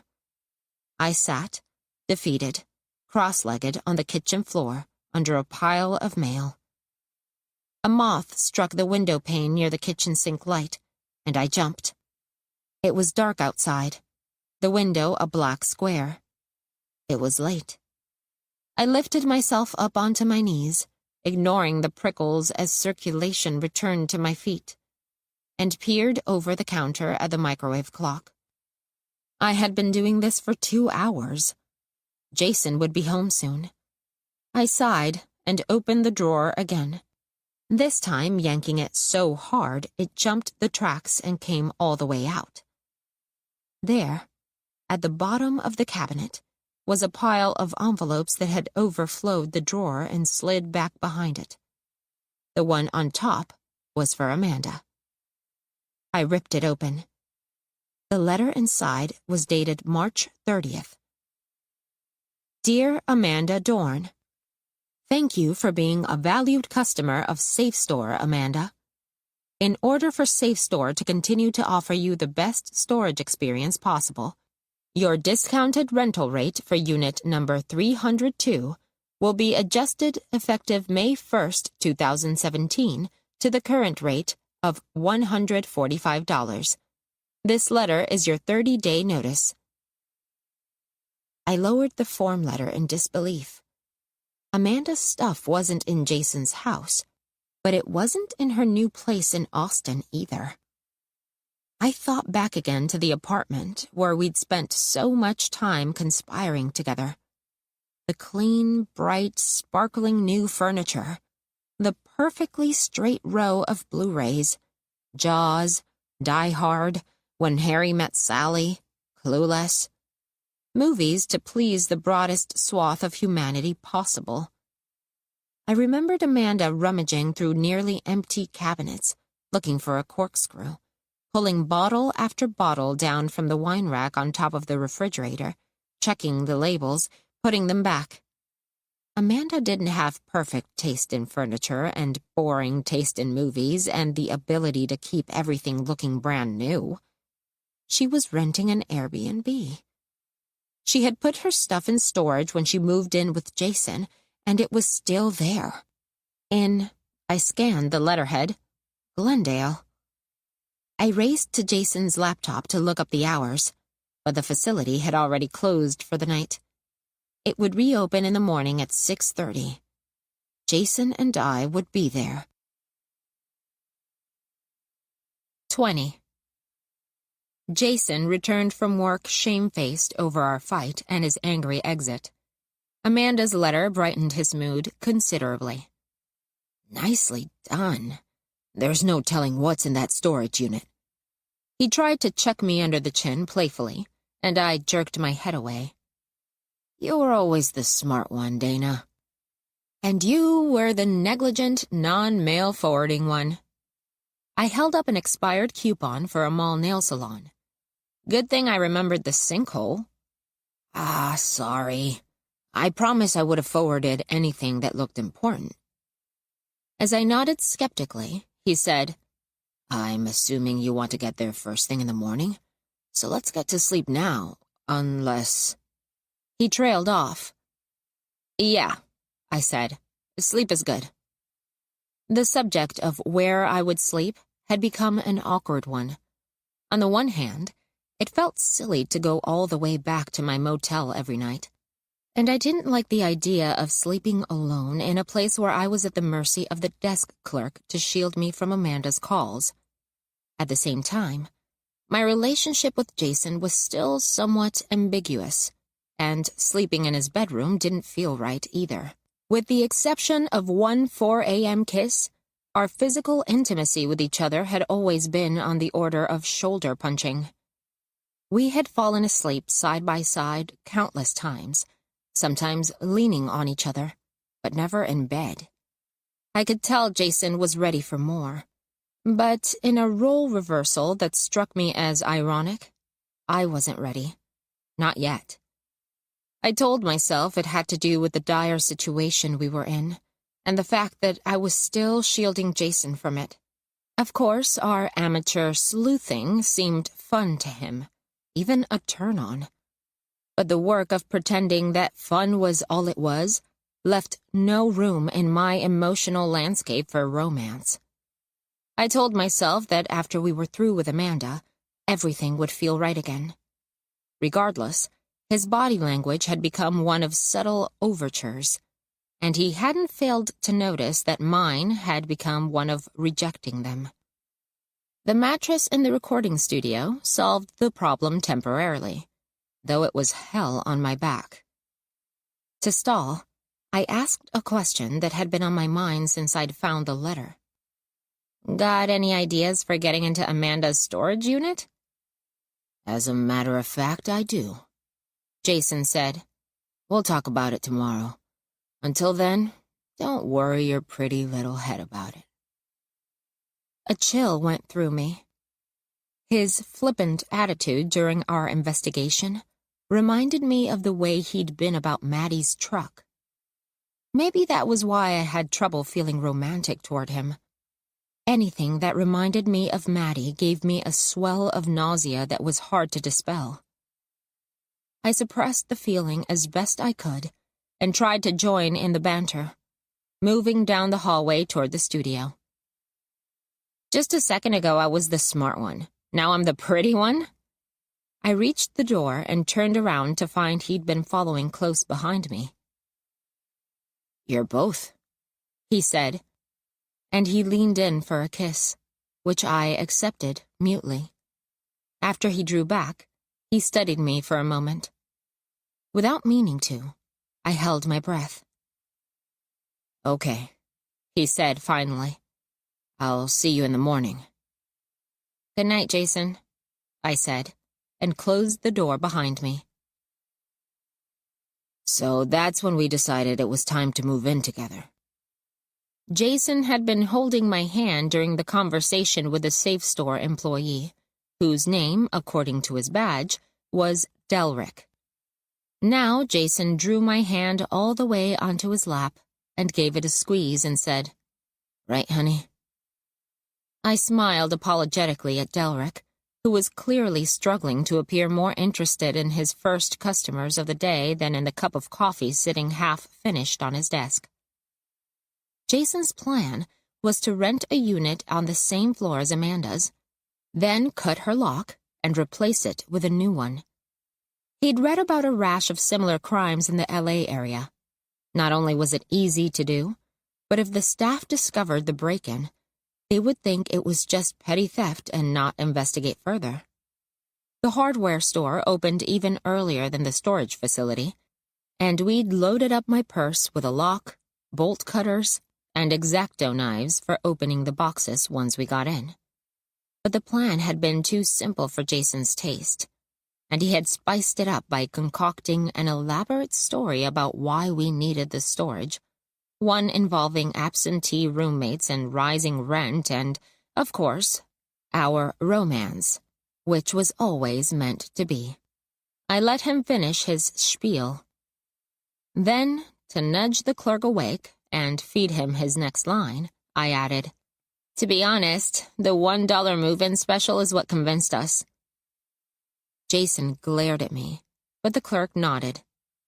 "It's a great deal," he said, moving into the rapid-fire patter of the salesperson who works on commission. "Let me just explain to you the terms and conditions." The terms and conditions included the final month's rent, but I was too impatient to complain. 20 minutes and $120 later, the clerk rode the freight elevator up with us to the 3rd floor and showed us to our unit. We walked together down a long white corridor full of gray numbered doors. "This is very Alice in Wonderland," Jason said. I was thinking more Tales from the Crypt. "Behind one of these doors is $1 million. Behind one of them is a flesh-eating ghoul." What's the one set in an insane asylum? We were both a little punchy, as if we were approaching the finish line of a scavenger hunt. The clerk walked ahead, trying his best to ignore us, and Jason dug his elbow into my side as we passed door number 302. "Just a few more, here it is," the clerk said, stopping in front of our unit and turning the handle.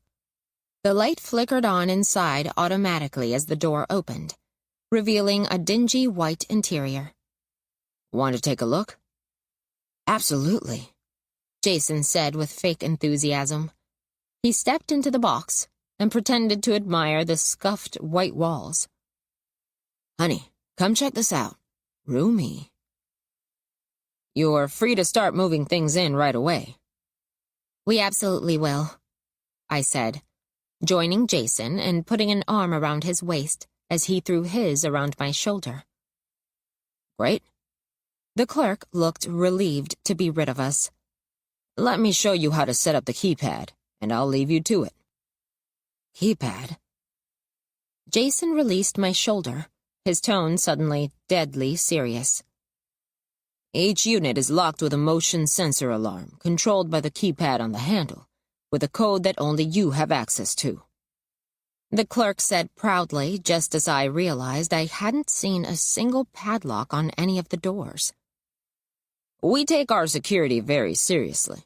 Those other self-storage places, where you bring your own lock, they get broken into all the time. People just cut the locks with bolt cutters." Suddenly, the 14 inches of steel in my purse felt very, very heavy. Jason watched politely as the clerk showed him how to set his code, only once throwing a glance back toward me with something like panic. "How are we going to get in?" I whispered when the clerk had gone down the elevator. "Just give me a second to think," he said, rubbing his closed eyes with his fingers. "Come back inside, there are cameras out there." Jason followed me into the unit. Then his head snapped up. "Cameras? Do you think we could get our hands on security footage of her keying in the code?" "Even if they keep the security tapes long enough, We'd have no idea how to find the right one, I pointed out. He frowned. Well, there must be a master code. The building manager has to be able to get in, right? Right. So how would we get the master code? Maybe you can go flirt with Delric, Jason suggested. Distract him while I snoop around his desk. Or maybe he's gay and you can go flirt with him, I snapped. Anyway, after your hardcore lovey-dovey routine, that's going to be a tough sell for either of us. Okay. I'm just thinking out loud here. He looked at the bank of doors. Our unit is on the same side of the hall as hers. What about cutting through the walls? You really want to tunnel through 17 storage units between ours and hers? Jason was getting frustrated, but I went on. Besides, he said the alarm was hooked up to a motion sensor. That means any movement inside will set it off, not just the door opening. Well, maybe we should just give up then, Jason exploded. Unless you have a brilliant idea. I might, I said. Hang on a second. I opened my purse, handed him the bolt cutters, which were getting in the way, and dug out my black makeup bag. Let's go take a look. We walked down the silent white hallway to the door marked 302 and squinted at the keypad. Jason reached out a hand to touch the buttons. No! I yelped and slapped his hand away. Stay back there. I unzipped my makeup bag and pulled out a blush palette that had shattered a long time ago when I dropped it on a bathroom floor. It was an expensive brand, and I had carefully hoarded the glittery pink powder in its black compact, carrying an extra soft brush with me that wouldn't pick up too much at once. I dipped the brush carefully in the compact, shook off the excess powder, then applied it lightly to the keypad. Leaning over, I blew gently. Look. Most of the blush had scattered, leaving a granule here and there. Only 3 buttons looked different. 2, 6, and 8 were frosted with dark pink powder where fingers had pressed them repeatedly, leaving layers of prints, the whorls of which were faintly discernible around the edges. Okay, cool, Jason said. But there's one problem. It's a 4-number code. So she repeated a number. Which one? I squinted and looked closer. One of the prints was much darker than the other 2. I'd say it's the 8, by the look of it. 2688. Or 2868, I said, or 8268. Or... So how do we know which one it is? We can't just start trying them out. The alarm will go off. And who knows how many combinations you can make out of those 4... 12, I said. I'd been scribbling on the back of a receipt I'd found in my purse. What is that, a factorial? Jason squinted over my shoulder. That's 9th grade math. You remember Mrs. Farber's class? No, dummy.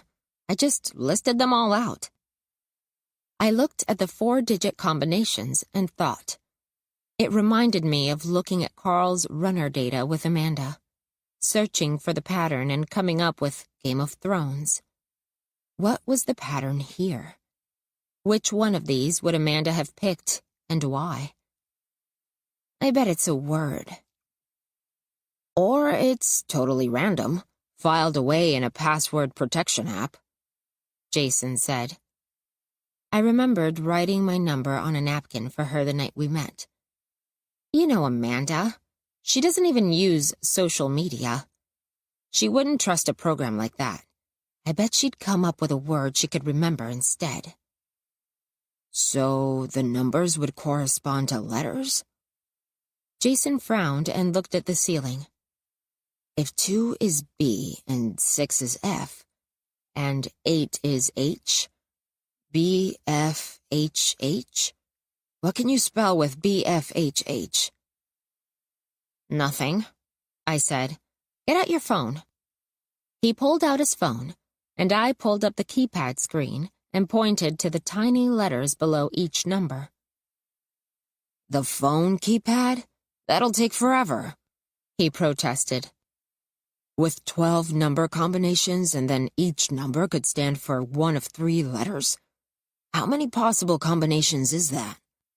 I shrugged. I don't remember enough of Mrs. Farber's class to even take a guess, so we should get started. We went back to our unit, and I found a scrap of paper for Jason to write on, thinking that sometimes it pays to be a little woman with a big, messy purse. I split the list of 12 numbers in half, gave 6 to Jason, and kept 6 for myself. "This is going to take forever," Jason complained. Handing him a pen and uncapping an eyeliner pencil for me to write with, I said, "The good news is there aren't going to be that many letter combinations that make actual words." There were even fewer than I'd thought there would be. But Jason was right. It was slow going. At the end of an hour, we had the following words: aunt, bunt, auto, tuna, bout, cunt. "Obviously, you know which one I think it should be," Jason said. Ha ha. "Well, what else? Does she have nieces and nephews? Is she really into tuna?" He rubbed the bridge of his nose. "Wait a minute. Does she have a boat?" "It can't be B-O-A-T. B and A are both on the 2, and there's only one of those." I looked over the list, feeling sure we had missed some letter combinations. I stared at the phone keys. B-O-T-T? Is that a word? How about N-A-T-T? No and no. I looked again and blinked. A cold feeling started up in the pit of my stomach. It couldn't be. But suddenly, I knew the answer. Try 6288. What's the word? I just have a hunch. Key it in. Tell me the word first. Look, either it's right or it isn't, but there's nothing on that list that makes any sense, I said. Just key it in, otherwise we'll be here all day. You key it in. I took a deep breath, approached the keypad, and hovered my fingers for a moment over the 3 smudgy numbers, waiting to feel some special warmth from them, some confirmation that I was right. Then I punched them in quickly and stood back. The red light by the middle turned green, and there was a quiet but satisfying click. I turned the handle and the light inside Amanda's storage unit came on. Jason and I stood staring into the unit for a second. Then we both started yelling and jumping up and down. He leaned over and gave me a bear hug, picking me up and setting me back down again. What's the password? It's Matt, I said, suddenly sober. That's why I didn't want to tell you. What, because of my brother? He frowned momentarily, then recovered. There are a lot of Matts in the world, Dana. It was true. There were a lot of Matts in the world, but only one of them was my third name. The shadow hanging over my relationship with Jason, and the key to whatever bond I'd once shared with Amanda. I shook off the coincidence. Maybe we'll find out more about Amanda's Matt inside. Let's see what's in there. We walked in, squeezing into the path between 2 banks of boxes, and shut the door behind us. The latch clicked. The light went out. It was pitch dark. 21. Hang on. A dim blue light illuminated the underside of Jason's face and his hand, his index finger tracing a pattern on the surface of his phone. Then he found the flashlight button, and the light blossomed outward into a fat white cone that made the square of the ceiling glow and threw violent shadows on the walls behind towers of boxes. As Jason moved, The shadows swung crazily, and every time I blinked, I saw the after image of the phone's bright rectangle burned on my retinas. The storage unit was the same size as ours, but Amanda's possessions had the odd effect of making it seem bigger. The boxes were stacked almost to the ceiling, and a few large pieces of furniture caught the light. I made out the nubby texture of an upended sofa, the pressboard back of a dresser. A couple of narrow, crooked aisles penetrated the wall of stuff to allow access to the boxes at the back. Maybe it was the shadows leaping on the walls, but it was easy to imagine the lumpish shapes extending indefinitely in either direction, the twisted aisles snaking through them like a labyrinth. A place to get lost in. My chest tightened suddenly, and I felt short of breath. Does the door... The inner handle doesn't lock, Jason said impatiently. Otherwise, people would get stuck in here all the time. The thought wasn't as comforting as it should have been, but I forced myself not to dwell on it. Right, where do we start? Just look for the box marked Amanda's Darkest Secrets. Shouldn't be too hard to find. Jason's tone was sarcastic, but I knew him well enough to detect that he too was unnerved. In the artificial midnight of the storage unit, it was easy to forget that it was 8 o'clock in the morning outside. Somehow, the bright and antiseptic hall made it feel even darker and lonelier in the unit, like the inside of a mouth. Let's just start opening boxes, I said. We'll start with the ones up here and work our way back. I pulled the X-Acto knives and handed one to Jason. Cheers. He took it and knelt down by a large box, and I did the same, using the display light from my phone to illuminate corners Jason's flashlight left in shadow. My first box was labeled Kitchen in black Sharpie, and, sure enough, the nest of crumpled-up newspapers inside seemed to hold only pots and pans. As a gesture toward thoroughness, I unlidded a few pots and was rewarded with more newspapers. What have you got? Dishes. And a salad spinner. Curious, I held my phone close to one of the newspaper scraps. January 2nd, over a year ago. When did you say you met Amanda? Pilot season, he said shortly. March of last year, maybe. And she was fired from Runner in December. Huh. So she moved to L.A. and put her stuff in storage right away. What was she doing between January and March? Apparently eating gritty, unspun salads, Jason said, tossing the plastic bowl back in a box. Come on, we have to move faster. We worked silently after that. After a few more kitchen boxes, I gave up on looking through the whole box and started trusting the labels. Amanda was nothing if not organized.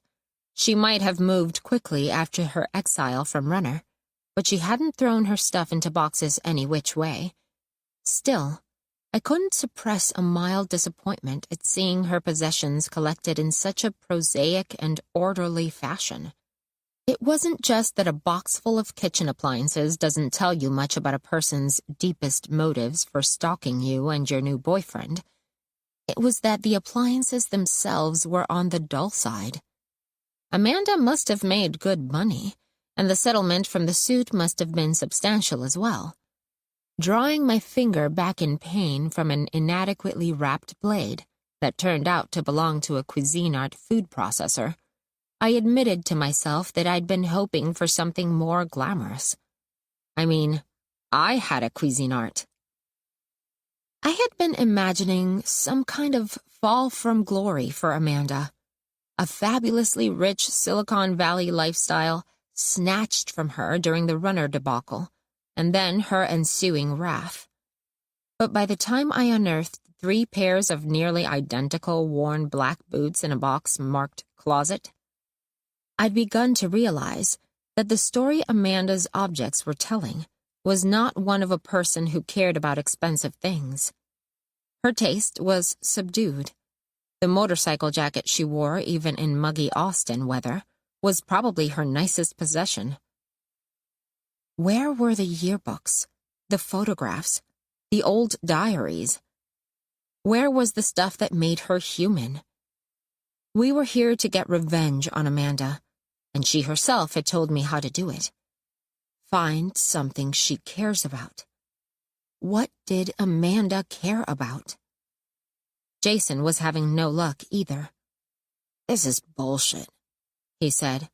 "There's nothing here. I just looked through 3 hall closet boxes.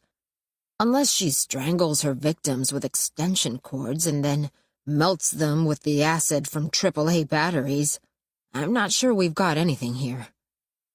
"Just keep going," I said. "There's no other way to get through all this stuff." "Fine." He stood up and groaned as his knees popped audibly. "But I'm starting over from the back end." He dusted off his hands on his jeans. "I bet that's where all the good stuff is. At the very least, a vibrator." "Wait," I said, but he had already picked up his phone and was making his way back through one of the narrow aisles. The shadows in my half of the unit leaped all the way to the wall, and then everything vanished as Jason went behind the tallest stack. "I'll meet you in the middle," he called. "Thanks a lot," I muttered as I waited for my eyes to adjust to my disposable phone's puny glow. For a few minutes, the only sounds were the scuffing of cardboard boxes as Jason brushed against them, punctuated by an occasional yelp of frustration as he banged his knee. "There's so much stuff piled up I'm not even sure I can get to the back," he said. And then, Oh my God." "What?" "Dana, come here. You have to see this." I got to my knees with some difficulty and used my feeble phone light to pick my way in between the boxes. I saw what he meant about the piles getting higher and denser. At one point, the path bottlenecked, and I couldn't figure out how to get any farther back. But then I noticed a tiny throughway to my left.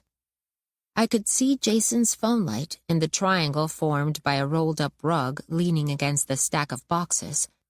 And as I stooped to avoid hitting my head, I saw that the rug formed a kind of doorway, on the other side of which Jason was standing, holding his phone aloft. We stood together in a clearing about 4 feet deep and running the length of the back of the unit. By the light of his phone, I could see a futon against the wall, neatly made up with a pillow and coverlet and an extra blanket. A small desk and chair were pushed up against the opposite wall. 4 high-powered flashlights were lined up on the floor near our feet, where they could be accessed quickly and rotated out easily. A small battery-operated mini-fridge by the futon doubled as a nightstand.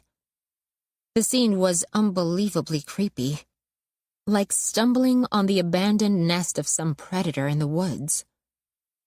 If it had been messy or squalid, it might have simply looked pathetic. But something about the excruciating neatness of the little lair made it seem like a perfectly executed step in some elaborate plan. She was living in a storage unit, I said, too dumbfounded to keep from stating the obvious. Why on earth? I touched the bed gingerly and then withdrew my fingers with a shudder. I mean, she must have had plenty of money after her settlement. What did Amanda care about? Cross comfort and basic hygiene off the list. But Jason had moved closer to the bed, still holding his phone aloft, and now he made a strangled noise in his throat. There was a row of pictures arranged neatly on the wall above the bed in a scotch-taped grid. Photographs of women, most of them selfies printed out from social media sites. Jason stared at them. "Exes," he said, looking like he was about to throw up. "Mine. Jesus, she's obsessed. This goes back all the way to high school. Remember Lizzie Reynolds? She's the one who dumped me right before prom. He looked at me. This is like serial killer behavior, Dana. Well, it's a lot worse than the app. At least we had the answer to what she cared about. I leaned in for a closer look and gasped. Oh my God, Kim! Somehow, seeing a familiar face in the rows of pictures brought home how disturbing our discovery really was. Rinsky? Yeah, we went out for a while, Jason said stiffly. A long time ago. She told me. We've been hanging out lately. Amanda had obviously been targeting her too. I hoped she had taken my advice and gone to my mother's house in Amarillo. I vowed to call and urge her to do so as soon as we left the storage facility. While Jason continued to look, I dragged a banker's box of binders out from under the bed and started flipping through them. Most of them were full of code, indecipherable to me, but one was dedicated to printed-out spreadsheets similar to the one she had shown me listing her online harassers. But these were all women's names. I poked Jason. Do these look familiar? Names, birth dates, and current and past residences were listed neatly alongside phone numbers, names of relatives, current and past jobs. He nodded up at the wall. These are like dossiers. How long has she been stalking me? There was real fear in his eyes, but I was puzzling over the paper trail. Why hard copies? She likes them for her own secrets, I said slowly to myself. She only stores things online when she wants other people to find them. Great. Let's get some pictures and get the hell out of here. He began snapping pictures while I examined the wall, searching. Jason saw what I was doing. Don't bother, he said. She was hunting down girlfriends, which you weren't at the time. We both went silent. It was absurd to feel hurt that I didn't merit inclusion in some sicko's photo gallery, but it served as a reminder of how much more Jason had always meant to me than I'd meant to him. I'd always known Jason had a thing for skinny blondes, but with all their photos taped up there, it was impossible not to notice their striking similarities. No wonder Amanda had looked vaguely familiar to me when I first met her. I was staring at a physical type I knew all too well. Now that we were together at last, the thought of all these women he had dated briefly and then broken up with made me feel a little nauseated. I wasn't an ex-girlfriend, but would I be someday? Well, this looks batshit crazy, I managed weakly. And it's hard evidence. I bet there's more in that box, too. I thought nervously of Kim, hoping she was out of Austin. Do you think she's contacted all these women? Maybe. If someone went looking for people who hate me, the pictures in the storage unit would be a pretty good place to start. You're one of those bridge burners, I guess. Still stung by the comment about my missing photo, I couldn't help myself. I'd never spent much time thinking about why Jason's girlfriends never hung around. I was too busy being delighted at how quickly they vanished in the rearview mirror to wonder where they'd gone. Leave a trail of angry women in your wake. This one's the angriest, he said. At least, I hope so. He went back to taking pictures, and I continued looking through the binder, keeping my thoughts to myself. Jason broke the silence. Did Kim say anything about me? He said in an odd tone. We didn't part on good terms. We avoided the topic, to be honest. I couldn't have said why my next statement had the sound, even to my ears, of a warning. I really like Kim. We're friends. He started to say something, then swallowed it. I threw the binder back into the box with disgust. As I did so, something white and rectangular slipped askew and poked out of the side of the binder. I plucked it out and looked at it quickly, then stuck it in my purse, the blood rushing to my face. The thick white envelope was addressed to me at Jason's house. It had already been opened, and the return address was mostly torn away. But what was left clearly indicated it was from the Clements unit. I was in the binder after all, along with Maddie. Jason was quieter than usual on the way home and seemed chastened. Though we had found exactly what we were looking for, it didn't cheer him up.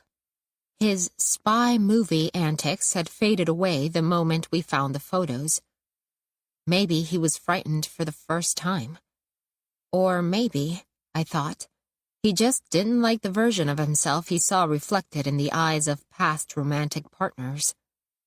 But then, who likes to be reminded of failure? The sheer quantity of women in his past was sobering. His darkened mood would ordinarily have worried me, and I would have spent the ride home commiserating with him over Amanda's sick obsession and finding subtle ways to reassure him that the contents of the binder didn't make me think any less of him. Instead, the silence in the car was something of a relief. Or at least, it would have been if I hadn't had the letter in my purse. I held the purse on my lap and stared resolutely out the window, watching the LA sprawl inch past and counting the minutes until I could be alone to read it. To distract myself, I dialed into my voicemail remotely and was relieved that there was nothing from Amanda. The only message was from my mom, informing me that my nice, funny friend from Austin had arrived safely last night and gone to bed after a late dinner. I breathed a sigh of relief for Kim's sake, then cast a sidelong glance at Jason, but he was deep in his own thoughts. By the time we got home, Jason had finally come out of his bubble enough to notice my distracted state. But of course, he assumed he knew the reason for it. As soon as the door closed behind us, he moved to embrace me. I felt his arms pressing my purse into my side, and the letter in it seemed to burn through to my skin. I let him hold me for a moment, forcing myself not to break off the hug. "Hey," he said, drawing back to look down at me, his arms still around me. "I hope you know, all those girls in my past, now I know how dumb I was. Too busy chasing after what I thought I wanted to see what was right in front of my eyes." I smiled up at him, not trusting myself to speak. "I don't want you to think that's what I want. Not anymore. That was a wall of my mistakes, and she was the last one, thank God." I didn't need to ask who. "I'm not hurt," I said. "Honestly, I'm not." It was Jason who seemed hurt. He needed more than absolution from me. He needed comfort. Under the pretense of reassuring me, he kept finding excuses to touch me, drumming his fingers on my knee as we sat next to each other at the table, squeezing the back of my neck when I said I was tired. Finally, in desperation, I waited until he was looking the other way, then slipped the letter into my waistband so I could sneak it into the bathroom. Alone in the bathroom, I turned on the tap water to cover up the rattling of paper. My hands shook uncontrollably as I pulled the letter from the envelope. I took a deep breath to compose myself and unfolded it. It was handwritten with a ballpoint pen in surprisingly neat lettering. Laurel used to say that in our age of electronic communication, a glimpse of someone's handwriting is more intimate than a glimpse of his underwear drawer. I tried to imagine Maddie hunched over a tiny desk in his dreary cell.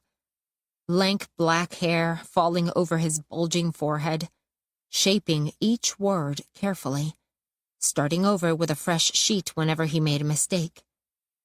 Before I could begin to feel sorry for him, I had a sense memory of the TV room, the dull pressure pushing my spine against the sofa springs. After all, what did it cost Maddie to rewrite a letter once or twice? Where he was, he had all the time in the world. Dear Dana, please don't throw this letter out without reading it. I started going to group in here because the laws like it, but now it's got me thinking about the past, mulling over my mistakes. I'm writing to say, I'm sorry about what happened that night you spent at our house. For years I tried to forget about it, or at least pretend it wasn't my fault. It's only now that I've heard a lot of guys talking about it in group that I really get what rape does to a person. And that's what it was. It was rape. I fumed. Of course it wasn't Maddie's fault he'd raped me. Just like it wasn't Neely's fault he'd exposed himself to me in the back of an SUV. It was never their fault. It was mine, for being in the wrong place at the wrong time, wearing the wrong dress, looking the wrong way. I didn't feel much like reading the rest, and the only reason I didn't crumple the letter up right then was that I needed to know what Amanda had found out about me from it. I always felt mean when you came over. You'd hang on Jace's words, looking at him with these wide eyes, like he was some kind of prize. No one ever looked at me like that. In our family, Jason was the smart, funny one, and I was the ugly, stupid fuck-up. And believe me, he made sure I knew it. I kept him in line most of the time. Dad used to beat me up, especially after he didn't have Mom to push around anymore.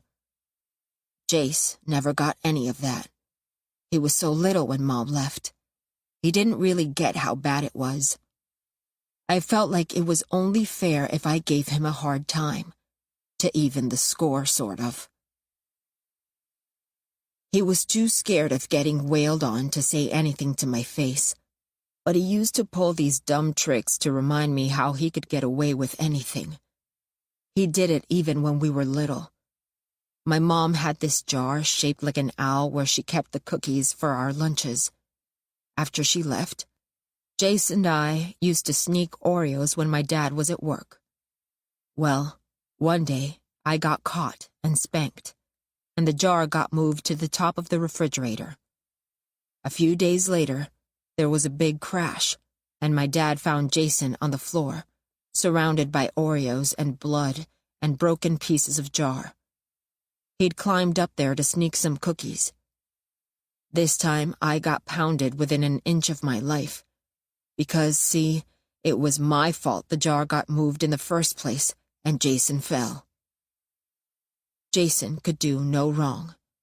He hated our dad too, but he could manipulate him. When he did get in trouble, he could always get out of it, crack a joke, and get a laugh. And it didn't stop when we got bigger. Jason narked on me when I was selling pot in high school, so I'd get kicked out, and he could have his own private TV room. And I'm pretty sure he let my dog Kenny out that time.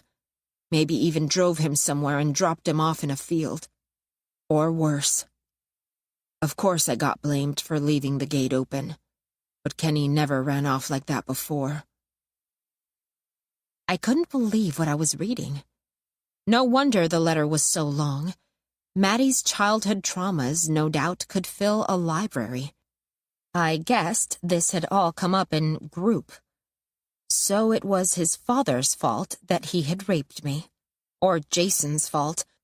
Or possibly their mother's, since she'd left her boys to be raised by an abusive man. Well, it didn't scan. Maddie was the one who had been avoiding responsibility all these years, not Jason. And here he was, still trying to get out of it. Spending more of his supposed apology letter wallowing in self-pity than actually apologizing. Moreover, his accusations toward Jason sounded delusional, as if Jason would risk wrestling that mountain of bristling fur into a car alone. Either Maddie was truly paranoid, or he was just very, very into blaming Jason for the bad things that had happened to him. I suspected the latter. Anyway, all of this was beside the point. So Maddie had had a rough childhood. Jason had too, and so had I.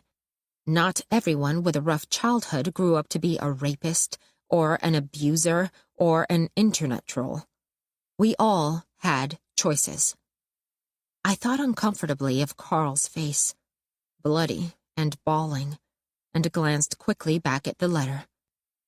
That night, you know the night I'm talking about, I was drinking before I came home. Then I saw you and Jace laughing it up together in front of the TV, and the mean feelings started. I don't know what made that night so much worse than any other. Maybe it was a rough day at work. I don't even know. I just know I felt alone and angry. After you fell asleep, Jason and I got in a fight. I wanted to make him feel as small as I felt. It pissed me off how he always had this adoring fan. I started giving him shit about you, calling him a fag for not sealing the deal, that kind of stuff. Told him he'd never be a real man. We were drinking, and stuff started coming out. He said I was just like Dad, and Mom left to get away from me. That made me go kind of crazy, I guess. I just wanted to get back at him, hurt him. I didn't care how. We fought some more, and he stormed off. And then, well, you know what happened next. I knew. I remembered all too well his tequila breath in my mouth, his forearm pushing down on my collarbone, while his other hand yanked at my jeans. And all he'd wanted was to get back at Jason.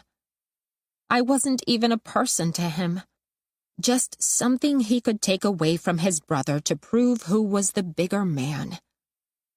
I felt too disgusted for tears.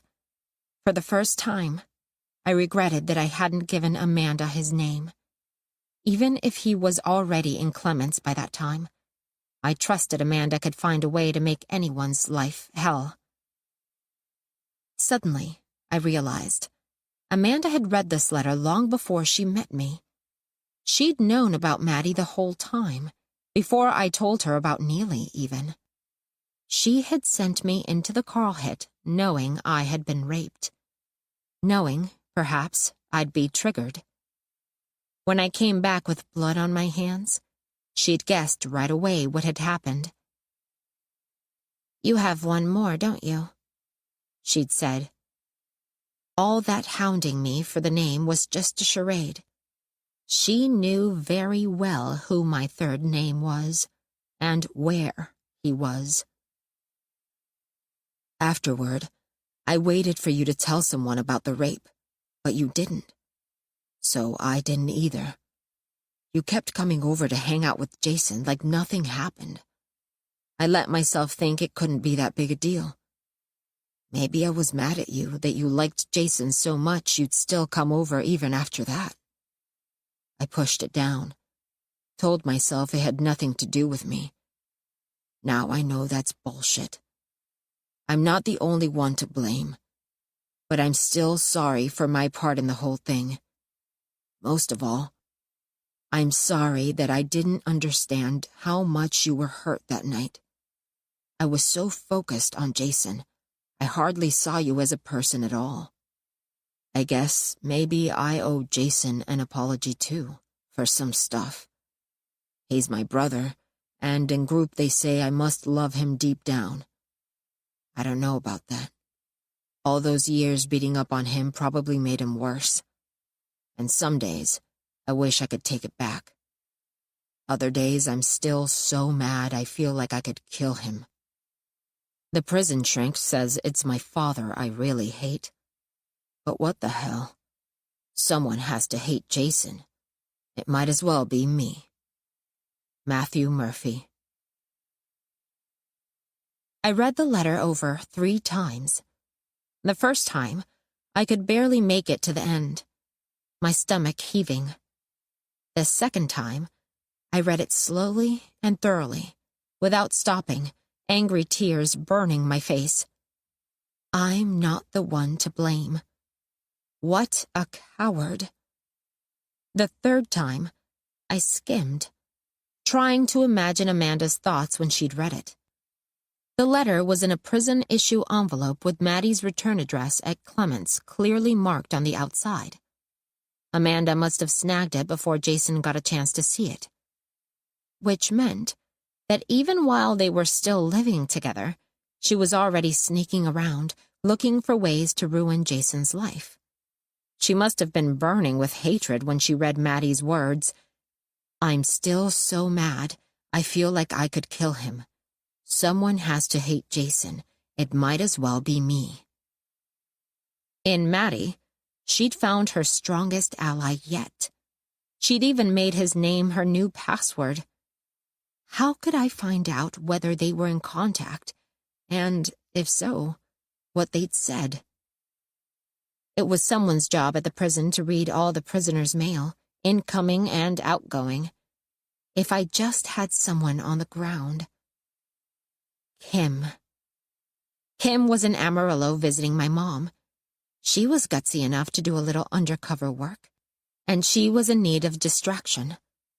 She could start by visiting Maddie at Clements. With her improv experience, she could even pose as Amanda. She was tall and blonde and could pass for her if he'd only seen photographs. I'd have to call her as soon as I could, on my mom's landline. With Kim on that photo wall, I wasn't convinced her phone would be safe. I flushed the toilet and turned on the tap to conceal the sound of me folding the letter back up and stashing it in my waistband again. When I came out, Jason was sitting on the sofa holding my old phone, the bugged one. The duct-taped packet of insulation lay beside him, slid up one side. He immediately held the phone out to me. You have some new messages, he said with a wink to show he was speaking for the benefit of our eavesdropper. It looks like your mom called. Confused, I took the phone and played along. Oh yeah? I've been meaning to call her. Thanks.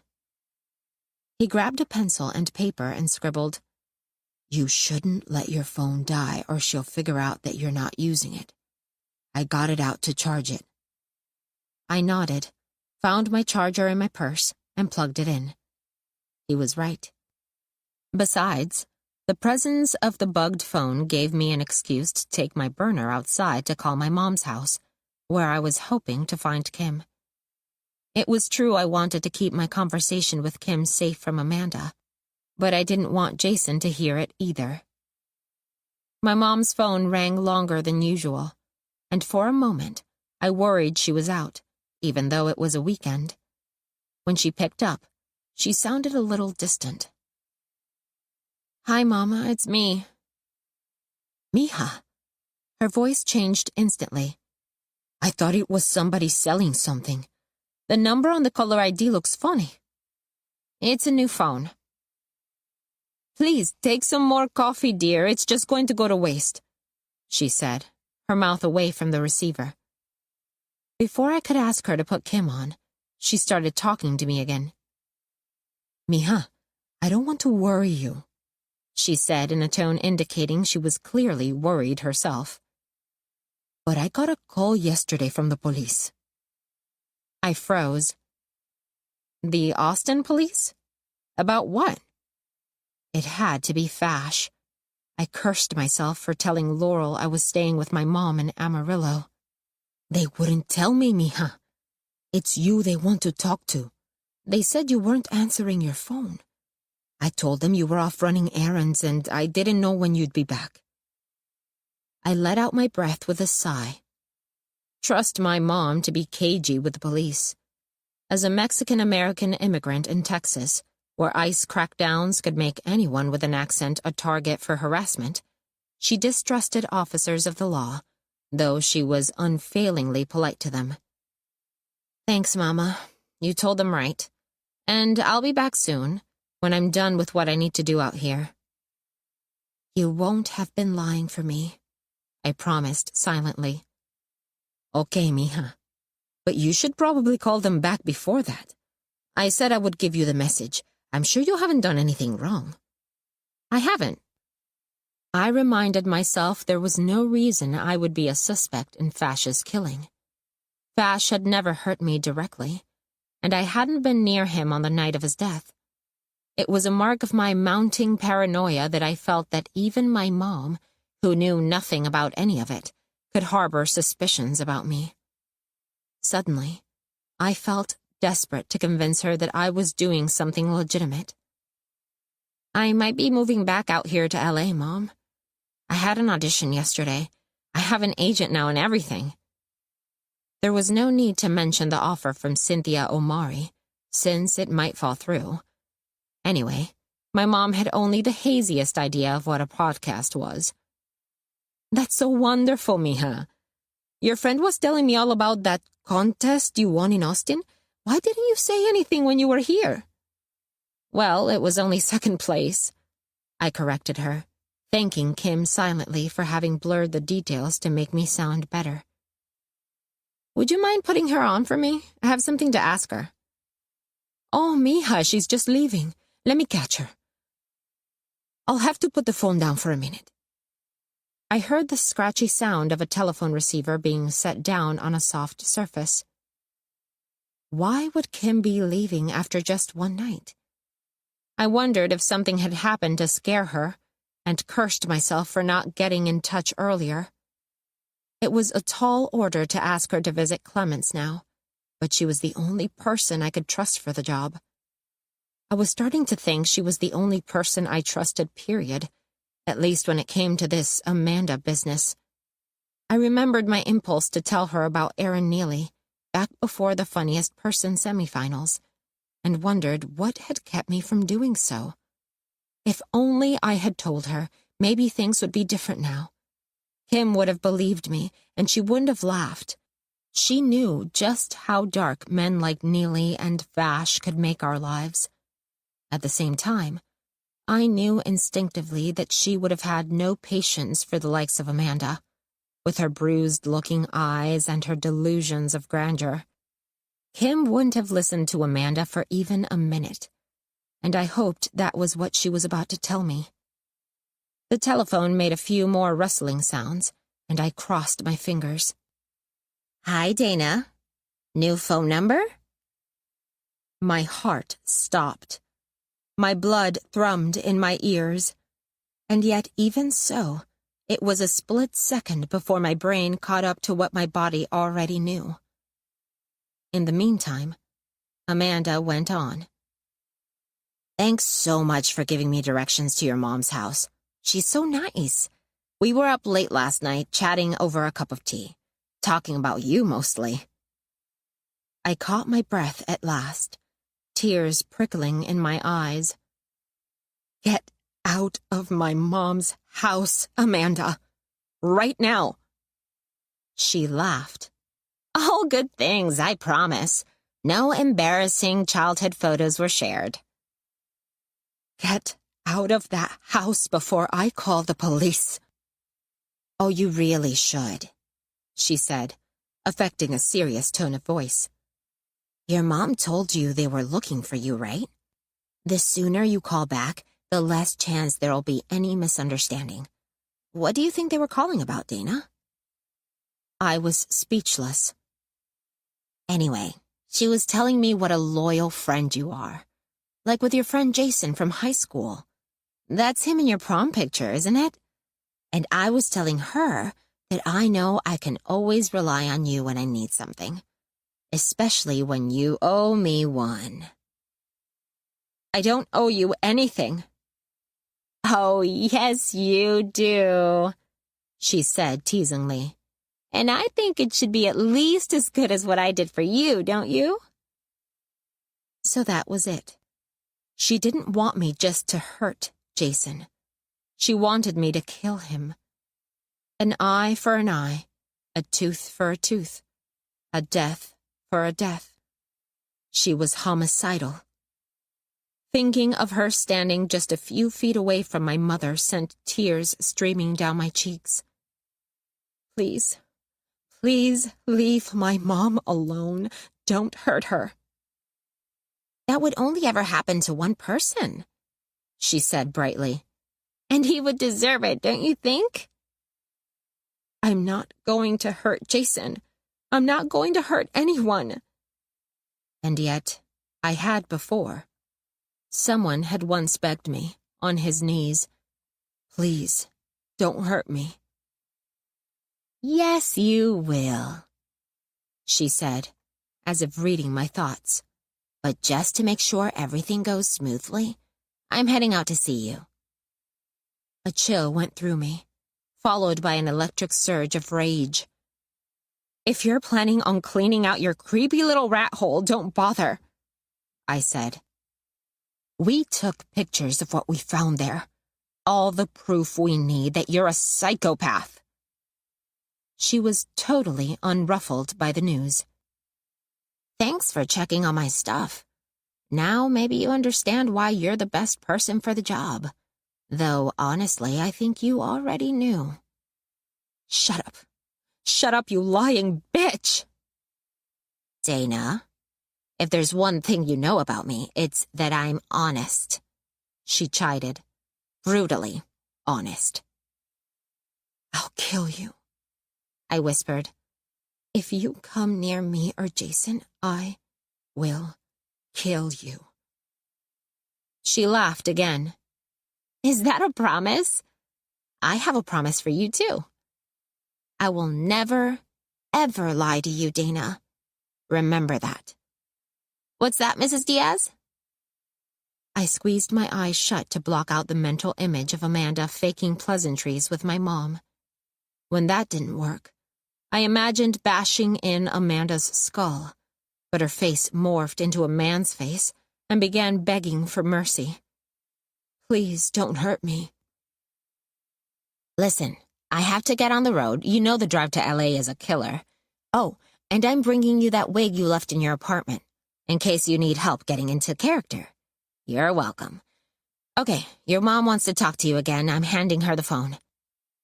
There was another shuffle of the receiver, and I heard, distantly, the words, Bye, Mrs. Diaz. Mama? Mama, is she gone? I fought to keep my voice from betraying my tears. Yes, darling, she just walked out the door. Did you need her again? Are you okay? I'm fine, huh? I wish you wouldn't worry so much. I held the phone away from my face for a second and sobbed as quietly as I could. Now that the danger had passed, there was no need to scare her. The game was up. Amanda knew I had a new phone, which meant she knew Jason and I were onto her, and she was on her way. Me, huh? You still there? I pulled myself together. Mom, I need you to tell me everything you and Amanda talked about yesterday. It's important. Oh, sweetie, I don't know. She's very easy to talk to. She told me more about what's going on with you than you ever do. I swallowed hard. At the thought of her in my bedroom, looking at my high school yearbooks. She said you talked about Jason. What did she say? You didn't tell me they knew each other. His brother, too. She talked about Maddie? She's his pen pal. What a nice girl, cheering up an inmate. I guess everybody needs a friend. I almost laughed, but choked it down. I love you, Mama. Please take care. You too, mija. I hung up. There was no more time to waste. It was time to tell Jason. The question was, what? 22. Jason's face darkened at the mention of Maddie. My brother? What does he have to do with any of this? We were sitting in the booth at the R&R. I didn't want to talk in the house, or in my car, or near either of our phones. Anywhere might be bugged. I'd insisted we sit on the same side of the booth so that we could talk in lowered voices. though now I felt worried there could be someone behind us, listening in behind the high partition. It was as likely as anything else that had happened. I took a deep breath. Amanda went to Amarillo to visit Maddie in prison. I think she's been writing to him for a while. So you were right about the password. She must have been writing him before we broke up. Jason pushed his coffee mug away and put his head in his hands. You know, Maddie's always hated me. Who knows what lies he told her? No wonder she stopped trusting me. Why does Maddie hate you so much?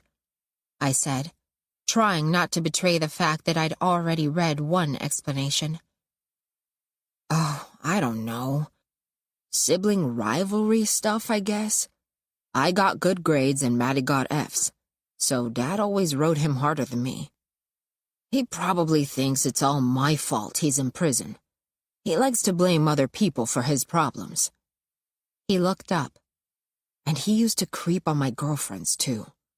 Any girl liked me better than him, it drove him crazy. Even you.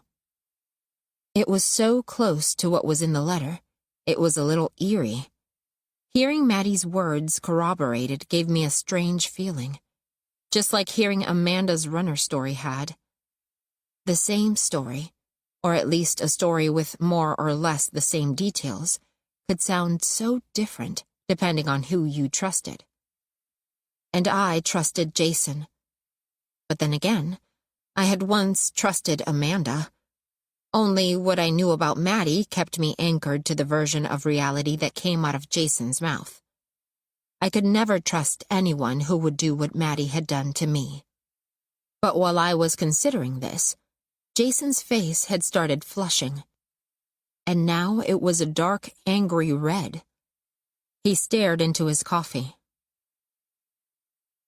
What is it? It's just... I knew it. I knew there was someone else. I thought maybe she was seeing Neely behind my back. He chuckled grimly. How could I be so blind? My own goddamn brother. I felt us veering into dangerous territory. What could he do? From prison, I mean. Besides seduce my girlfriend by snail mail? He laughed bitterly. Tell a bunch of lies about me, and give her a reason to hate me even more. He probably helped her find a bunch of my exes to tell her even more lies. Would he want to have you killed? Jason paused, sobered by the question. I always knew he wanted my life, he said. I didn't think he would ever try to take it from me, but maybe I was always just a little bit naive about how far he would go. Maddie's weight, the smell of tequila in the dark.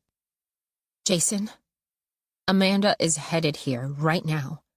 She's on the road. She's about... I reached for my phone to check the time, but I'd left it in the car. About 12 hours away is my best guess. I took a deep breath. I think she's out to kill you. He looked at me for a long moment, frowning, as if he hadn't heard. How do you know all this shit about my brother? Have you been talking to Maddie too? No! I thought of the letter in my purse and wondered what he would do if he found it. Did you hear me, Jason? Whether or not Maddie's behind it, Amanda is coming here to kill you. I'm not afraid of that skinny bitch, he snarled. She wouldn't have the guts. Jason, she's violent. She may even have killed before. Just trust me. Then we'll call the police. We can't, I said miserably. To hell with that, he said. It's past time for a restraining order. We have enough evidence for that, if nothing else. Let's go. I couldn't tell him here, not in the restaurant. Jason waved the waitress over, and she pulled the check out of her apron pocket and handed it to him with a knowing smile. I had it on me just in case, she said. While Jason dug through his wallet for a credit card, she said, "How long have you two been together?" "Not long," I said, just as Jason looked up from his wallet and said, 4 days. "I knew it," the waitress said. "Same side of the booth. That's either less than a week or it's 20 years. And you two don't look old enough to have known each other that long." "You'd be surprised," Jason said with a smile. I pulled 2 20s out of my pocket and threw them down. "Keep the change," I said, and her eyes widened gratefully. She'd go to her grave thinking her tableside patter had done the trick, and in a way it had. I would have tipped a lot more than 40% to get the hell away from that diner and its memories. Back at the house, I didn't tell him everything. I left out Aaron Neely and Doug Branchick and Carl M. I let him think it had all started with Fash groping me, with what he'd done to Kim and other women in the scene. I let him think the pack was completely hypothetical, just 2 women talking in a bar, the way women do when men aren't around. An inside joke. I told him I'd never taken it seriously, never planned to do it, and had no idea Amanda would go so far. In other words, I told him almost nothing. But it was enough. He looked at me like I was a complete stranger. "Jesus, Dana, what the hell were you thinking?" "I know it sounds crazy," I said, "but—" "Try criminally insane." He shook his head. "You told Amanda to go rough some guy up and now he's dead. And you're telling me she wants you to do the same thing to me?" "Which obviously I would never do." "Well, thanks a lot," he said sarcastically. "I appreciate that you're not going to kill me." "I didn't even know you knew each other, or I would never have—" "Pledged to kill a total stranger?" He looked at me with disgust. "Not kill," I protested guiltily. "Anyway, it was just a joke." "Yeah, not one of your best." He slapped his hands down on his knees and stood up. "Okay, you're right. It was stupid and juvenile," I said in desperation. "But I never meant—" "Then maybe you shouldn't have listened to that crazy bitch in the first place." "I told you I didn't know she was serious. How could I?" "I'm not talking about Amanda." I stared at him. Kim starts talking smack about what some guy may or may not have done, like years ago, and you decide to pass his name to a total stranger? For her hit list? I can't believe you would talk about Kim that way. In case you haven't noticed, she's my friend. "Yeah, I know," he said. "Weird, right? It almost seems like you're the one hunting down my exes to become best friends with them." "I didn't say she's my best friend," I snapped. "You're my best friend. But I happen to like Kim, and what's more, I believe her. Don't forget, Fash did something to me too." "He groped you. Horror of horrors." I stared at him in disbelief. "Look, I'm not saying it's nice, but he was drunk, right? Maybe his hand slipped." "It wasn't an accident, Jason." He grabbed my breast and rubbed his hand up and down, and I can't believe you're giving me the 3rd degree on this. What's next? Do you want to hear what I was wearing that night so you can decide if I was asking for it? Forgive me for questioning your story just a tad more carefully than you questioned Kim and Psycho Revenge Lady before you bought their stories hook, line, and sinker. You know what? I had stopped feeling guilty and was getting angry. This is exactly why we don't talk about this stuff when men are around. Because you bend over backward to defend the guy even if you've never met him and you've known the woman for years. But he hardly heard me. He was so angry. "You knew Amanda for all of 5 minutes. And you believed her, despite the fact that she happened to be a psycho with advanced cyberstalking skills and a background in blackmail.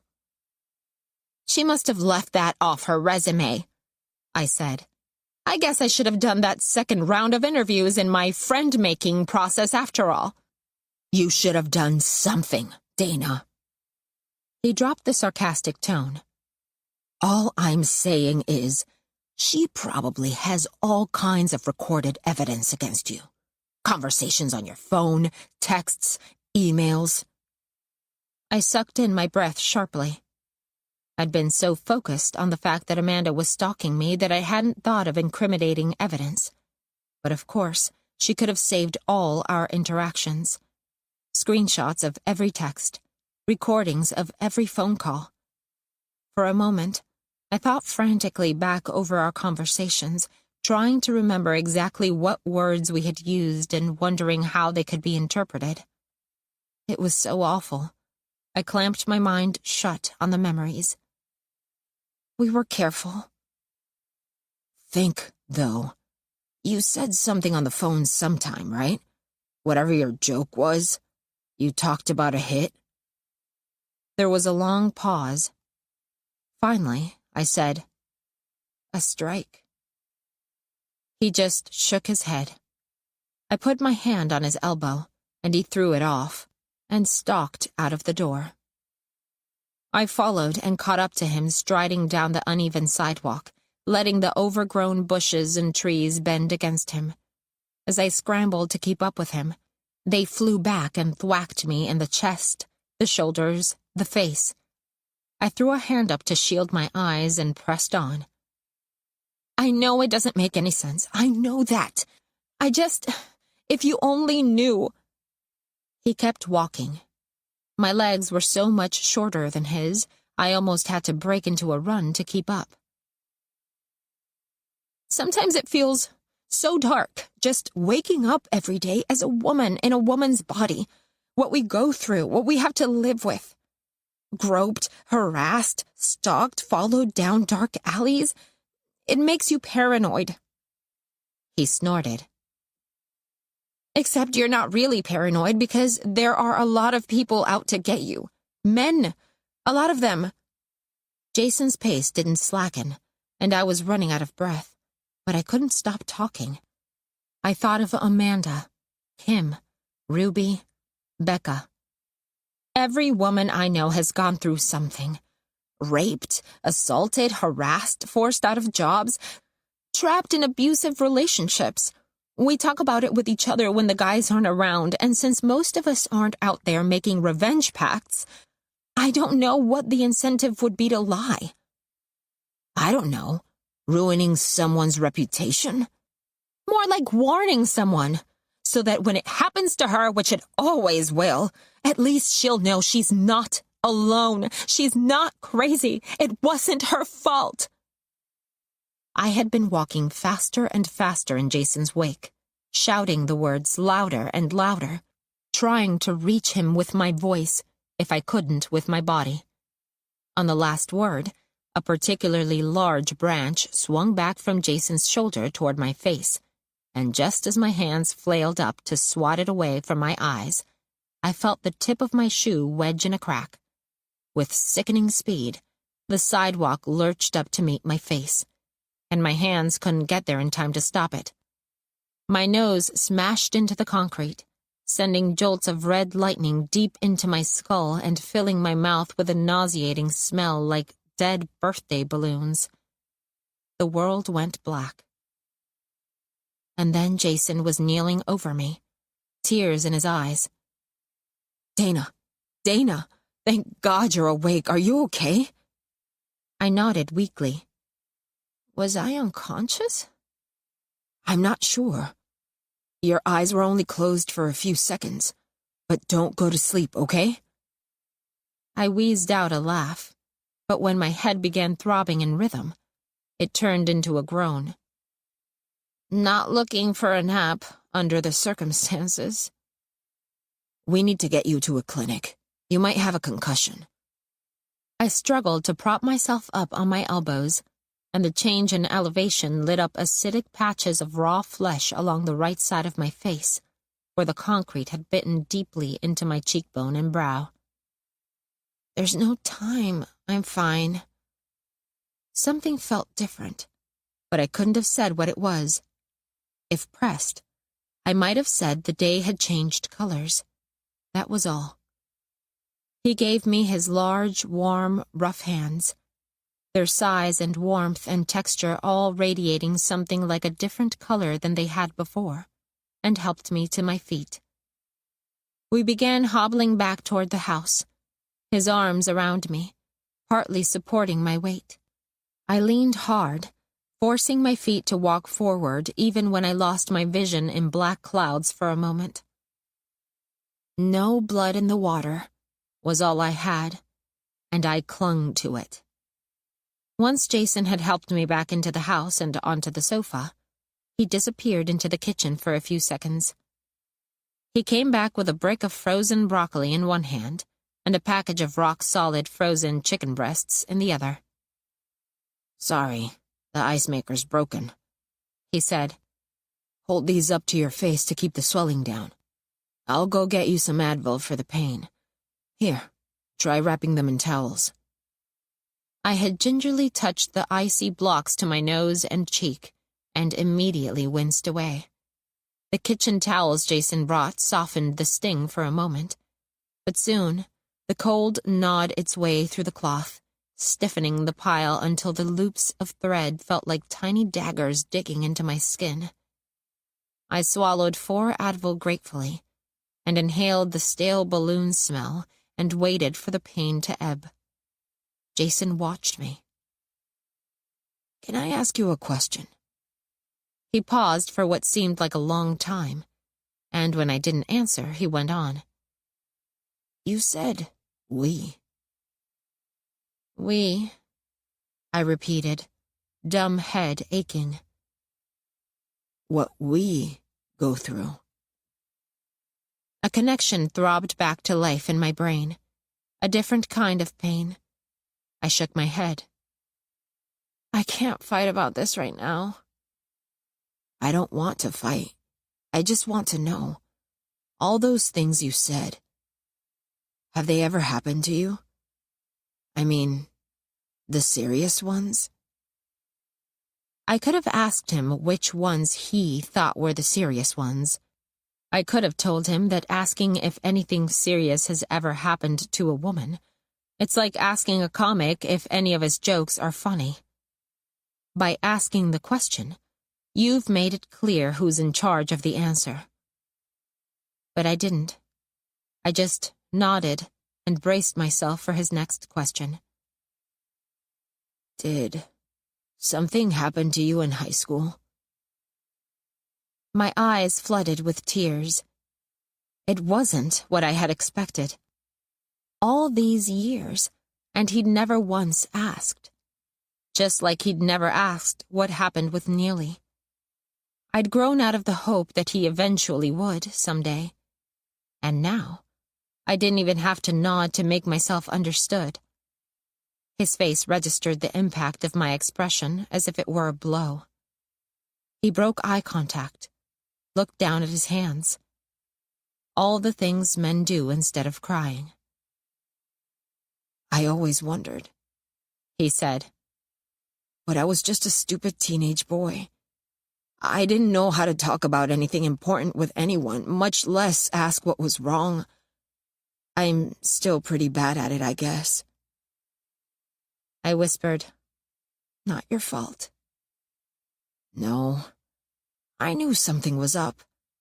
I knew you were hurting, but you didn't say anything, so I didn't either. I figured whatever was eating you, it couldn't have been that big a deal. The words echoed curiously in my throbbing skull. They were the same words, almost, Maddie had written. The memory put a sudden fire in me. It was a big deal. It was rape. I didn't say anything because of who did it. He caught my tone and looked up sharply. A treble thread of anxiety made its way into his voice as he asked, Who? I nodded, as if he had spoken the name, and I was only agreeing with him. Even as the tears tipped out of my eyes and down my cheeks, blazing hot new paths over my numbed-up wounds, I hardened my voice to say what we both knew I was going to. It was Maddie. I thought I saw a moment of relief, and then his eyes went bright with fury. God, that bastard, that fucking bastard. My chin began to shake, completely out of my control, as if the name had broken something on its way out.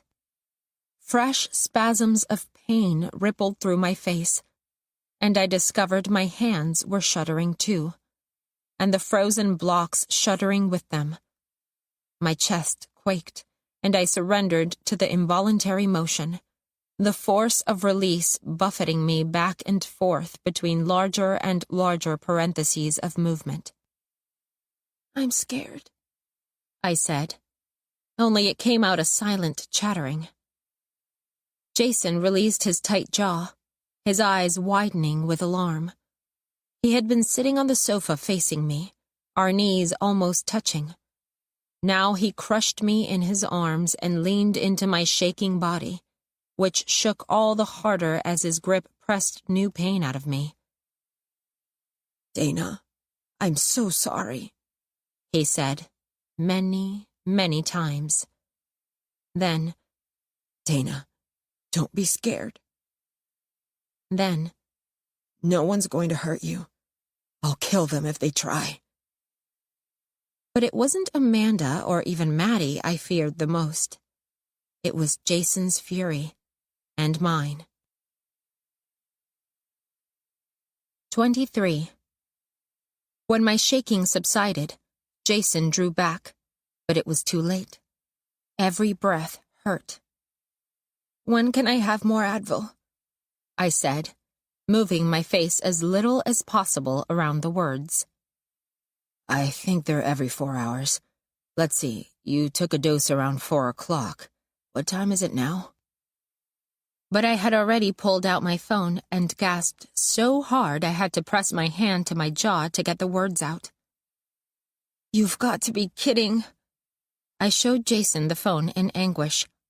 "It's 6, Jason. She could be here in 10 hours. And we had wasted the whole afternoon in arguments and tears. I felt the panic start to rise, but fought it, knowing I would only hurt myself more. "We have to make a plan." I know, Jason said, pressing his middle finger to the bridge of his nose and closing his eyes. Then he opened them again, looked at me, and stood up decisively. "But first, let me get you something for the pain. You can't plan anything in this state. You can barely even talk." I nodded mutely. He disappeared into the bathroom, and I heard the water running. He came back with a pill and a glass of water. "What is it?" "Tylenol with codeine, left over from dental work. It's fine to alternate with Advil." He smiled. "You may feel a little woozy." Better than feeling like a cracked bowling ball. I took the pill and swallowed it down. "Jason, what are we going to do? She's on her way and she wants you dead." "She's none too fond of you right now either, I take it." In her mind, I broke my promise. I put my hand to my head experimentally, looking for a place that didn't hurt. What I don't get is, how does she think she can get me to do it? It doesn't make any sense. She's delusional. "If I had to guess, I'd say that's exactly what she wants you to think." I looked at him, puzzled. "The stuff she's been doing, finding out your motel room number, sending you flowers, threatening your mom, calling you from inside your house, it's all just scare tactics, like something from a movie. She's trying to scare you." It's working. The medicine was working, too, taking effect much faster than a regular Tylenol, and I enjoyed a lightening sensation as the pressure at the bridge of my nose eased slightly. But think about it. She never actually does anything, does she? I started to say something, but he cut me off. When it comes right down to it, we don't really know she hurt Fash, do we? I mean, officially it was a suicide. You said yourself the guy was messed up. People go off their meds all the time. It's sad, but it's not murder. What if that's really all that happened, and Amanda saw her opening and took the credit for it? The way terrorist groups claim responsibility for crimes they had nothing to do with. It was such a persuasive argument that for one beautiful moment, I almost let myself believe it. Then I remembered the Neely tape and shook my head. You don't know what she's capable of, Jason. Well, that's the point, isn't it? To keep you guessing, throw you off. That thing with your mom was the last straw. Anyone who knows you at all knows you care more about protecting your mom than protecting yourself. I looked at him in surprise. Maybe he paid more attention to my feelings than I'd given him credit for. But he went on. So she gets closer and closer, and you get more and more scared. And meanwhile, she's also turning us against each other, isolating you, making you paranoid. Maybe there really was something to what he was saying. I had been so shaken after our argument that I had almost begun to think of Jason as the enemy. The thought made me a little dizzy. Psychological torture. I'm telling you, she knows how to get under people's skin. You should have seen me after she was done with me. He was buzzing with the thrill of putting the pieces together, the same way he'd been after the runner call. Given enough time, she thinks she can break you. And the Fash thing? It just buys her time. It's something to hold over your head so you can't go to the police. So you have to sit here for hours and hours and think about all the ways she could hurt you and the people you love. But the Fash thing doesn't have to be true to hurt me, I pointed out, struggling to make sure I located the right words. My head ached less, but Jason's rapid pacing was making it spin. Assuming she has me on tape with a motive, it doesn't matter how much she was actually involved. She can just plant the evidence that makes me look guilty. Maybe she already has. The police want to talk to me. They would anyway, because of the contest, Jason argued. You and Kim. I felt exasperated and lightheaded. The fear that Amanda was going to manipulate me into killing Jason somehow, so absurd a moment ago, had been stealing into my mind over the course of the conversation, like an invisible gas slowly filling the room. I shook my head to clear it. Okay, fine. Let's say there's no real danger from Amanda. She's still headed here, and she's still making threats that would worry any sane person. So what do you propose we do? Nothing? What else can we do? You're not going to carry out her revenge hit on me, I take it. She's trying her best to convince you something terrible will happen if you don't. Fine. I say we call her bluff. Let's find out what the terrible something is. We have as much dirt on her as she has on you. But somehow, I felt sure the terrible something wasn't calling the police. She'll try to kill you herself, I said. Or me, or both of us.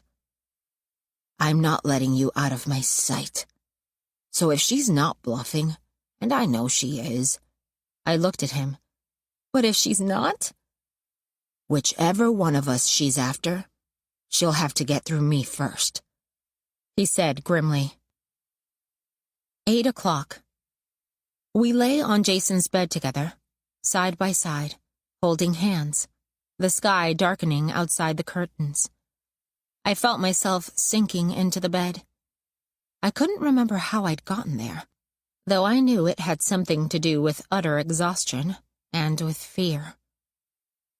We could leave, I said. Just drive away. Give up our lives? Jason said from somewhere far off. Then she goes to the police. You get arrested. Maybe she just wants money. We don't have any money.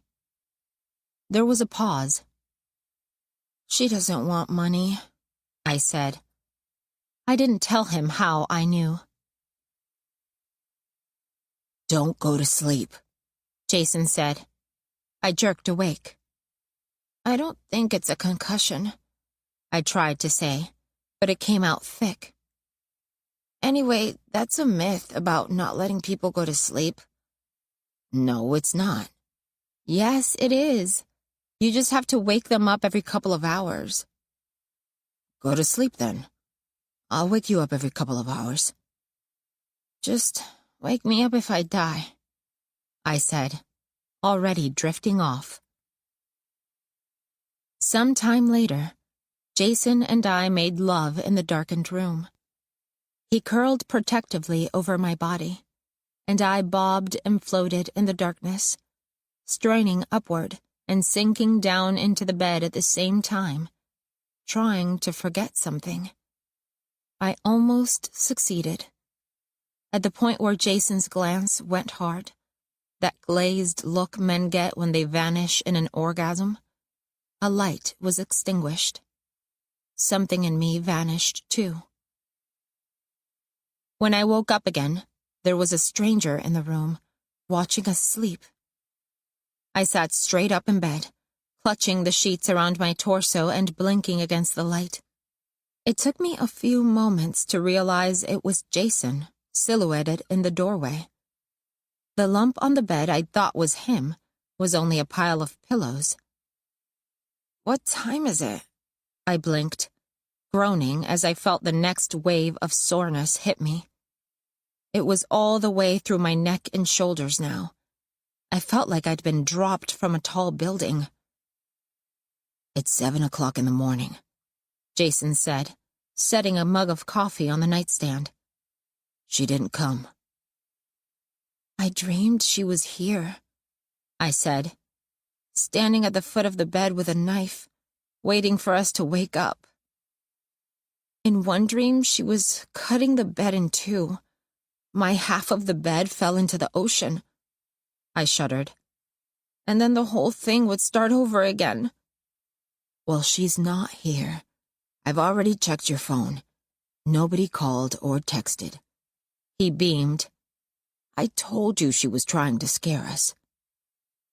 She's just been delayed. Maybe the police are looking for her by now. If they are, it would be suicide for her to show up here. Or maybe... I didn't want to say it out loud, but my mouth felt like it was moving on its own. Maybe she really was here during the night. Dana. He sat down on the bed and put his hand on my thigh. Maybe I really did see her standing at the foot of the bed. Maybe she's watching the house now, or waiting for me back at my motel. My voice was getting higher, hysterical, but I couldn't stop it. She wants to kill us, Jason. Dana, don't be like this. She was here, I said, like a child. I know she was. I saw her. It was real. In a movie, he would have slapped me out of it. What I wanted was for something shocking to happen. A slap probably would have worked. But Jason didn't slap me or shake my shoulders. Instead, he sat quietly beside me on the bed, looking at the ground between his knees, and rubbing my back silently as I heaved and wheezed my way through the panic attack. After I'd taken in too much air and made myself dizzy, the tears came, and I leaned on his shoulder and allowed myself to go limp and sob it out. When I'd quieted down, I stretched out my hand. I think I'll take that coffee now, I said. Better have some water first, Jason said. Hang on. He got up, and although I wanted the coffee and it was just sitting there a few feet away from me on the nightstand, I felt as if it were too far to reach. The tension of waiting had infected the world around me, and the air seemed thick and alive, a seething, malicious medium that pinned me on all sides. Under the circumstances, moving a few feet, or even inches, felt as impossible as getting out of bed and running a marathon. In the kitchen on the other side of the wall, I heard Jason getting me a glass of water from the tap. It reminded me of something in my dream, but I wasn't sure what. When he came back and offered me the water, I took it and looked into it for a long time. Then I said, "Jason." "Why didn't you want Amanda to meet Aaron Neely?" "What?" "Why didn't you introduce them?" "Why? Should I have?" "You introduced me," I said. "You introduced me to Aaron Neely." There was a strange pause as he looked at me. I could see his image in the glass, reflected upside down, flattened to a sliver. "Yeah," he said shortly. "And look how that worked out." "It seems like it worked out pretty well. For you, anyway." "What is that supposed to mean?" I stayed silent, and he jerked the glass out of my hand, spilling a little water on the sheets.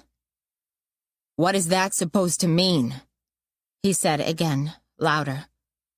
I reached a finger through the thick, seething air and touched the dark spot where the drops of water had been absorbed into the sheet. "I don't know," I said. "I don't know what I mean." "Look, I'm not the reason you lost Neely's respect." I stared. "You came home with your hair all messed up, dress all crooked, holding your high heels in one hand. Frankly, you lost some of my respect, too. You can't blame me for not wanting it to happen with my girlfriend." "Because Amanda was Neely's type." "Yes. I'm sorry to be crass, but look at the tabloids. Yes, Amanda is Neely's type." "And I'm not." "Not for—" He broke off. "Go on." I looked up for the first time and saw that Jason was staring down at his feet, ashamed. "Oh, forget it." "No, I won't be mad, just say it." He stayed silent. "Not for public appearances," I finished for him. "Just for fucking." Jason scowled. "Isn't that what happened?" he asked. "As best I can remember," I said, "he only jacked off on my dress. But keep in mind, he drugged me first, so I might have missed something." "Oh, come off it." "He did." "Neely doesn't need to drug women to get laid. Believe me, I hung out with him at parties. Besides, those rumors have been flying around for years." I gasped. "You knew?" "Everybody knows," he snapped dismissively. "And yet somehow none of these claims are ever made in public or brought to a court of law, because they're just baseless, malicious rumors. Not a single case has gone to trial." I thought of Amanda's settlement with Runner, the non-disclosure agreement she had violated by telling me about it. "You knew about the rumors, and you sent me to meet him alone." "I was supposed to be there, Dana, remember? And besides, like I said, I didn't believe it." "Like you don't believe me now." "This is absurd. You were dazzled by the guy. I get it. He's dazzling. So you drank too much, and you went too far, and then you woke up with regrets in the morning. I think we've all been there. It's called a mistake." "I came home the same afternoon," I said slowly. "And I didn't drink. I had a smoothie. A kale, beet, and roofie smoothie." He looked skeptical. "Are you saying I just came down with something at random?" "Maybe." "Like what you had?" He opened his mouth, then closed it, Sure, he said. You weren't sick, Jason? I said. I was shaking, but the air had cleared of squiggly worms, and I could move through it again. I stood up and started grabbing my clothes off the floor. You played sick so you could set me up with Aaron Neely. You went, he said. You went without me. Yeah, I did, I said. That's how Aaron wanted it. So he could drug me and jerk off in front of me like he did with all those other women you don't believe. Dana, he said, crumbling. I didn't know. I mean, yeah, I thought maybe he'd make a pass at you. What did I care? We weren't dating. It never worked with us. Because I wasn't your type? Why do you make me say everything out loud? He yelled. Why do you have to drag everything out and beat it to death? No, you weren't my type. So what? I can't date a hot actress, a model, if I feel like it? What's the big deal? He looked desperately sad. I swear I didn't know. I thought you'd come home after flirting with Neely for an hour and we'd be writing our show together. Just like we always wanted, and it wouldn't make a difference. You should have told me, I said. Maybe I just wanted to see what you'd do. A loyalty test? To see if I was still your faithful servant? You wanted to see what I would do? I found my purse with my keys in it. Well, now we know. What I did was get sexually assaulted for the second time in my life, that's what. Thanks a lot. On the way out of the bedroom, I slipped on something soft on the floor. With an excruciating effort, I kept myself from falling a second time in 24 hours, putting out my hands to catch myself on the bed. I looked down to see what had tripped me and recoiled. It was the Bettywig. Amanda had been there in the night after all. 24. I stood looking down at the wig in my hand. Its white gold sheen had dulled. The plasticky waves were now snarled and puffed into an ashen rat's nest. For all I knew, Carl's DNA clung to its tangled strands. Somewhere in the background, I heard Jason saying over and over again, "She watched us sleep. She watched us together. She watched us."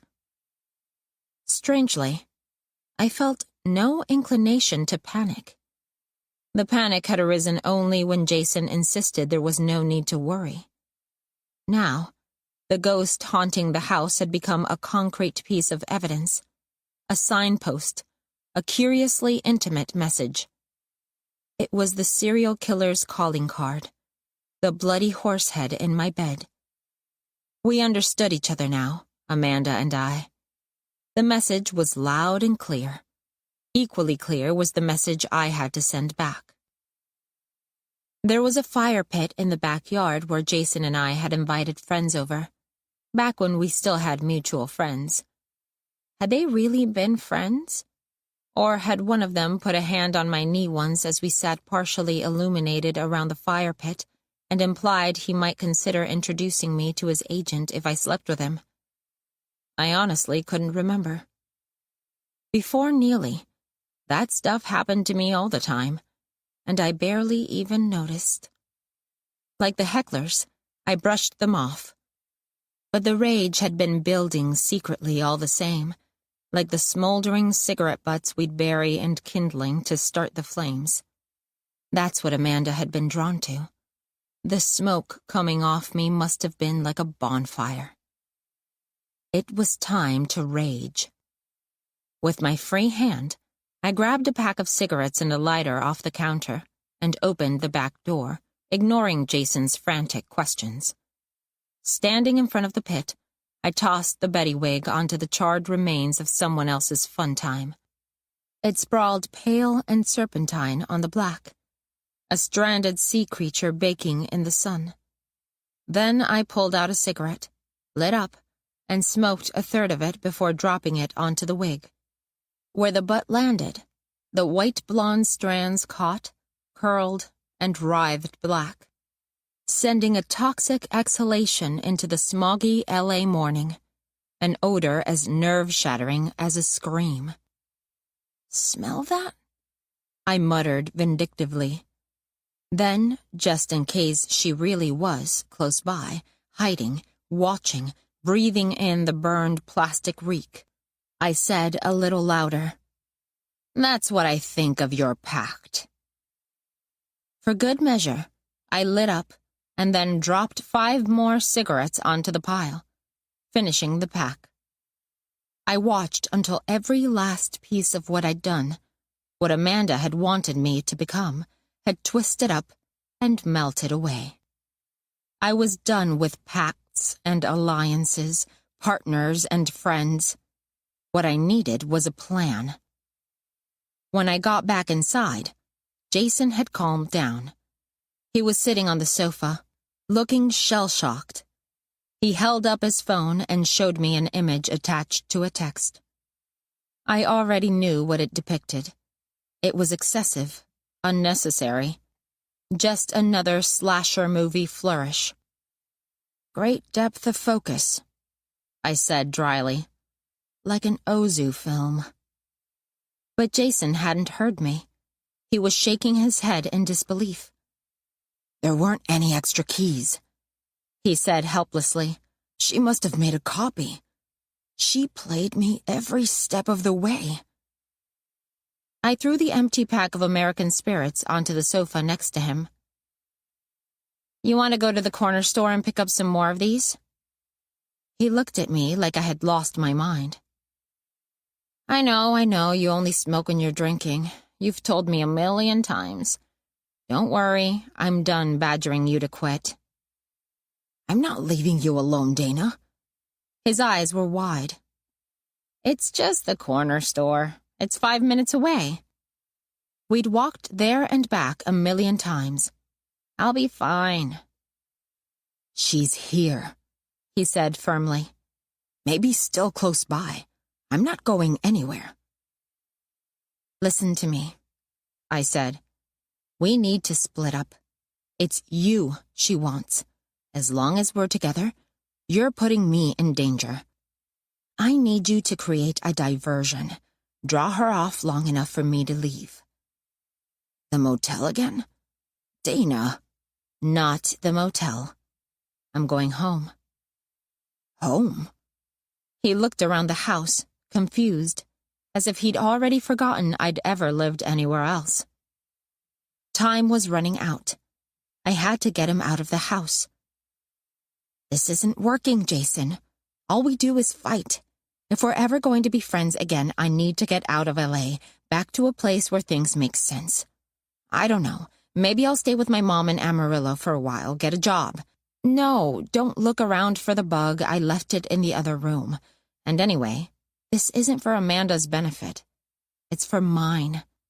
If she can hear me, she'll be thrilled that I'm giving you up." "Wait. Just wait." Jason stepped toward me, his hands reaching out blindly to grab me. "Don't go. I'll leave if you want. I'll draw her away. I don't want to put you in danger, but please, don't go just yet. Don't let her get between us. We'll talk this out when I get back." "Fine. I'll wait. But you have to go somewhere far. Let her follow you somewhere isolated, somewhere she'll think she has a chance of getting to you." "She can get in here," he said, almost in tears. "What if she hurts you to get to me?" "That's not her MO," I explained patiently, as if speaking to a child. "That's how she would punish a woman, not a man. She's punishing me by going after what I care about, which is you. That means, if anything, she wants to kill you twice over, once for her and once for me." I could tell he was struggling, and I had an idea. Look, I'll put an order in for a locksmith to come and change the locks. I'll get someone over here fast. I'll even do it on the old phone, so if she's monitoring that, she knows not to try again. I went into the other room and pulled my old phone off the charger cable. I'll wait for him to show up. Jason, leave now, I said, opening the app and typing in my request. A beautiful interface, really. So easy to use, I didn't even have to enter Jason's address. It knew where I was at all times. Or else I'm leaving. I can't be around you anymore. Show me, he said. I want to see proof. I flashed him the phone, where a map screen showed a red dot moving toward a blue dot. Look, there's already somebody on the way. Daniel R. That's a nice locksmithy name. I just want to know you're going to be okay while I'm gone. He's almost here. He's a few blocks away. If you leave now, she'll follow you. Go! Jason left. I stayed behind to wait, my hand inside the purse in my lap. Only a few minutes went by before there was a polite knock at the door. I took the object out of my purse and held it in one hand as I opened the door. I'm Amanda, your runner, she said, her eyes on my stun gun. I understand you need your locks replaced. 25. Don't call anyone, Amanda said. Remember what we've done together. You'd be in worse trouble than I would. She shrugged. Only one way to find out. I backed slowly away from the door, keeping the stun gun poised in front of me. Come in. We need to talk. Of course. That's what friends do. She stepped across the threshold and closed the door politely behind her. You look terrible. Did he do that to your face? You know he didn't, I said. You've been listening in the whole time. You have the house bugged too, right? Now that's just paranoid, she chided. You're the one who put out the bat signal for me, remember? She pulled her phone out of her jacket and pointed at the runner notification on her screen, the balloons and confetti showering from the sky. That's because I knew you would come the minute he left me here alone. What's the matter? Are you scared of him? Are you? I don't need to be. I'm not a psycho who's breaking into the house and watching him while he sleeps with his girlfriend. She let out a long-suffering sigh. Dana, I've done everything in my power to open your eyes. Some people just can't look the truth in the face. People like Fash? I said. You're still blaming me for that? She sighed again. You have a serious lack of imagination, Dana. It's probably your biggest liability as a comic. She considered. Well, second biggest. You know you're only funny when you're mean, right? I don't need you to tell me what's funny, thanks. I snapped. What's funny, in my opinion, is how the people whose eyes you want to open always seem to end up dead. You're sick, Amanda. Am I? She asked.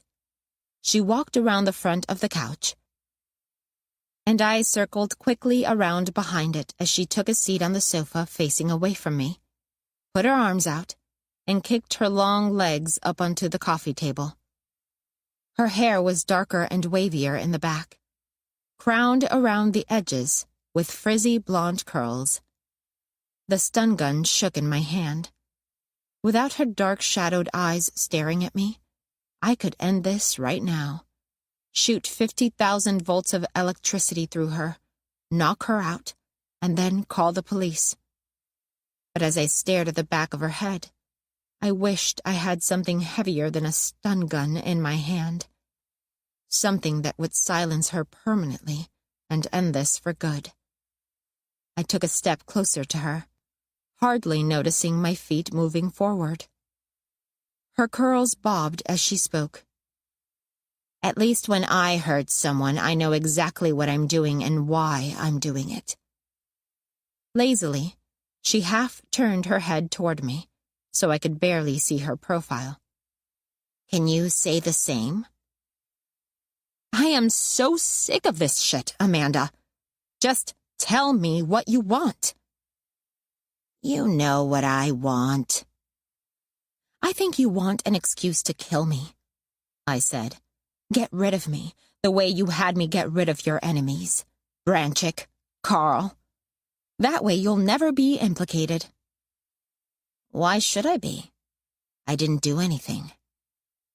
Except plan the whole thing, I said. Using stolen data from your old job. She twisted at the waist, put her hand on the back of the sofa, and drew herself up to look me full in the face. I could see something I'd said had touched her at last. Her brows were drawn violently together, her giant eyes dark. You can't steal what you built from the ground up, she said. And if that's not the law, then it should be. They're the ones who stole from me. Years of my hard work. And then Branchick got rid of me the way they get rid of any woman who might start asking for more. What do you think happened to the other women who brought allegations against him? They got demoted or moved horizontally.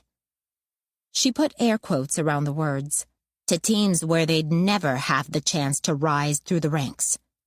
Or they quit and went somewhere else where it probably happened all over again.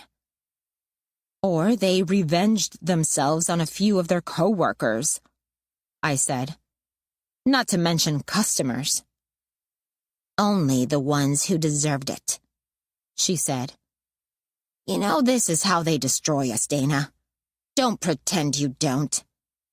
Nobody's destroying me, I said. I'm doing fine. Except for you. You're doing fine because of me. She stood. Why can't you see that? I freed you from the fiction that everything was okay. I gave you permission to see the obvious. I set the real you free. The real me? You mean the one who's twisted and angry and paranoid like you? Just because you're paranoid doesn't mean they're not out to get you, Dana, she said with a smile, but it was weaker than the ones before. Don't you know that yet? And now you want to take credit for my success, I continued. Why? Because of Betty? I burned the wig, Amanda. I don't need her anymore, and I don't need you either. That's just what I've been trying to tell you. She stepped around the sofa, and I took a half step back into the hallway before I realized I'd just put her between me and the only exits. Let the masks go. Get rid of them. You don't need the lie. You can admit it now.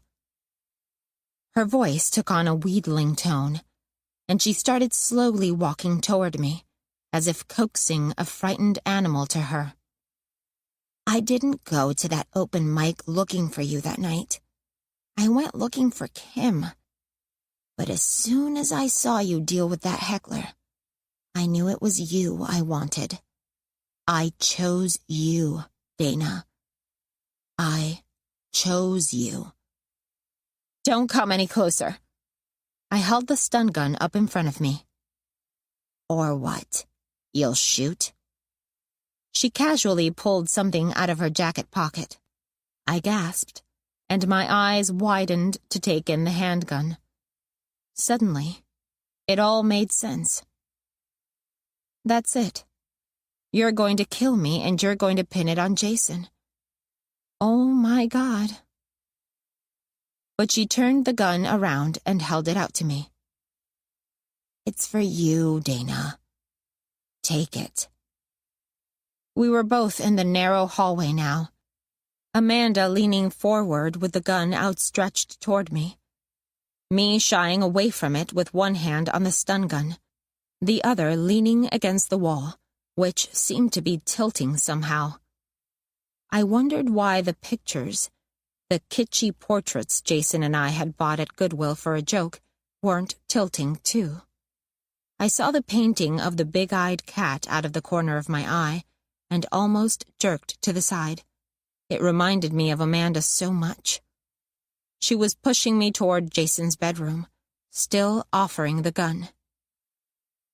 "How do you know I won't use it on you?" I said, but I didn't grab it. "All the things he used to say to me," she said. "He told me I was garbage, Dana. And I believed it. I felt like garbage. You saw where I was living after Runner. My whole life had imploded. The only thing I cared about was finishing the app so it wouldn't happen to anyone else. But he got to me first." She advanced toward me like a zombie, dead-eyed, but her words came faster and faster. "We had sex where he treated me like a thing. He wanted to pretend I belonged to him. I didn't have any friends, much less contacts in the industry. All I had was money from my settlement, and he wanted it. I paid the rent, and I paid the bills, but I let him pay for me in public. Buy me drinks, buy me dinner, sometimes with my money, so he could feel like a big man. He watched me like a hawk. He texted me constantly. If I had an audition, he blew up my phone until I came home. He put software on my phone. Yeah, the same stuff I put on yours. Only mine is a more sophisticated version because I'm smarter than him. Way, way smarter." She shrugged. "That doesn't help when someone is abusing you, to know that. But I know it now." "You're lying." I felt Jason's bedroom door yawning at my back. "I've never lied to you, Dana. Never." She cracked a sick grin. "You lie to yourself." "I don't know what you're talking about."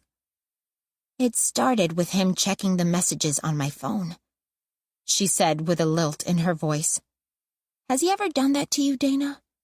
Have you found him with your phone in his hand?" I shook my head, a vision of Jason holding my cell phone when I got out of the bathroom flashing through my mind. "No." "Now you're the one who's lying," she said with her short laugh, like a fox's bark. "Ask Kim. She'll tell you. It starts with a little harmless snooping, and it ends with you locked in a soundproof room, throat too bruised to scream even if anyone could hear you." She reached her left hand up to her neck with a shudder, closing her eyes momentarily. I saw my opportunity and lunged for the gun, but she opened her eyes and yanked it back. Not unless you're going to use it on him," she said. "And if you aren't, which I'm starting to think you aren't, then you're going to have to let me use it." She reversed the grip so that it was pointing toward me. I went rigid in Jason's doorway, pinned between the gun in her hand and the gaping hole that was the door to his bedroom. "The problem is, that wouldn't be right. I can't do this one for you." She sounded almost childlike, explaining the rules of her game. She was starting to unravel. "You have to do it for me. Or better yet, for yourself." There was something in Jason's bedroom and the open space behind me I didn't want to think about. Something about last night. "Why should I believe you over him?" "You don't have to," she said. "That's the beauty of it. You have your own reasons. Maddie told me everything." At the mention of Maddie, I threw the stun gun at her eyes, hard, and when her hands flew up to shield her face, I skirted to her left, trying to get around her. But I made it only halfway, and then she had the gun up again. I ducked into the studio that had once been my room. Swathed in black corrugated soundproofing, with thick black curtains over the windows, it was a black hole, and as I stumbled backward into it, my eyes took a moment to adjust. I crouched behind the door and waited. Dana, I don't want to hurt you," As she stepped into the room, her right hand feeling around for the light switch, I heard her kick something, and the stun gun that I had thrown at her a moment ago skittered forward. I lunged for the stun gun, grabbed it, pulled the trigger, and held it to her hand. She let out an unearthly yowl, and the door jerked forward and hit my nose. The pain was blinding, but I heard her gun clatter to the floor. I dropped to my knees and searched for it with my left hand. Amanda's foot smashed into my cheekbone, and new fire shot through my skull, igniting yesterday's fireworks all over again. I dropped the stun gun and heard one of us kick it away. But just then, my fingers closed on the handgun. I scrambled backward, still on the floor with the gun in my hand. Standing over me, Amanda paused for only a moment. Then she kept moving forward, her eyes a curious blank, glittering out of the darkness like a cat's. "How could you let him touch you again after what he did?" "You really did watch us." She frowned. "Did I? Are you sure?" "The picture." "Maybe I have cameras in Jason's house. I was there long enough to do just about anything in there." "But, Betty, you left the wig." The panic had risen sharply in my chest at the thought of the house being bugged, and I worked hard to fight it back down. "Okay, maybe I really was there." She agreed. "I thought you never lied." "It was a joke," she said. "You, of all people, should know the difference." Just then, there was a thud, and Amanda crumpled to the ground. Behind her, Jason stood with a baseball bat in his hands. I lowered the gun slowly. "The locks are still the same," he said. I started crying as I scrambled to my feet. Then a head rush turned on all the lights at once. Lights I didn't know were even in the darkened room, exploding in front of and behind my eyelids. I lost a few moments leaning against the soundproofed walls and then fell through them, to the other side of darkness. When I opened my eyes, I was sitting on the floor. A few feet away, Jason crouched over Amanda, the butt of the gun jutting out of his back pocket. "Oh, good. You're awake," he said. "I was about to come check on you, but I had to finish this first. Don't worry, she's not going anywhere." Amanda lay on the floor, still in her jacket, wrists bound with bungee cords. Electrical tape covered her mouth, the same thick black vinyl Jason had used all over the room. He wore the rest of the roll on his wrist, like a bracelet. Amanda rocked a little, moaned, and went limp again. I looked back at Jason. He was standing in the center of the room, right under the ceiling fan, shifting his bulk from side to side. The top of his head almost brushed the light fixture. I'd never noticed just how tall he was before, and how big in the shoulders. "I don't know how we're going to do this," he said. "Do what?" He looked down at Amanda's limp body grimly. "Jason, you don't really mean—" I couldn't finish the sentence. My head was splitting anew, my body stiff and sore. "There's no other way, Dana. We called her bluff and she came here with a gun." He pulled it out of his back pocket, as if to show me, weighing its heft in his hand. Then he lowered the gun to a 45-degree angle and straightened his arm, almost tentatively. "Jason!" "Relax. We're not going to do it in the house," he said. He frowned, rubbing the bridge of his nose the way he had in the storage facility. "Or maybe—" A flicker of excitement passed over his face. I started to panic. My head felt too heavy to let me stand up, but I got to my hands and knees. "Jason, let's think this through." "I am thinking. We can cut the panels up afterward. That part is easy. The problem is coming up with a place to dump them. But the beauty is, they're black. So as long as no one brings a black light in, we have some time. He walked to the closet and started rummaging around. I know I put the leftover plastic sheeting in here. We'd have to cover the floor, too. You keep saying we. Still on hands and knees, I interrupted myself with a cough that made the place behind my eyes throb. Why do you keep saying we? A huge, shiny piece of black plastic emerged from the closet. Jason's limbs came into view a moment afterward, and he dumped the tarp on the ground. We're in this together, Dana. She's after us both, not just me.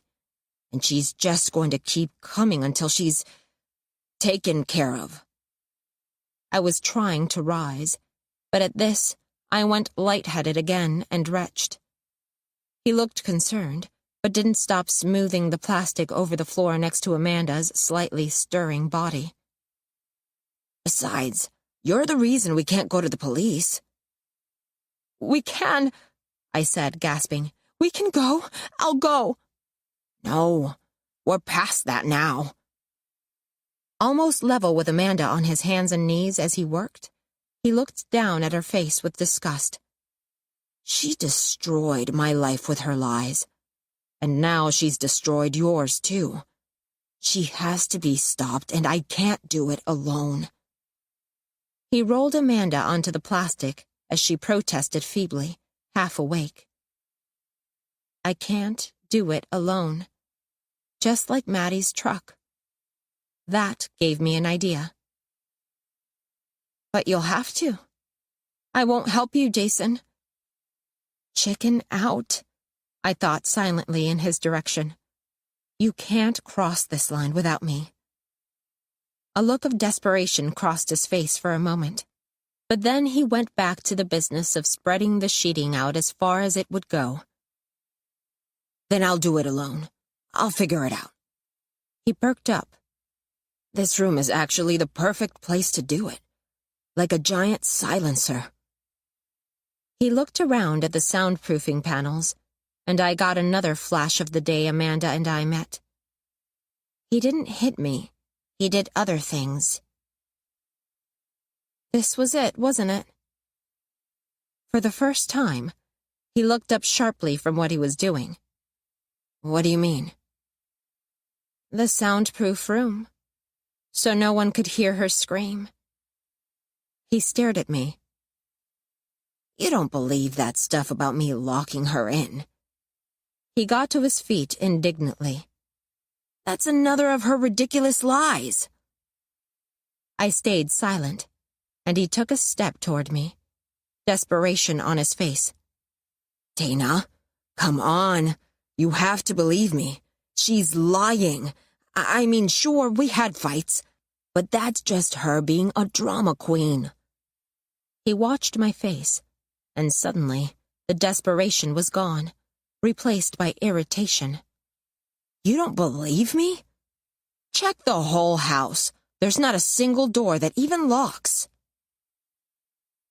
There wasn't when I lived here, I said, but I did notice some scarring on the door when I was searching the house. What was there, Jason? A sliding bolt? Why would you need a bolt on the outside of the door? He was silent. Anyway, how do you know what she told me about you? I said slowly. Then I pulled my disposable phone out of my pocket, the one he'd bought at Best Buy and brought home for me, the one he'd activated and set up when I wasn't in the same room. I looked at it in horror for a moment before hurling it across the room as hard as I could. It bounced off the soundproofing. It's bugged. Dana, he said. We have to trust each other. But we don't, Jason. And I think I know why. Listen, Dana. He took a deep breath, composing himself, then looked down at the gun in his hands, then at Amanda. I'm not the world's greatest person. I'm trying, but we both know I fall pretty short. And honestly, he seemed to be avoiding the sight of Amanda, but his gaze was drawn back to her again and again. I have some intimacy problems, okay? Because of Maddie, because of my dad, because my mom ran out on all of us and left us there to rot. Yeah, I know. It was something Jason and I had in common, but never talked about. The sense of abandonment. His mother, my father. The hole in each of us. The embarrassing hole we had both learned to cope with by joking about it. We gravitated toward each other because we knew we would never ask each other what was beneath the jokes. Never take the joke seriously, even when it spoke the truth out loud. Even when we were hiding in plain sight. Despite myself, my eyes began to well up. Jason was near tears too. Face it, Dana. I'm a mess. We both are. But you've always been stronger than me. I'm an easy target. That's why I attract messed up, manipulative women like her again and again. Women who know how to push my buttons, make me do things I don't want to do. Make you? I know I shouldn't let it get out of hand. That's why all my relationships end so fast.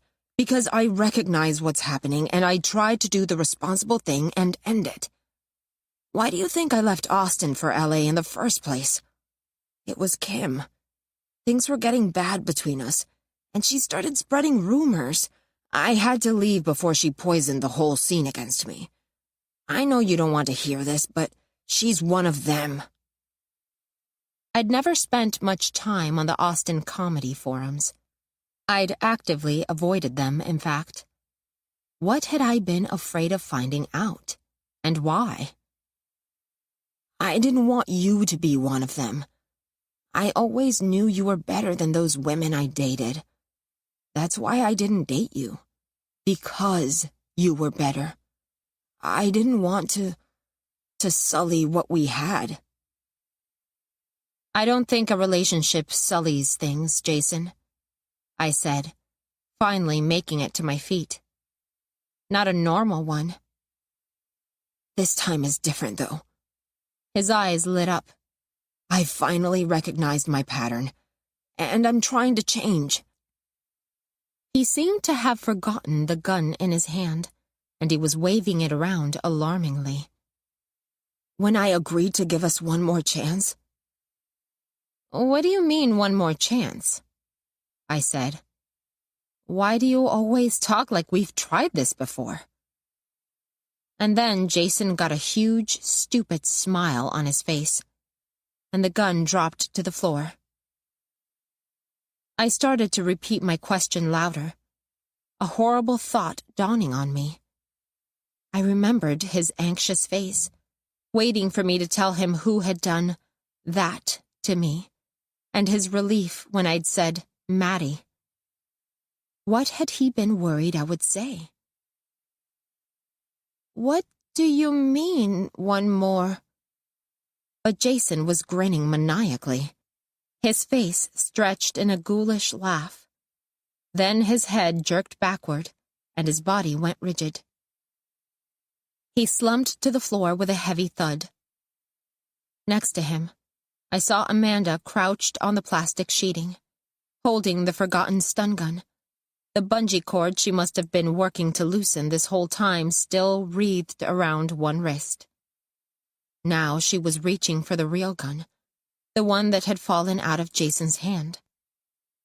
Time slowed as Amanda touched the gun lightly, spinning it on its axis, then hooked a finger around the trigger loop and began tugging the gun closer, sliding it along the floor.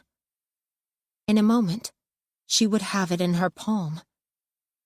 Her face looked eerily calm, determined, but relaxed, as if she knew who she wanted to hurt and why. The bruise-colored rings around her eyes were like a special kind of darkness radiating from within, tinted with sickly yellowish green and purplish blue from the blood vessels beneath her thin skin. hypnotized by that darkness in which everything was mysteriously visible.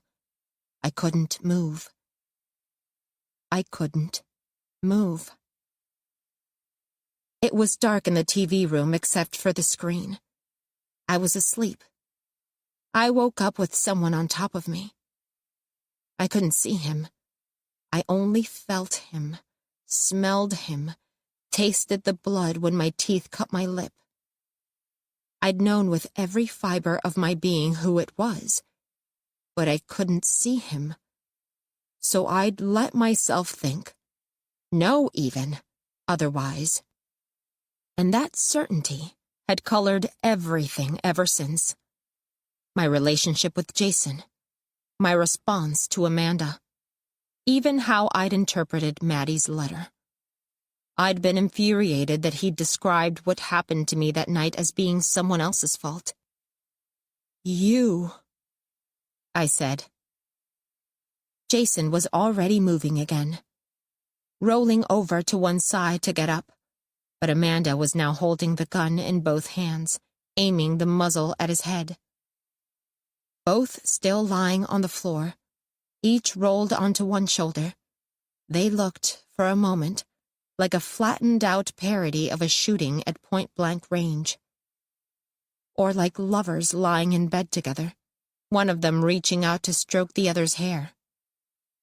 Jason screamed for help.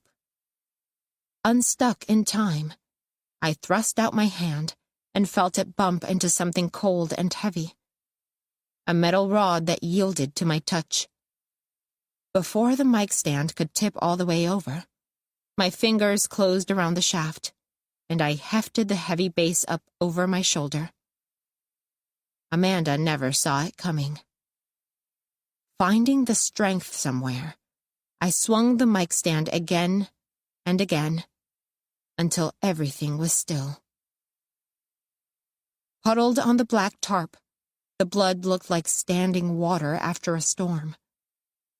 When I looked down into Jason's black eyes, the tears in them making them blacker still, I couldn't help it. My eyes started tearing up too. "We tried it?" I said to him. "You wanted to believe that's what happened. But deep down, you knew what it really was. After I told you what Maddie did, what I thought he did, you finally felt in the clear. But you were the one who had something to prove that night, weren't you?" He said nothing. "You didn't ask. You didn't even wake me up. You just started. And once you started, you wouldn't stop." He stared up at me, uncomprehending. "It was you, not Maddie. You raped me." A trickle of blood overspilled his eyebrows and ran down his eye socket, hugging the side of his nose. The black eyes turned slowly red, then began to weep. A single bloody tear. I was over Jason at last. Amanda was screaming.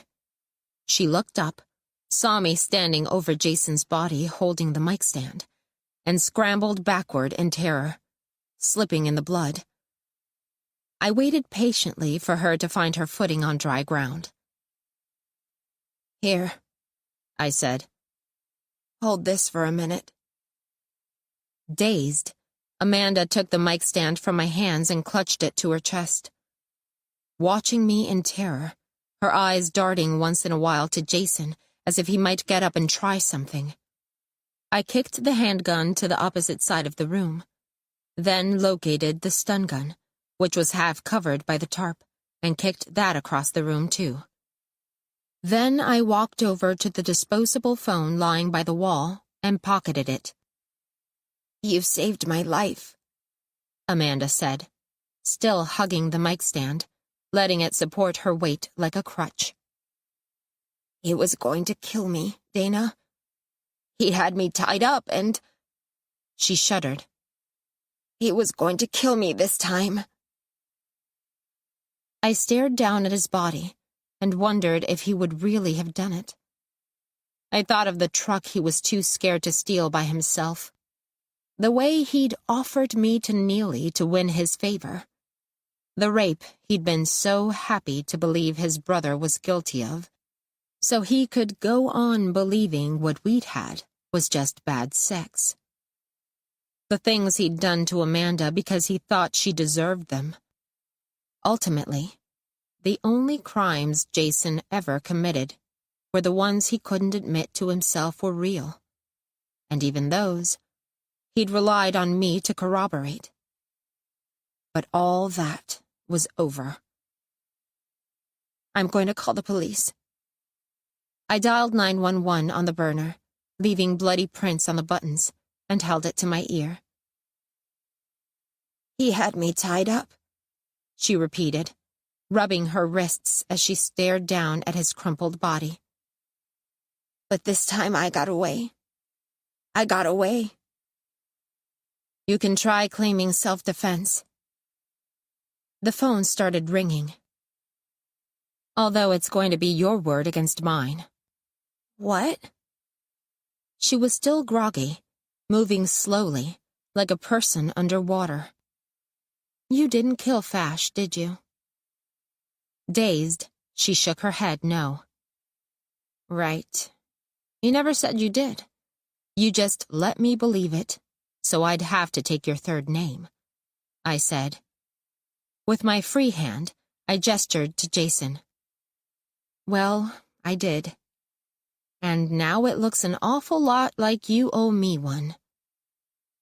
She stared at me. He was my third name too, as it turns out. I guess you knew that, if you talked to Maddie. I closed my eyes for a moment, then opened them. But don't worry, Amanda. You can still do your part. I smiled and looked pointedly at the mic stand. You can still get my back. Dana, what are you... She looked down at the mic stand, too, and then suddenly dropped it as if it had burned her. It clattered to the floor, the base rolling, describing a wide arc that came to rest against Jason's solid body. Wait a minute. He was your kill, Amanda, I said. This one's on you. And you did most of it anyway. Everything but pulling the trigger. She started to come toward me. Speaking of feeling triggered, my eyes on hers, I started to sob hysterically into the phone. Dana. 911, what is your emergency? As I gulped and hiccuped into the receiver, Amanda looked again at Jason, then at me, as if doing some difficult math problem in her head. Then she seemed to give up. She looked down at him once more and said, I'm glad he's dead. The dispatcher begged me to be calm, and I managed to choke the words out through my hysteria. She killed him. My boyfriend's ex. She's been stalking us. She's still in the house. I rattled off our address. Please come quick. Oh my God. I screamed once and let the phone drop to the floor with a clatter. Then I scooted it past the doorframe and kicked it as hard as I could down the hall. They'll be here soon. We live right around the corner from a police station. I looked down at Jason. Lived. I gestured at my two black eyes, bloody nose. Wait until they see what you did to my face. Amanda was still swaying uncertainly, eyeballing the gun and the stun gun where they lay on the floor across the room. I wouldn't, I said. I could get there a lot faster than you. For what it's worth, I believe you. I think I always did. You've told the truth about everything, haven't you? Branchik and Carl M. and Jason. She nodded, eyes wide. Truth after truth. And where has it gotten you? Nobody wants to believe the world is what it is. I don't blame them. Look at what the truth has done to you, Amanda. Look what you've become. But it was me she looked at, her eyes narrow. I have everything on you, Dana. Every word you said while you were beating a man half to death. His every scream, auto-recorded and filed away on a little flash drive about this big. She held her thumb and forefinger an inch apart. And only I know where it is. I panicked for a moment, then shook the image from my mind. You're bluffing, I said. If that drive exists, you'll never turn it over to the police. You'd go down too. She wheeled and started for the door, and I was tempted momentarily by the mic stand. But the police sirens were already wailing in the background, and putting my fingerprints over hers would ruin valuable evidence. Besides, I needed her alive. I needed her to tell the truth once more in court, where a dead woman is easier to believe than a live one, every time. 1 year later. 26. So, a moth walks into a psychiatrist's office and lies down on the couch. The important thing about telling a dumb joke on stage is the irony. I have mastered it, along with the voices, the flat effect, all the slightly distancing techniques that come with the more absurd, less autobiographical stand-up I do now. No more bits about my mom, my hometown, my weight. It's too easy to slip into the kind of confessional stand-up that so many women do on stage, throwing yourself under the bus, showing your belly. I wouldn't say what I do now is less personal. In a way, it's more intimate than ever, because it leaves me room to bleed. If there's anything I've learned about comedy, about life, it's that the blood is always in the water. The trick is developing a taste for it. The psychiatrist says, "Tell me a little about yourself. What do you do?" The moth says, "I'm a family man. I have a wife, kids, a 2-car garage. I guess you could say I have it all." Nervous titters. The hometown crowd packing the north door for the taping of my comedy special tonight definitely have the right look. They shift eagerly from side to side, giggling nervously through the setup, conscious of the cameras trained on them and loosened by the drink coupons we handed out liberally at the door.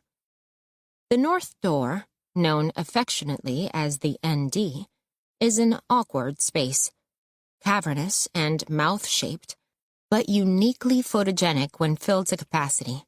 Its staircases and randomly placed balconies lined with audience members craning their necks for a better view. There's a rumor going around that the ND is in danger of closing its doors, like so many of Austin's beloved downtown venues. Its position just east of the freeway has protected it thus far, but the east side is no longer safe from gentrification. Laurel's Paper and Gifts is the latest casualty, I noticed when Ubering past my old workplace on the way here. It looks like the new owner kept part of the old name, probably to save money on signage. The sign now reads, Laurel plus Henry. The psychiatrist asks. On this line, I lean forward, my lips so close to the mic I'm practically making out with it. And how does that make you feel? If the rumors are true, this comedy special might be among the last shows performed here. It's sad, of course, but I'd be lying if I said it hadn't influenced my decision to record here, in a homely venue that still projects something of a weird Austin vibe.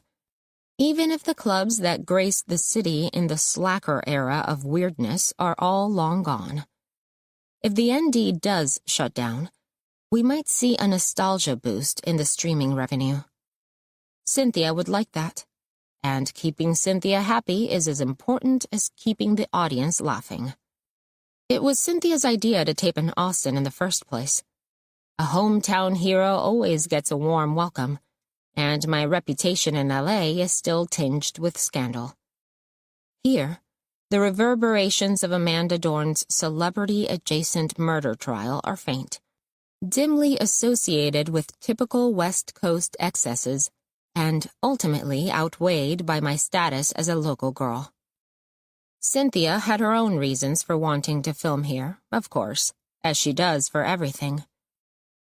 She liked what she saw when she judged the Bat City contest. She thinks Austin is the new Portland and wants to set the show we're developing here. She'll be spending a few extra days in Austin after the shoot, scoping out locations. I hooked her up with Kim Rinsky as a tour guide. It was the least I could do. Although I will never know exactly what Jason did to Kim when they were dating, I understand now why she stopped talking to me and declined my invitation to Amarillo when she found out Jason and I were together. I'm not sure how much she's guessed about Jason's demise, but if she has intuited the truth somehow, it hasn't endeared me to her further. Maybe a role in one of Cynthia's projects, or even a guest spot on the Bestie cast will soften her toward me again. As for me, the minute we wrap, I plan to hop the first flight back to LA. On stage, the moth is giving the psychiatrist his usual line. "I'm fine, I guess. I haven't really thought about it." The shrink replies, "Are you sure you don't have a guilt complex?" And the moth says, "Not really. I'm pretty happy with my life." "Perhaps you're having a midlife crisis?" No, says the moth. Whether a joke kills or bombs depends more on how you feel telling it than on the joke itself. And the moth joke is proof of that. It's inane, yet it gets bigger laughs on every line. I've stopped trying to figure out why, which, Cynthia says, is the key to success. Let your id take over, she told me once. The audience can feel the truth coming through the gag, even if they don't recognize what they're getting, and it's a shock to the system. As someone intimately familiar with what a person getting shocked actually looks like, I can assure you that this is a lousy metaphor. But I nodded when Cynthia said it. My long years as Jason's sidekick made me into a fantastic listener. Finally, after a few more shaggy dog lines, I get to the punchline. The light was squish. I mime the psychiatrist nonchalantly grinding the toe of his shoe on the stage. The audience erupts. In my normal voice, I say, I'm sorry, did I not mention he's a moth?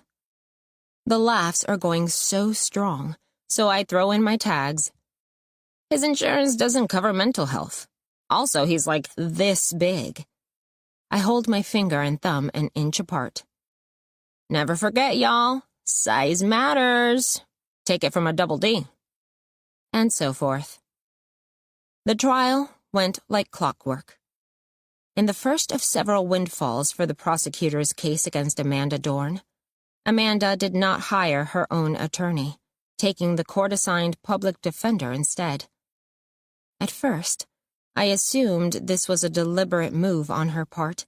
After all, with the remainder of her settlement money, she could have afforded someone expensive. I racked my brain trying to figure out her angle, but the answer turned out to be simple. In addition to the criminal charges, Amanda was facing a civil suit from Runner for breaching her non-disclosure agreement. Beyond her illegal use of trade secrets, the crimes she'd committed dressed as a Runner employee had damaged the company's reputation, they claimed, forcing them to state publicly, with contrition, that they were overhauling their hiring process and instituting background checks for their customers' safety. In the meantime, they had filed a vindictive injunction to freeze Amanda's bank accounts until after the criminal claims were settled. To give Amanda's harried-looking public defender credit, I'm sure she tried to keep Amanda far away from the stand. But Amanda has always been her own worst enemy.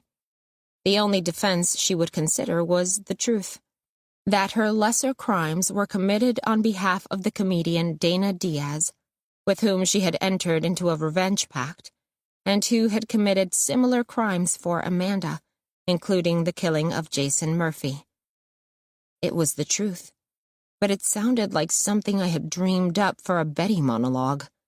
The prosecution's case was that Amanda was a deranged fan who, after obsessively stalking an ex-boyfriend, had transferred her fixation to me. I felt for Amanda's attorney. On the stand, Amanda burned with a phoenix-like radiance that must have struck the jury as something akin to lunacy. I recognized it as unrepentant zeal for her mission, and although it frightened me, I couldn't help but find it scorchingly beautiful as well. Gaunter than ever after her time in custody awaiting trial, she spoke of the app she'd been creating in the tender tones of a mother talking about her only child. Of Jason, she spoke as little as possible, and always with contempt, repeating her eyewitness account of his murder with very little embroidery. Her comments about his past abusive behavior raised objection after objection from the prosecutor, all along the lines of, "The deceased is not on trial." The defense sat back and let Amanda's testimony about Jason's abuse get struck from the record, since it only provided the prosecution with a motive. She spoke of me frankly and fervently, as a friend with whom she'd had differences, and this, along with her fiery description of the injustices inflicted on me by the men she'd targeted, did 90% of the prosecutor's job for him. Ruby did her part too, recalling with a thrill in her voice how I'd told her about meeting Amanda the morning after it happened, and how she'd warned me to watch out for my new #1 fan. "A real boundary pusher is what I said," Ruby said, wearing a sober navy suit from the 40s. "But Dana is just so trusting." By the time I took the stand, the groundwork had been laid for my strongest performance to date. After all, I do my best work in front of a microphone, where the truest truth comes out sounding like hilarious exaggeration, and where a lie, if guilelessly told, can become historical fact. Besides, it was all so nearly true.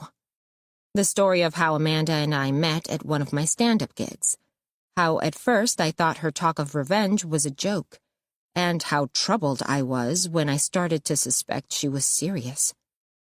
My attempts to distance myself after that, corroborated by the phone company records showing Amanda's increasingly frequent calls. And then so few people had ever actually seen me with Amanda. We had been as careful as secret lovers.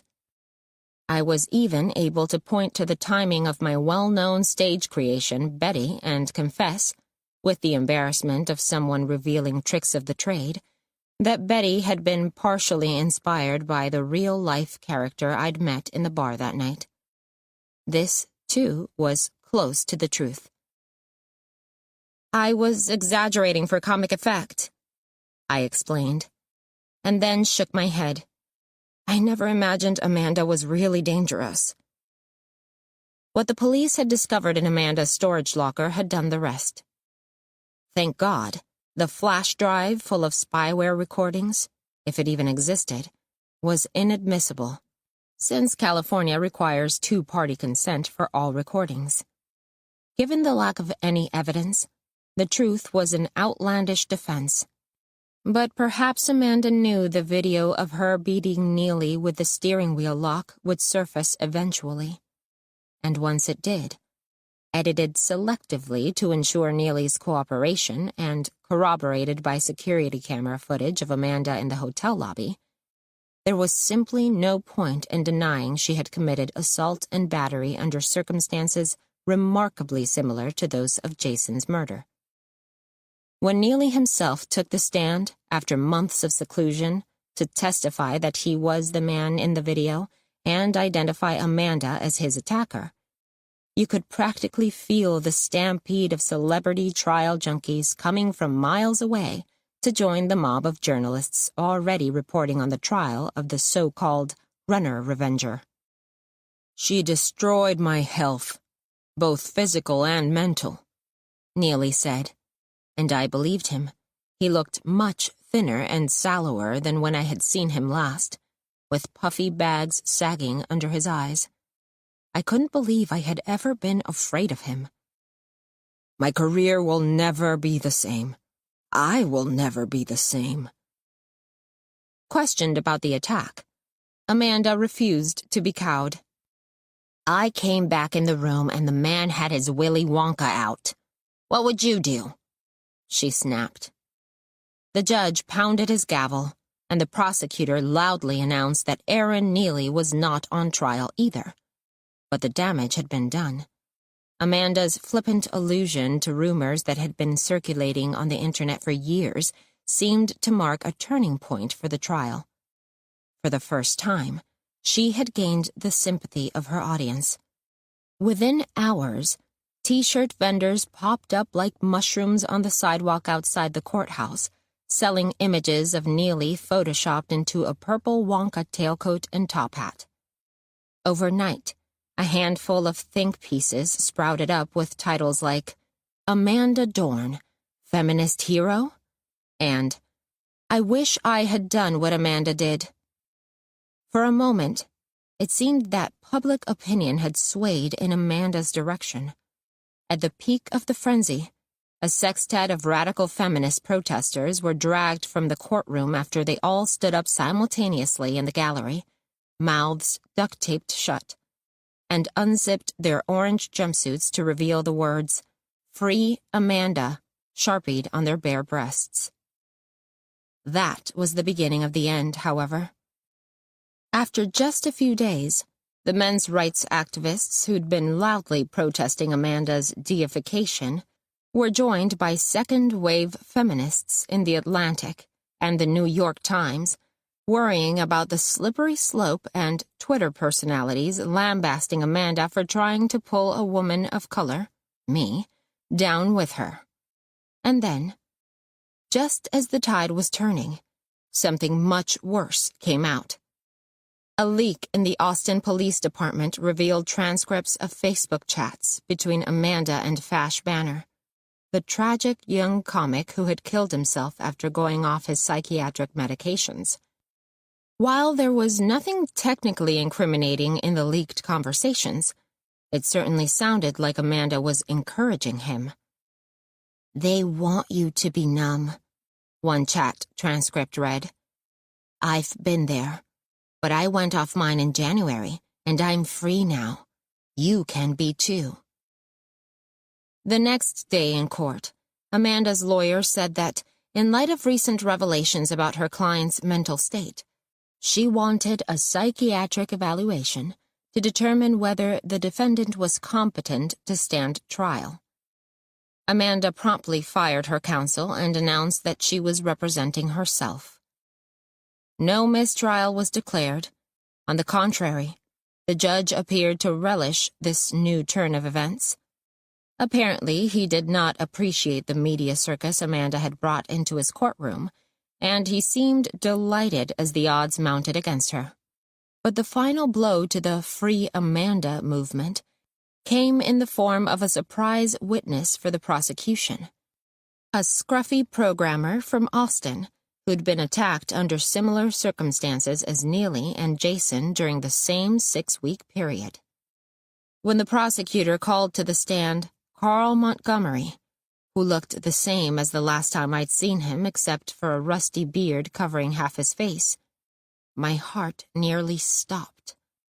"That's her," he said, and I pinched the skin of my thigh as hard as I could to keep from bolting from the courtroom.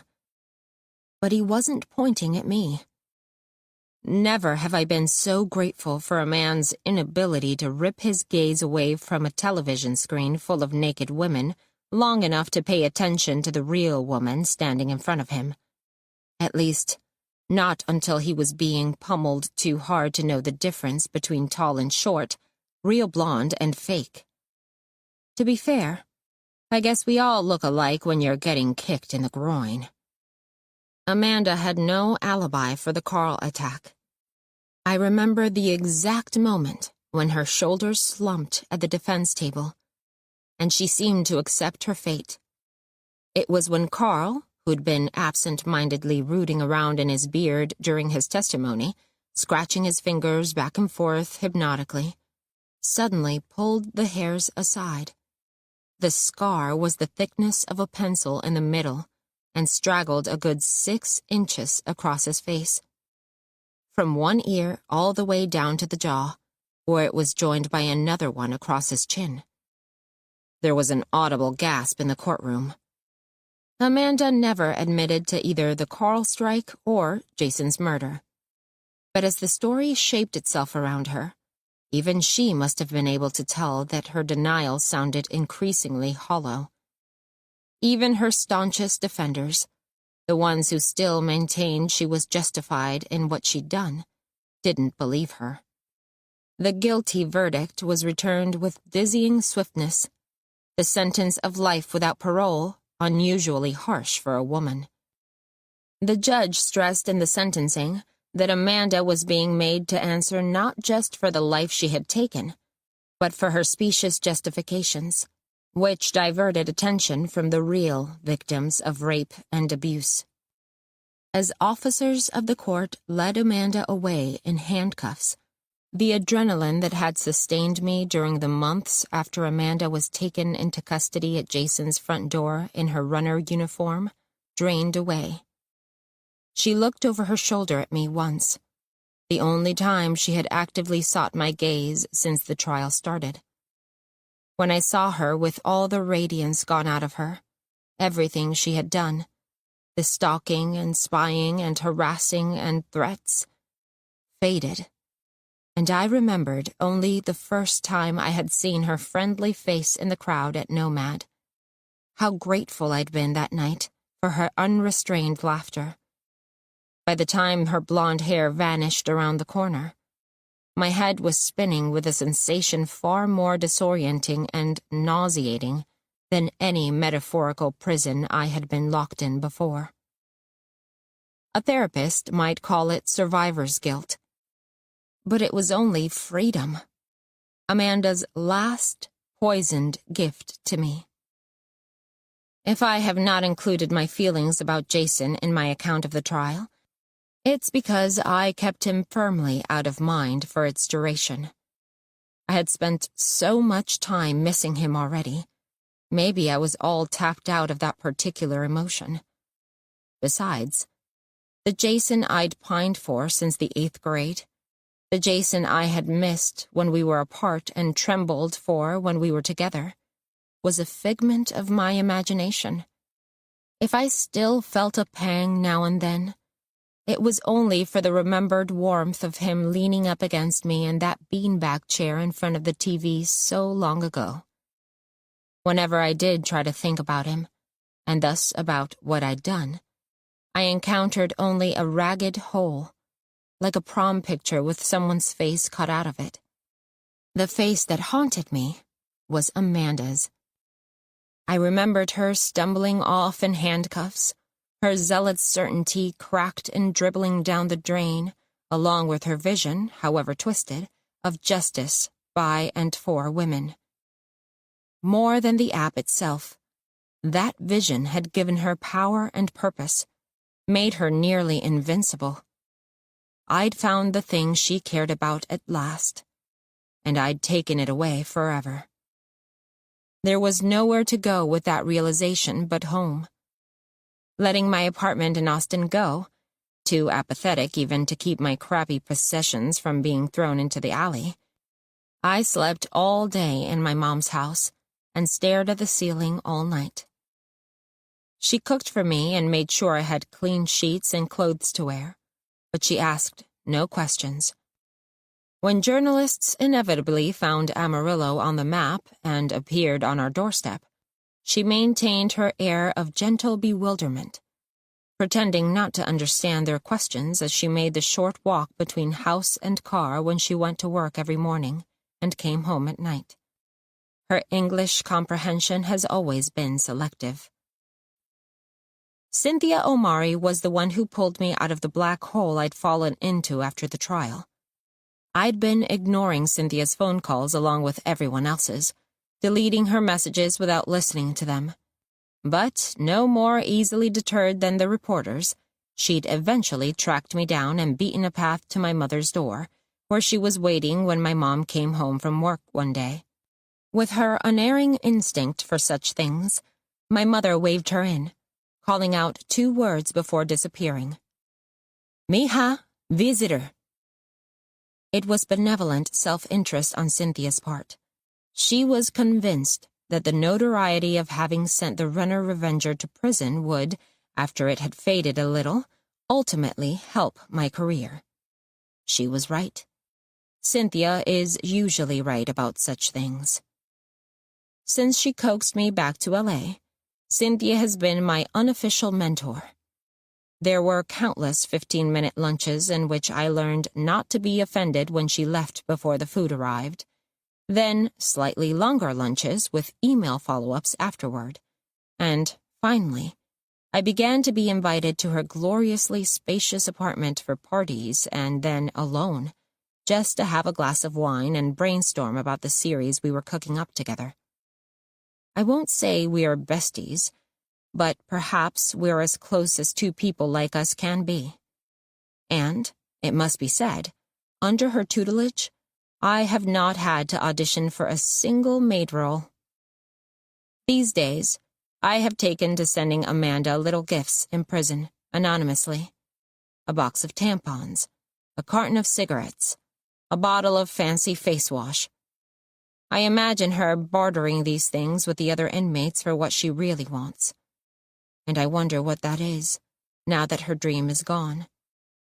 Last month, I sent her a ream of stationery and a box of pens, in case she wanted to write to me, the way Maddie did from her prison cell.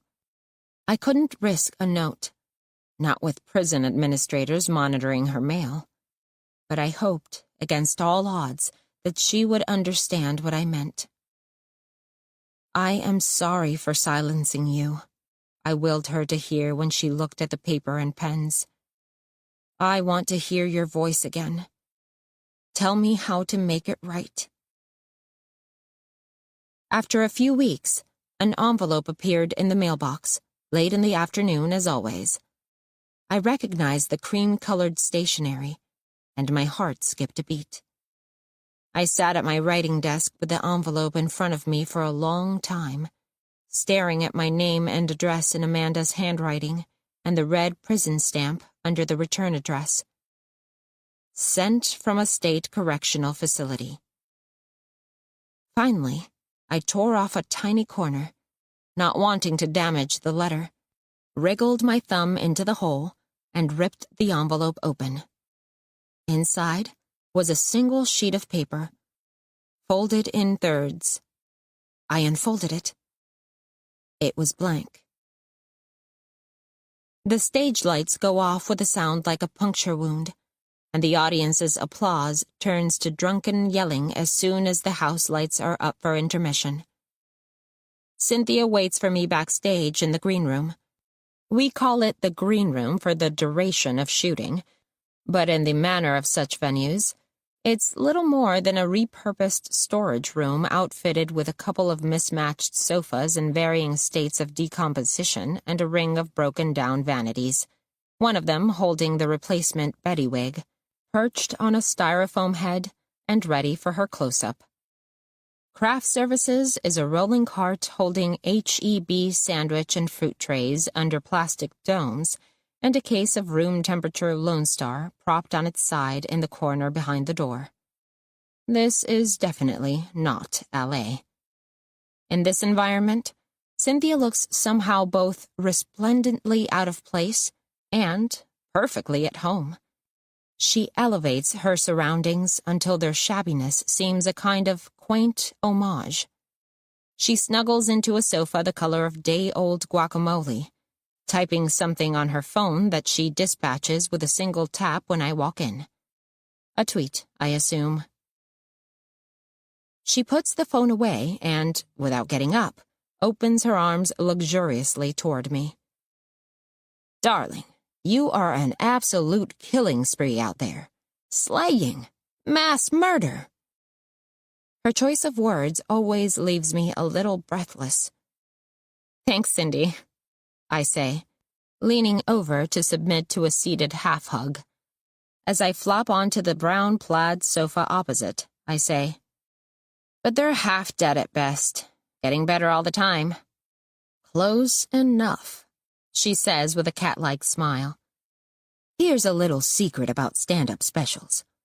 They're never anyone's best performance. We give what we can on stage, then fix the rest in post. Ah, the appearance of funny. Much more important than the real thing. She raises an eyebrow. Of course, the greats have both. It's just like Cynthia not to say the obvious next thing. I don't care. I'm used to it by now, and I know her exaggerated poise is an act. I've seen her drunk many times after yet another normie boyfriend went running, intimidated by her public presence and a long list of accomplishments before the age of 40. The last one to go, Davis Q. Brown or some such nonsense, broke up with her on network TV, appearing on a talk show the morning after New York Magazine published Cynthia's relationship status as happily committed, to dish dirt on everything from her clinginess to her support garments. The Cynthia that I encountered while she called me to her apartment in the middle of the night had neither the appearance of poise nor the real thing, and she was funny only in the unintentional way everyone with a broken heart is funny. Snot running into her mouth, sobs that turned to squeaks halfway through, wine stains on the sofa that I happened to know cost $11,000. I cradled her in my arms and thought, thanks to Jason, thanks to Amanda, I will never cry this way again. Since then, Cynthia hasn't dated any more normies, only other semi-famous people. And if they break her heart, she doesn't confide in me about it. But she doesn't look at her phone during our meetings anymore either. Are we still on for Wednesday morning punch-up? I ask. She nods, and I wonder if she's thinking about the same night. I loved the last round of pages you sent me. You didn't think the Marvel figurine as murder weapon was too much? Death by boobs and butt? No, I think it's perfect. Hit him with his own sexual fantasy, right? She mimes, swinging something heavy out in front of her. Pow! Right in the kisser. Right in the kisser, I smile back. I just want to tell you again how thrilled I am to have dropped that dentist sitcom. Irina is very talented, don't get me wrong. She's still my bestie, you know. But the idea just didn't have legs. It's been done. A successful career woman with a sad sack dating life. B-plots with the hygienist. It has Mindy Kaling's sloppy seconds written all over it. Workplace comedy is so Obama era, you know? I nod, always the listener. Revenge swap, though. Dark comedy. It's so right for how everybody is feeling right now. They go low, we get 'em in the groin, right? It's Killing Eve meets Jane the Virgin. Cynthia has the courtesy never to refer directly to the source of my ideas. To her, no matter how obviously a script alludes to the creator's life, it is pure Philistinism to suggest a connection. Besides, I suspect that she considers anything that reminds people of the trial good press for the show. I love that we have the whole will they or won't they vibe. But instead of some douchey Cro-Magnon detective and his stern female partner, she wiggles her shoulders suggestively. It's two gorgeous women of color, locked in a deadly game of cat and mouse. I'd settle for one gorgeous woman of color and one half-Mexican gnome, I say, knowing she'll shrug again rather than contradict me. As a matter of fact, I like the way I look these days, but I know where my bread is buttered. What I'd really like to say is, which of us is the cat and which is the mouse? But thanks. Have you thought any more about the title? She shrugs. It's out of our hands. Last I heard, the network is focus grouping some ideas that come earlier in the alphabet than G. That bumps the streaming audience by 30%. It was only a working title anyway, I say, relieved. What about comeuppance? It starts with a C. The E next to the U looks weird, she says, frowning. Plus, it's too long. Long words get cut off in streaming menus. You can lose up to 15% on some platforms. Well, it sounds better than got your back, you have to admit. She gives me the Cynthia Omari special. Half-lowered lids with a stripe of green eyeshadow on each. You're protesting too much, the look says. We both know why that title has to go. Don't push it. I'm saved from my desire to push it by the sound of the door creaking open a few inches. Knock knock. Dana? The male voice sounds vaguely familiar, but from my angle I can't see his face. This is a private green room for performers only, Cynthia states immediately with her uncanny knack for knowing at a glance who belongs and who doesn't. I'm an old friend of Dana's. The voice clicks into place in my memory just as he adds, or should I say of Betty's? Cynthia opens her mouth to object, but for once, I interrupt her. It's okay. Let him come in. And Cindy, I hate to ask, but I wrinkle my nose apologetically. He's an old friend. I'd love to catch up. Always the graceful one, she rises off the couch. Of course. On her way out, she flashes my guest a dazzling smile. Then she's gone. To wherever semi-famous people go when they leave their protégés. Agent lunch, helicopter pad. With any luck, I'll find out soon enough.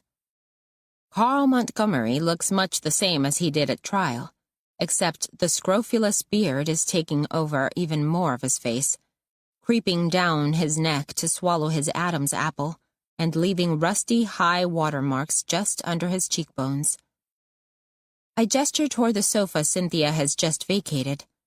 In Carl's presence, its color turns from day-old guacamole to month-old. I can practically see the fuzz growing on it. Dana. Dana Diaz. Dana. He keeps his mouth open half an inch on the last 3 words so I can see his tongue wiggling back and forth. Carl, is it? I say politely.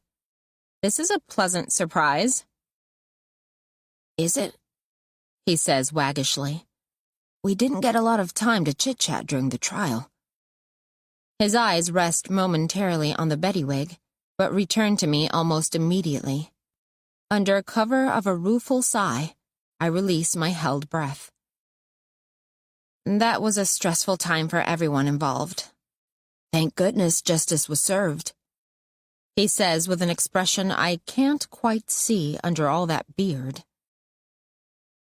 Thank goodness, I repeat carefully. How's life treating you post-trial? Any book deals yet? I'd turned one down over Cynthia's objections, almost the only time I've ignored her advice. I don't want my first book to be about that. Oh, I could never write a book, Carl says modestly. Just little sketches here and there. Monologues, like you. He puts a hand up to stroke his beard in a villainous gesture that strikes me as rather overdone. That's right. I'm a stand-up now, he says. Can you believe it? The truth is not diplomatic, so instead I just say, "Wow." "Yes, I know."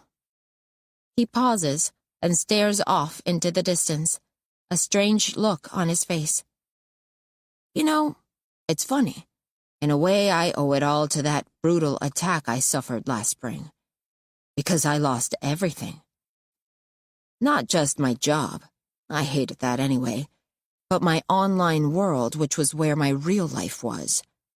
I didn't mention this at trial, but my hard drive was stolen during the attack."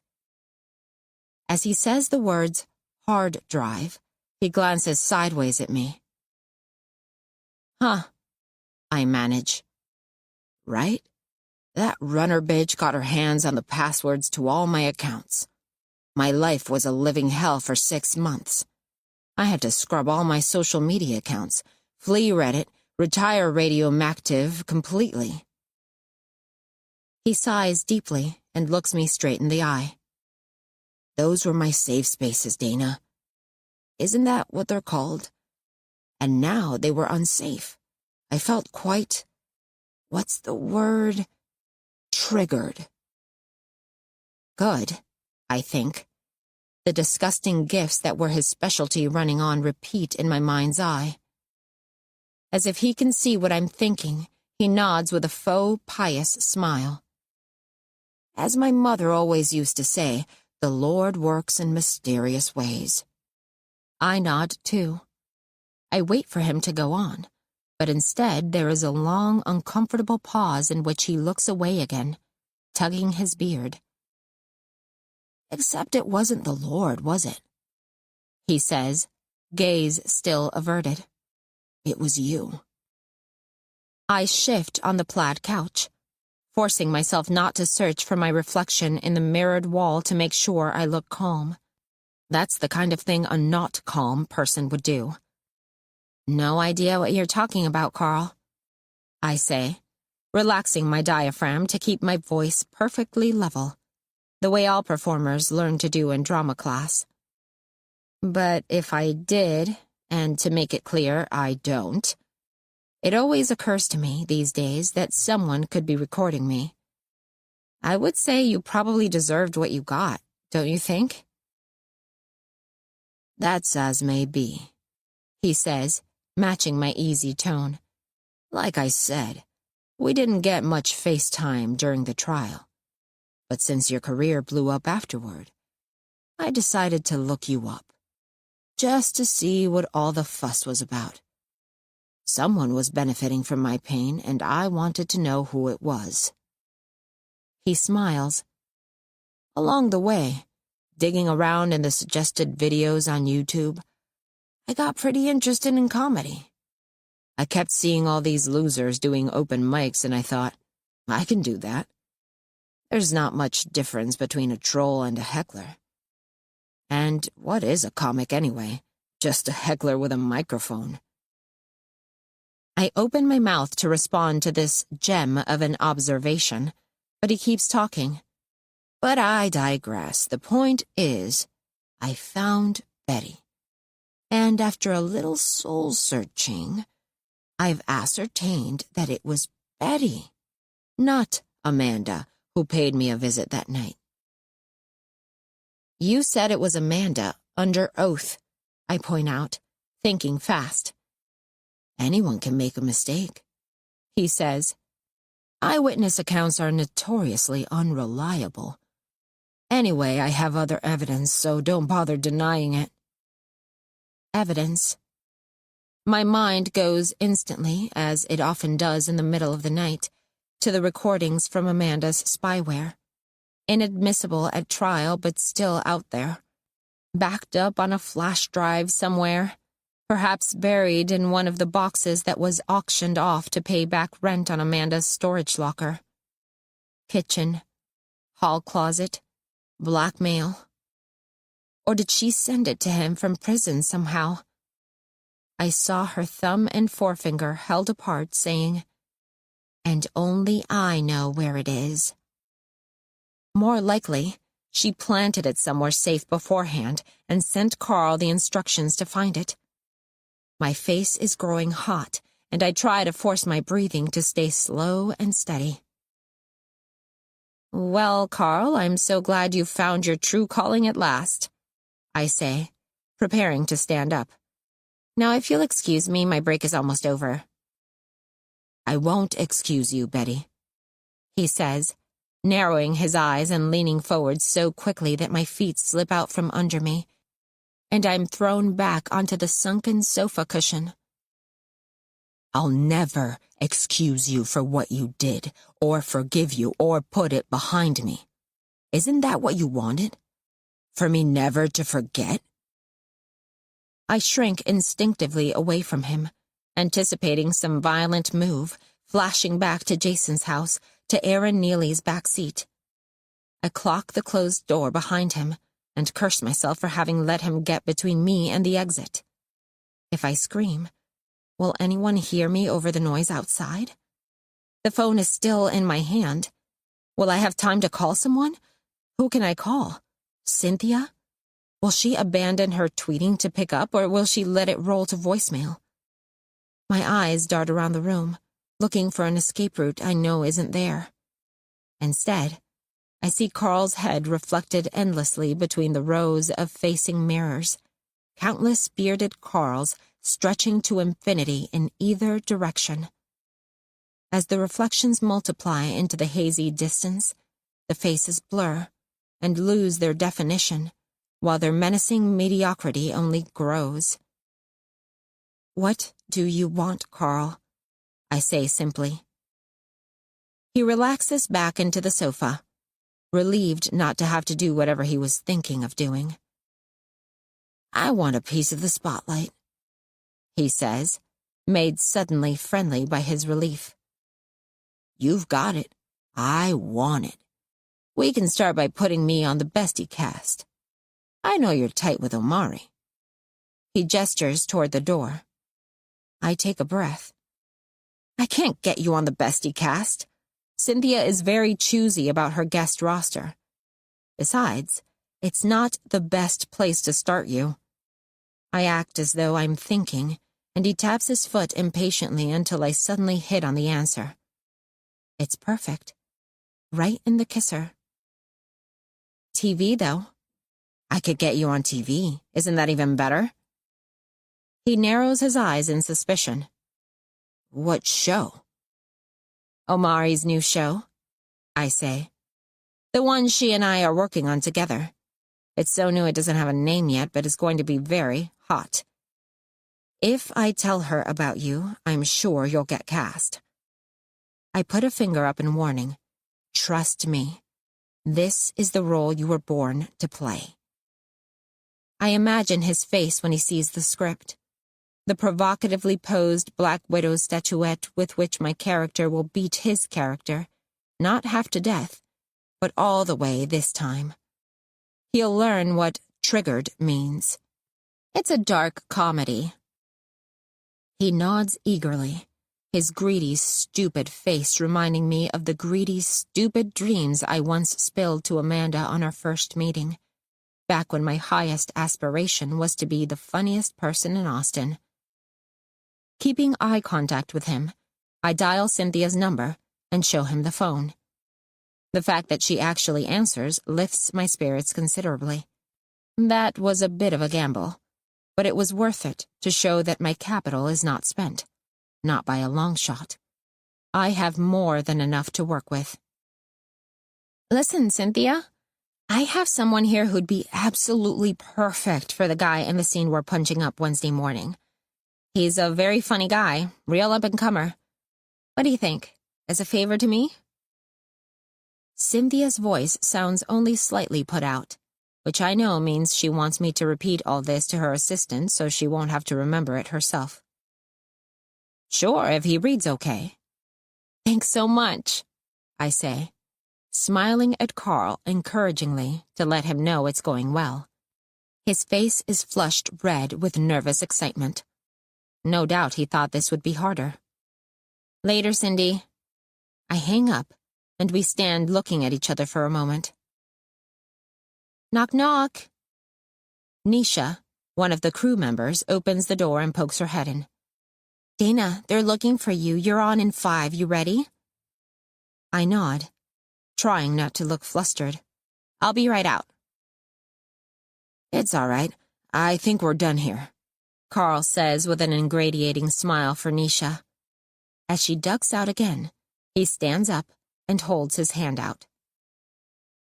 I rise from the couch, knocking my purse over in my haste. I need him gone. We'll be in touch, I say brusquely, the taste of bile in my throat. When the door has fully closed behind Carl, I stoop to gather the contents of my purse, blinking back tears so as not to ruin my mascara. Even as I fumble around in the mess disgorged from my purse, I'm already thinking of a bit. I wonder how many people die from mascara blindness every year. They should make this stuff illegal. My hand grabs something and I realize it's Amanda's non-letter, still in the envelope. I couldn't bring myself to throw it away. The letter is askew, and as I'm stuffing it back in my purse, it falls out and flutters to the floor.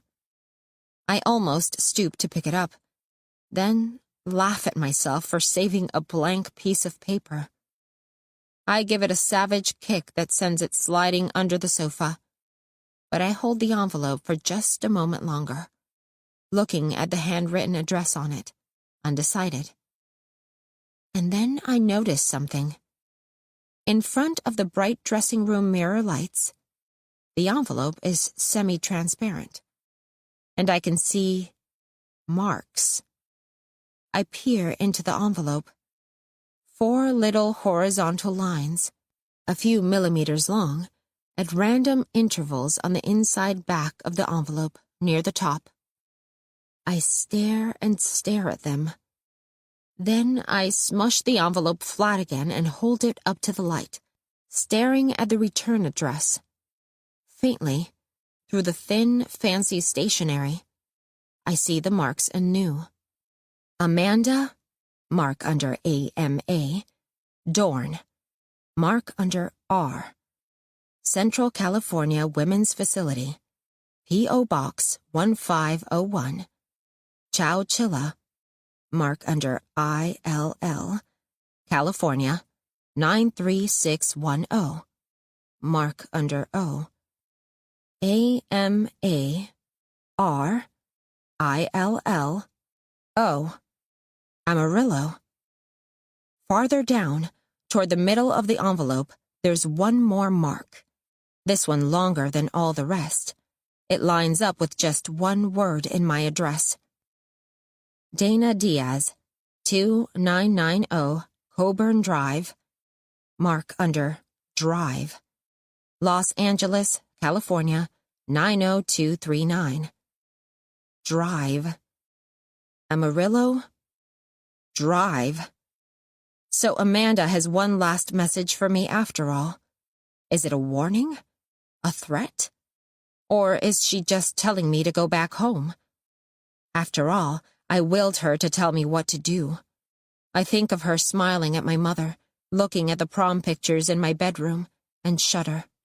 It has to be a threat, or she wouldn't have gone to the trouble to encrypt it. Amarillo Drive. Go home, Dana. You don't belong here, and you certainly don't belong in L.A. But I knew that already. Drive home? Maybe I will. But for now, I have a show to finish. I crumple up the envelope and throw it in the trash can by the door on my way out. Outside the green room, I spot Cynthia talking to the director in the wings and head over. "You're still here?" I ask her. "Of course. Someone has to make sure this shoot comes in under budget." The director glares at her, but she smiles serenely. "Besides, I wasn't sure what the deal was with that guy who just left. Something about him seemed a little off. Do I know him?" Whether Cynthia knows him depends on how closely she watched the trial. I'll have to tell him to use a stage name, just in case. "I don't think so. Thanks for answering my call." "Of course," she she says. Like I said, I was a little worried. But if you say he's going to be big, he could go far all right, I say matter-of-factly. Listen, do you think you can get him under an exclusive contract? Something he can't get out of. I don't think he has representation yet, so it should be pretty easy. She gives me a long look. Oh, I see. Yeah, I'd like to look out for him, supervise his career. I add meaningfully, I think we do well to keep an eye on him.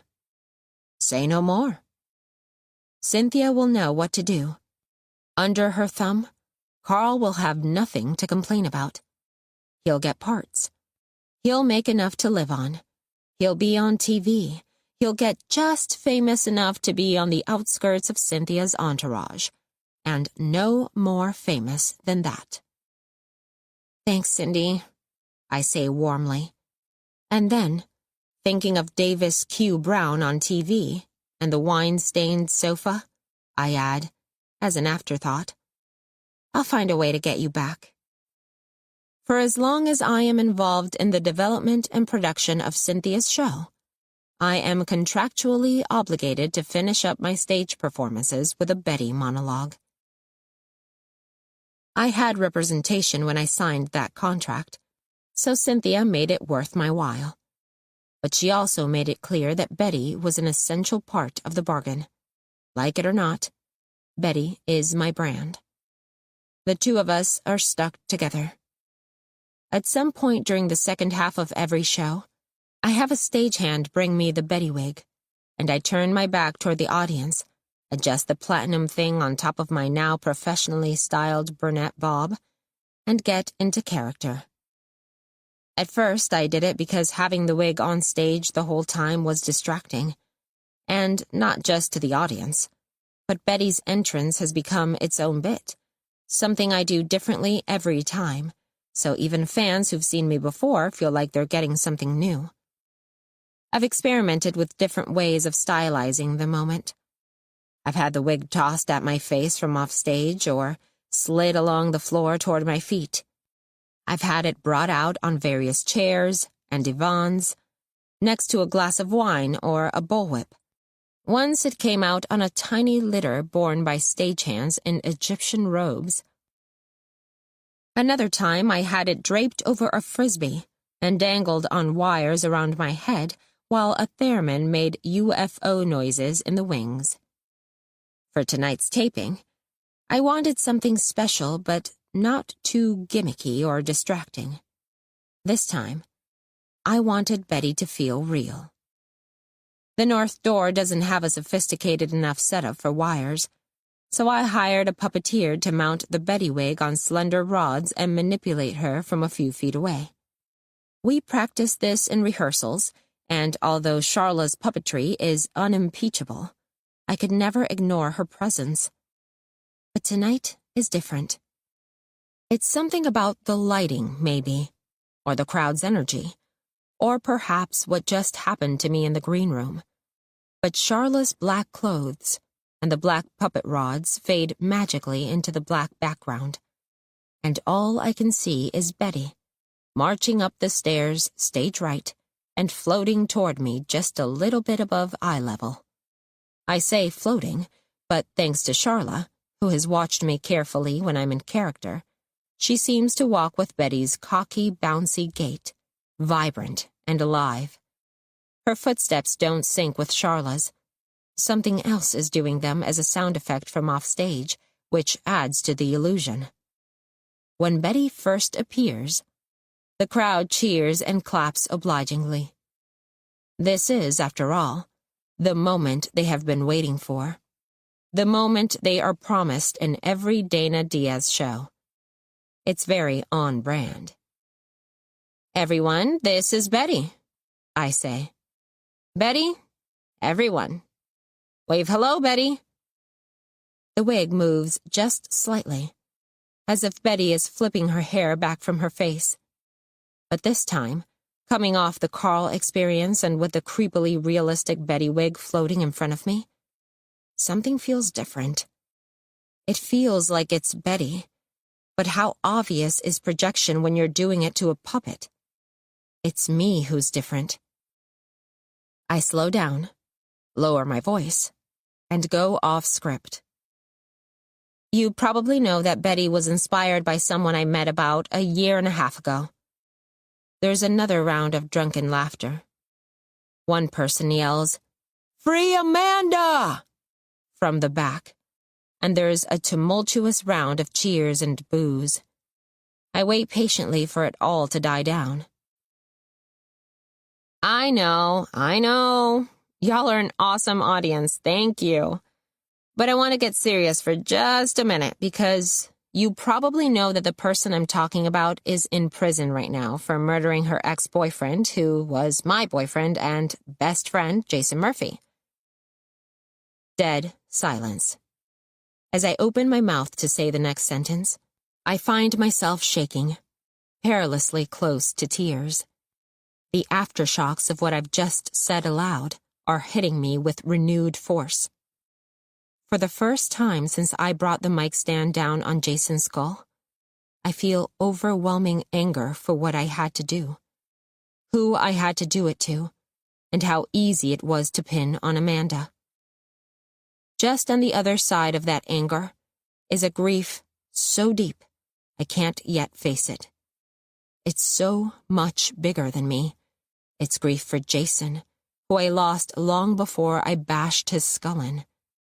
It's grief for me, for the me I could have been without a lifetime's worth of garbage dragging me down. And also for my mother and Cynthia and Kim and Ruby and Becca, but most of all, it's for Amanda. Always Amanda haunting my dreams at night, occupying the blank space just under the Betty wig. Amanda, the true believer, the villain, the hero. My grief is too big, and I am going to spill. "I'm sorry," I say, a sob hiccuping up through me despite myself. "Hang on a minute." The audience waits, excruciatingly polite and pin-drop silent. So, I just want to say, intimate partner violence affects everyone. Men and women. Everyone. In a very real sense, it ruined my life.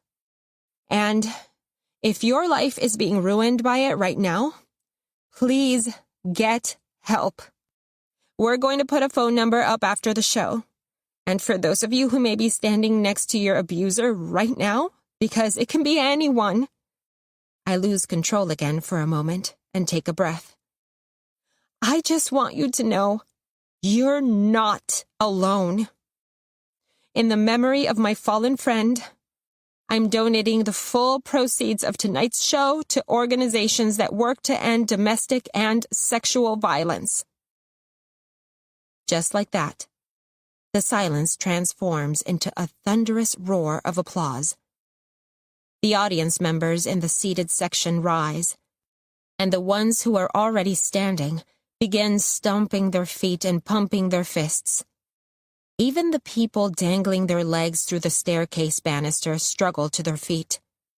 They believe they are clapping for Jason, and it's certainly true that he was killed by his partner, me. But it's Amanda's tormented face when I first met her, fresh out of an abusive relationship and still reeling from its effects, that I see. Is this how Amanda felt after she got her hush money from Runner? She had seen the machinery at last and manipulated it for her benefit. But then, when she was still figuring out how to be free, the wheel turned and brought another cog in the machine around to crush the life out of her. That cog was Jason. As she learned, and as I learned tonight, there will always be another Jason. You can move away and ignore him, or you can smash his head in with a microphone stand. It doesn't matter. There will always be another Jason. I saw it in the long line of Carls in the dressing room mirrors. The endlessly reflected faces of abuse, next to the endlessly reflected Betty wig on her styrofoam head next to the endlessly reflected me. Even with Jason and Amanda gone, it's as if the three of us are still locked together in a struggle that will never end. Once you see that struggle, you can't unsee it. You can profit by it or get crushed by it, but you can't escape it. Even a terrorist like Amanda, who went crazy in the end and threw her body on the machine, was part of it. We all are. But was Amanda crazy? As the applause continues, wave after wave, I remember telling Jason, she only stores things online when she wants other people to find them. What she left online was the Neely video, which incriminated her, not me. Even though the spyware recordings of me were useless at the trial, she could have uploaded them somewhere, left them to be found. But she didn't. Amarillo. Drive. Flash drive. Where did she hide it? Behind a picture frame? Inside my old jewelry box? Tucked into one of the pink velvet ring holders? Probably it was somewhere outside where she could find it if she went back for it. Under a flower pot, maybe, like a spare house key. Or wrapped in plastic and buried in the shade under the elephant ears. Somewhere in my mother's house or yard. It was right there, packed to the gills with incriminating evidence. The whole time I was recovering from the trial. She hadn't sent it to Carl. She'd hidden it somewhere safe. Safe for me. And she'd sent me a signal. She'd told me where to find it. I think if Amanda could have saved herself rather than me, she would have. But when she couldn't, she made the decision not to drag me down with her. She got my back one last time, and she did it for a reason. As the heartfelt clapping subsides, I make my silent pledge to Amanda. I'll do it, I tell her. I'll keep fighting. I'll do things differently than you would. I'm a stand-up after all, and we're realists. I'll do it from the inside. I'll use power, not fear. I'll destroy them all, one at a time. The Carls, the Jasons, the Davis Q. Browns. I will listen, and I will destroy. It's time to lighten the mood. It's hard to get back into dating when your last boyfriend got killed by a psychopath. I crack as a transition. The audience laughs obediently. But you know what? Betty never has that problem. I slowly walk over to invisible Betty, duck under the wig, and let it settle into place, transforming myself into her avatar. Then I step back to my spotlight. Let me tell you about my weekend plans, Betty barks, and because I no longer have to be diplomatic, the story she tells is bloody and ragged and true. I know it will end like all her stories do, with her taking matters into her own hands. We hope you have enjoyed our presentation of Last Woman Standing by Amy Gentry, performed by Almarie Guerra. Performance copyright 2018 by Brilliance Publishing, Inc. All rights reserved. For further information concerning this program or other Brilliance audio titles, please call the following toll-free number, 1-800-222-3225, or visit our website at www.brillianceaudio.com. No part of this recording may be played for an audience or reproduced in any form. It may not be streamed, downloaded, broadcast, or copied without written permission. Address all inquiries to Brilliance Audio, P.O. Box 887, Grand Haven, Michigan 49417.